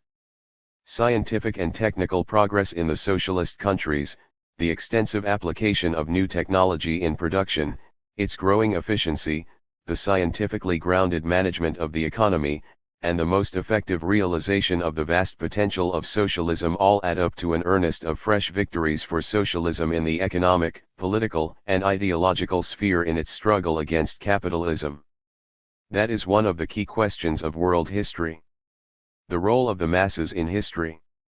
On November 8, 1917, the day after the October Revolution won out, Lenin spoke about the new political force which had emerged for the first time in history. Our idea is that a state is strong when the people are politically conscious. It is strong when the people know everything, can form an opinion of everything and do everything consciously. 55 These words of Lenin's express the great turning point in the political, state activity of the people. The Soviet people's success in building a new society helps everyone to gain a greater understanding of the tremendous power and potentialities of the people and the prospects for their development. The transition of vast masses of men from spontaneous participation in the historical process to conscious activity, and their conversion into active creators of this process is a characteristic feature of our time. In May 1918, Lenin spoke of the movement in the USSR of hundreds of thousands of men who have hitherto lived according to tradition and habit, into the camp of the builders of Soviet organizations. 56 At that time, the process was just beginning and only in one country. Today, the transition from the old order according to tradition and habit, handed down from ages of domination by the exploiters, to conscious historical action has swept not only the countries of the world's socialist system, but also many peoples which had but recently been in colonial dependence. The present epoch is a turning point in world history in the activity of the masses, in their organization, the effectiveness of their action and the pace of social development. For thousands of years the masses took no more than a spontaneous part in the historical process. Only with the emergence of the proletariat in the arena of the class struggle did the participation of the toiling masses in the historical process undergo a radical change. Lenin said that the proletariat had alone succeeded in uniting, rallying together, and forming disciplined ranks for carrying on a systematic struggle against capital. The nature of the participation by the working class in the historical process is directly connected with their political organization. Neither the slaves nor the serfs had been able to set up parties as a conscious vanguard of the whole class. Both the slaves and the serfs had set up temporary insurgent organizations which in structure and function were a far cry from political parties operating constantly and daily, instead of sporadically, rallying the whole class to struggle for the immediate tasks and the ultimate goals, and formulating these goals on the basis of an analysis of reality with the help of a revolutionary doctrine. Another expression of the spontaneous nature of the working people's movements in the slave-holding and the feudal periods was that these movements frequently rallied to religious ideas, their participants having no more than a vague and fantastic idea of the end of their struggle, which had no political program clearly reflecting the class interests and the mature requirements of social development. The lack of the necessary consciousness and developed political organization was also expressed in the relations taking shape between the mass and the leaders of the movement at the most revolutionary moments of history. The leaders of slave or serf movements were surrounded by an aura of sanctity and infallibility, because they were thought to be the instruments of divine providence, of divine fate. There was as yet no clear understanding of the fact that the strength of the leaders of a movement lies in the consciousness and organization of the masses and in their ability to express the collective will and idea. It was the Marxist-Leninist parties that introduced new and scientifically grounded forms of mass organization and principles of leadership. Thanks to their activity, the working class became the rallying point for other sections of the working people, while the concept of masses acquired clarity, giving rise to a political organization of the masses which opened up real possibilities for their taking historical action with great effect. The ideologists of the capitalists and the petty bourgeois have always taken an incorrect view of the concept people and mass. The Narodniks spoke much about the people and even praised it in every way, but their view of it was far from being scientific. Their concept of the people remained vague because they did not see the existence of classes and the class struggle. According to such theories, which ignore the internal dynamic strength of the people, it takes some kind of external impetus to set masses of people in motion. Most frequently this external force is represented as a band of heroes ruling the crowd, an inert and faceless force. The individual was contrasted with the people and set up over and above them. 185. Petty bourgeois theories, denying the existence of classes and the class struggle, could not conceal the anti-popular substance of the exploiters' policy or correctly understand their attitude to the people. Many theorists of this stripe blanketed the exploiters and the exploited under the name of the people, thus reiterating the bourgeois views of the French bourgeois revolutionary period, when the bourgeoisie identified itself with the people, claiming that it was unthinkable for the working people to have their own legitimate interests distinct from those of the bourgeoisie. In effect, Narodnik sociology was unable clearly to distinguish the concept of people from that of nation. Present-day bourgeois philosophy and sociology have virtually abandoned the use of the term the people. Gone are the days when bourgeois theorists used to write the word with a capital P. They now prefer to use the word masses with a hint of contempt, although they make use of terms like mass society and mass civilization to identify the present stage of social development. Philosophical and sociological theories of mass society are bound up with the political use and political organization of bourgeois society in the imperialist period. This connection is inevitable, because nothing at all can be said about the role and potentialities of the masses unless we draw attention to their political organization and the social structure of society which produces this organization. However hard present-day bourgeois theorists may try to exorcise this fact, all of their reasonings merely serve to confirm it. Which political views of the bourgeoisie does this imply? Soon after the French Revolution of the 18th century, bourgeois theorists proclaimed that society did not consist of classes, social groups, or organizations, but of individuals. That was an apology for bourgeois individualism, for a social and political system based on private property relations. It was, in effect, an apology for the very real and absolutely unlimited rights of capital, with formal rights only held out to masses of people. The people came to be characterized as an assemblage of individuals deprived of any internal organization. Encyclopedic dictionaries said that the people were a mass of men and women inhabiting a country and living under the same laws. This mass, or assemblage, was united only by the state power operating on the given territory. The bourgeois contempt for the masses is simultaneously contempt for the individual and a trampling of his rights. What is the individual and what is his role in bourgeois society if he is deprived of private property, capital, which alone determine his weight?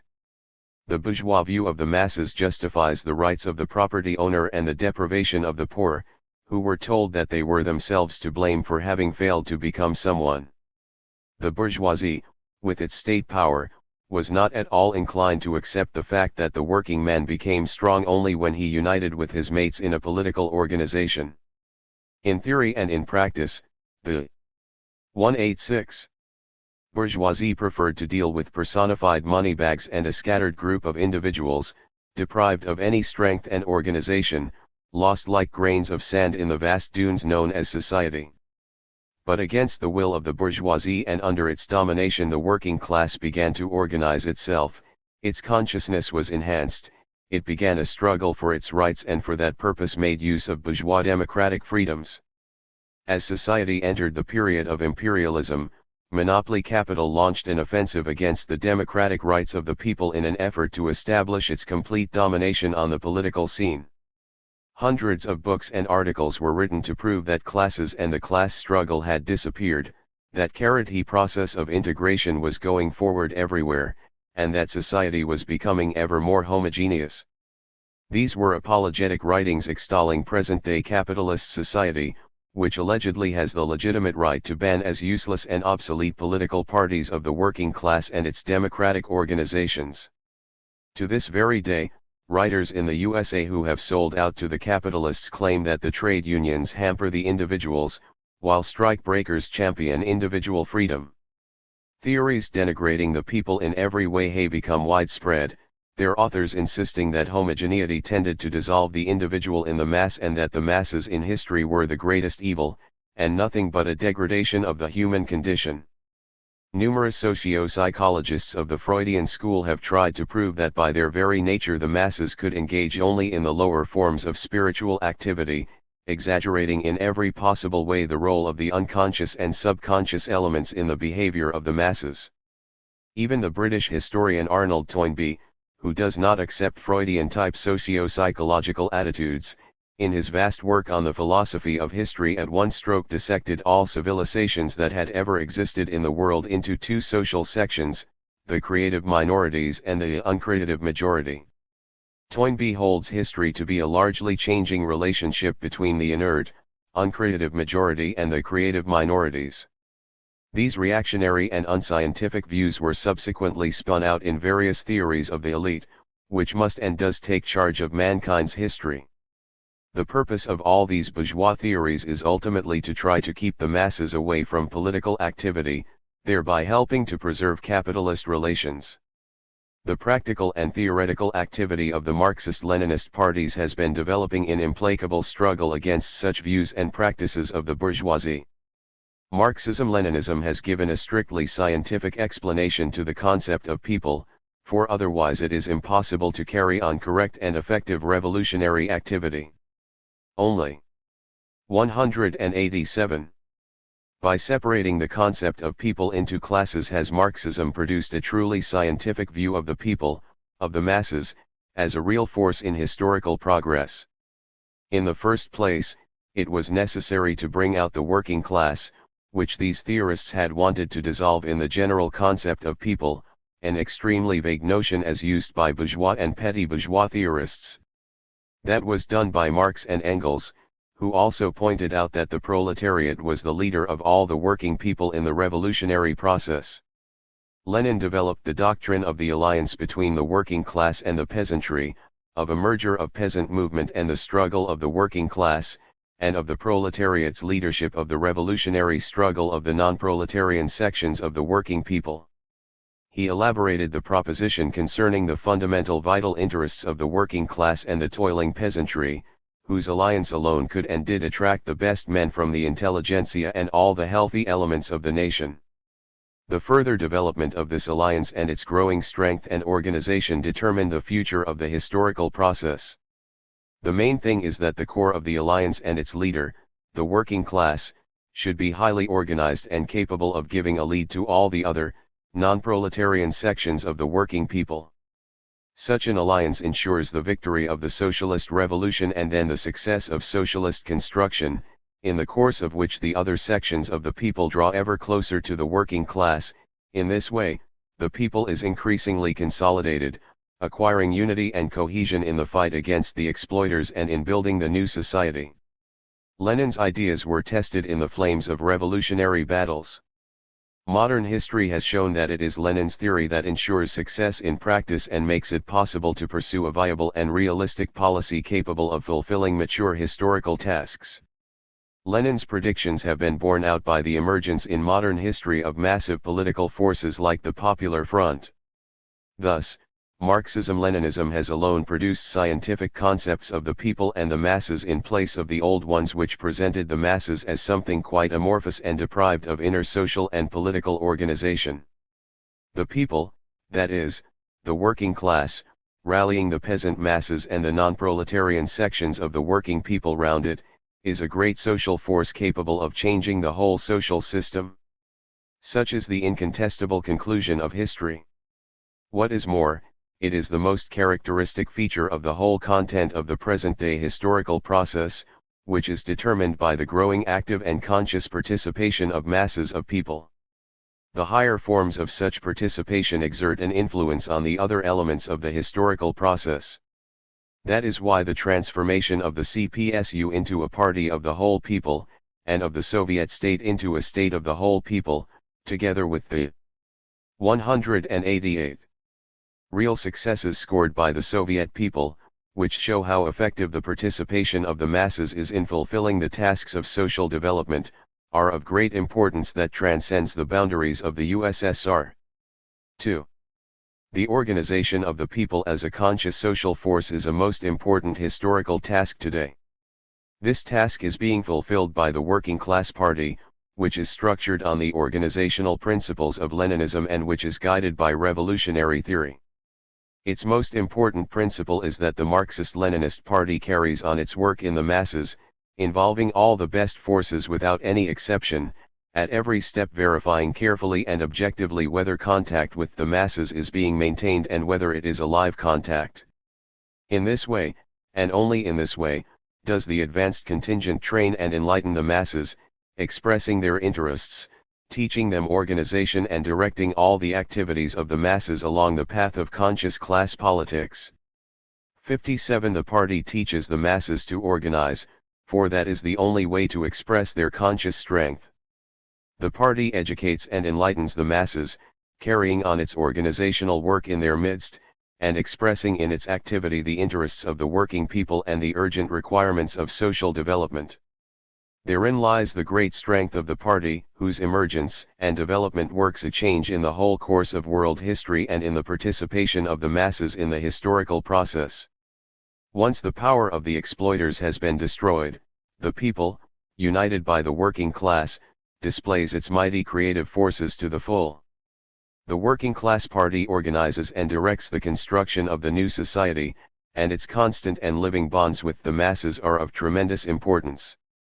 In this context, Lenin said, our victories were due to the direct appeal made by our party and by the Soviet government to the working masses, with every new difficulty and problem pointed out as it arose, to our ability to explain to the masses why it was necessary to devote all energies first to one, then to another aspect of Soviet work at a given moment, to our ability to arouse the energy, heroism, and enthusiasm of the masses and to concentrate every ounce of revolutionary effort on the most important task of the hour.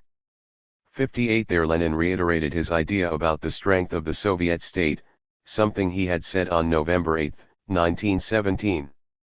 In effect, he formulated a Key principle underlying the activity of the whole political organization of Soviet society, both the party and the state. To tell the masses the truth about the existing difficulties and to show the ways of overcoming them was not only a moral principle of party activity but an imperative of real politics and of the whole materialist world outlook.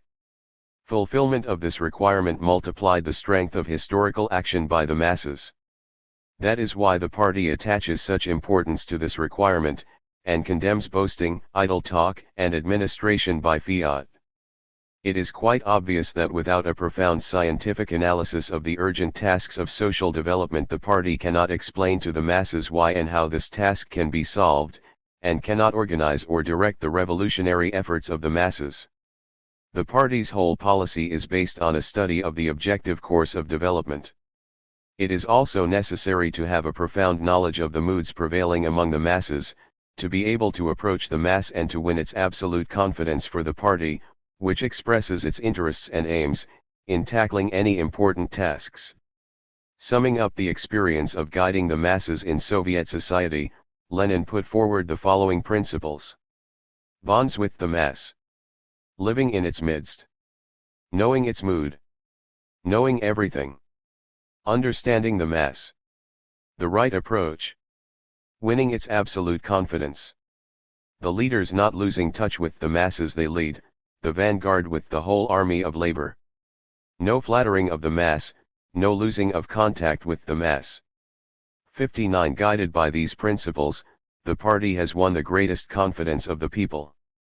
But that is not to say, of course, that these principles are now outdated.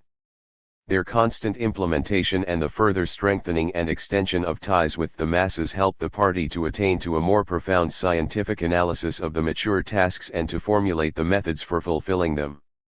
In maintaining close ties with the people, the party absorbs the experience of the masses, studies and generalizes it, and enriches its revolutionary theory.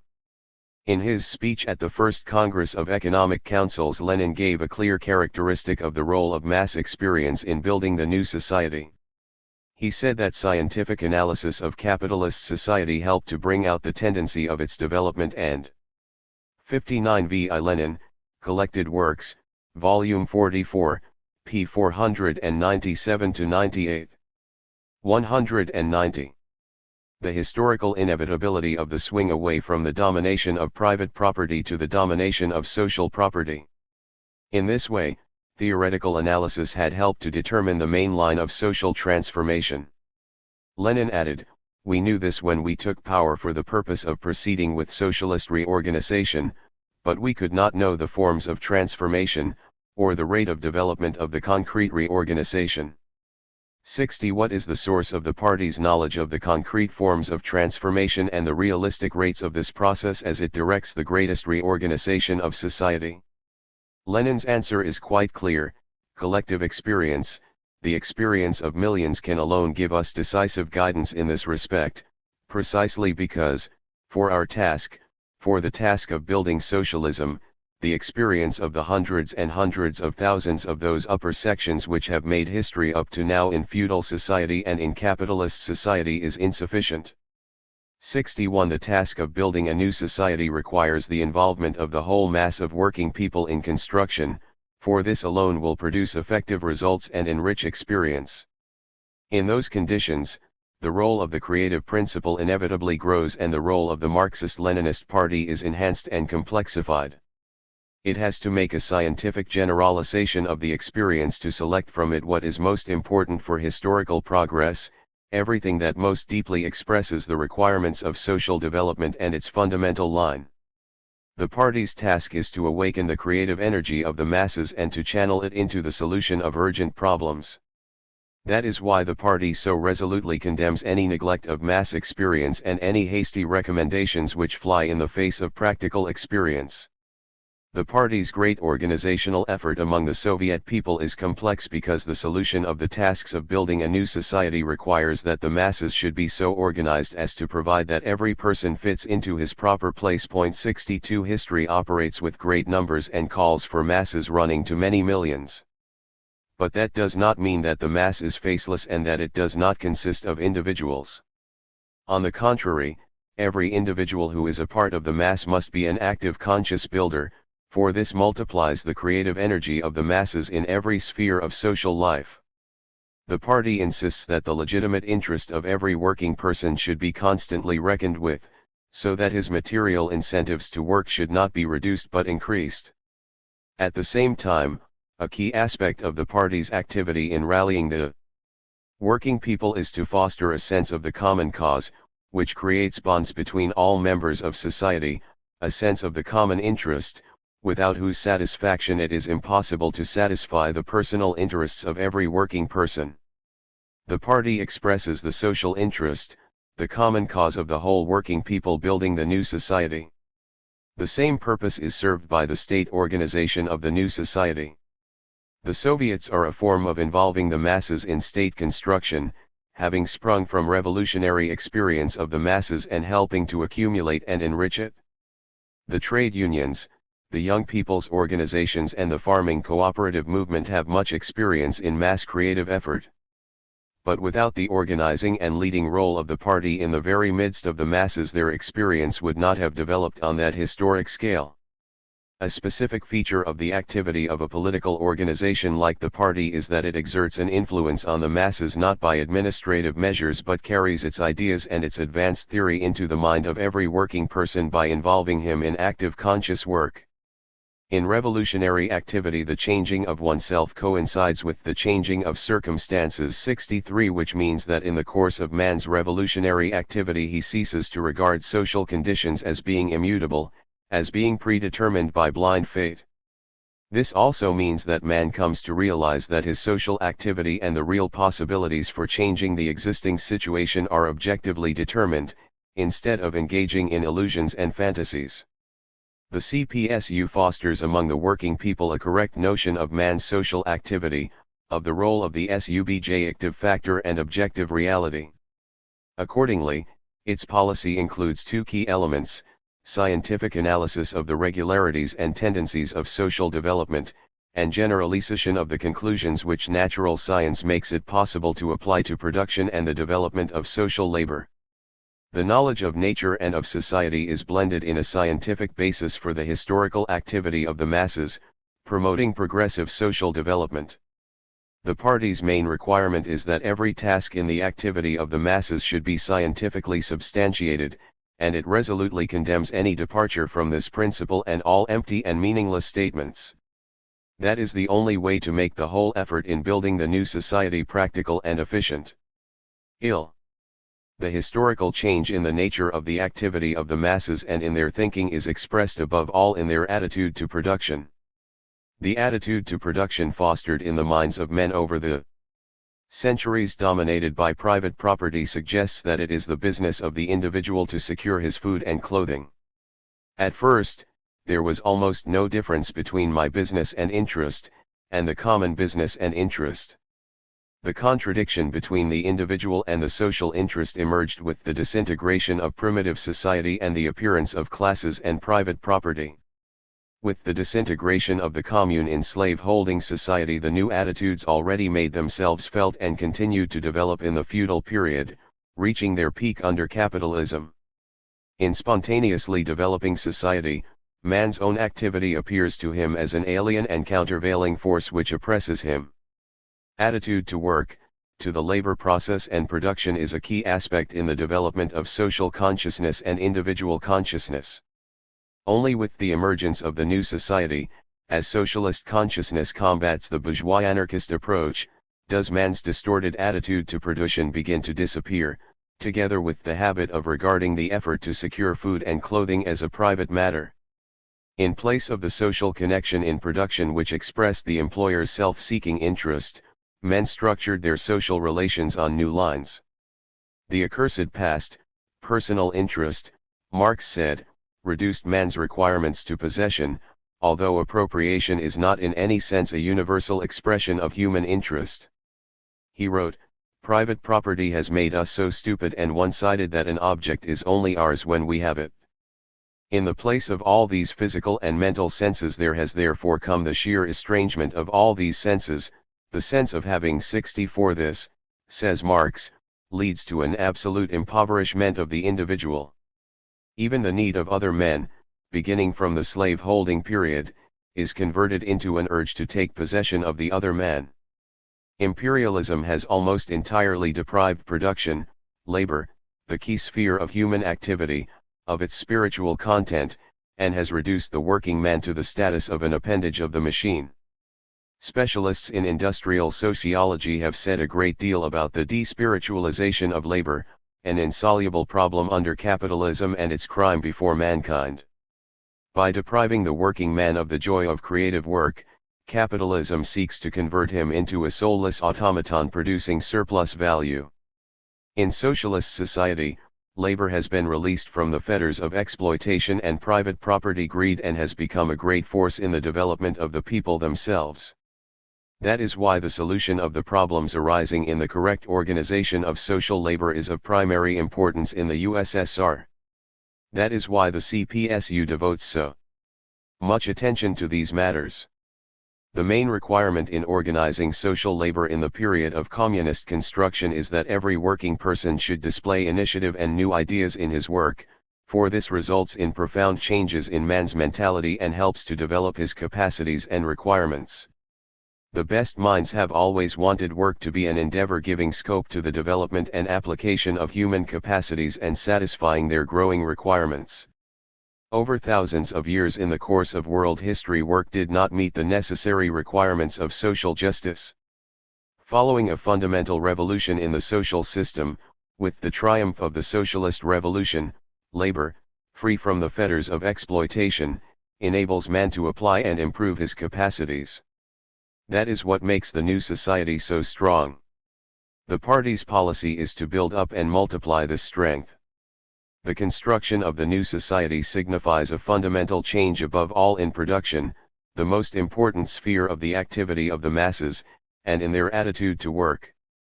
For the first time, men begin to work consciously and freely on building the economic basis of society, whose creative tasks are accepted as the chief ones in the activity of all the members of society.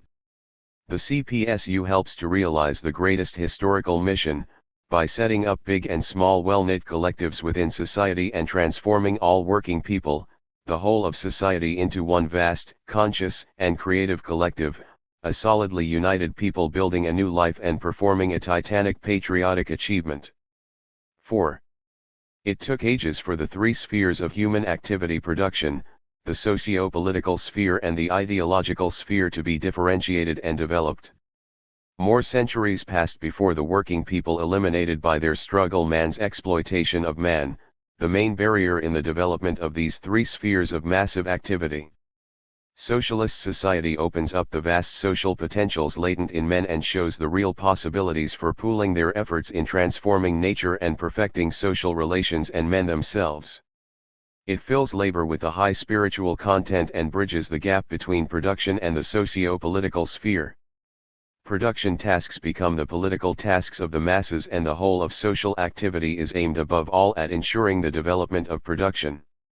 In the USSR, the working man is a good worker in production and is at the same time a public figure, who has a say in society and whose production activity consists in doing his public duty, and this is duly appreciated by the whole people. As socialist society develops, participation in socio-political life becomes a right and a duty of every citizen. The socialist state of the 194 whole people expresses this in its legislation, and the Communist Party works to develop consistent democracy so as to allow every working person to be active, to display initiative and work consciously for the benefit of society.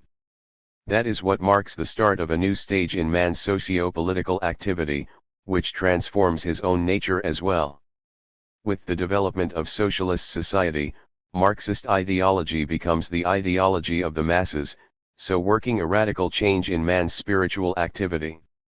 Never before in history has progressive thought been adopted by such broad masses of people. That is a most important characteristic of our day. The task now is to make scientific Marxist ideology adopted as the world outlook by every member of society. We live in a great period because it marks the end of the age-old isolation between man's mental activity and his manual work. All the spheres of human activity are being harmoniously blended, and production is no longer separated by a great wall from the mental sphere.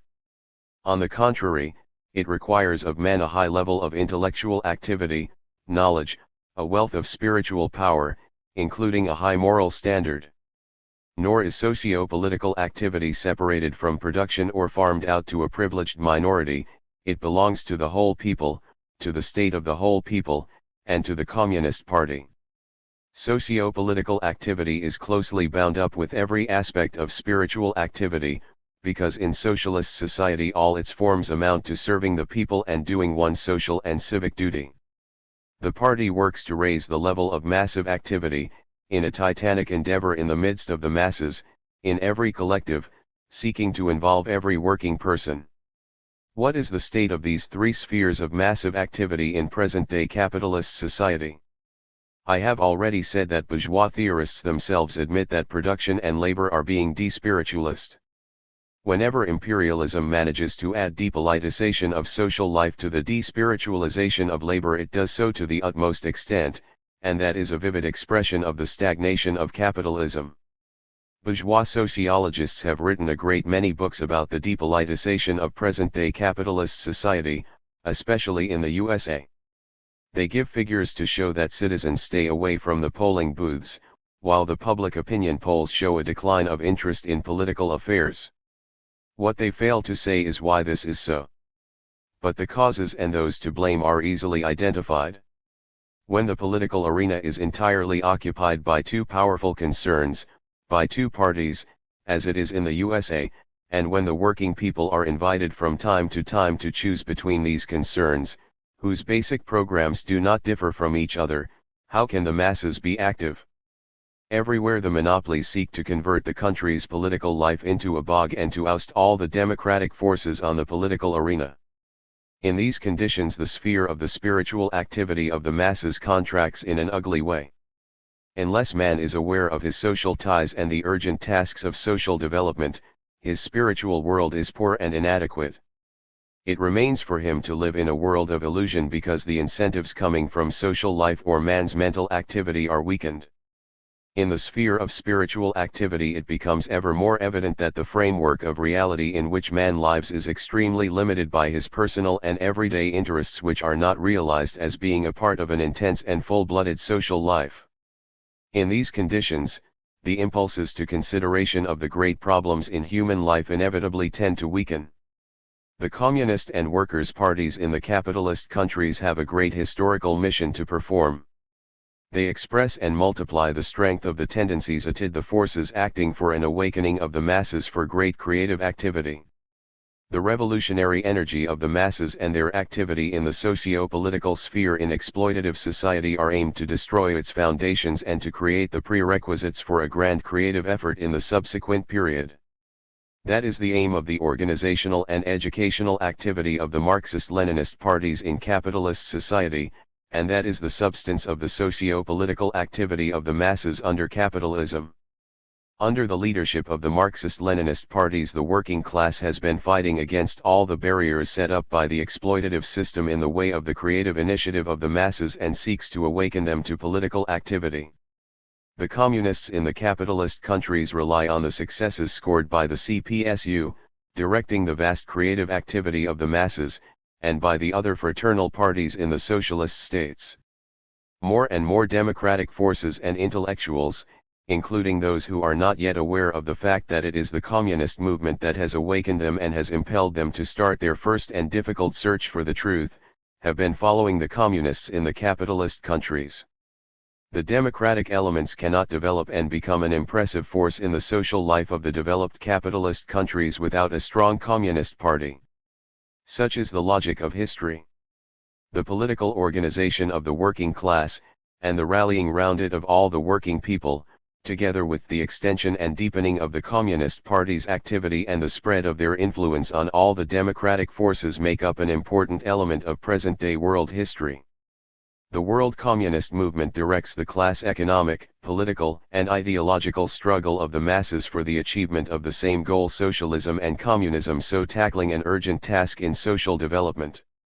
The truly scientific revolutionary theory stands for the unity of the economic, political, and ideological struggle of the working class, a requirement which has a profound philosophical backing and 196.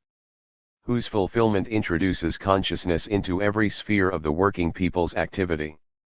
In their struggle, the Marxist-Leninist parties are guided by this requirement, combining organizational and ideological activity in the masses, leading them to struggle to attain their immediate goals dictated by the historical situation, and for the achievement of the ultimate aims of the working class. Marxist-Leninist theory equally rejects the contemplative and passive approach, admiration of spontaneous movements and every kind of voluntarism and subjectivism, which inevitably lead to adventurism. Lenin wrote, "There can be no dogmatism where the supreme and sole criterion of a doctrine is its conformity to the actual process of social and economic development." 65. This is a key principle of the scientifically grounded philosophical theory of mass revolutionary activity. Leninism, the outlook of the Communist Party, for whose victory among the masses it carries on its struggle, asserts that man's moral duty and his sense of responsibility to society can develop only if the requirements of social development and the urgent requirements of society have been correctly understood. Only then can man determine what he has to do and how he has to act. This understanding grows as a result of the party's activity as it studies the requirements of social development, and formulates the tasks for the masses to fulfill, without which it is impossible even to determine the meaning of individual life in concrete historical conditions. The creation of the political organization of the working class, its Communist Party, marks not only an important stage in the activity of the masses and in their social reality, but also in its cognition. The pooling of the efforts of the working class and of all the working people is simultaneously a summing up of the experience of struggle gained by many contingents of the army of labor. Experience in the struggle includes the effective use of known uniformities and the discovery of new objective prerequisites for the historical activity of the masses, which make it possible to gain a deep understanding of the objective conditions of social being. Lenin's ideas are great, and the congresses of the CPSU and the documents of the meetings of Marxist-Leninist parties are of abiding importance because they are based on a comprehensive knowledge of social reality and the historical practice of the masses and direct the masses' conscious activity on scientific principles. The spiritual horizon of Soviet people goes beyond the boundaries of one country. For whatever they do, they are aware of the need to tackle international tasks in supporting the world liberation movements. Thanks to the organizational and educational work of the CPSU, Soviet people have a sense of being in step with the times, of being members of a collective which includes all the fighting national contingents, of being fighters in the great army of labor which on various sectors carries on its struggle against exploitation, and for the triumph on the globe of new social relations, which open up boundless scope for expressing the social energy of the masses. That is the substance of the historical endeavor of the Communist Party and the whole Soviet people. Chapter 2. Social Thought and Revolutionary Practice. If the historical tendency of development that was most important for mankind was to be realized, if vigorous action by the working class and all the working people was to be intensified, and if their consistent, staunch, and all-round struggle for changing capitalist society in the direction of its own development was to be carried on, there was need for intense ideological battles to release the working class movement from the influence of bourgeois ideology and the habitual clichés of bourgeois thinking. It was the bourgeois view that recognition of the objective course of social development inevitably implied a reduction in the importance of men's conscious activity. That was an important defect of the bourgeois mechanistic, metaphysical materialism, as Marx observed in his theses on Feuerbach. On the other hand, recognition of the role of men's conscious, creative activity in the historical process implied, for bourgeois ideologists, a denial of objective uniformities, voluntarism and diverse forms of subjectivism. Both these clichés were especially harmful at a time when society was moving towards socialist revolution, as the vast social energy of the working people was being awakened for the destruction of the old and the creation of a new system. The awakening, organization, and direction of this great energy of the masses became the key questions in social thought. One of the most vital tasks was to overcome the bourgeois clichés and the ideological influence of the bourgeoisie on the working class, and this called for historical revolutionary action by the masses. Theory of struggle instead of admiration, of spontaneous movements. Meanwhile, the relatively peaceful period for the working class movement from the uprising of the Paris proletariat in 1871 to the Russian Revolution of 1905 was marked by growing bourgeois influence. 198. On the working class in the advanced capitalist countries. This was expressed in the growing danger of opportunism, which used Marxist terminology to cover up its attempts to smuggle in the idea of capitalism's growing into socialism.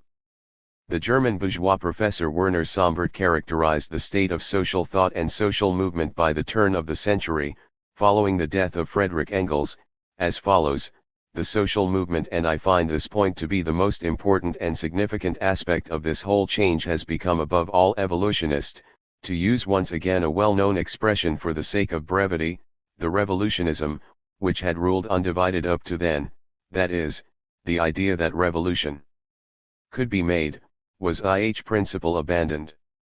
Now that the dependence of the social movement on economic development, and consequently, the economic dependence of all revolution has been understood, the masses had to be seized, to be sure, with a sense of confidence that their emancipation had to arrive as a natural necessity, but then, on the other hand, every urge to secure emancipation by means of uprisings and street fighting was suppressed. One Sombart said that the revolutionary attitude remained only among the anarchists and putschists, whose outlook was closely connected with idealism.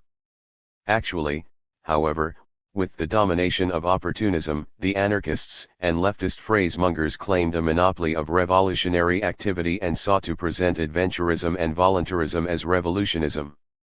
But Sombart, true to his bourgeois conception, declared that the old revolutionary tendencies in the social movement were dying out, just as they had allegedly been overcome in social thought, in the theoretical understanding of social processes. He claimed that even in the outlook of Marx and Engels, revolutionary elements remained no more than relics of mid-century revolutionary storms. Unfortunately, many theorists of the Second International agreed with the bourgeois professor. Sombart believed that Marxism, having abandoned idealism and revolutionism, and introduced an economic view of history, had, in effect, fulfilled its mission in the history of social thought and social movement. Sombart wrote, "The ideological content of Marxism seems to be exhausted for further development. There is need for new men with fresh ideas. But are they there?" Urging the need for new ideas in Marxism, Sombart stressed, on the threshold of the peasantry it will have to decide its future destiny. While the solution may not be as simple as some agrarian professors imagine, industry is socialistic, agriculture is individualistic. Ein Blatt zur Entwicklungsgeschichte des Sozialismus, Berlin, 1895, s. 26-27. 199. Elsewhere we find a very strong collectivist agrarian movement. Still it seems that the old Marxist wisdom needs to be vigorously rejuvenated if the old stock of ideas is not to lose its importance. In a way, Sombart was right, for opportunism had in effect fulfilled its mission and its distinction from bourgeois theories was becoming ever more tenuous. Among the many other problems which the opportunists ignore, Sombart was correct in groping his way to the peasant question that was of tremendous importance for a number of countries in Europe, to say nothing of the colonies. On the whole, this bourgeois theorist had a fairly clear sense of the weakness of social opportunism, his closest ally. The effort to deny all credit to this opportunist trend in social thinking, and to show that at root it contradicted Marxism and its effective revolutionary substance, that opportunism signified complete degradation of social thought itself, became an important task in mankind's ideological life. This called for new men capable of making a resolute break with centrism and conciliation with opportunism, the attitudes which distinguished the leaders of the Second International, men capable of characterizing the new historical situation and new revolutionary prospects for the activity of the working class and all the other working people. In an article, Written in 1899 and entitled Our Program, Lenin stressed that the creative development of Marxism was a historical necessity. We do not regard Marx's theory as something completed and inviolable. On the contrary, we are convinced that it has only laid the foundation stone of the science which socialists must develop in all directions if they wish to keep pace with Life 3. But it was revisionism and opportunism that presented a barrier in the way of creative development of Marxist thought. Revisionism did not issue a call to advance but to retreat. Back to Kant, the revisionists declared, for instance, seeking to reverse the development of social thought and to revive various doctrines that had already become things of the past. Social thought breaking with revolutionary social action was deprived of any possibility of development. Social thought could develop only by indicating the way for mass action and by summing up the historical experience in the struggle of the working class. There was no other way forward. All other ways led into the past, to a revival of the somewhat modified and refurbished theories of the social process which had already outlived themselves. The ground for the development of social thought changed when social conditions had developed to a point at which the working class appeared in the historical arena to carry on a consistent struggle for its emancipation and for the emancipation of all mankind from exploitation. From the bourgeois mode of production, the last possible form of oppression in the history of society.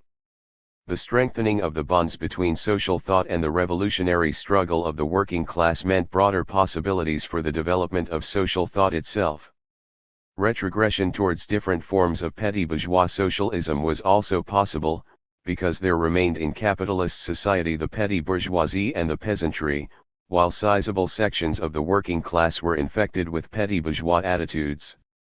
But then social thought would have ceased to express the progressive tendencies of social development. The development of social thought along that line would not have helped to separate the petty bourgeois sections from the influence of powerful capital, but would have strengthened the latter's influence on these sections. The separation of social thought from the tasks of the revolutionary struggle of the working class would inevitably have meant only a strengthening of the reactionary influence of bourgeois ideology, a spread of the dogmas of bourgeois social philosophy, a dead end for the development of social thought itself and its inevitable degradation. For the working class, stagnating social thought would have meant the gravest trials, much blundering about and a loss of orientation in the struggle. That is why Lenin vigorously opposed any attempts, as he wrote in 1899, to conduct the workers' struggle, and not attempt to combine it with socialism, not strive to turn the working class movement into the essential, advanced cause of all mankind. Point 4 The conjunction of the working class cause with socialism was the guarantee for the development of social thought and social movement. Taylism presented a growing danger to the working class movement as the importance of action by the masses and their high level of consciousness and organization increased. In the history of the social democratic movement in Russia, as Lenin pointed out, this danger appeared as early as 1901 and 1902. In that period, Taylism assumed the form of economism, involving a denial of the importance of political struggle. The economists, and also the Mensheviks and the liquidators, who subsequently succeeded the former in the political arena, were moving towards a theory of spontaneous movement, making irrelevant references to the objective uniformity of the historical process and ignoring the fact that the activity of the masses was a key factor in the process of social development. In this way Taylism inevitably became revisionism, a revision of the key tenets of Marxism.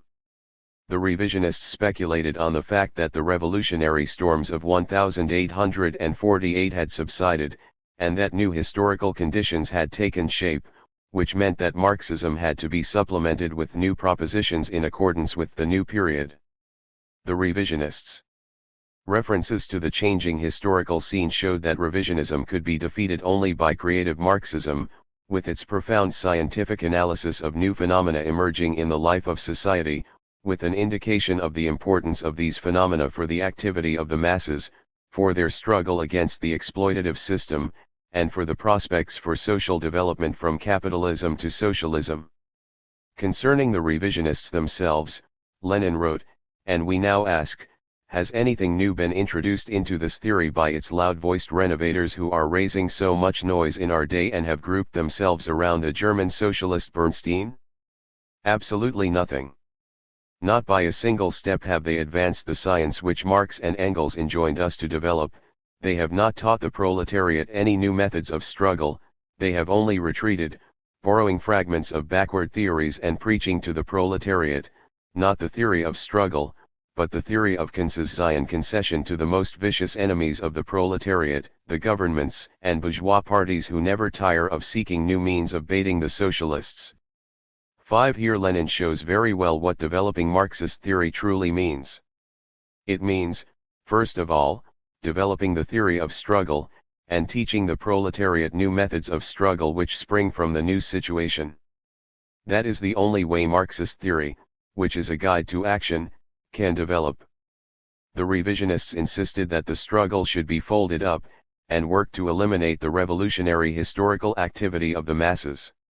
For social thought to develop, it was necessary relentlessly to combat bourgeois objectivism, the reactionary and unscientific idea that the objective laws of social development themselves would lead society to socialism through gradual change and reform, without vigorous revolutionary action by the working class.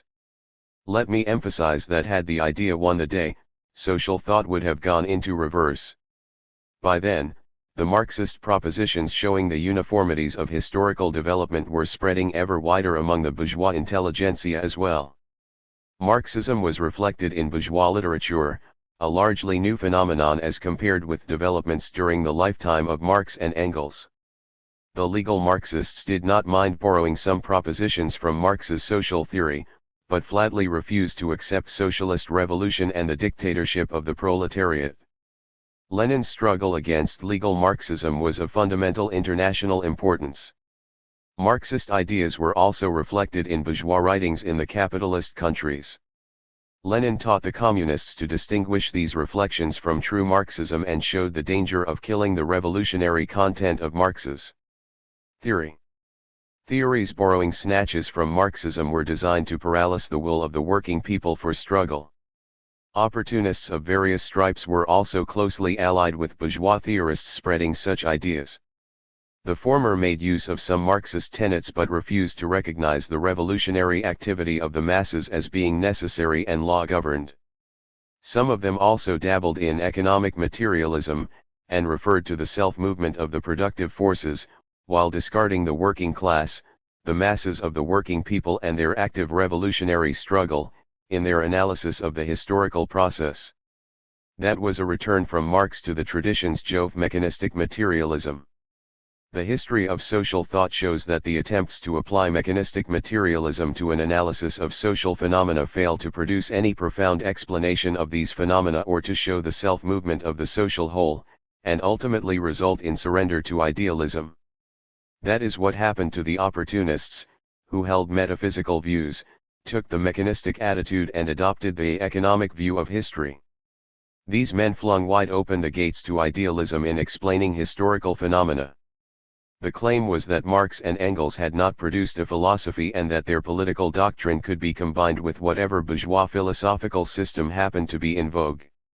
The opportunists, who were sliding down to idealism, rejected the fundamental materialist tenet that in order to change man there was need to change his conditions. They held that it was quite enough to restructure men's consciousness. The advocates of ethical socialism insisted that morality should be changed first of all. The opportunists, who were infected with neo-Kantianism, held that the ideals of socialism were unattainable and were no more than tantalizing visions which would never be realized. Bourgeois theorists used the favorable situation to intensify their propaganda of idealism which did not meet with sufficiently strong and staunch adversaries on its way. The revival of idealistic trends among the intellectuals and the urge to carry idealism into the masses of the working people were most pronounced not only in the West but also in Russia. Everywhere social phenomena were given an idealistic interpretation. The journal, Severny Vestnik, which was started in the 1890s and engaged in the spread of idealism and mysticism, on one occasion declared, "We believe that the mechanism of human life is wound up inside, from the human spirit. Action through external legislative measures amounts to no more than moving back with your finger the hand of a clock that is late." 6. However, the point was not to advance the hands of a late clock by means of reforms, nor was it to start the self-improvement of every cog in the clockwork. The point was to install a new clockwork in place of the old one that had run down, implying a fundamental transformation of social relations.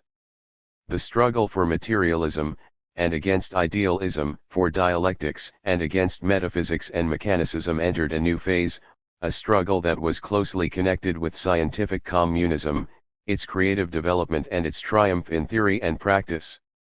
Approach to revolution. Proletarian and petty bourgeois. The struggle for dialectics and materialism and for their creative development was also required for the battle which Lenin was then waging against the leftist trends which claimed to represent the revolutionary wing of the working class movement, the revolutionary mainstream of social thought. Lenin said these trends were vulgar revolutionism and showed that petty bourgeois reformism and petty bourgeois revolutionism were internally akin to each other, and that this was most clear in the working class movement at the turning points of history.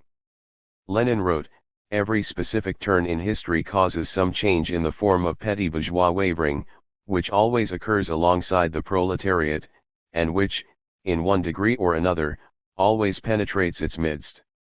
This wavering flows in two streams: petty bourgeois reformism, i.e., servility to the bourgeoisie covered by a cloak of sentimental democratic and social democratic phrases and fatuous wishes, and petty bourgeois revolutionism menacing, blustering, and boastful in words, but a mere bubble of disunity, disruption, and brainlessness in deeds. This wavering will inevitably occur until the taproot of capitalism is cut." 7. Analyzing the epistemological roots of vulgar revolutionism, Lenin showed that subjective idealism was its methodological basis. He stressed that the swing towards subjective idealism was most characteristic of bourgeois ideology in the epoch of imperialism. Philosophy was faced with the great task of giving a scientific explanation of the active role of human consciousness and men's conscious practical activity on the basis of the objective laws of nature and society. Diverse schools of bourgeois philosophy, the subjective idealists most prominently, did a motley round dance about these questions.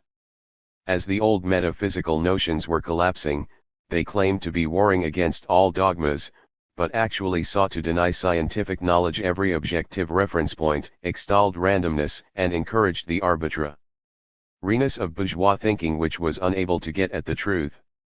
Under the cover of the same struggle against ossified dogmas in literature and art, these men insisted on a complete expulsion of all ideas and enshrined absurdity as freedom of art. These were the products of the disintegration which emanated from the rotting social system. In face of new advances in science and defending itself against these all along the line, the reactionaries took cover behind the shield of subjective idealism and declared the objective uniformities discovered by science to be the subjective notions of the scientists concerned. Imperialism, the final stage in the development of capitalism, is marked by an aggravation of its most profound contradictions, the germination of socialist revolution, and convulsive attempts by reaction to slow down the revolutionary process. One such attempt was the revival of subjective idealist views in philosophy and science. By then, the vast productive forces awakened by capitalism were stimulating the development of technical and scientific thought. Improved technology and machinery, in particular, meant fresh demands upon research, new instruments for the researcher and fresh opportunities for experiment. The advance of science, physics in particular, had reached a point at which the old, mechanistic views, which no longer agreed with the new scientific data, were being broken up. This was evidence of the boundless potentialities of the human mind in gaining a knowledge of objective reality. The reactionaries, for their part, claimed that this merely showed the ability of the human mind to create a picture of the world, without ever getting at the objective truth. The bourgeois sermon of subjective idealism, backed up with false references to scientific achievements, necessarily had an effect on the vacillating petty bourgeois elements, who had joined the working class movement and were inclined to vulgar revolutionism. They held that if the time came to act, everything depended on the subjective factor.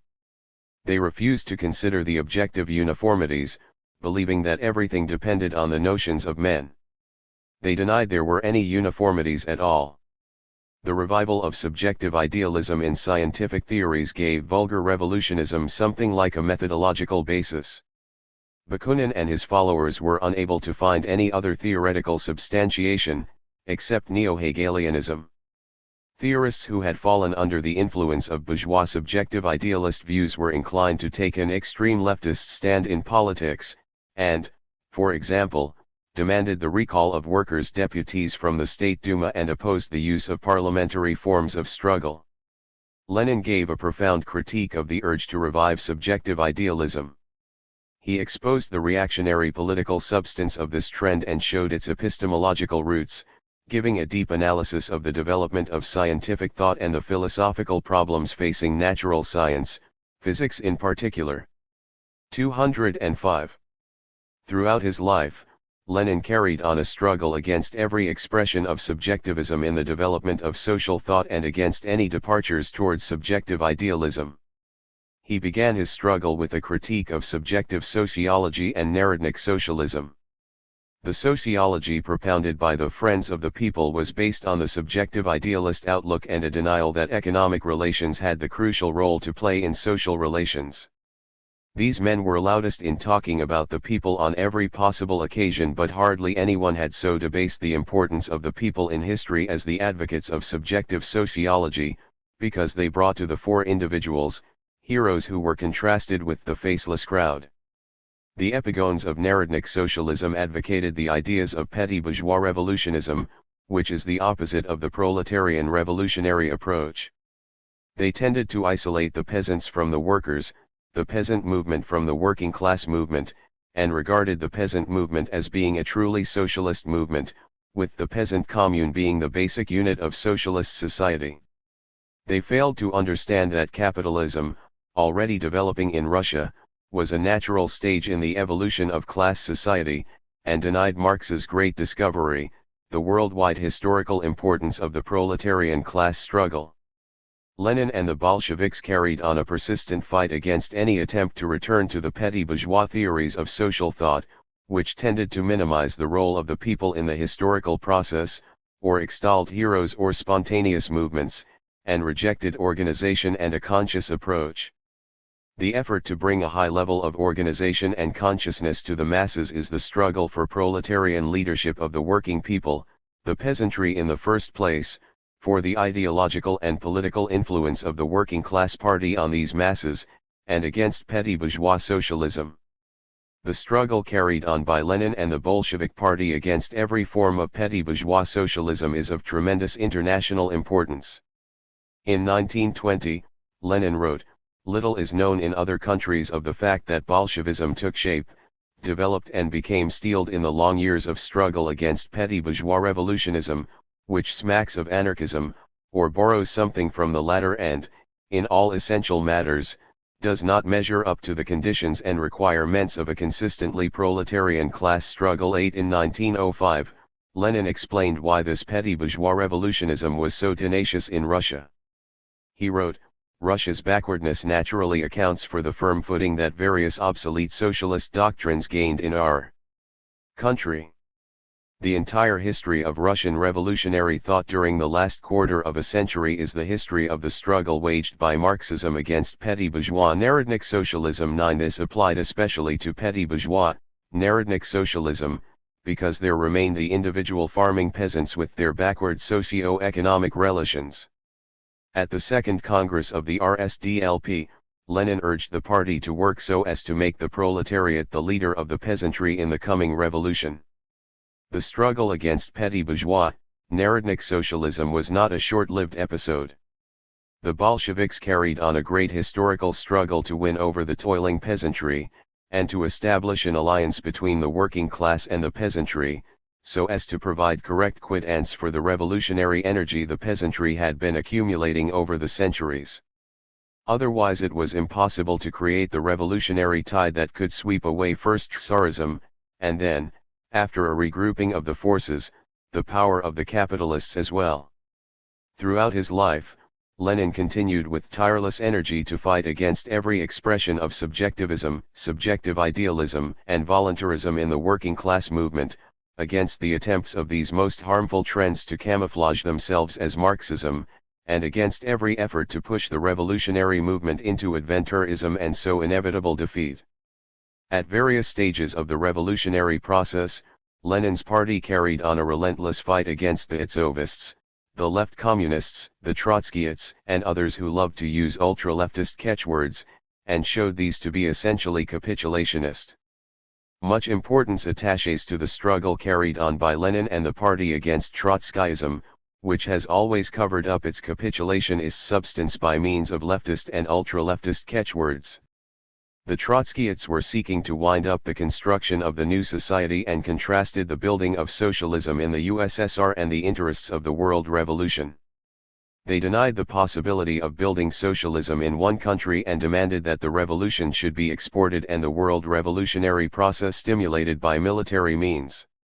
They claimed that concentration on the various aspects of economic construction allegedly tended to narrow down the field of vision and weaken one's revolutionary sense. Their broad revolutionary outlook boiled down to ceaseless chatter about the world revolution, a rejection of economic and, consequently, of political efforts to build up socialism, and capitulation to imperialism. Lenin exposed the Trotskyite capitulationists and stressed the importance of Soviet economic construction for the advance of the world revolutionary process, and the strengthening of the economic might of the Soviet Union, showing that these opened up real prospects for the emancipation movement. Lenin fought against petty bourgeois leftism not only within the Bolshevik Party but also in the world communist movement, exposing expressions of leftism in foreign communist parties like the denial of parliamentary forms of struggle, underestimation of communist activity in the trade unions, neglect of the struggle for reforms, absolutization of armed forms of class struggle, etc. He said these leftist relapses amounted to an infantile disorder and taught the communists to see its dangers and to take timely measures to cure it, so as not slide into empty talk and sectarianism, in isolation from the masses and the true revolutionary cause. The greatest, perhaps the only danger to the genuine revolutionary is that of exaggerated revolutionism, ignoring the limits and conditions in which revolutionary methods are appropriate and can be successfully employed. True revolutionaries have mostly come a cropper when they began to write revolution with a capital R, to elevate revolution to something almost divine, to lose their heads, to lose the ability to reflect, weigh, and ascertain in the coolest and most dispassionate manner at what moment, under what circumstances and in which sphere of action you must act in a revolutionary manner, and at what moment, under what circumstances and in which sphere you must turn to reformist action. True revolutionaries will perish only if they abandon their sober outlook and take it into their heads that the great, victorious, world revolution can and must solve all problems in a revolutionary manner under all circumstances and in all spheres of action. If they do this, their doom is certain. 10. Lenin showed up the petty bourgeois nature of left opportunism, and proved that leftism had its social roots in the petty bourgeois, the petty proprietor, who had gone wild from the horrors of capitalism, whose revolutionism was unstable and superficial, and who lacked proletarian self-control, organization, discipline and steadfastness. Lenin wrote, "Revolutionary phrase-making, more often than not, is a disease from which revolutionary parties suffer at times when they constitute, directly or indirectly, a combination, alliance or intermingling of proletarian and petty bourgeois elements, and when the course of revolutionary events is marked by big, rapid zigzags. 11. The Communist Party, which Lenin founded, and the whole world communist movement have developed and have been tempered in implacable struggle on two fronts. Against right-wing opportunism, revisionism, and liquidationism, and also against left-wing opportunism, dogmatism, and sectarianism. Social thought was unable to advance without overcoming these obstacles in its way. Right-wing and left-wing opportunism tended to drive social thought and the revolutionary cause into a dead end. Today, the task is to merge the revolutionary forces in a single tide not only within the boundaries of individual countries, but on a worldwide scale, considering the broad sweep of the national liberation movement, which is at root a peasant movement.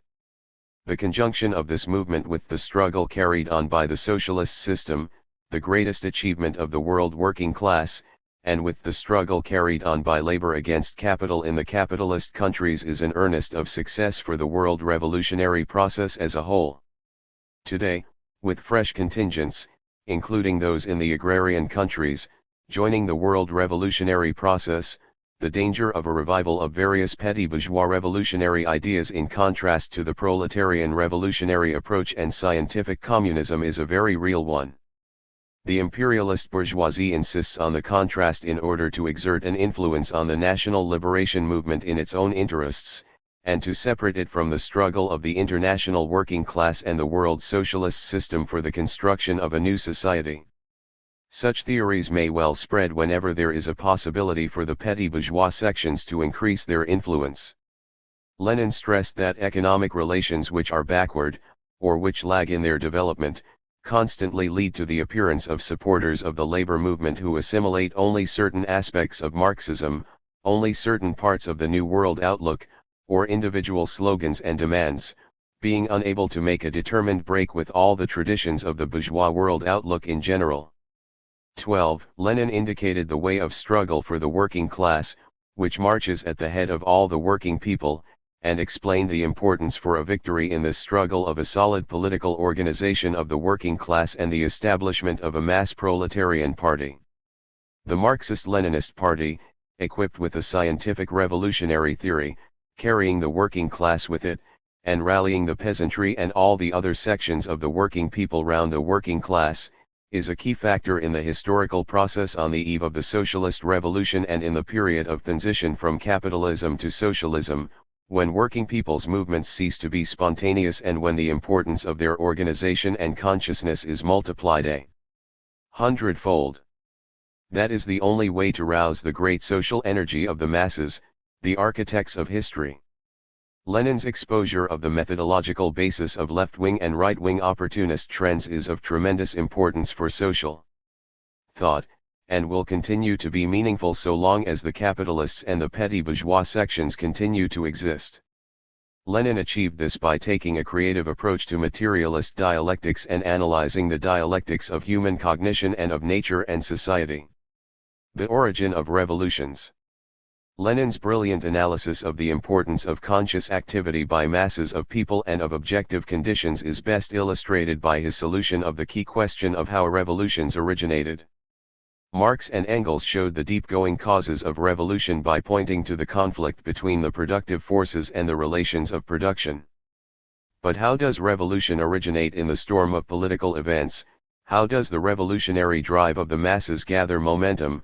What are the conditions in which it originates? Which political phenomena lead to revolution when the conflict between the productive forces and the relations of production has come to a head? The answer to these questions was to be found by analyzing the new and changing conditions.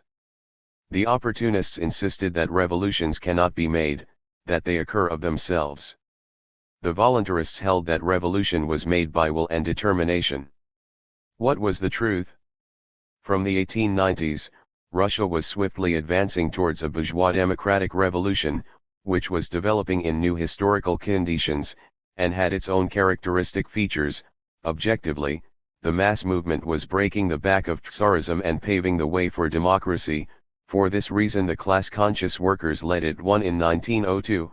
Lenin wrote, "History has now confronted us with an immediate task which is the most revolutionary of all the immediate tasks confronting the proletariat of any country.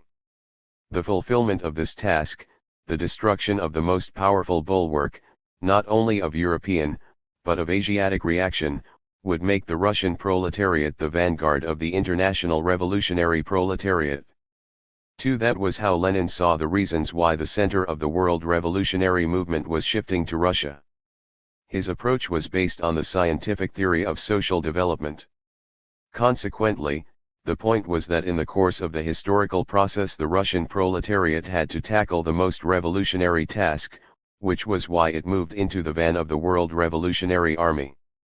Lenin concentrated the full power of his mind on the effort to see the social revolution as a living phenomenon, and relentlessly attacked the doctrinaires. He wrote, "Whoever expects a pure social revolution will never live to see it." 3. Lenin ridiculed the doctrinaire notion of socialist revolution, so one army lines up in one place and says, "We are for socialism," and another, somewhere else and says, "We are for imperialism," and that will be a social revolution. 4. Mankind's political horizon was considerably broadened when Lenin, having studied the new characteristic features of democratic movements and specifics of bourgeois democratic revolutions under imperialism, and the hegemony of the proletariat in these revolutions, formulated the proposition that society's political organization could be structured on new lines when the working class and the peasantry exercised their revolutionary dictatorship, and that the bourgeois democratic revolution could develop into a socialist one.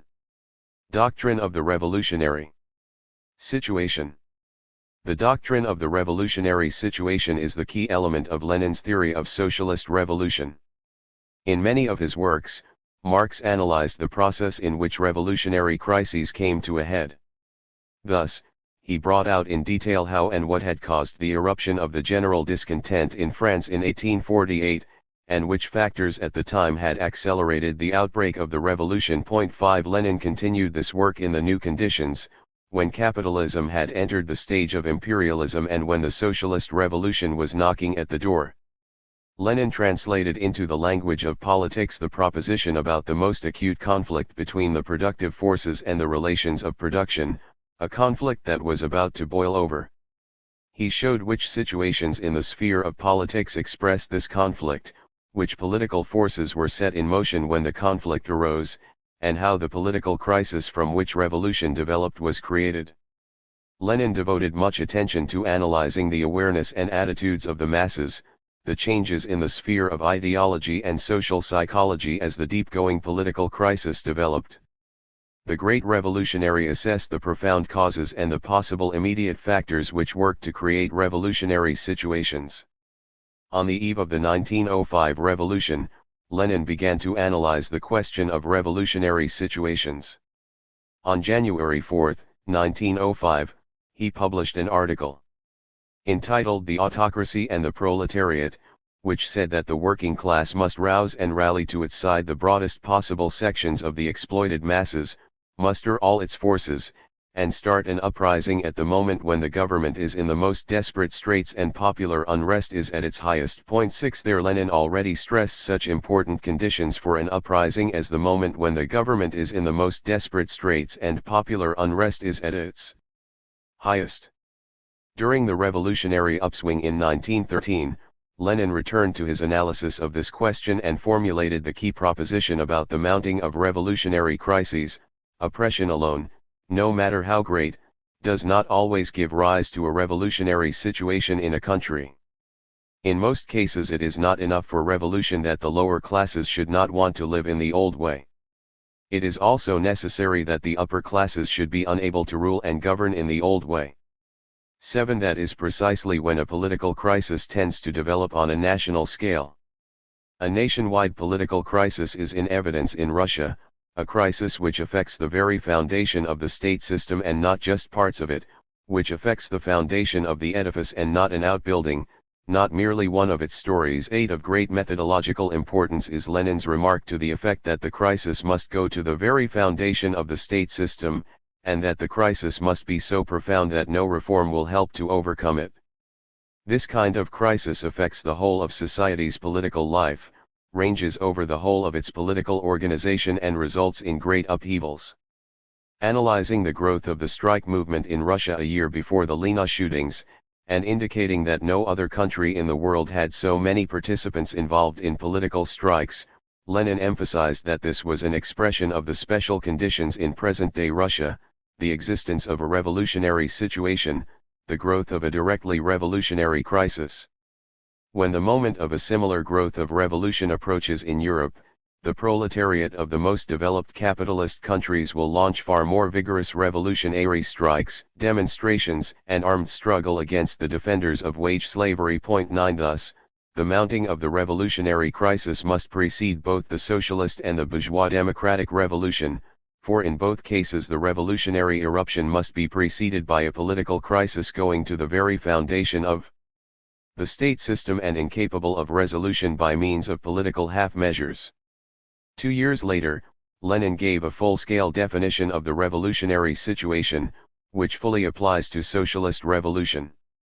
He also returned to the question of the role of the struggle for democratic demands in preparing the socialist revolution in advanced capitalist countries.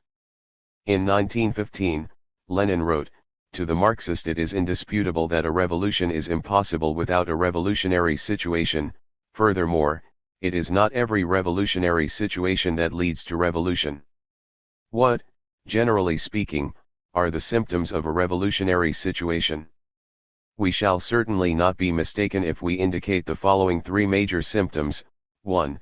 When it is impossible for the ruling classes to maintain their rule without any change, when there is a crisis, in one form or another, among the upper classes, a crisis in the asterisk policy of the ruling class, leading to a fissure through which the discontent and indignation of the oppressed classes burst forth.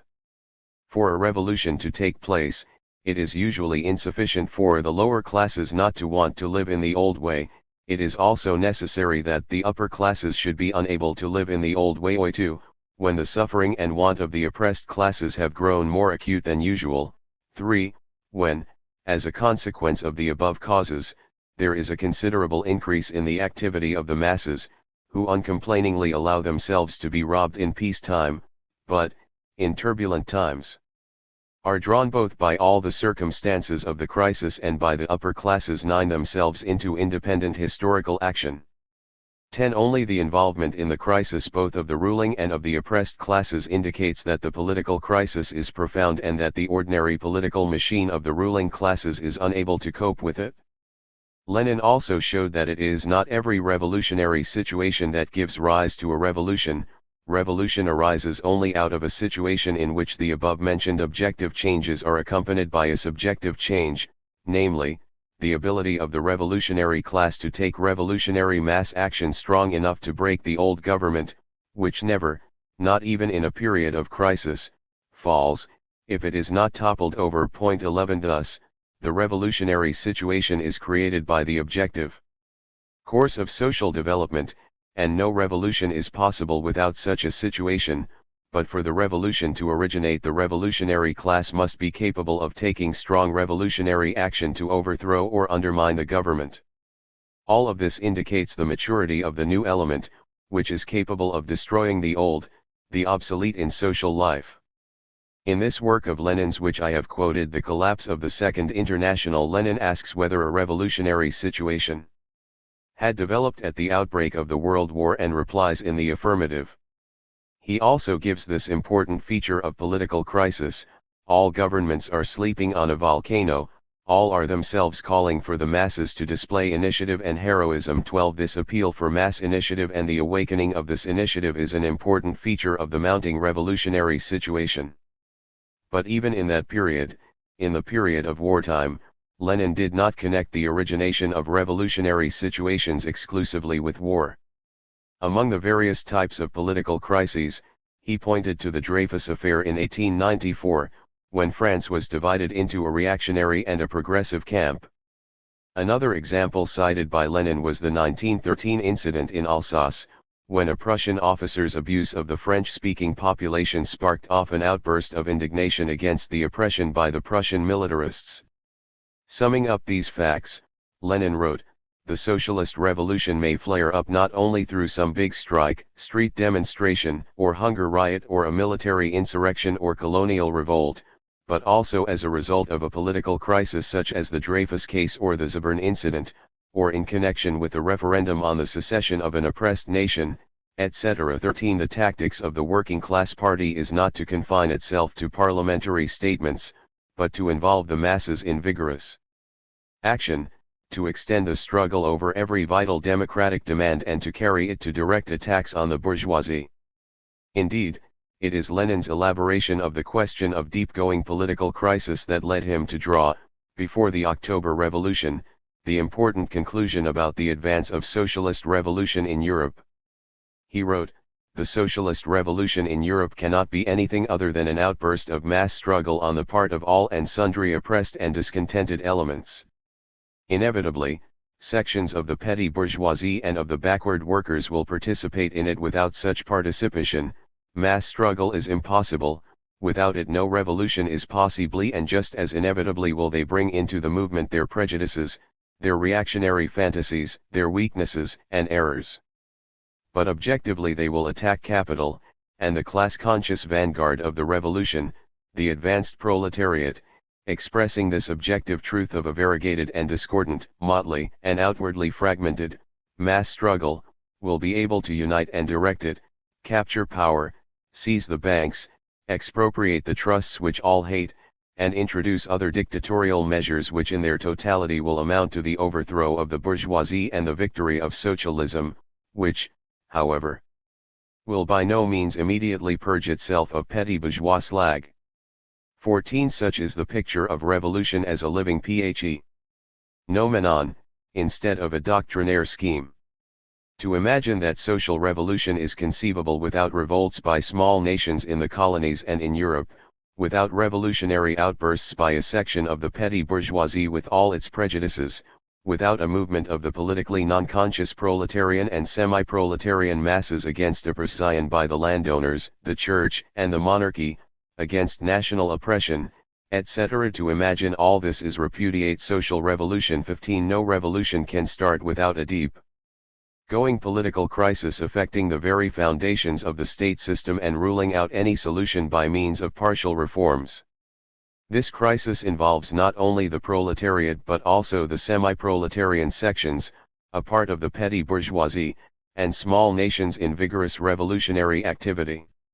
Revolutionary eruptions are also variously directed against landowner, religious, national and monarchist oppression.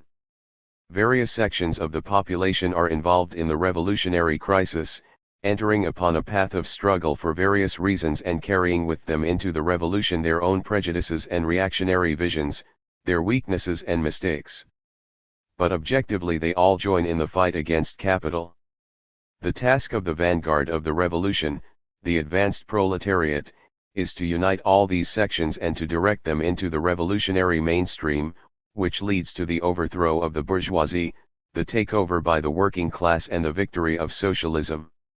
The picture of advancing socialist revolution completes the characteristic of political crises fraught with revolution. At this point, Lenin supplemented his earlier analysis of deep-going political crises by indicating the social sections and the manner in which they enter into the political crisis. He said that the objective truth of the diverse motives underlying the struggle carried on by the patchwork mass ultimately amounts to an attack on capital, and this objective truth is expressed by the working class. Its leadership helps the masses to purge themselves from their petty bourgeois slags in the flames of revolution. The fundamental law of revolution. After the victory of the Great October Socialist Revolution, Lenin summed up his earlier studies and formulated the fundamental law of revolution. He wrote, "The fundamental law of revolution, which has been confirmed by all revolutions and especially by all three Russian revolutions in the 20th century, is as follows. For a revolution to take place, it is not enough for the exploited and oppressed masses to realize the impossibility of living in the old way, and demand changes. For a revolution to take place, it is essential that the exploiters should not be able to live and rule in the old way. It is only when the lower classes do not want to live in the old way and the upper classes cannot carry on in the old way that the revolution can triumph. This truth can be expressed in other words. Revolution is impossible without a nationwide crisis. 16 That is the political expression of the acute and mature conflict between the productive forces and the relations of production, a sharp expression in the sphere of politics of the fact that the relations of production have become fetters upon social development and that they can no longer meet its requirements. The general sociological law of the conflict between the productive forces and the relations of production needs to be expressed in concrete terms through the law of the maturing of a nationwide crisis in a given country. The crisis must be expressed with a special force in politics and in the arrangement of class forces. The ruling classes must be in a state of government crisis, which involves the most backward masses in political affairs and weakens the government. On the other hand, Lenin stresses, the subjective factor, the high level of consciousness and organization of the masses, is of tremendous importance. In his characteristic of imperialism, Lenin stressed that the monopolies, which have grown out of free competition, do not eliminate the latter, but exist above it and alongside it, and thereby give rise to a number of very acute, intense antagonisms, frictions and conflicts. 17 Consequently, political crises are especially possible in the period of imperialism, being caused by various frictions, for the domination of the monopolies inevitably leads to such conflicts that also affect the petty bourgeoisie and some sections of the middle bourgeoisie.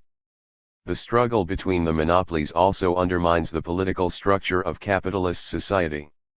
The monopolies trample on the old bourgeois democracy and range themselves against the rest of the population in the capitalist countries. That is a source of the instability in the political sphere of the capitalist states in the period of imperialism. Indeed, it is the most acute contradictions of imperialism taking the shape of deep-going political crises that could become nationwide, and in these conditions the struggle for vital democratic demands could develop into an attack by the working people, led by the working class, against the bourgeoisie. The monopolies stand for reaction. They are essentially anti-democratic and profoundly hostile to the struggle of all the sections of the working people for democratic demands. Today, in the presence of the world socialist system, and with capitalism weakened, a political crisis may shake the edifice of bourgeois domination in this or that country to its very foundations whenever an attempt is made to establish fascist rule, whenever an insane policy of reaction and aggression is pursued, etc. In assessing the contemporary political situation in the capitalist world, there arises the question of whether Lenin identified revolution and armed uprising. The answer is no. Back in 1899, Lenin considered the question of the peaceable and the armed way of a working class takeover when he wrote, "The working class would, of course, prefer to take power peacefully. It is very probable, even most probable, that the bourgeoisie will not make peaceful concessions to the proletariat and at the decisive moment will resort to violence for the defense of its privileges. In that case, no other way will be left to the proletariat for the achievement of its aim but that of revolution." This is the reason the program of working-class socialism speaks of the winning of political power in general without defining the method, for the choice of method depends on a future which we cannot precisely determine. 18 That is Lenin's view of the peaceable and the armed methods of a working-class takeover, a view Lenin maintained all his life. He held that a peaceable or armed takeover of power could be carried out only by an organized working class schooled in the class struggle. The armed takeover was necessary whenever the bourgeoisie resorted to force in protecting its privileges at the decisive moment. The proletariat would prefer to take power peacefully. The choice of the method of takeover depended on the concrete historical situation, and repudiation of the armed way in advance would amount to recklessness and an ignominious concession to the capitalists. The historical situation in the following few decades provided very few opportunities for use by the working class of the peaceful method of taking power. The bourgeoisie was still very strong, and was always prepared to resort to armed force in defense of its privileges. But whenever there was an opportunity to use the peaceful method, Lenin pointed it out, as he did in his article entitled On Compromises in September 1917. Considering the possibility of a return to the pre-July demand for a handover of power to the Soviets, Lenin wrote, "Now and only now, perhaps during only a few days or a week or two, such a government could be set up and consolidated in a perfectly peaceful way. In all probability it could secure the peaceful advance of the whole Russian Revolution, and provide exceptionally good chances for great strides in the world movement towards peace and the victory of socialism." 19 He added that the revolution's peaceful development was an opportunity that is extremely rare in history and extremely valuable. 20 In an afterword to this article, written 2 days later, Lenin stressed, perhaps the few days in which peaceful development was still possible have passed. 21 This fleeting opportunity in revolution was instantly noted by Lenin, who outlined in this connection the change of tactics for the working class party. Considering that in those historical conditions the possibility of peaceful development in revolution was extremely rare, Lenin put all the more value on such opportunities and studied them closely and in depth. What was his idea of the peaceful opportunity in 1917? He wrote, "If there is an absolutely undisputed lesson of the revolution, One fully proved by facts, it is that only an alliance of the Bolsheviks with the socialist revolutionaries and Mensheviks, only an immediate transfer of all power to the Soviets would make civil war in Russia impossible, for a civil war begun by the bourgeoisie against such an alliance, against the Soviets of workers, soldiers, and peasants' deputies, is inconceivable. Such a war would not last even until the first battle. 22 Consequently, the main thing for the peaceful development of the revolutionary process is the unity of all the democratic elements, from the communists to the petty bourgeoisie, and the isolation of capital. Furthermore, Lenin stressed that such a government would bring peace to the people and land to the peasantry, in which case a peaceful development of the revolution is possible and probable if all power is transferred to the Soviets. 23 The Soviets would constitute a kind of parliament with seats held by socialist revolutionaries, Mensheviks, and Bolsheviks. Further struggle for power between the parties, for transition to socialist change would go forward in the Soviets. The struggle of parties for power within the Soviets may proceed peacefully, if the Soviets are made fully democratic. 24 By fully democratic, Lenin meant that nothing should be done to curtail the democratic principles. If the struggle for power between the parties in the Soviets was to be peaceful, it was quite obvious that Lenin imagined the Soviets consisting of socialist revolutionaries, Mensheviks, and communists to be something in the nature of a parliament, and not yet as organs of the proletarian dictatorship. They could be no more than organs of the dictatorship of the working class and the peasantry. In form, as an arena of struggle for power between the parties, they would constitute a kind of parliament.